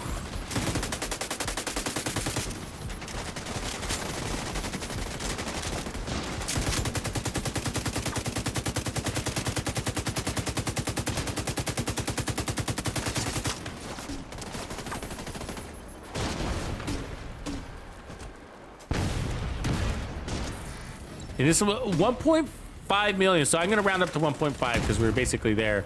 Without the Sawyer's knee pads, think about that. You got the freedom of movement. And so the Sawyer's knee pads with this must take it to like, I mean, incredible. That's with the Murakamis. The Sawyer's knee pads would probably increase that by at least 15%.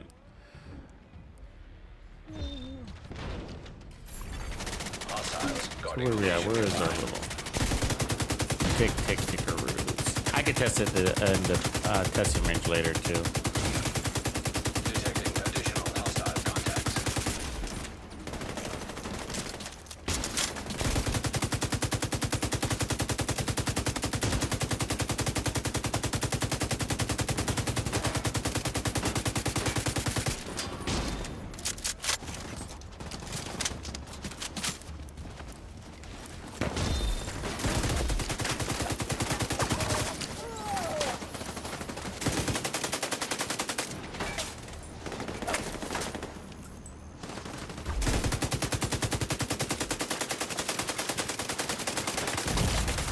Vital signs critical.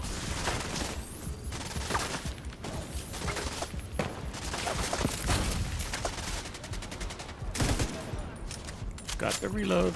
Hostile broadcast detected. Oh, too much. Serious trauma detected. Agent incapacitated. Oh, you're down. I can tell. Hold on, I'll get you up. I'll get you up. Come on. So, ooh, There you go. good There you catch. go.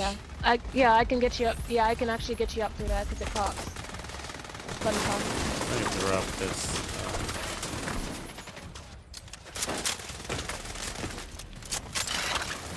We don't have. That's what I was saying. Protection from elites. Reinforcements incoming. We got really fast heals, maybe even too fast. We might be better off with a couple of protection from elite mods.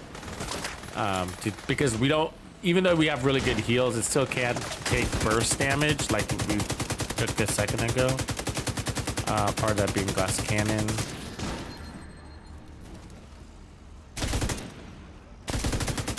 Hostile completed the golden bullet. Hostile broadcast picked up.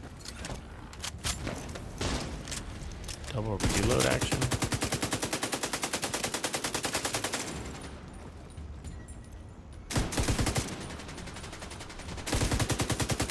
Heavily armored hostile detected. Okay, so let's watch those ticks there. We just lost vigilance, but back up now. Okay, so he's a full 1.1 million here. Why is it less?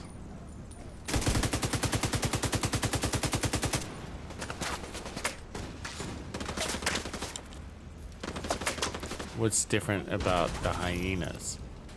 Yeah, still in the lead. Oh my gosh. Hostile Athena's broadcast build wasn't detected. affecting us earlier, and it's not affecting us now, so.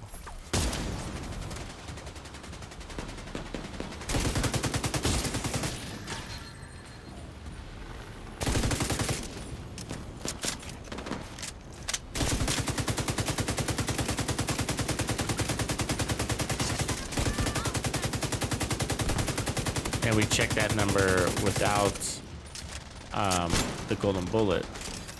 Without more than one control point. So the only thing that's changed is the faction, Incoming hostiles detected.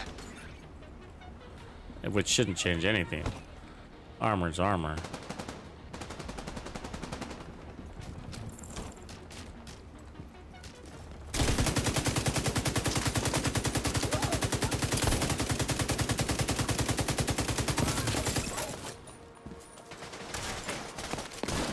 Good kill. Watch your back. Okay.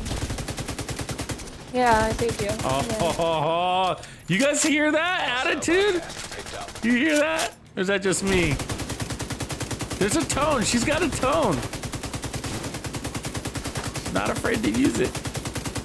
I don't know what to tell you. Dina in the flesh. Hostile is deploying a golden bullet.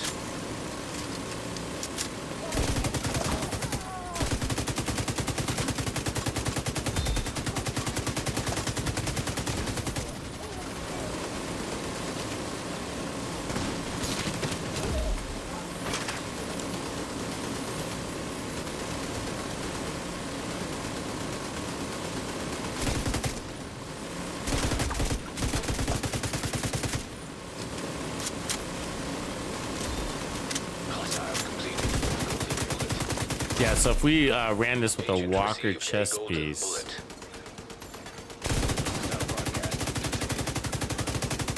and then get rid of the Walker backpack, put on the Memento, Hostile contacts. and then from there,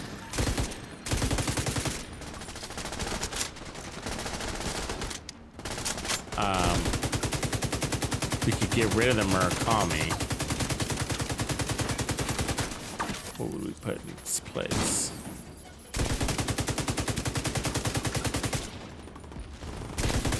Question. 'Cause we're damaged up everywhere.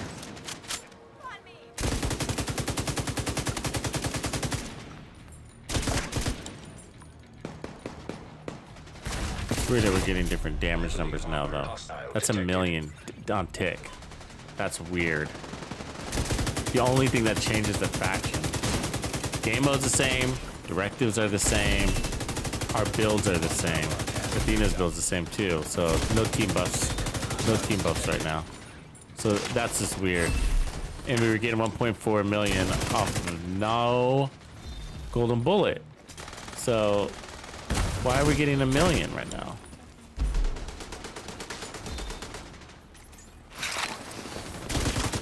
Let me load up the boss. The boss alive.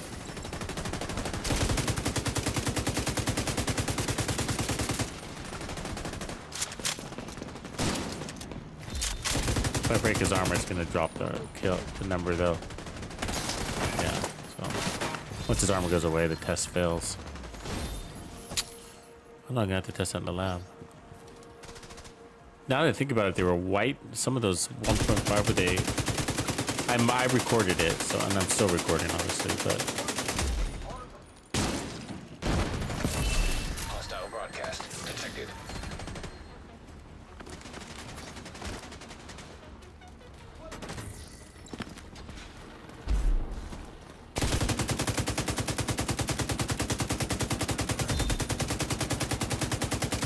yeah, no, it is a little baffling to me because nothing changes with the faction, so I don't get that. Everything they've done to us. Work together and defeat them.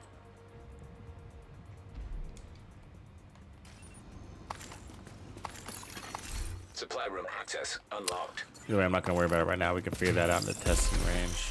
What I'll do is I'm gonna start running the second build variation.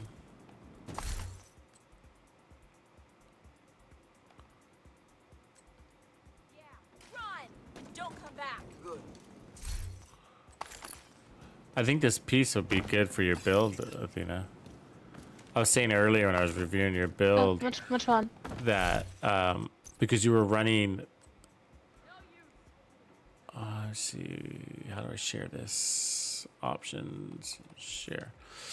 You were running Izina on an earlier version. I don't know if you still are, but I was thinking a Bellstone would be better because you get the regen out of it, Broadcast picked up.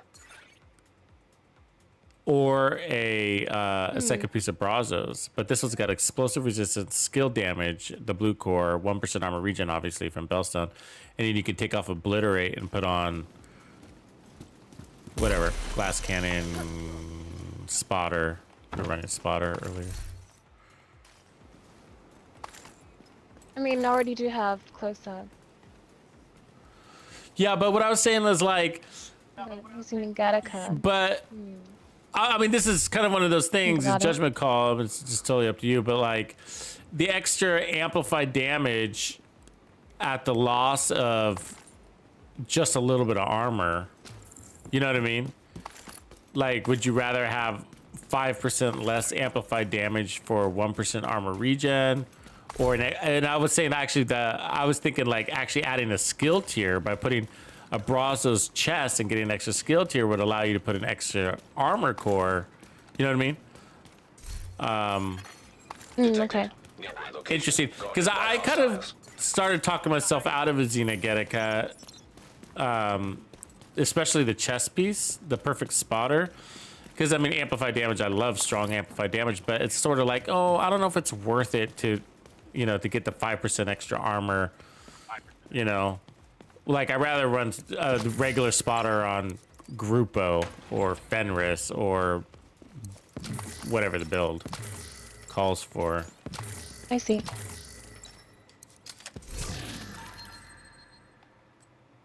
Actually, the UZ the Gattaca, I need Hostile broadcast detected. knee pads, actually. Xena knees, all right. Yeah, knee pads, yeah. So, okay, I'm gonna change this build for now, but let's save it first. Save, rename, pest.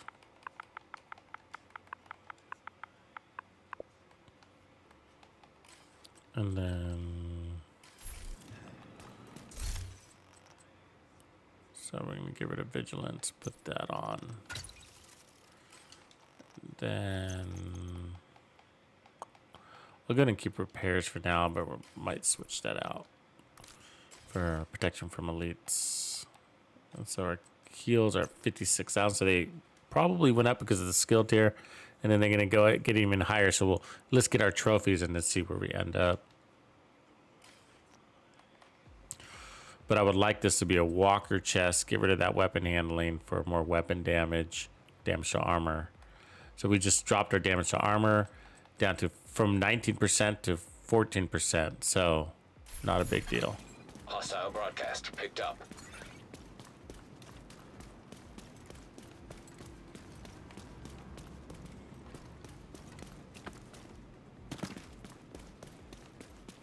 But what if they're not? I thought we were in the tree with the nests. Are we not? Not the tree of trust. All time one of my favorite movies.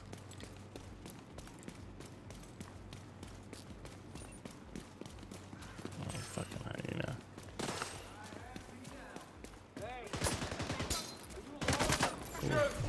Hostile assembling golden bullet. Dizzy. Hope you're fast, Athena. Hostile completed the golden bullet. The streaking scene is one of my favorites. Go streaking to the quad. Or where he bends over in front of the entire fucking crowd. Or where he takes the dart to the jugular.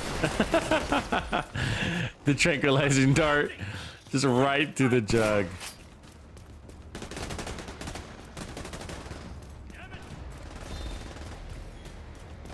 I don't have the GPS line showing up, which I don't remember turning that off.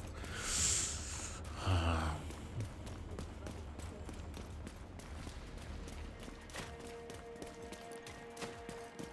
actually like fighting this from the other side. See if I can sneak up there. I don't think I can. Waiting for me.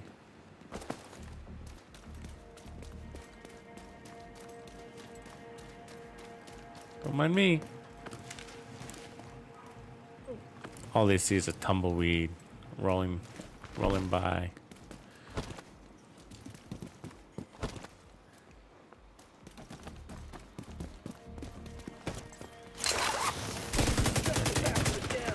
Accidentally get out of cover. Sometimes I get used to playing Umbra Initiative. I start standing up Reinforcements en sometimes. route.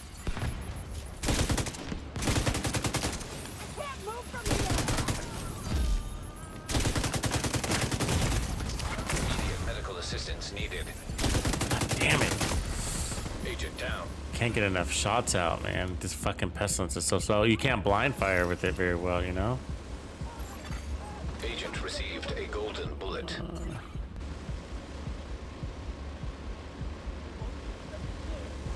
Did I hit the flag? I don't remember. Nothing is showing up. Like, I don't see any markers on in the game.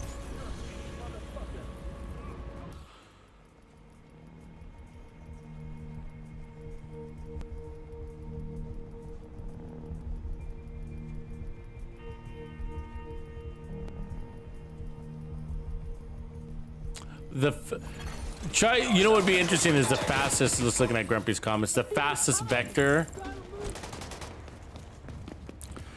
You guys remember the fastest vector build? Vital signs Oh, critical. Dizzy, their ammo sucks. Their special ammo sucks. Good. I think Athena was saying that earlier. Their disorientating ammo sucks.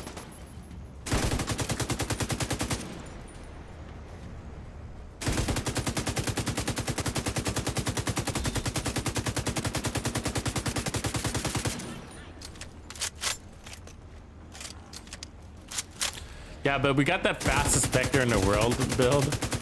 Like, look at this guy. Ice skating, huh? Really? That's how we're gonna cheat in this game? Serious trauma.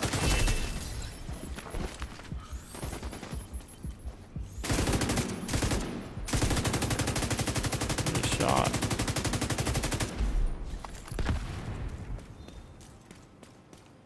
Yeah, so the fastest vector, I can't remember what our RPMs were. I think they were like 1800 something RPMs. Ton of RPM.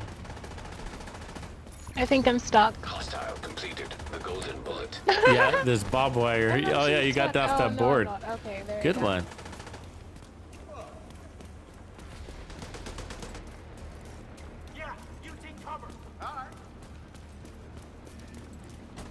The reason I was standing still earlier because I was getting a piece of chicken to eat. I got hungry. Yeah, I'm getting hungry too. I'm gonna get some progress and see how this build works first though.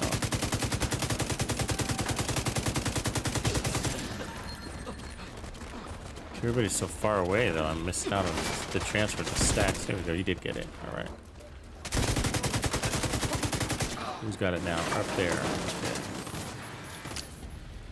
Oh, sorry. I'll try not to kill him so you can move on. That's all right. It's looking like the damage is basically the same. We don't even have trophies yet, so. You can get your ticks to 9 million. 9 million? Yeah, I've actually seen it. It's That's 9.6. insane. Doing what, the Achilles pulse or something weird? Medical assistance needed. How do you get to 9 million? Bullet being assembled by hostiles. I've seen that in Discord servers. I've seen it online too. I've seen it on Reddit. Does it take like an 8-man not raid sure how they run squad it. with all these crazy buffs using the... That's crazy if you think about it.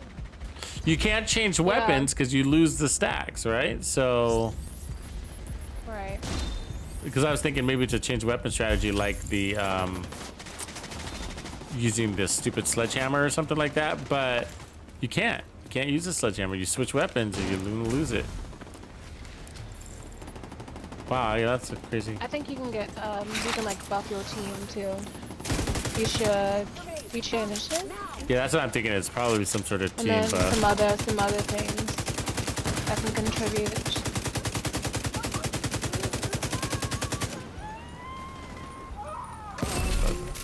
Oh my god, I'm gonna fucking die because of these fucking bullets. Yeah, it's pretty bad in here. We should get out of here. Jesus fucking It's Christ. just I'm not annoying gonna die. special ammo. It just doesn't make it fun.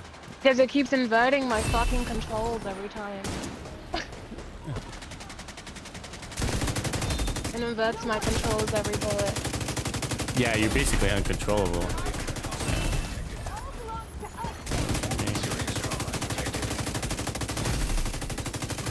The fire's worse though, but let's see what he's ticking at. 1.22. We don't have any trophies, so that's impressive. That's without the golden bullet.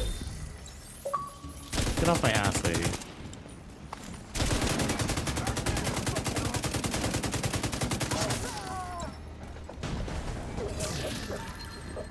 So we get those trophies up. We should probably be about the same.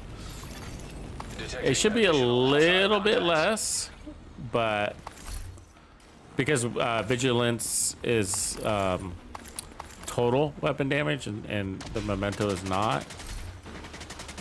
But it's worth it because of the extra skill repair that we're getting. Hostile completed. The golden bullet.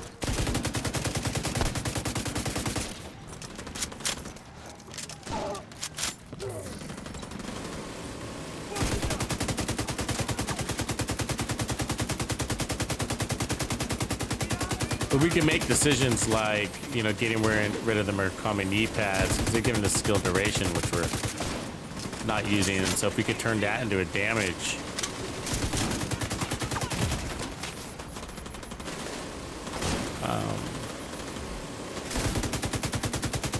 It depends on how much damage it increases. If it's not worth it, then it's just not worth it.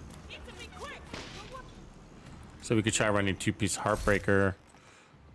Like if it depends, like if we can get a Walker here and run 2-piece Heartbreaker here, or run 2-piece Walker.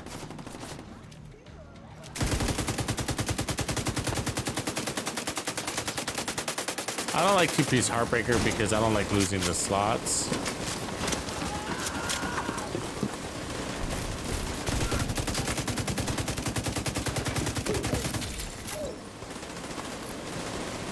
The added damage isn't that important. It ends up becoming a vanity thing. But like, you lost 2 slots to get a little tiny jump in damage. Like, you could have had those slots add to your survivability, and on a Pestilence build, you need it. Yeah. It's annoying to run this build without recovery. It's go through all your armor kits in a minute.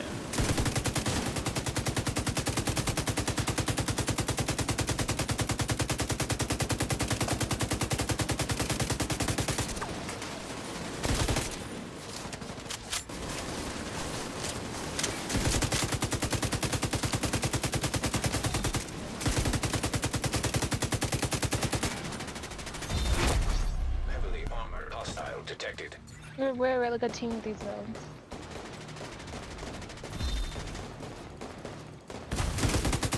Oh my gosh. Here we go.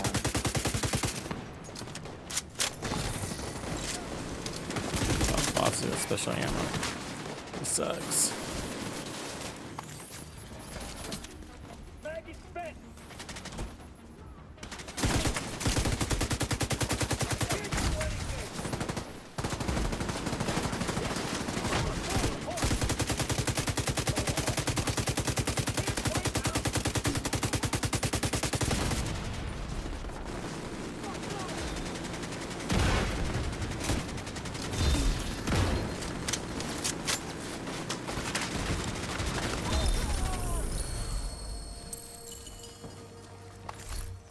Come on, where's the rogue agents?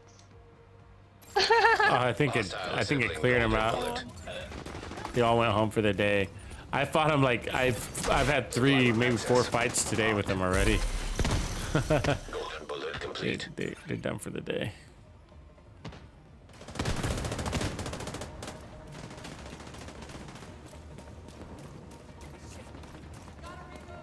I've gotten 2 exotics today too. It's not a bad day.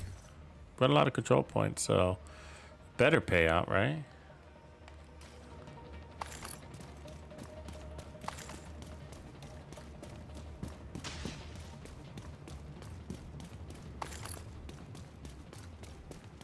Let's get this done.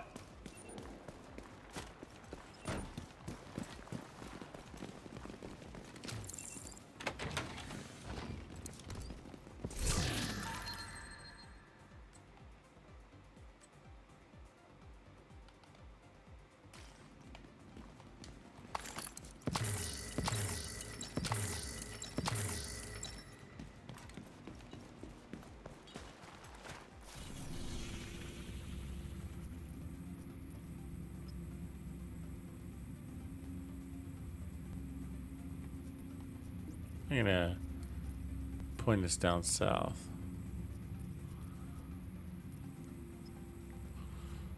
Some True Sons territory.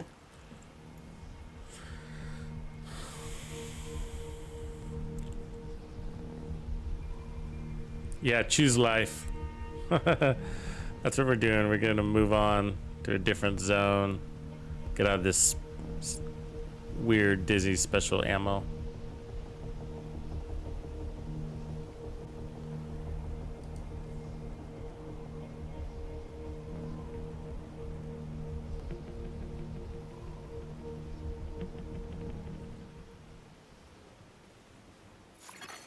Civilians in danger.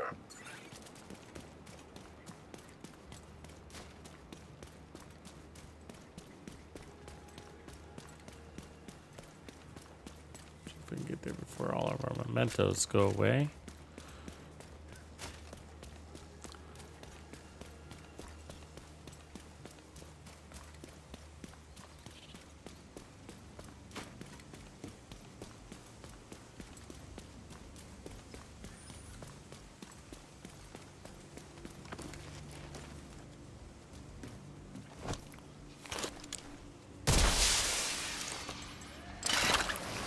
Catch the world on fire.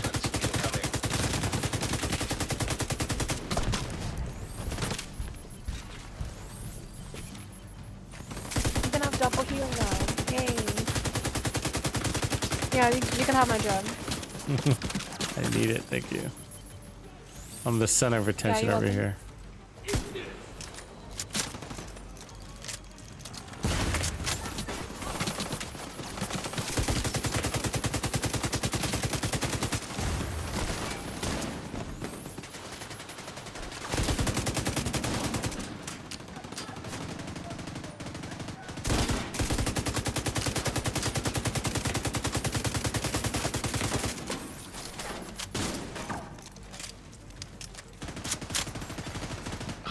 Completed. The golden bullet.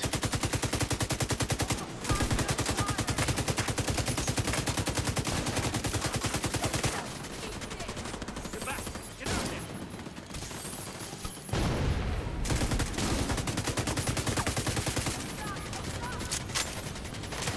What?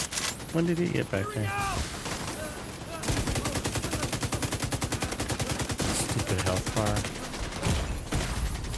Immediate medical assistance needed.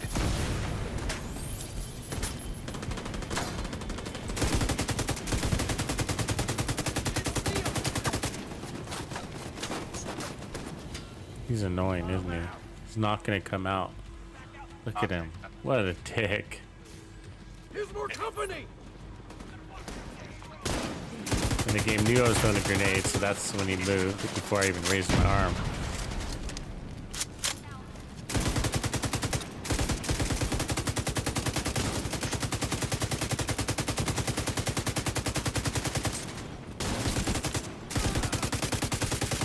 My attack rate's all messed up.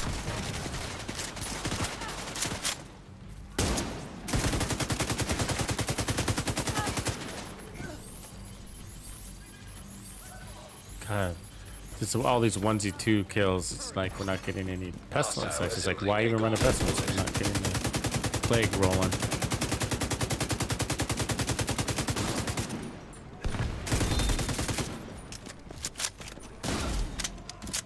See, like the enemies are too spread out.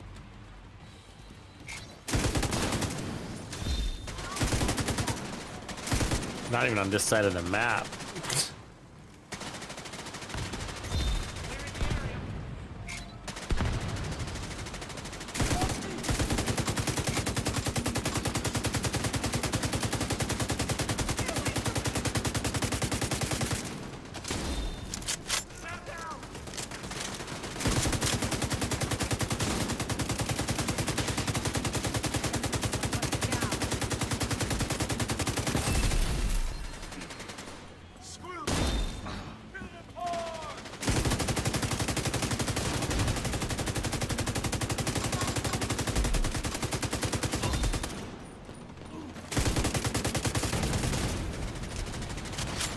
Like, where did the ticks go right there? Oh, that guy full of ticks. What did they transfer to? Nobody? Or her. She does have them. No damage number sticking off of her. Golden bullet. Heavily armored hostile detected.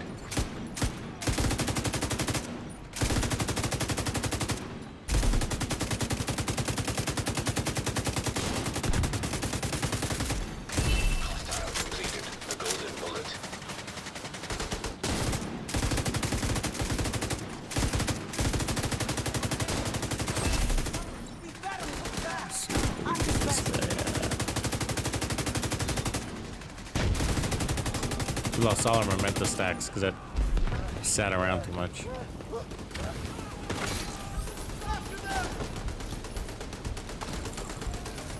Getting to that point of the day. That's what that means. That time of the day.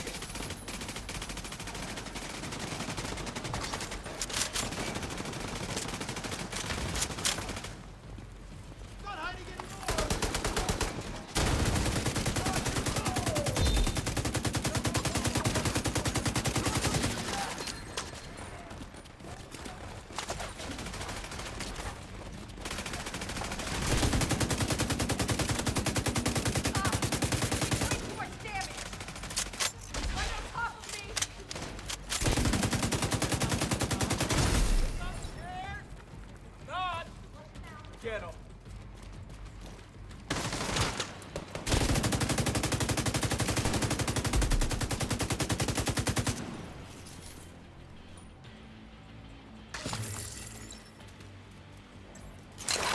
Right. Gotta reload. Go ahead.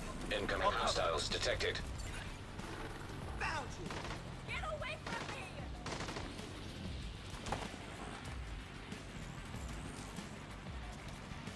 Can't get a clear shot.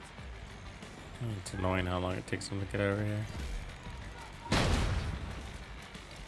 Creeping up on me! Start running.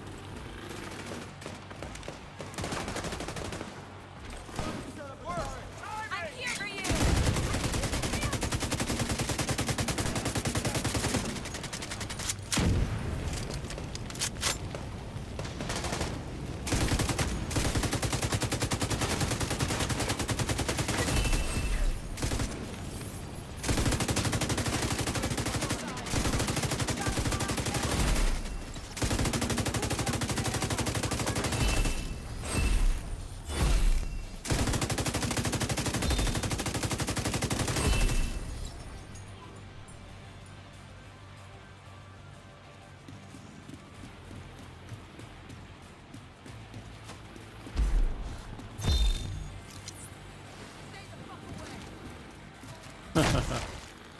Good dodge, bud.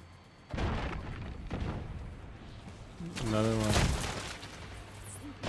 Look at him. You're never gonna get him, are you? Stupid grenades.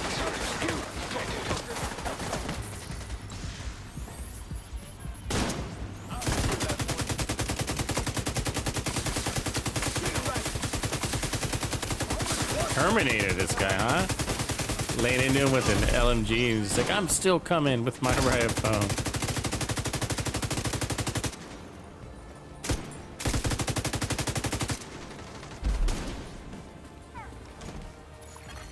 Hostile Where assembling a there? golden bullet. Golden bullet complete.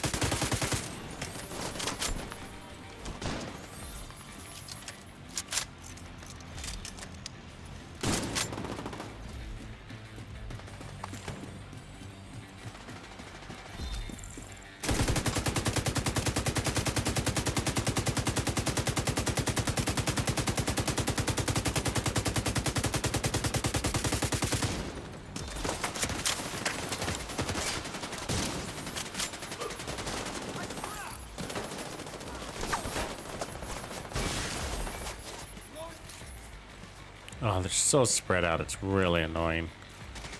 Like, even if you had a golden bullet, it'd be annoying because you gotta go find the next enemy who's like way on the opposite side of the map. You'd lose it. You only got 10 seconds.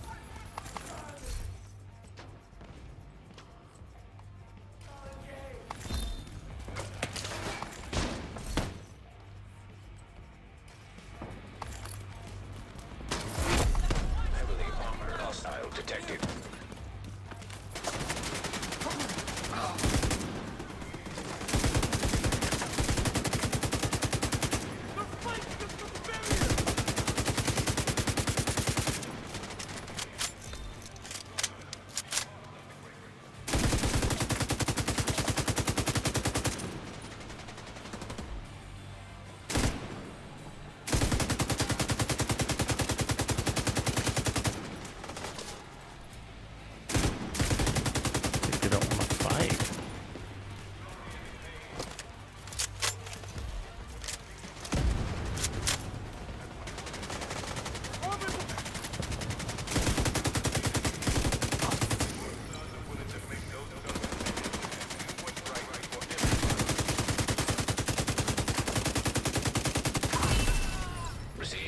Golden bullet.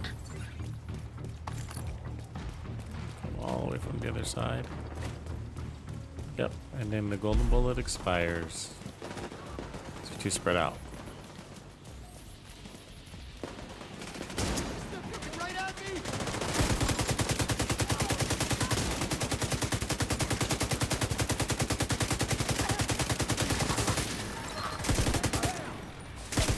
Yeah, I mean, that's what I've seen too, King. Like, I see the highest around like 1.5, so that's why I was pretty amazed to see this one getting there without the golden bullet buff.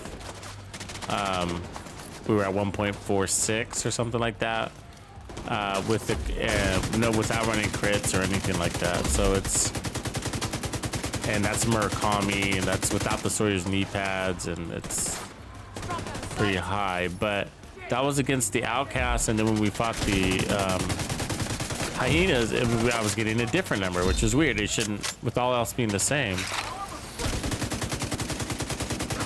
So it's confusing. I'm gonna have to isolate it, test it. I'll do it later. Supply room access unlocked. That was a very annoying control point.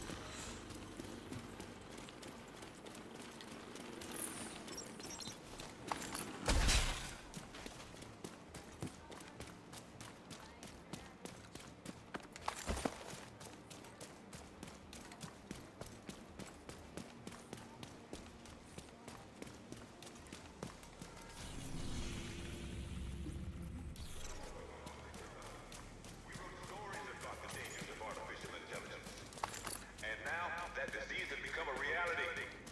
We have handed our lives over to Isaac, an unfeeling test that decides who lives or dies. I don't trust it, and neither should you.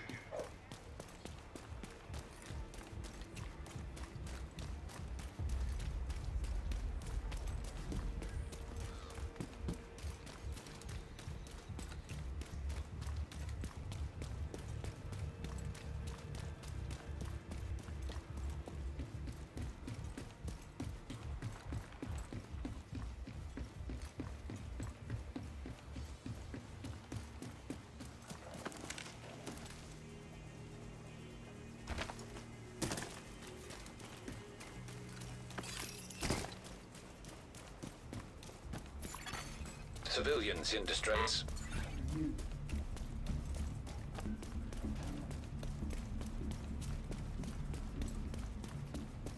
Lot of running.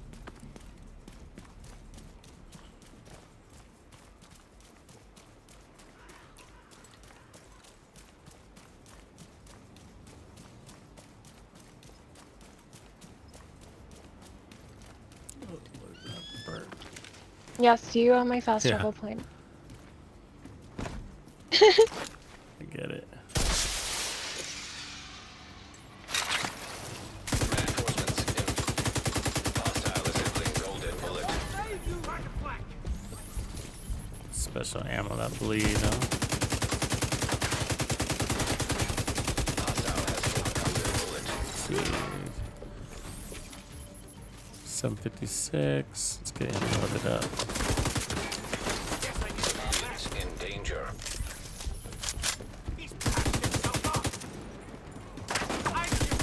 Transfer it? Nope. See, they're too far away. Annoying.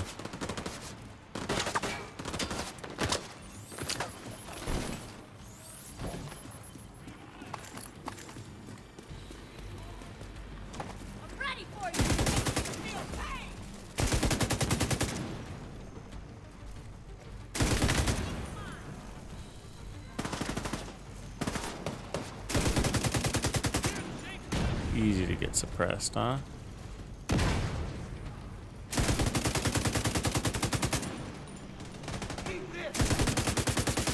Getting hit with LMG bullets and still gets his grenade off. Won't stop being suppressed.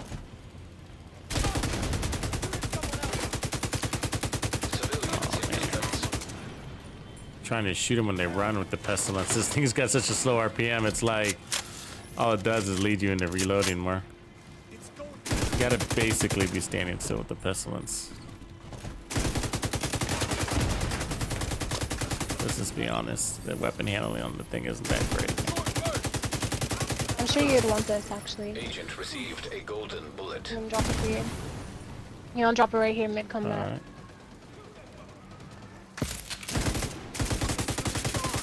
You can have it. Pyromaniac.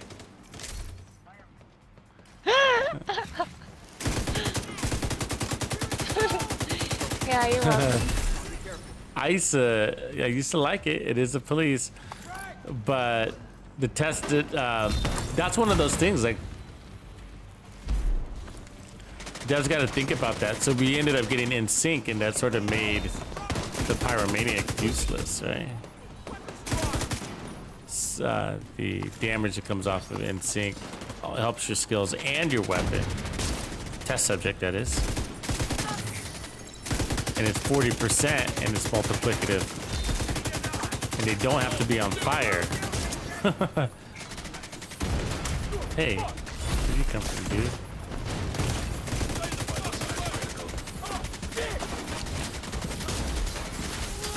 I got him. Yeah.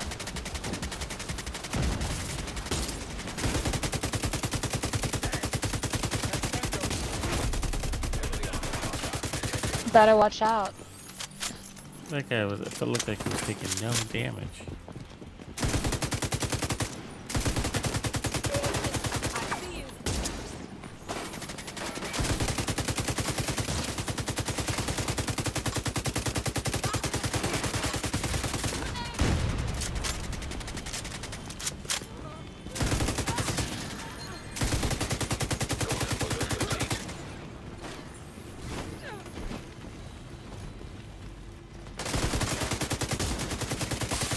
Oh my god, I don't worry about it. I got your back. Oh god, I'm doing it. I gotta shoot at something.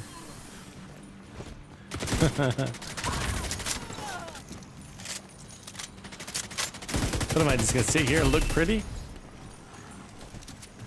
Yes, absolutely. Let me put on a dance Detecting emoji. additional hostile contacts. I'll just stand here. Got my bodyguard Athena. I'll just dancing dance tux. in my tux. Yeah. Oh, they're way over here.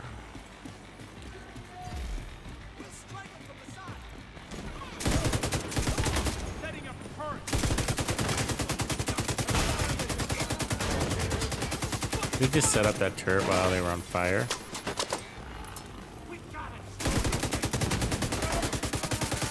Did. Right where that fire barrel was.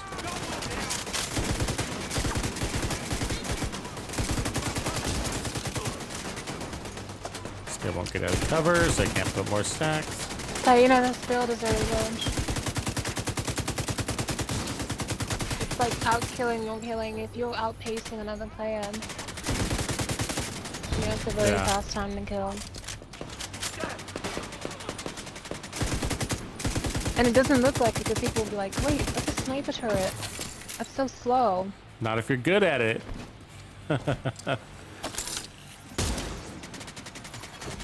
Golden bullet being assembled by hostile.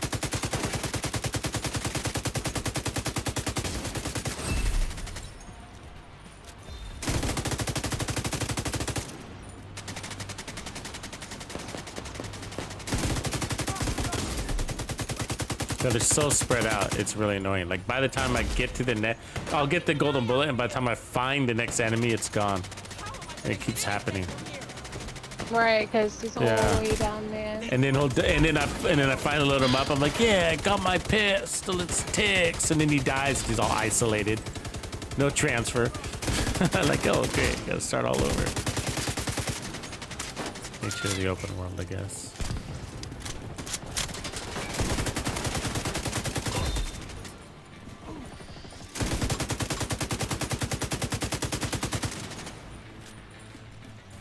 Come on, rogue agent. Please. Please. Please. I don't know if it's gonna happen. I'm telling you, I wore him out. I fought him. I think it's been 4 times. I fought him 4 times in the single session. The gate is probably a.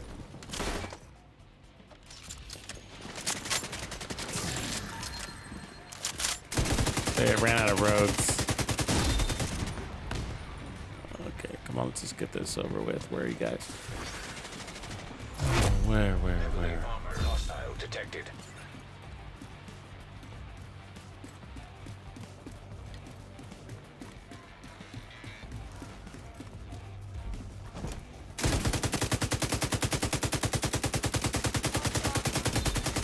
Hostile has flung out their bullet.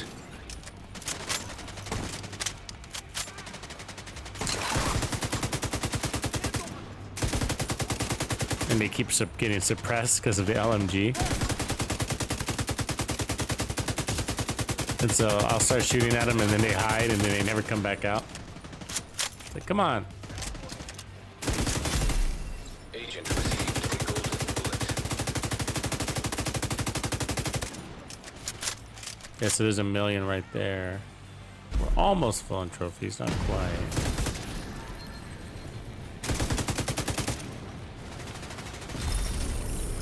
You shouldn't have variables between a boss and a regular grunt.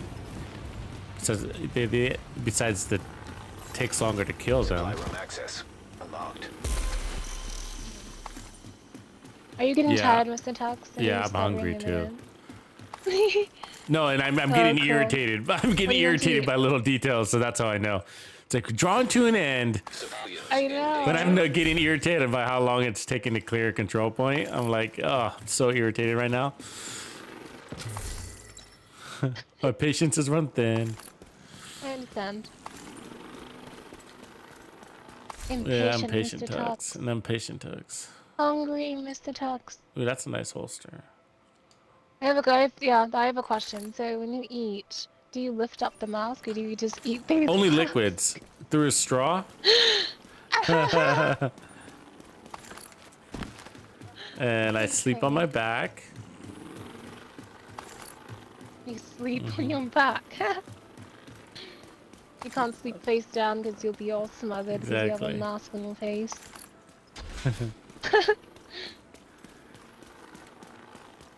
So he showers in the mask, he takes a bath in the mask. I do. He goes I out do in mud the mask. masks. He takes a shit in the Definitely mask. do mud masks. To keep my skin nice and tight. Yeah. Question, do you have like different masks? Like for every Yeah, I day of got the one week? that smiles, Or it's one just that the same frowns, depending on my Really? mood. Cool. You should definitely show off different variations of I've Mr. actually Tux wanted mask. to do that. Yeah. Yeah, like see you on webcam. I want to make. I think the last time I seen you on webcam is like over a year ago. Yeah, I want to get the. I want to do like different hunter versions. You know. Yeah, hunter mask. It'd be Hunter nice to like Tuxedo Bandido mask. That's cool. 3D print them. You know. I hate dealing with the vendors though. I have a 3D printer. Yeah, you know the easiest hunter mask to make? The easiest hunter mask to make is the neurotic mask. All you have to do is Duct put tape a bunch on it. of Good, duct good tape on. call. Yeah. Good call. The ghost one, the one that's all white, isn't that hard either. I guess. You know, they're very generic. You know. The base. It's just a general ski mask, but most hated. Where can you get the named holster? I guess you're talking about the Picaro's holster. Just farm this zone today, at these control points. I've gotten maybe, I think I've gotten 6 today, even outside of this zone. Gotten 1 up here, also, but yeah, so anytime you kill a boss or a rogue agent, then you get a chance at a named item, and then you just get random named items dropping anyways as rewards. So anywhere that's Brazos is how you can get that. Otherwise, you can, just by playing the event, like we're doing right now, you earn these red stars, and you can buy these named item caches like you see right here from the vendor, from the season vendor, and named item caches have named items, of course. So that's the other way to do it. But if you're looking for some specific, like the Picaro's holster, you're probably just better off farming Brazos. You know, instead of using the named item caches and competing against all the other named items you could possibly get, which there are a ton. So yeah, it's a good day to be farming for Picaros, if that's what you're looking for. Constitution Hall is the area to be playing. You know what I'm working on? What's that? I'm actually gonna try a 511 build. Ah, I am too. I'm looking to farm. I'm farming one right now. I'm gonna try to solo legendary all 511. Should be. I'm thinking crit build. The question is, do I do 6 pieces 511 or 3? I'm looking like I'm gonna do like a Catharsis 511 skill build. Yeah. Hybrid. Yeah, that'd be cool. Yeah. That'd be fun. That sounds really fun. Oh right? yeah, exciting. I really wish the striker drone had more health. Yeah, me too. It's annoying how easy it does. Because I think you can use like the motherly love gloves, those ones, Yeah. because people don't use them. Yeah, those are pretty good. 10% Yeah. skill health. But it's annoying to have to roll into health. Yeah, you know, nobody- it's better off, you know, it's just really annoying. Right.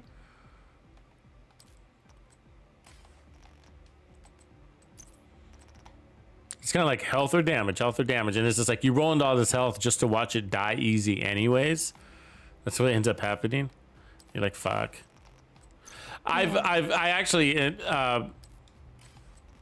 pretty into the problem with, here's the conflict that I have, the personal conflict. The conflict is that the attack drone is a really good does a really good job at pulling aggro from you. You know, it just does so good at that. Where otherwise I would say like you're just probably better off running the refixer drone. They hardly ever shoot it down, and when you're running 6 skill tiers, boy oh boy is that a thing a beast. That's all the survivability you need. You don't need any armor on kill or anything. You know, 6 skill tier fixer drone is all the survivability you need. And so you run a 6, you know, if you're running a skill damage build, instead of just running the drone, just put on that turret and you're good to go. You're balanced. Yeah. But yeah, that being said, the attack drone is good at reaching those far targets who are hiding from you. And then of course it just does such a darn good job at pulling aggro. It's hard to lose for that. So that's where I'm torn. That's why I haven't committed to that idea. Otherwise, I could tell you 6 skill tier fixer, I love it. Good to see you. You need anything? Yeah, let's go on the summit. Let's go on the summit. Tuxedo Bandito on the summit. Yeah, I would, but this is where I'm gonna call it. I know, Okay, I'm sad. I'm tired. Sad too. The day you're sad? draws What's to wrong an with you? end. And this is where Tux Okay. a bit up. Hey, how did I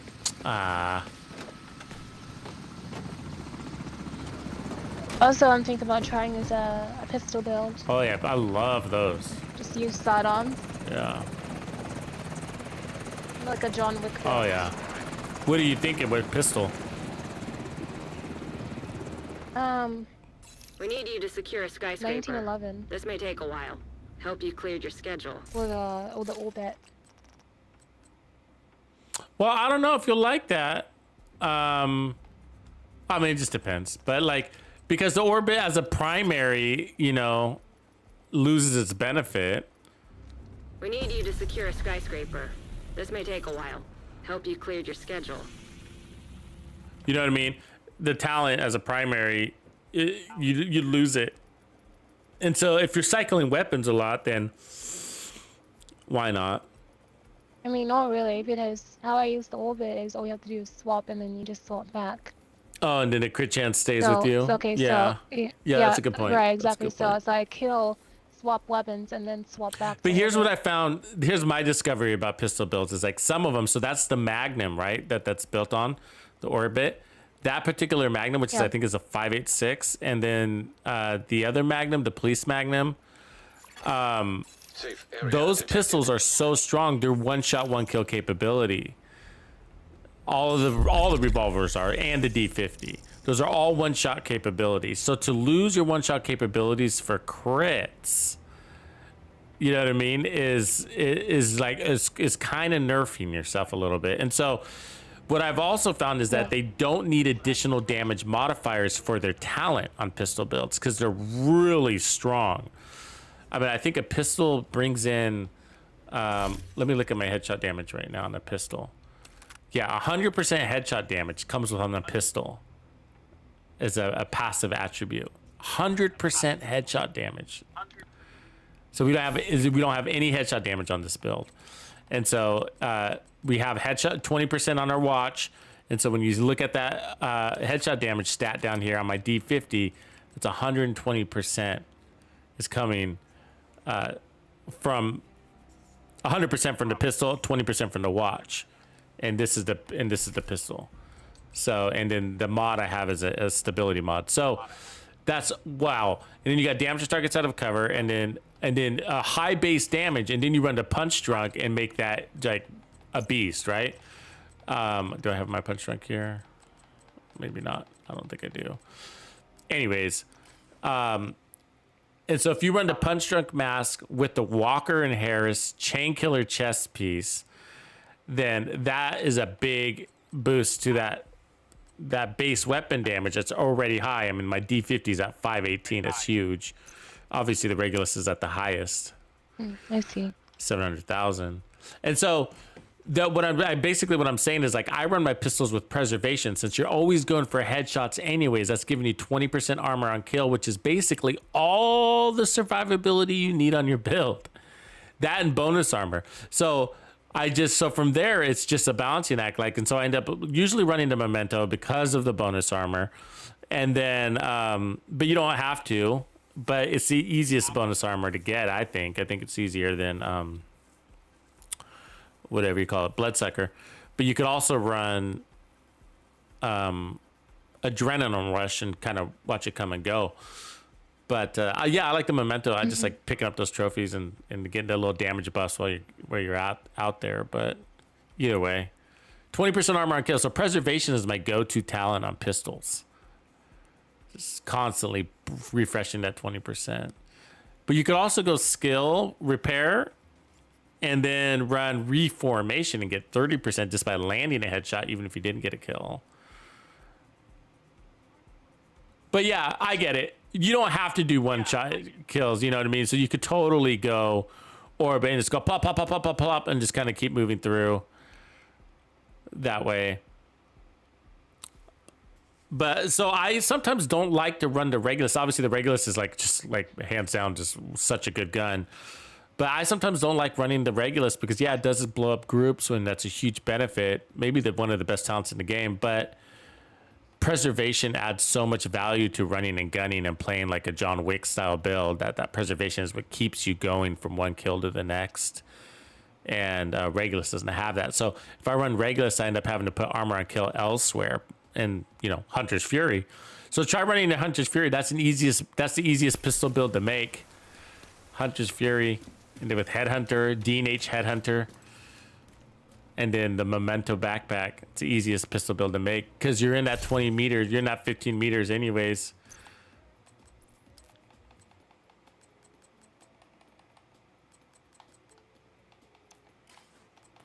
You're playing at that distance anyways. Might as well.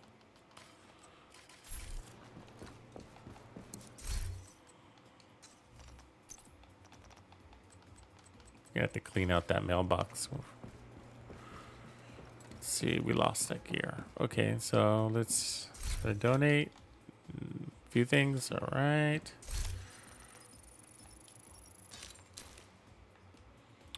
Kind of interested on where our resources are since we spent so many. Did we catch back up? Kind of.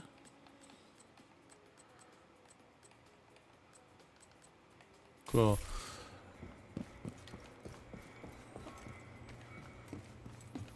So let's see. So the testing range doesn't get the golden bullet. So let's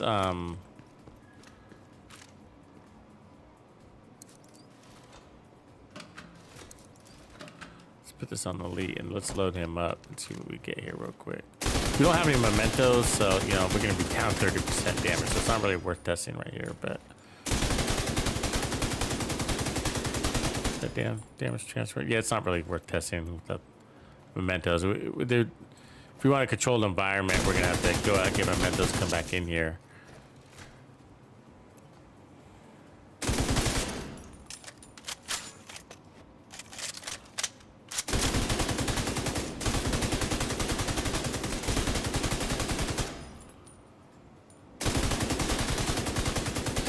But yeah, based off of these numbers, we're definitely over 1 million. Yeah, there's 862 on the armor.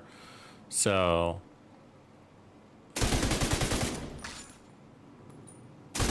put us over 1 million. How much over 1 million, I don't know.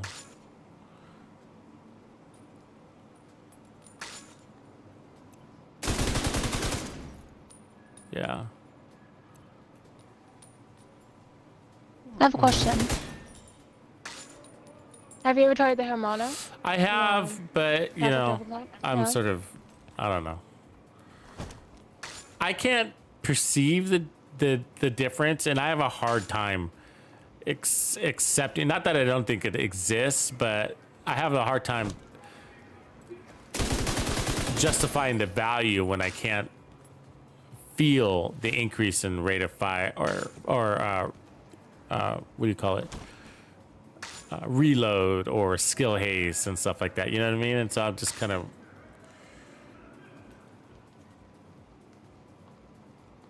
not excited about that because of that. But yeah, I mean, I got like 1,000 of them like in the first week. You know what I mean? Like, and then I was saving them and slowly deleting all of them. But Div J, he uses it and he likes it.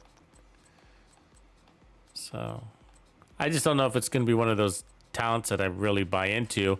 I like making builds for everything, but you know, I haven't, like the sledgehammer, it's just like, yeah, you can use it and it can give you some pretty serious damage, but it's just inconvenient.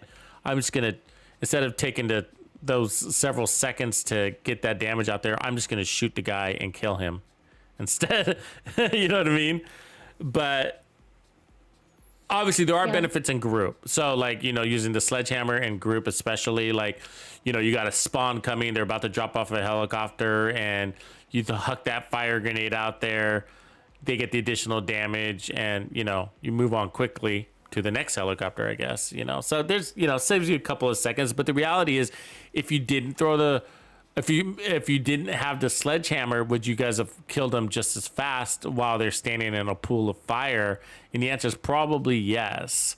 You know what I mean? Like it's great. It is boost, and I do see the value in increasing the time to kill, so you can move on to the next group of enemies faster.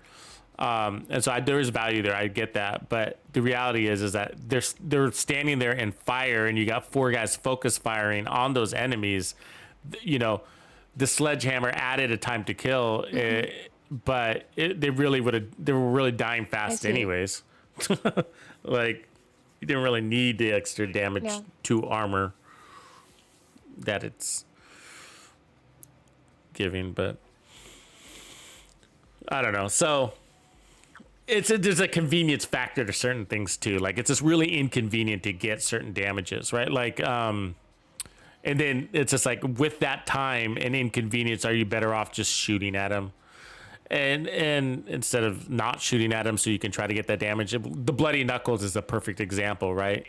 Instead of shooting at them, you're trying to swing at them and you keep missing, and because they're backing up as you're running forward, and when you melee, you stop running forward, and it's just like, and so you end up missing, and for some reason they never miss you. They got the world's longest arms.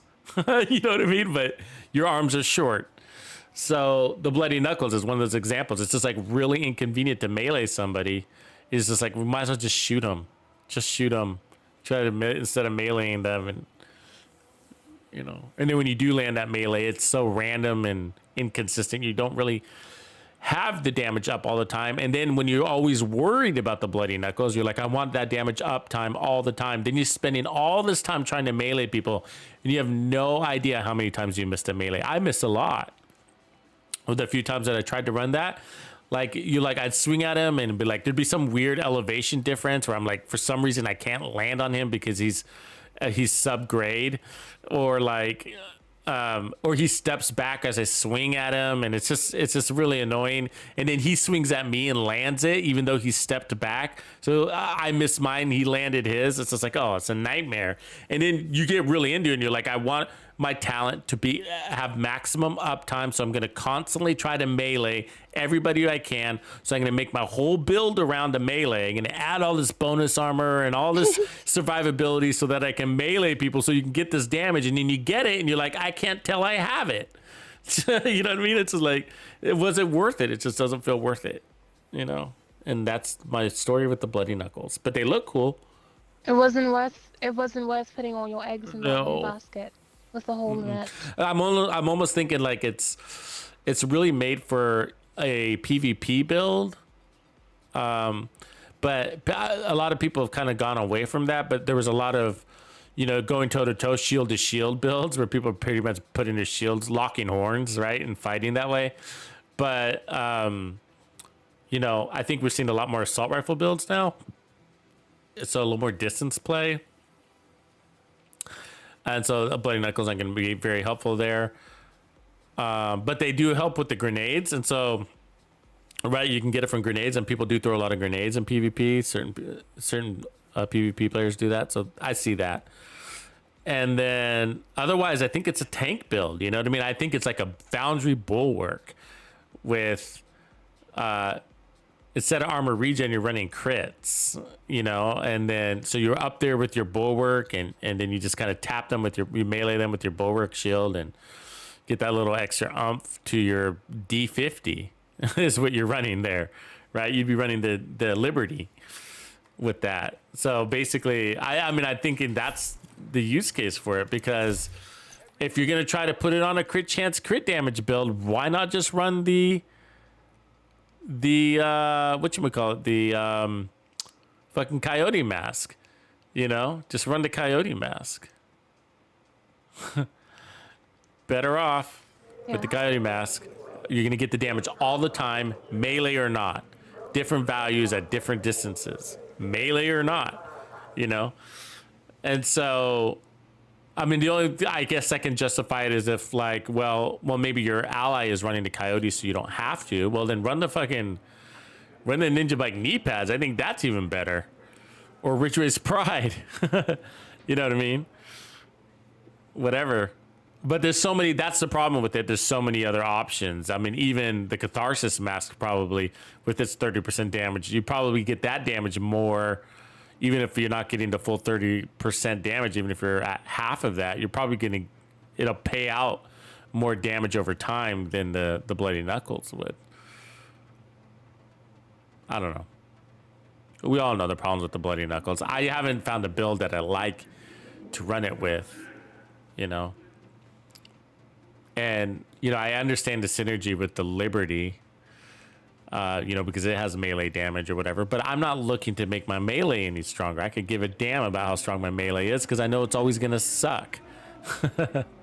You know, and I do like the melee damage. There's a purpose to the melee damage in PvE from the Liberty, and that's because of its small mags. I don't know if people have caught that, but because it's got a small mag, they did something there, the synergy between the small mag and the melee.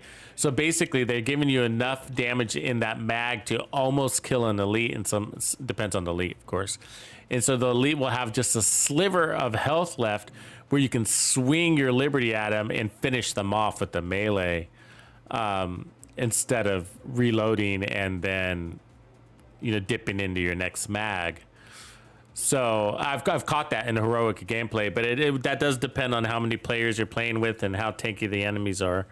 But definitely in solo, you know, you might not kill that elite with your mag, your entire mag, so you'll swing at them and finish them because it's a small mag in that Liberty. So I see the value there. There's actually melee damage On the No, way yeah, back, that's what I mean. 500, and then close out. Yeah, that's what I mean. Is that I see the value in the melee damage on the Liberty in solo PvE gameplay. I've seen that and I actually kind of like it. But yeah, then you pair it up with the claws out and then run a shield. I've seen people do that. I mean, there's a old PvP build that runs that way. You know, the claws out and the shield, and then you melee the guys that are coming up against your shield. I think a couple of bumps will kill them.